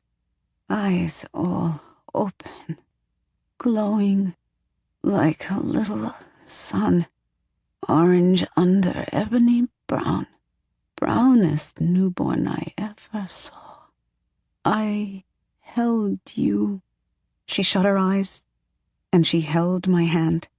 She opened her eyes and looked intensely into mine. "I held you. They come back when they knew it was safe. Took you from me. They promised me I could raise you, that you'd be mine." She breathed heavily, wheezing and coughing. "Easy," I whispered, patting her on the back. "They classified you as a dangerous, non-human person. That's how they justified taking you from me like that. But then, what's that make me?" She coughed again, weaker. "Phoenix, give 'em hell. You hear me, girl? Give 'em hell." Suddenly I understood. I straightened and tried to pull my hand away. Somehow she was very strong and she would not let me go. "No," I said. I pulled again, managing to get myself away. I ran to my burqa and threw it over myself. I looked at the bathroom, considering retreating into it. Maybe the concrete wall would help. I turned around when she spoke.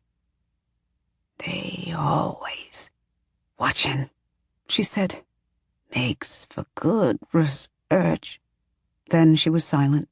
Her head sagged. Her hands dropped to her side. I could hear it, a soft whisper. I knew death well. I could recognize it even when it was quiet as an angel. Vera Takesha Thomas had cancer, and it had been caused by me, from the constant internal exposure to my light, and my own strange blood mingling with hers. She was dying, and there I was exposing her to more of my light when I was bigger, older, and stronger. She should have told me to stay back. Instead, she'd held on to me until she could let go. I looked into the hallway. From what I could see, the other rooms were still dark, but there were women in their cells, faces pressed to the glass, watching us, silent, silenced. Outside in the hallway stood guards with guns, also watching, doing nothing. Where were the cell's cameras? The big eye always had cameras. I hugged my mother's limp body. She weighed next to nothing. Thin, dry skin and hollow bones and no breath. She was dead. I kissed her forehead tenderly and wrapped my red golden wings around her. Let them watch. Let them see how human beings are supposed to treat one another. I tore off my black burqa and left it behind. I slipped. When I stepped back to the Sandcastle Hotel, her body was gone from my arms. I was standing on the beach again. The children were still splashing in the water yards away. Saeed came rushing over. "Where did you go?" he asked, frowning. I only stood there looking at my feet. I felt a ball of flames in my chest, a tight ball, rotating like a small sun, golden yellow with hues of blue and the occasional flare of flame, deep, deep in my chest. I looked at Saeed. My face felt as if it would shatter. I shook my head. When I looked up, there were tears in my eyes. I couldn't think. I could hear the tears sizzling as they evaporated on my face. My body started to shudder, and I inhaled, but that only made it worse. "Phoenix? What?" He reached out to touch me, and for a moment he did. He touched my collarbone, then he took his hand from me, hissing with pain. I could smell burning flesh. "Phoenix," he said, "my love, take it easy. What's wrong? Where did you go?" I spread my wings and flew up, slapping and slicing the leaves of a palm tree. I flew into the warm evening sky, and no one saw me for several hours but the birds and bats. When Saeed saw me again, everything had changed. Only a moment after I'd flown off, the Big Eye came with their guns, poison, and armored weapons. Chapter 22. Sunutil. The old African man named Sunutil hit pause. Can you blame him? Unlike so many of the characters in the story he'd been listening to for 4 hours, he was only human. Yes, his sharp old mind was reeling, connecting dots across wide spaces in time and spoken words. His head was swimming, and even though he'd paused the audio file, he could still hear her feverish voice.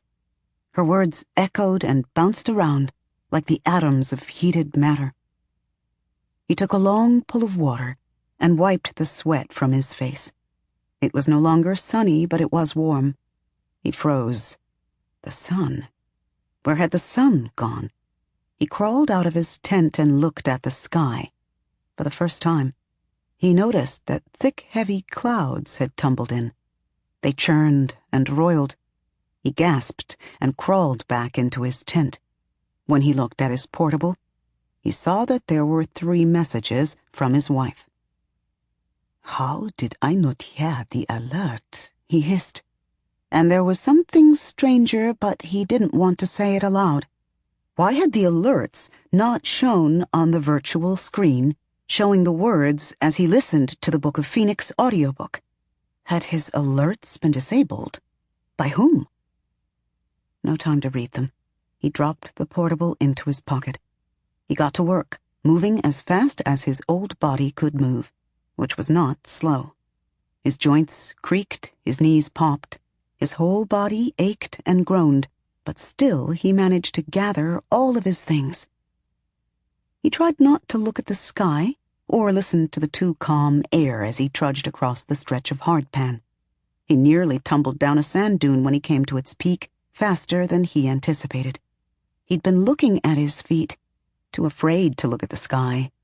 Being struck by lightning was a terrible way to die. He hoped his wife would also find shelter. Rarely did Ungwa storms happen so close together. It hadn't been more than a few days since he'd left his wife after the last storm. They should have had at least a month before the next one. He didn't pause when he came to the cave full of computers. He ran and made it inside the cave just as the rains came.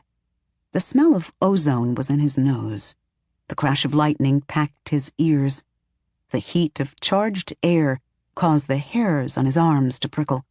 He turned and gazed out at a sight he rarely saw. The entire desert awash, as water fell from the sky in sheets. Plump, clear drops. He stumbled back as a bolt of lightning crashed, striking the sand dune he'd been on moments ago. He turned to the cave and shivered. The computers were crammed deep inside. The cave was slightly raised, so not a drop of water flowed in, nor did it leak from the ceiling. There was a reason the computers had survived here for so long. He moved in further, keeping a distance between himself and the computers, and sat down on the sand-dusted stone floor. He brought out his portable and read his wife's messages. Sunu, where are you? See the sky? There's a periwinkle tint to it. Sunu, why aren't you responding? I am moving. I have a feeling. Sunu, an Ungwa storm is coming. If you get this, find shelter. He quickly clicked on her coordinates and waited. Sunu? His wife screamed. He spoke quickly before she started shouting, I'm sorry, I'm safe. Are you safe? There was a pause. Her face appeared on the tiny portable screen. It distorted with each crash of lightning. I thought you... I'm not, he said. I'm in a cave. Where are you? I found 2 ancients, she said. Sunutil nodded. Ancients were the crumbling remains of old metal, stone, or petrified wood structures. I'm underneath 2 huge stones. I was lucky. I am safe too. Sunutil breathed a sigh of relief. His wife probably began searching hours ago, as soon as the sky shifted. Lightning crashed as he looked out of the cave. He blinked. He could have sworn he saw a shape in the flash. A black shape. Wife, he said, I think I found something. Lightning crashed again, and 3 bolts struck not far from the cave's mouth, consecutively. This time he was sure he saw it. He shuddered, frightened to his old bones. A woman dancing in the flash. What is that? He whispered. Sunu? His wife asked, frowning. Are you all right? He nodded. Do you remember your premonition? He asked. Yes, she said. Have you seen anything? He asked. Have you been visited? He felt silly. He'd never humored his wife about her strange superstitions.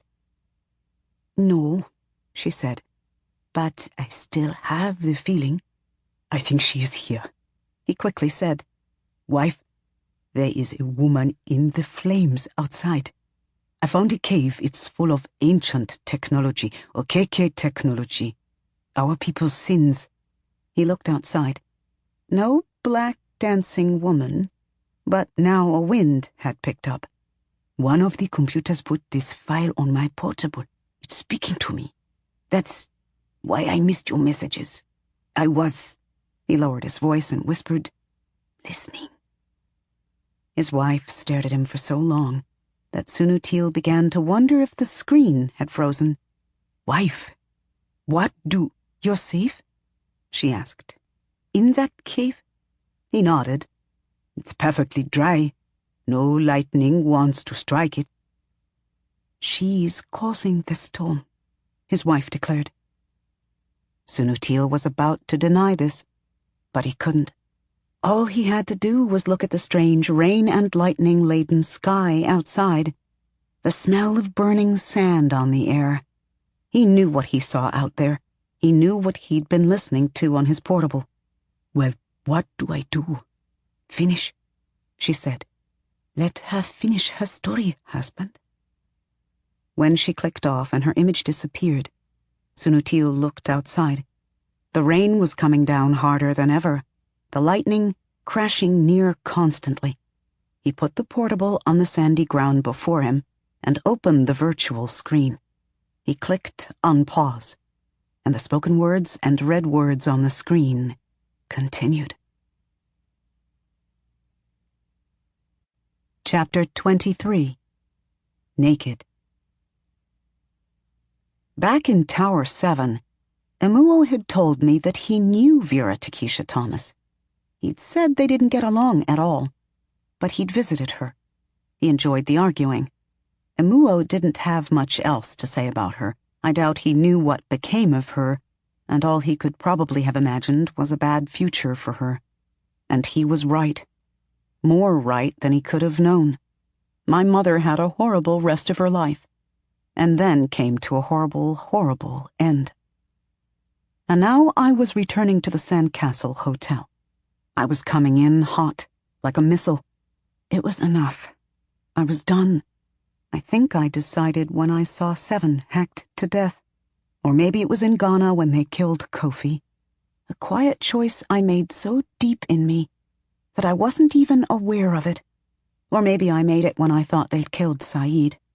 Or when my temperature began rising that first time in Tower 7, when I was only coming to understand the meaning of my name. When I saw the big eye were there, that which burned in me erupted. Phoom! The day was sunny, and I was a second sun. Maybe that's why no one noticed me coming at first. Or maybe it was because of what was happening below. I could hear the gunfire from hundreds of feet in the air. I could see the bodies of the children reddening the water. I burned hotter and flew faster. Saeed, Emuo. They'd come looking for us after all. They found us. We were the ones who had underestimated the big eye. Maybe D'Artise had told them of the hotel before they killed him, on purpose, after torture. It didn't matter. Nothing mattered. I could slip to just before it all happened, but it didn't matter. It would happen again. Then I would slip and it would happen again. This would always happen. I couldn't save my own mother. All I could bring her was death. Harbinger. Reaper. It was in my DNA. As soon as I landed, I spotted him lying on some black stones on the beach, the water lapping his body. 3 of the children lay on top of him. I ran to him, splashing in the water. My legs felt like boiled cassava. I thought I would collapse.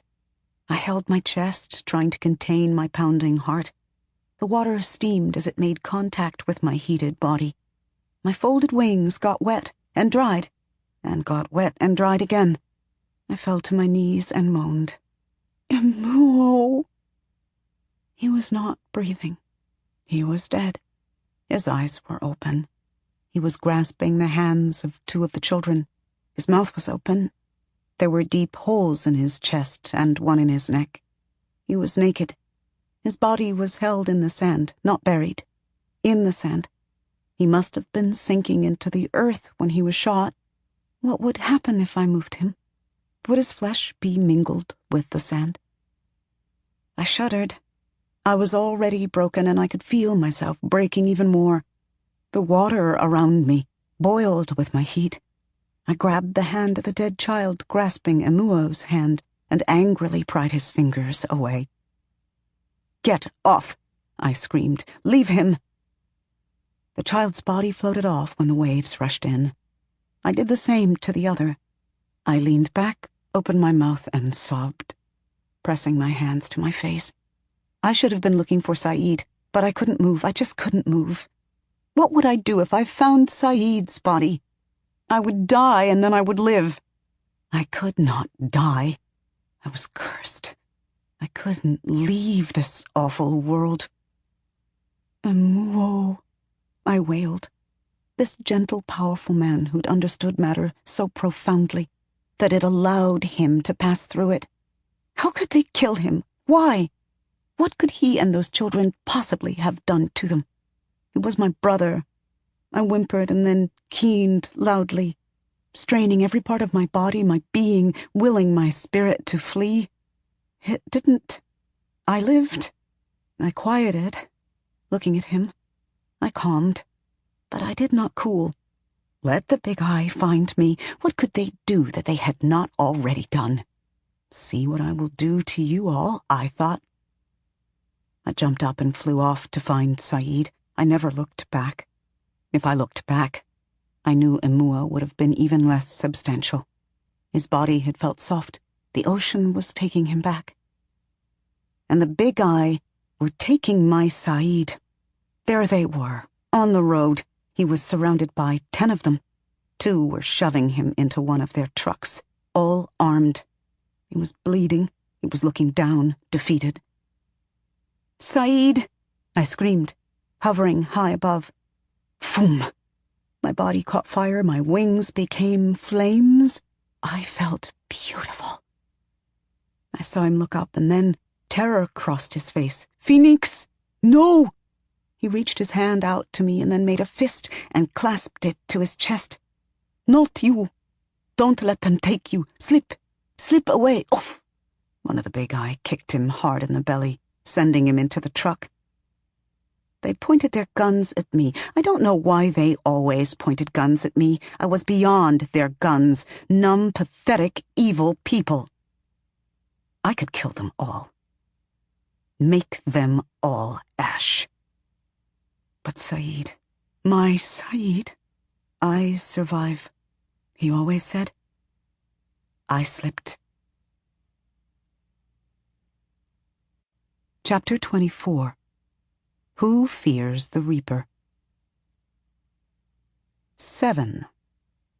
7. 7. 7 deadly sinners. None of them would die. They were like me, long-staying, but they were not like me. I wanted to be free and free the imprisoned. They wanted to be free to enslave the world. I could hunt them down one by one. Or I could do something worse. I was beginning to see that I was meant for something deeper and bigger. I streaked across the sky. I thought of the alien creature I'd set free that set the others free in Tower 1. Then it had streaked into the sky, off the earth, into space. It could fly like me, but it wasn't like me. I would never leave this earth. Not like that. In warfare, there is a military strategy called scorched earth. It is when you destroy anything that might be useful to the enemy as you move through or pull out of their territory. Scorched earth is heartless. It's violent, it's merciless, and it usually involves fire. One of its methods, the strategy of destroying the civilian food supplies in an area of conflict, has been banned under Article 54 of Protocol 1 of the 1977 Geneva Convention. But this is only enforceable by countries who have ratified this protocol. Only the United States and Israel have not. In this way, I am very American. New York. I remember it well, as an old man remembers the deepest folk tales that pleased him most as a child, as the brother of a Yoruba king remembers the burdensome responsibilities that he narrowly escaped. My memory is clear as the waters of the Caribbean's most virgin beaches. My memory is so unpolluted that I can see it happening now. It is happening now. In the bright sky of New York, I burn. Wings of flame. But it is too bright for the people below to really notice me. I burn without needing fuel. My body is like a sun. I give off no smoke. First the buildings that stand in the risen waters like rotten mangrove trees. I fly low and the water around me boils. The waterlogged, spoiled skyscrapers that still stand ignite as I pass. I catch glimpses of people who step out on roofs, up to open windows and up from boats. They look down, across, up at me as I pass. Then they burst into ash. The waters below the buildings boil and steam. Water is life. I'm only doing what I'm made to do, taking life. I will take it all. I am a hurricane of death and destruction. I am villain. I fly past the drowning buildings, swamps, the grasslands, networked with roads and trees. I am flying faster now. This is not where I want to be. I see cars and trucks run off the road as they overheat. Some people burn. The tops of trees burst into flame. By now there are news drones flying with me. I can see them.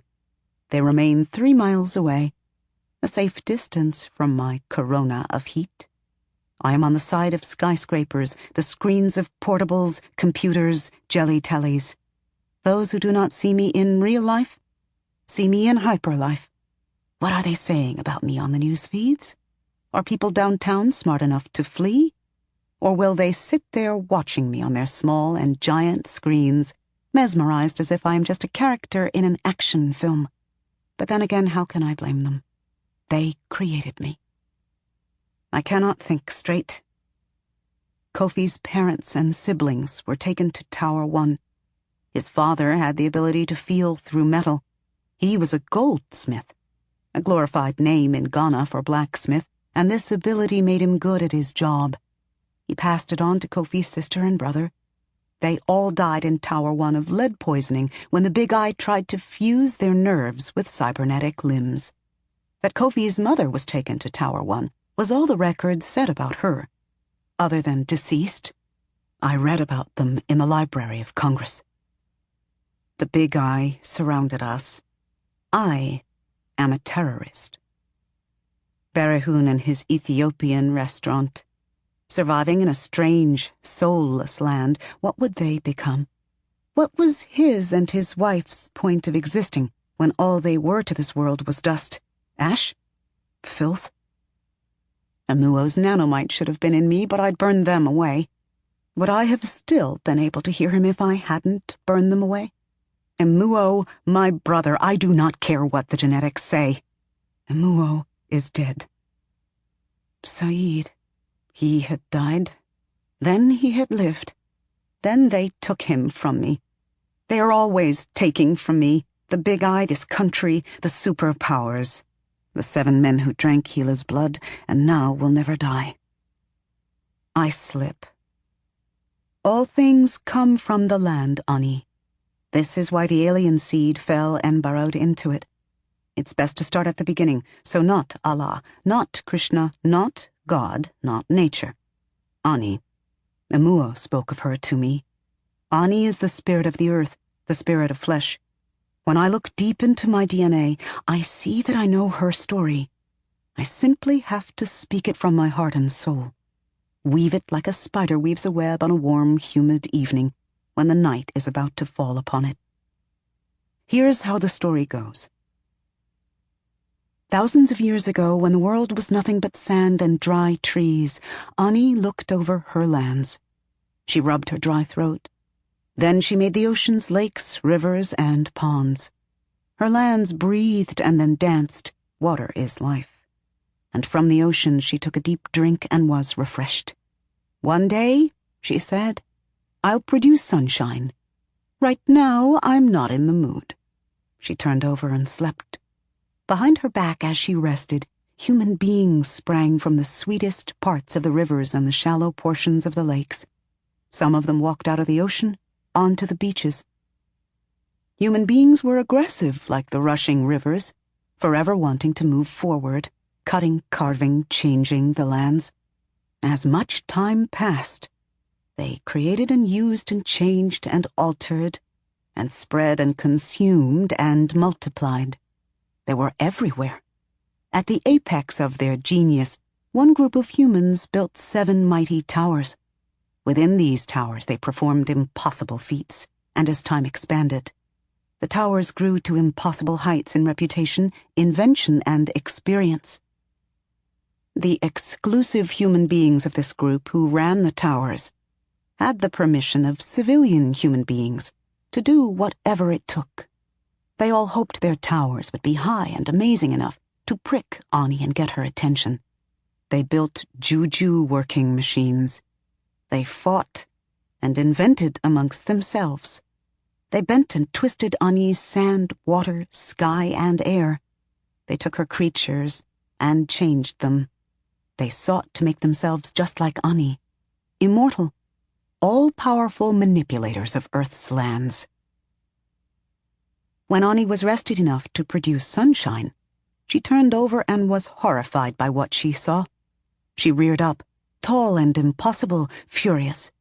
Then she reached into the stars and pulled a sun to the land. I am that sun. I am Ani's soldier. I do her will. Ani has asked me to wipe the slate clean. I reappear in the middle of Times Square. I stand on the flat portion of a jagged, splintered surface. The air smells of flowers and smoke, but mostly flowers. The surface below me is damp beneath my bare feet. Beside me is a small forest of wooden splinters. I kneel down and touch the flat surface, the wood. And that's when I feel it, deep in my chest. It's a small ball, hot like the sun. It spreads out, near my heart, shoulder, breast. I kneel there with my eyes shut. I am on the stump of the backbone, its fallen, cleaved carcass beside me, its width reaching 30 feet above me. I see red, yellow, orange, fire. I open my eyes in time to see the small camp of Big Eye a few 100 feet away. They had expected me, but they didn't expect this. Except one. The woman who comes out of a small tent set up right beside the tree's massive stump. She is short and dark-skinned, born and raised in Nigeria, craving American agency. She is beautiful and wears the black uniform of the Big Eye because she is one of their most dedicated officials. She has pursued me across the globe, found me, lost me, and has now found me again. Miserable woman, she walks toward me, her gait sure. She no longer limps. Maybe both of her legs are cybernetic. She holds up a hand that is made of wires, metal, reinforced plastic. She has more in common with the letter C than the Big Eye.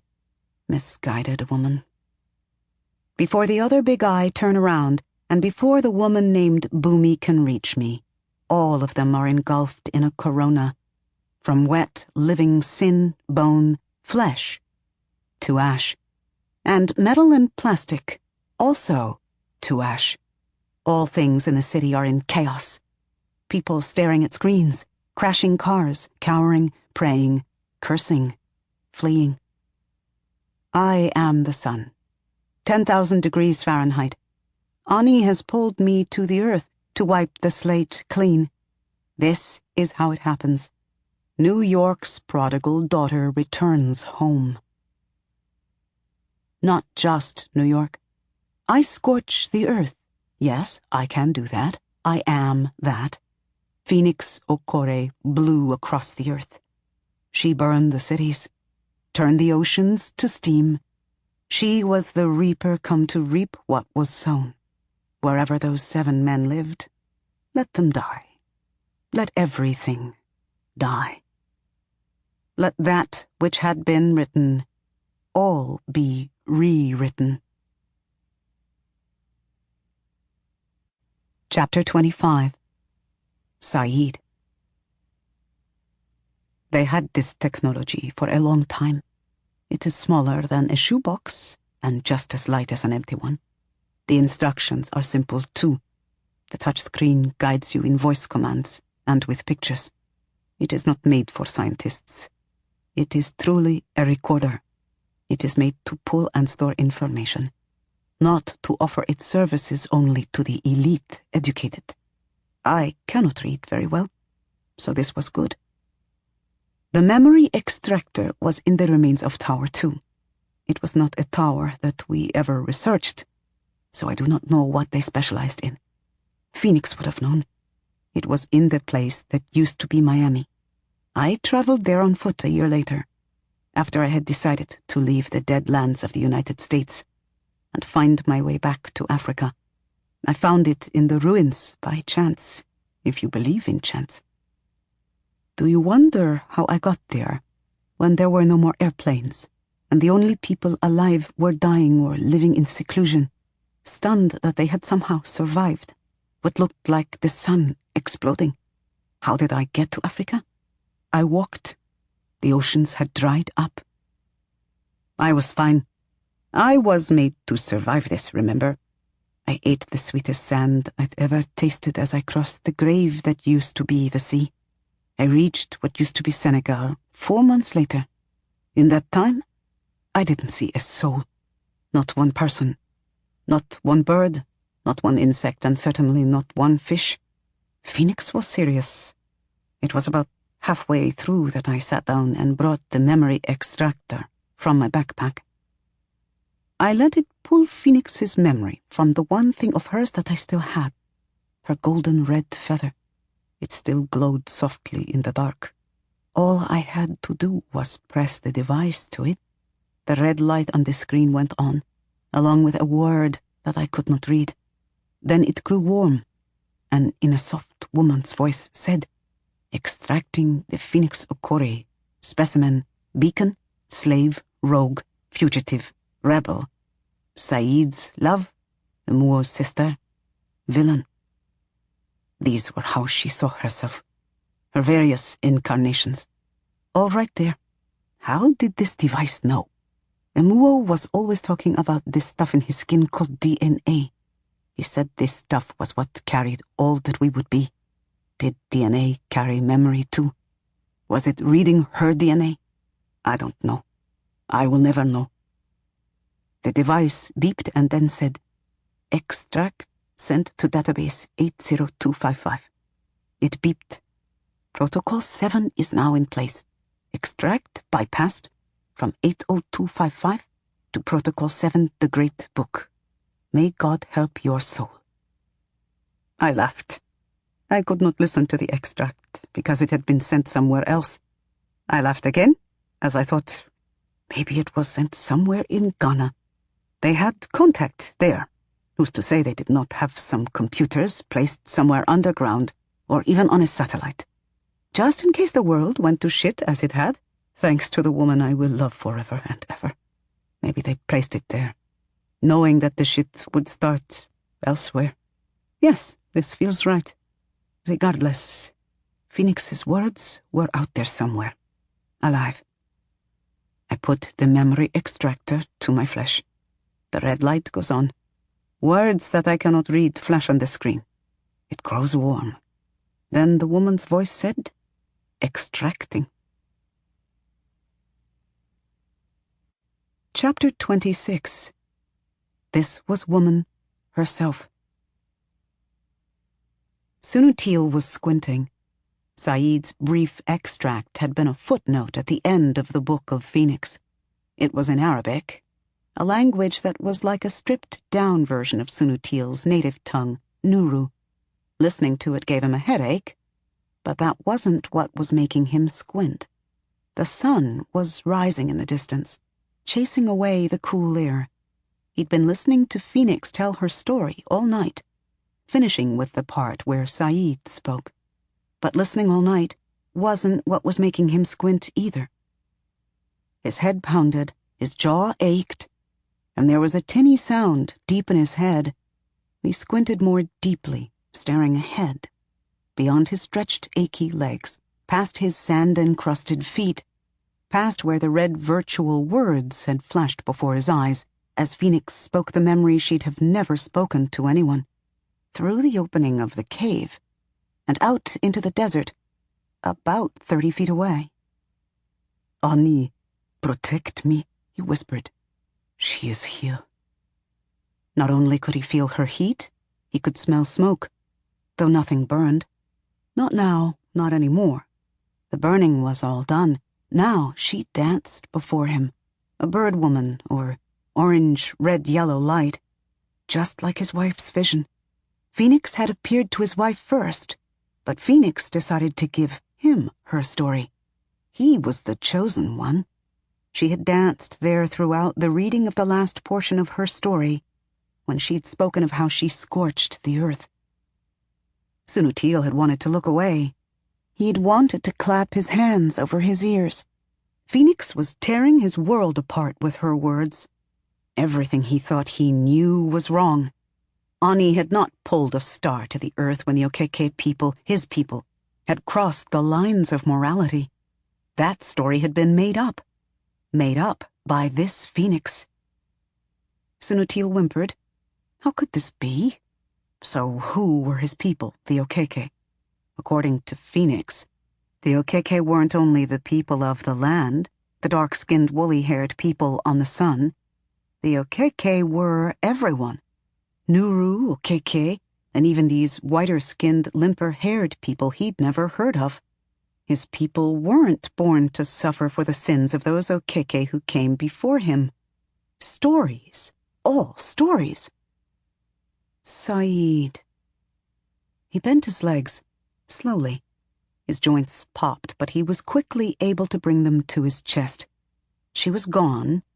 She'd stayed to hear her story, then she'd flown off to wherever spirits flew when they were no longer interested. He got up and walked outside, into a world that was no different to him. He was not cursed. He'd been raised to believe he was, that all his people were. He felt lightheaded. He felt light. Saeed, he said aloud. The seed. He'd been taught by the very man who had loved the woman who ended the world as it was known. Women brought life, but the most important origin stories spoke the real truth, which was that women more often brought death. The Book of Phoenix was full of this truth. If she had been a male, she'd have controlled her anger, channeled it into righting the world's wrongs, and probably not sprouted troublesome wings. Woman, Sunutil thought, recalling a poem or a bit of literature he'd once heard and always thought described the other sex so well. This was woman herself, with her sudden fears, her irrational whims, her instinctive worries, her impetuous boldness, her fussings, and her delicious sensibility. This woman's story was real. It was close to Sunutil in ways that astonished him. The existence of his teacher of English, the Seed, once known as Saeed, brought Phoenix's tale directly into his life. He frowned, unable to resolve this fact, unable to reject it, or find a way to smooth things over so that he was comfortable with the information and his world didn't feel so backward. A refreshing idea popped into his head. He'd read it in reading class and even had a copy of the essay still on his portable. Yes, an essay from over 100 years ago, translator and author unknown. He pulled it up on his portable, and the passage in the second paragraph instantly caught his eye.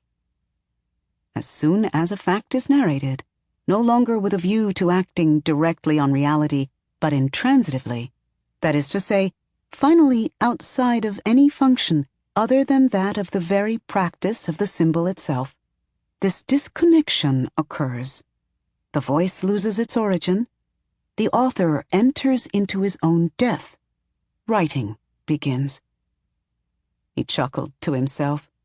The essay had originally been in a language that was now lost, and this was probably the cause of the convoluted nature of the writing. However, if he read it slowly, it made perfect sense. He'd been fascinated by the notions stated in the essay. All the students had. Considering the fact that almost all the authors of the few books and essays and other pieces of literature they had were dead, the concept allowed for a lot of understanding. His teacher had proudly referred to the author is dead essay whenever anyone asked, what was the author thinking when he wrote this? Once the author wrote the story, the author became irrelevant. The author was dead. In the Book of Phoenix, this was certainly the case. Phoenix was dead. The story was alive. Having separated from Phoenix as a child separated from her or his dying mother at birth, it was up to the reader to interpret what the story really was about. And in this case, the only reader was Sunutil. "Wife," Sunutil wrote in a message, "I'm coming home." He sent the message and then went back to his blanket near the cave entrance. He plopped down with a bone-weary sigh. He felt as if he'd traveled 1,000 miles. In a way, he had. His portable buzzed viciously, and he froze. His portable always buzzed and announced the arrival of a message from his wife in a soft female voice that reminded him of his third daughter. However, this was just a buzz, and it was a sharp buzz that he'd never felt before. He nearly threw the portable. He looked at it, and then he did throw it. It landed noisily in the sand. For the first time in his entire adult life, he was afraid of being alone in the desert. His hand screamed from the sudden heat his portable let out, and he felt the weight of his age and his lack of age simultaneously. He was old, and he was too young. He was vulnerable. He was alone. He rubbed his painful hands. Even their toughness was no protection from the burn. His portable had been hot to the touch, and on the screen, flames of orange, yellow, black, and red churned and broiled. It was impossible for his portable to feel that hot and still work. "Sunutil!" The harsh voice shot from his portable, vicious and sharp, but it sounded like the speaker was smiling. No one but his wife's voice had ever spoken through his portable, not his children's, not his friends'. His portable was connected to only one network, his wife's, yet the voice of a dead woman was speaking to him through the device. "Impossible," he muttered. Tears ran down his cheeks, and urine ran down his inner thighs. "I know what you think," she said. "You can rewrite a story, but once it is written, it lives. Think before you do. Your story is written too, and so is the map of the consequences. Ani will remember the path, even if it is full of loops and swirls. Think, old man." "You are just a memory," he said. "You've been extracted.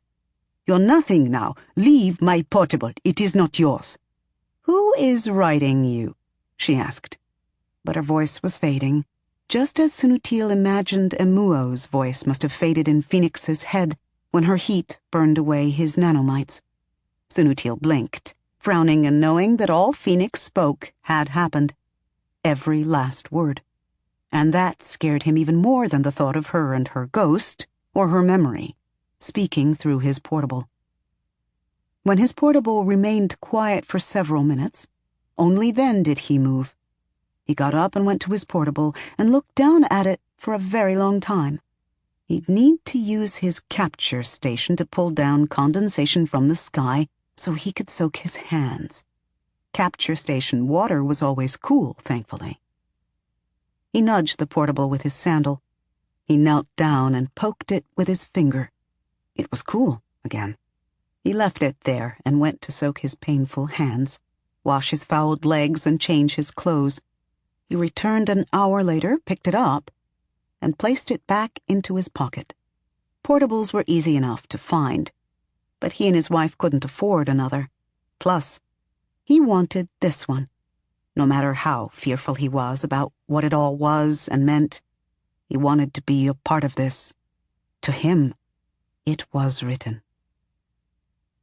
Sunutil returned to his wife a day and a half later, when they could let go of each other, and his wife had stopped laughing and crying, and Sunutil had finished the roasted goat meat and cactus candy his wife fed him. Sunutil told her much. He spoke of the cave of computers. and her eyes grew wide as they always did when he told her something amazing. He spoke of the transmission, and she gasped and asked for every detail, even the ping sound it made on arrival. And he spoke of the grand audio file he found on his portable, and she grew very quiet, her eyes keen. But he did not tell her the Book of Phoenix. "Give me 30 days. Then I will tell you the story." His wife looked him in the eye for several moments. Then she said, "Okay." She had lived for decades as Sunutil's wife. She trusted him. And so, at the next market they encountered, Sunutil spent much of what they had on several reams of rough paper and 10 black pens. Then they found a nice place in the desert where 5 palm trees grew and had survived several Ungwa storms, and for 30 days they did not go anywhere. And Sunutil listened to the English and Arabic parts of the Great Book and transcribed it to paper. He took in the words and rewrote them.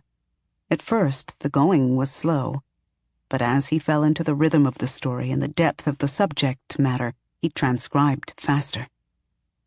Phoenix had said that the goddess Ani had pulled a star to the earth after she saw what the Okeke were doing.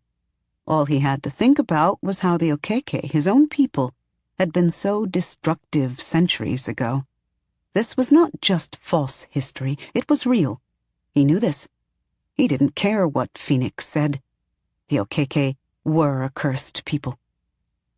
And this was how the Great Book was rewritten as the story of the Okeke and why they are cursed. Sunutil was old. Of all people, he knew that Phoenix's story was no longer relevant to the descendants of the survivors of her rage. The past was the past. Not once did he speak aloud the fact that Phoenix, dead or alive or neither, scared him to his very soul. He could not admit that he understood her to be like a god, that to evoke her image in story, over and over, to him, was to tempt fate. Now it was a time for stories that were truer than the truth, stories that spoke to the soul. Sunutil did not specifically set out to solidify the Okeke as slave and the Nuru as superior through powerful literature, but what is in one's heart comes out in one's stories, even when he or she's retelling someone else's story. Sunutil was old. He'd lived for a long time understanding his ancestors as slaves. At the end of the 30 days, Sunutil told his wife the story of the Book of Phoenix, and then she read the version her husband had written, and his wife was pleased. "We should convert it to an audio file that we can copy onto people's portables. That way those who cannot read can listen and understand it well." And this was how the Great Book, that went on to be the most read book in the last 100 years, was born. Sunutil's wife's deep, rich voice lived far beyond the old woman's physical self. In this way, both Sunutil and his wife became immortal. The big eye would have been mildly impressed. Epilogue. Sola speaks. Sunutil abbreviated ideas, chopped stories in half, summarized pain and suffering and joy, and reinterpreted and omitted. He declared the authors dead and did with the information what he would.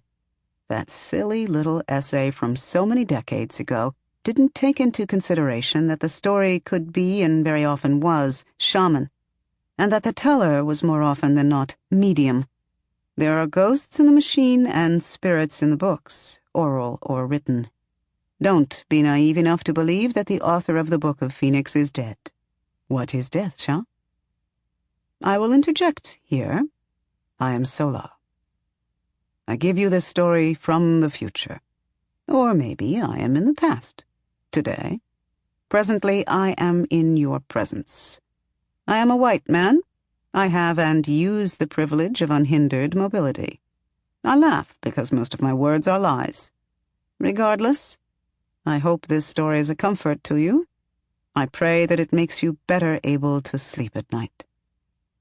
I don't really care if you know who I am. Just know that I know more than you. So listen.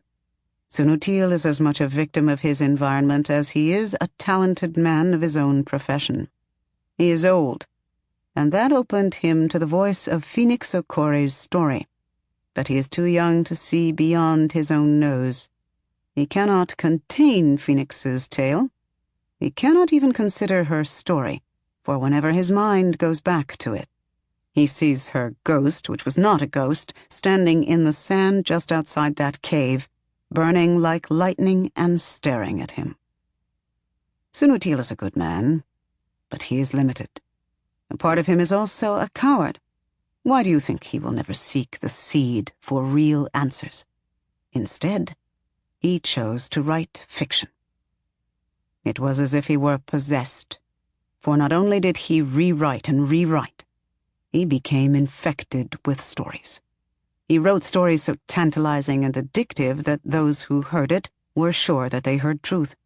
His great book, which he claimed was not his, was powerful and delightful. It was full of rules, history, and shapes. It reshaped what the people of the deserted lands knew and felt deep in their hearts. They were a wounded people, so these ideas were wounded too. The old African man took the bones, blood, and quivering flesh of Phoenix's book, digested its marrow, and defecated a tale of his own. Then he and his oracle of a wife spread this shit far and wide, and their great book deformed the lives of many, until the one named Onyesau came and changed it again. But that is another story.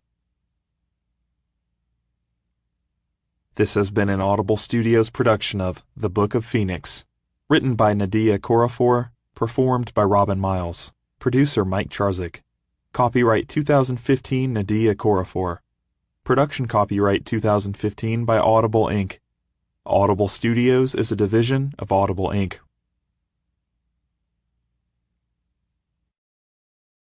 Audible hopes you have enjoyed this program.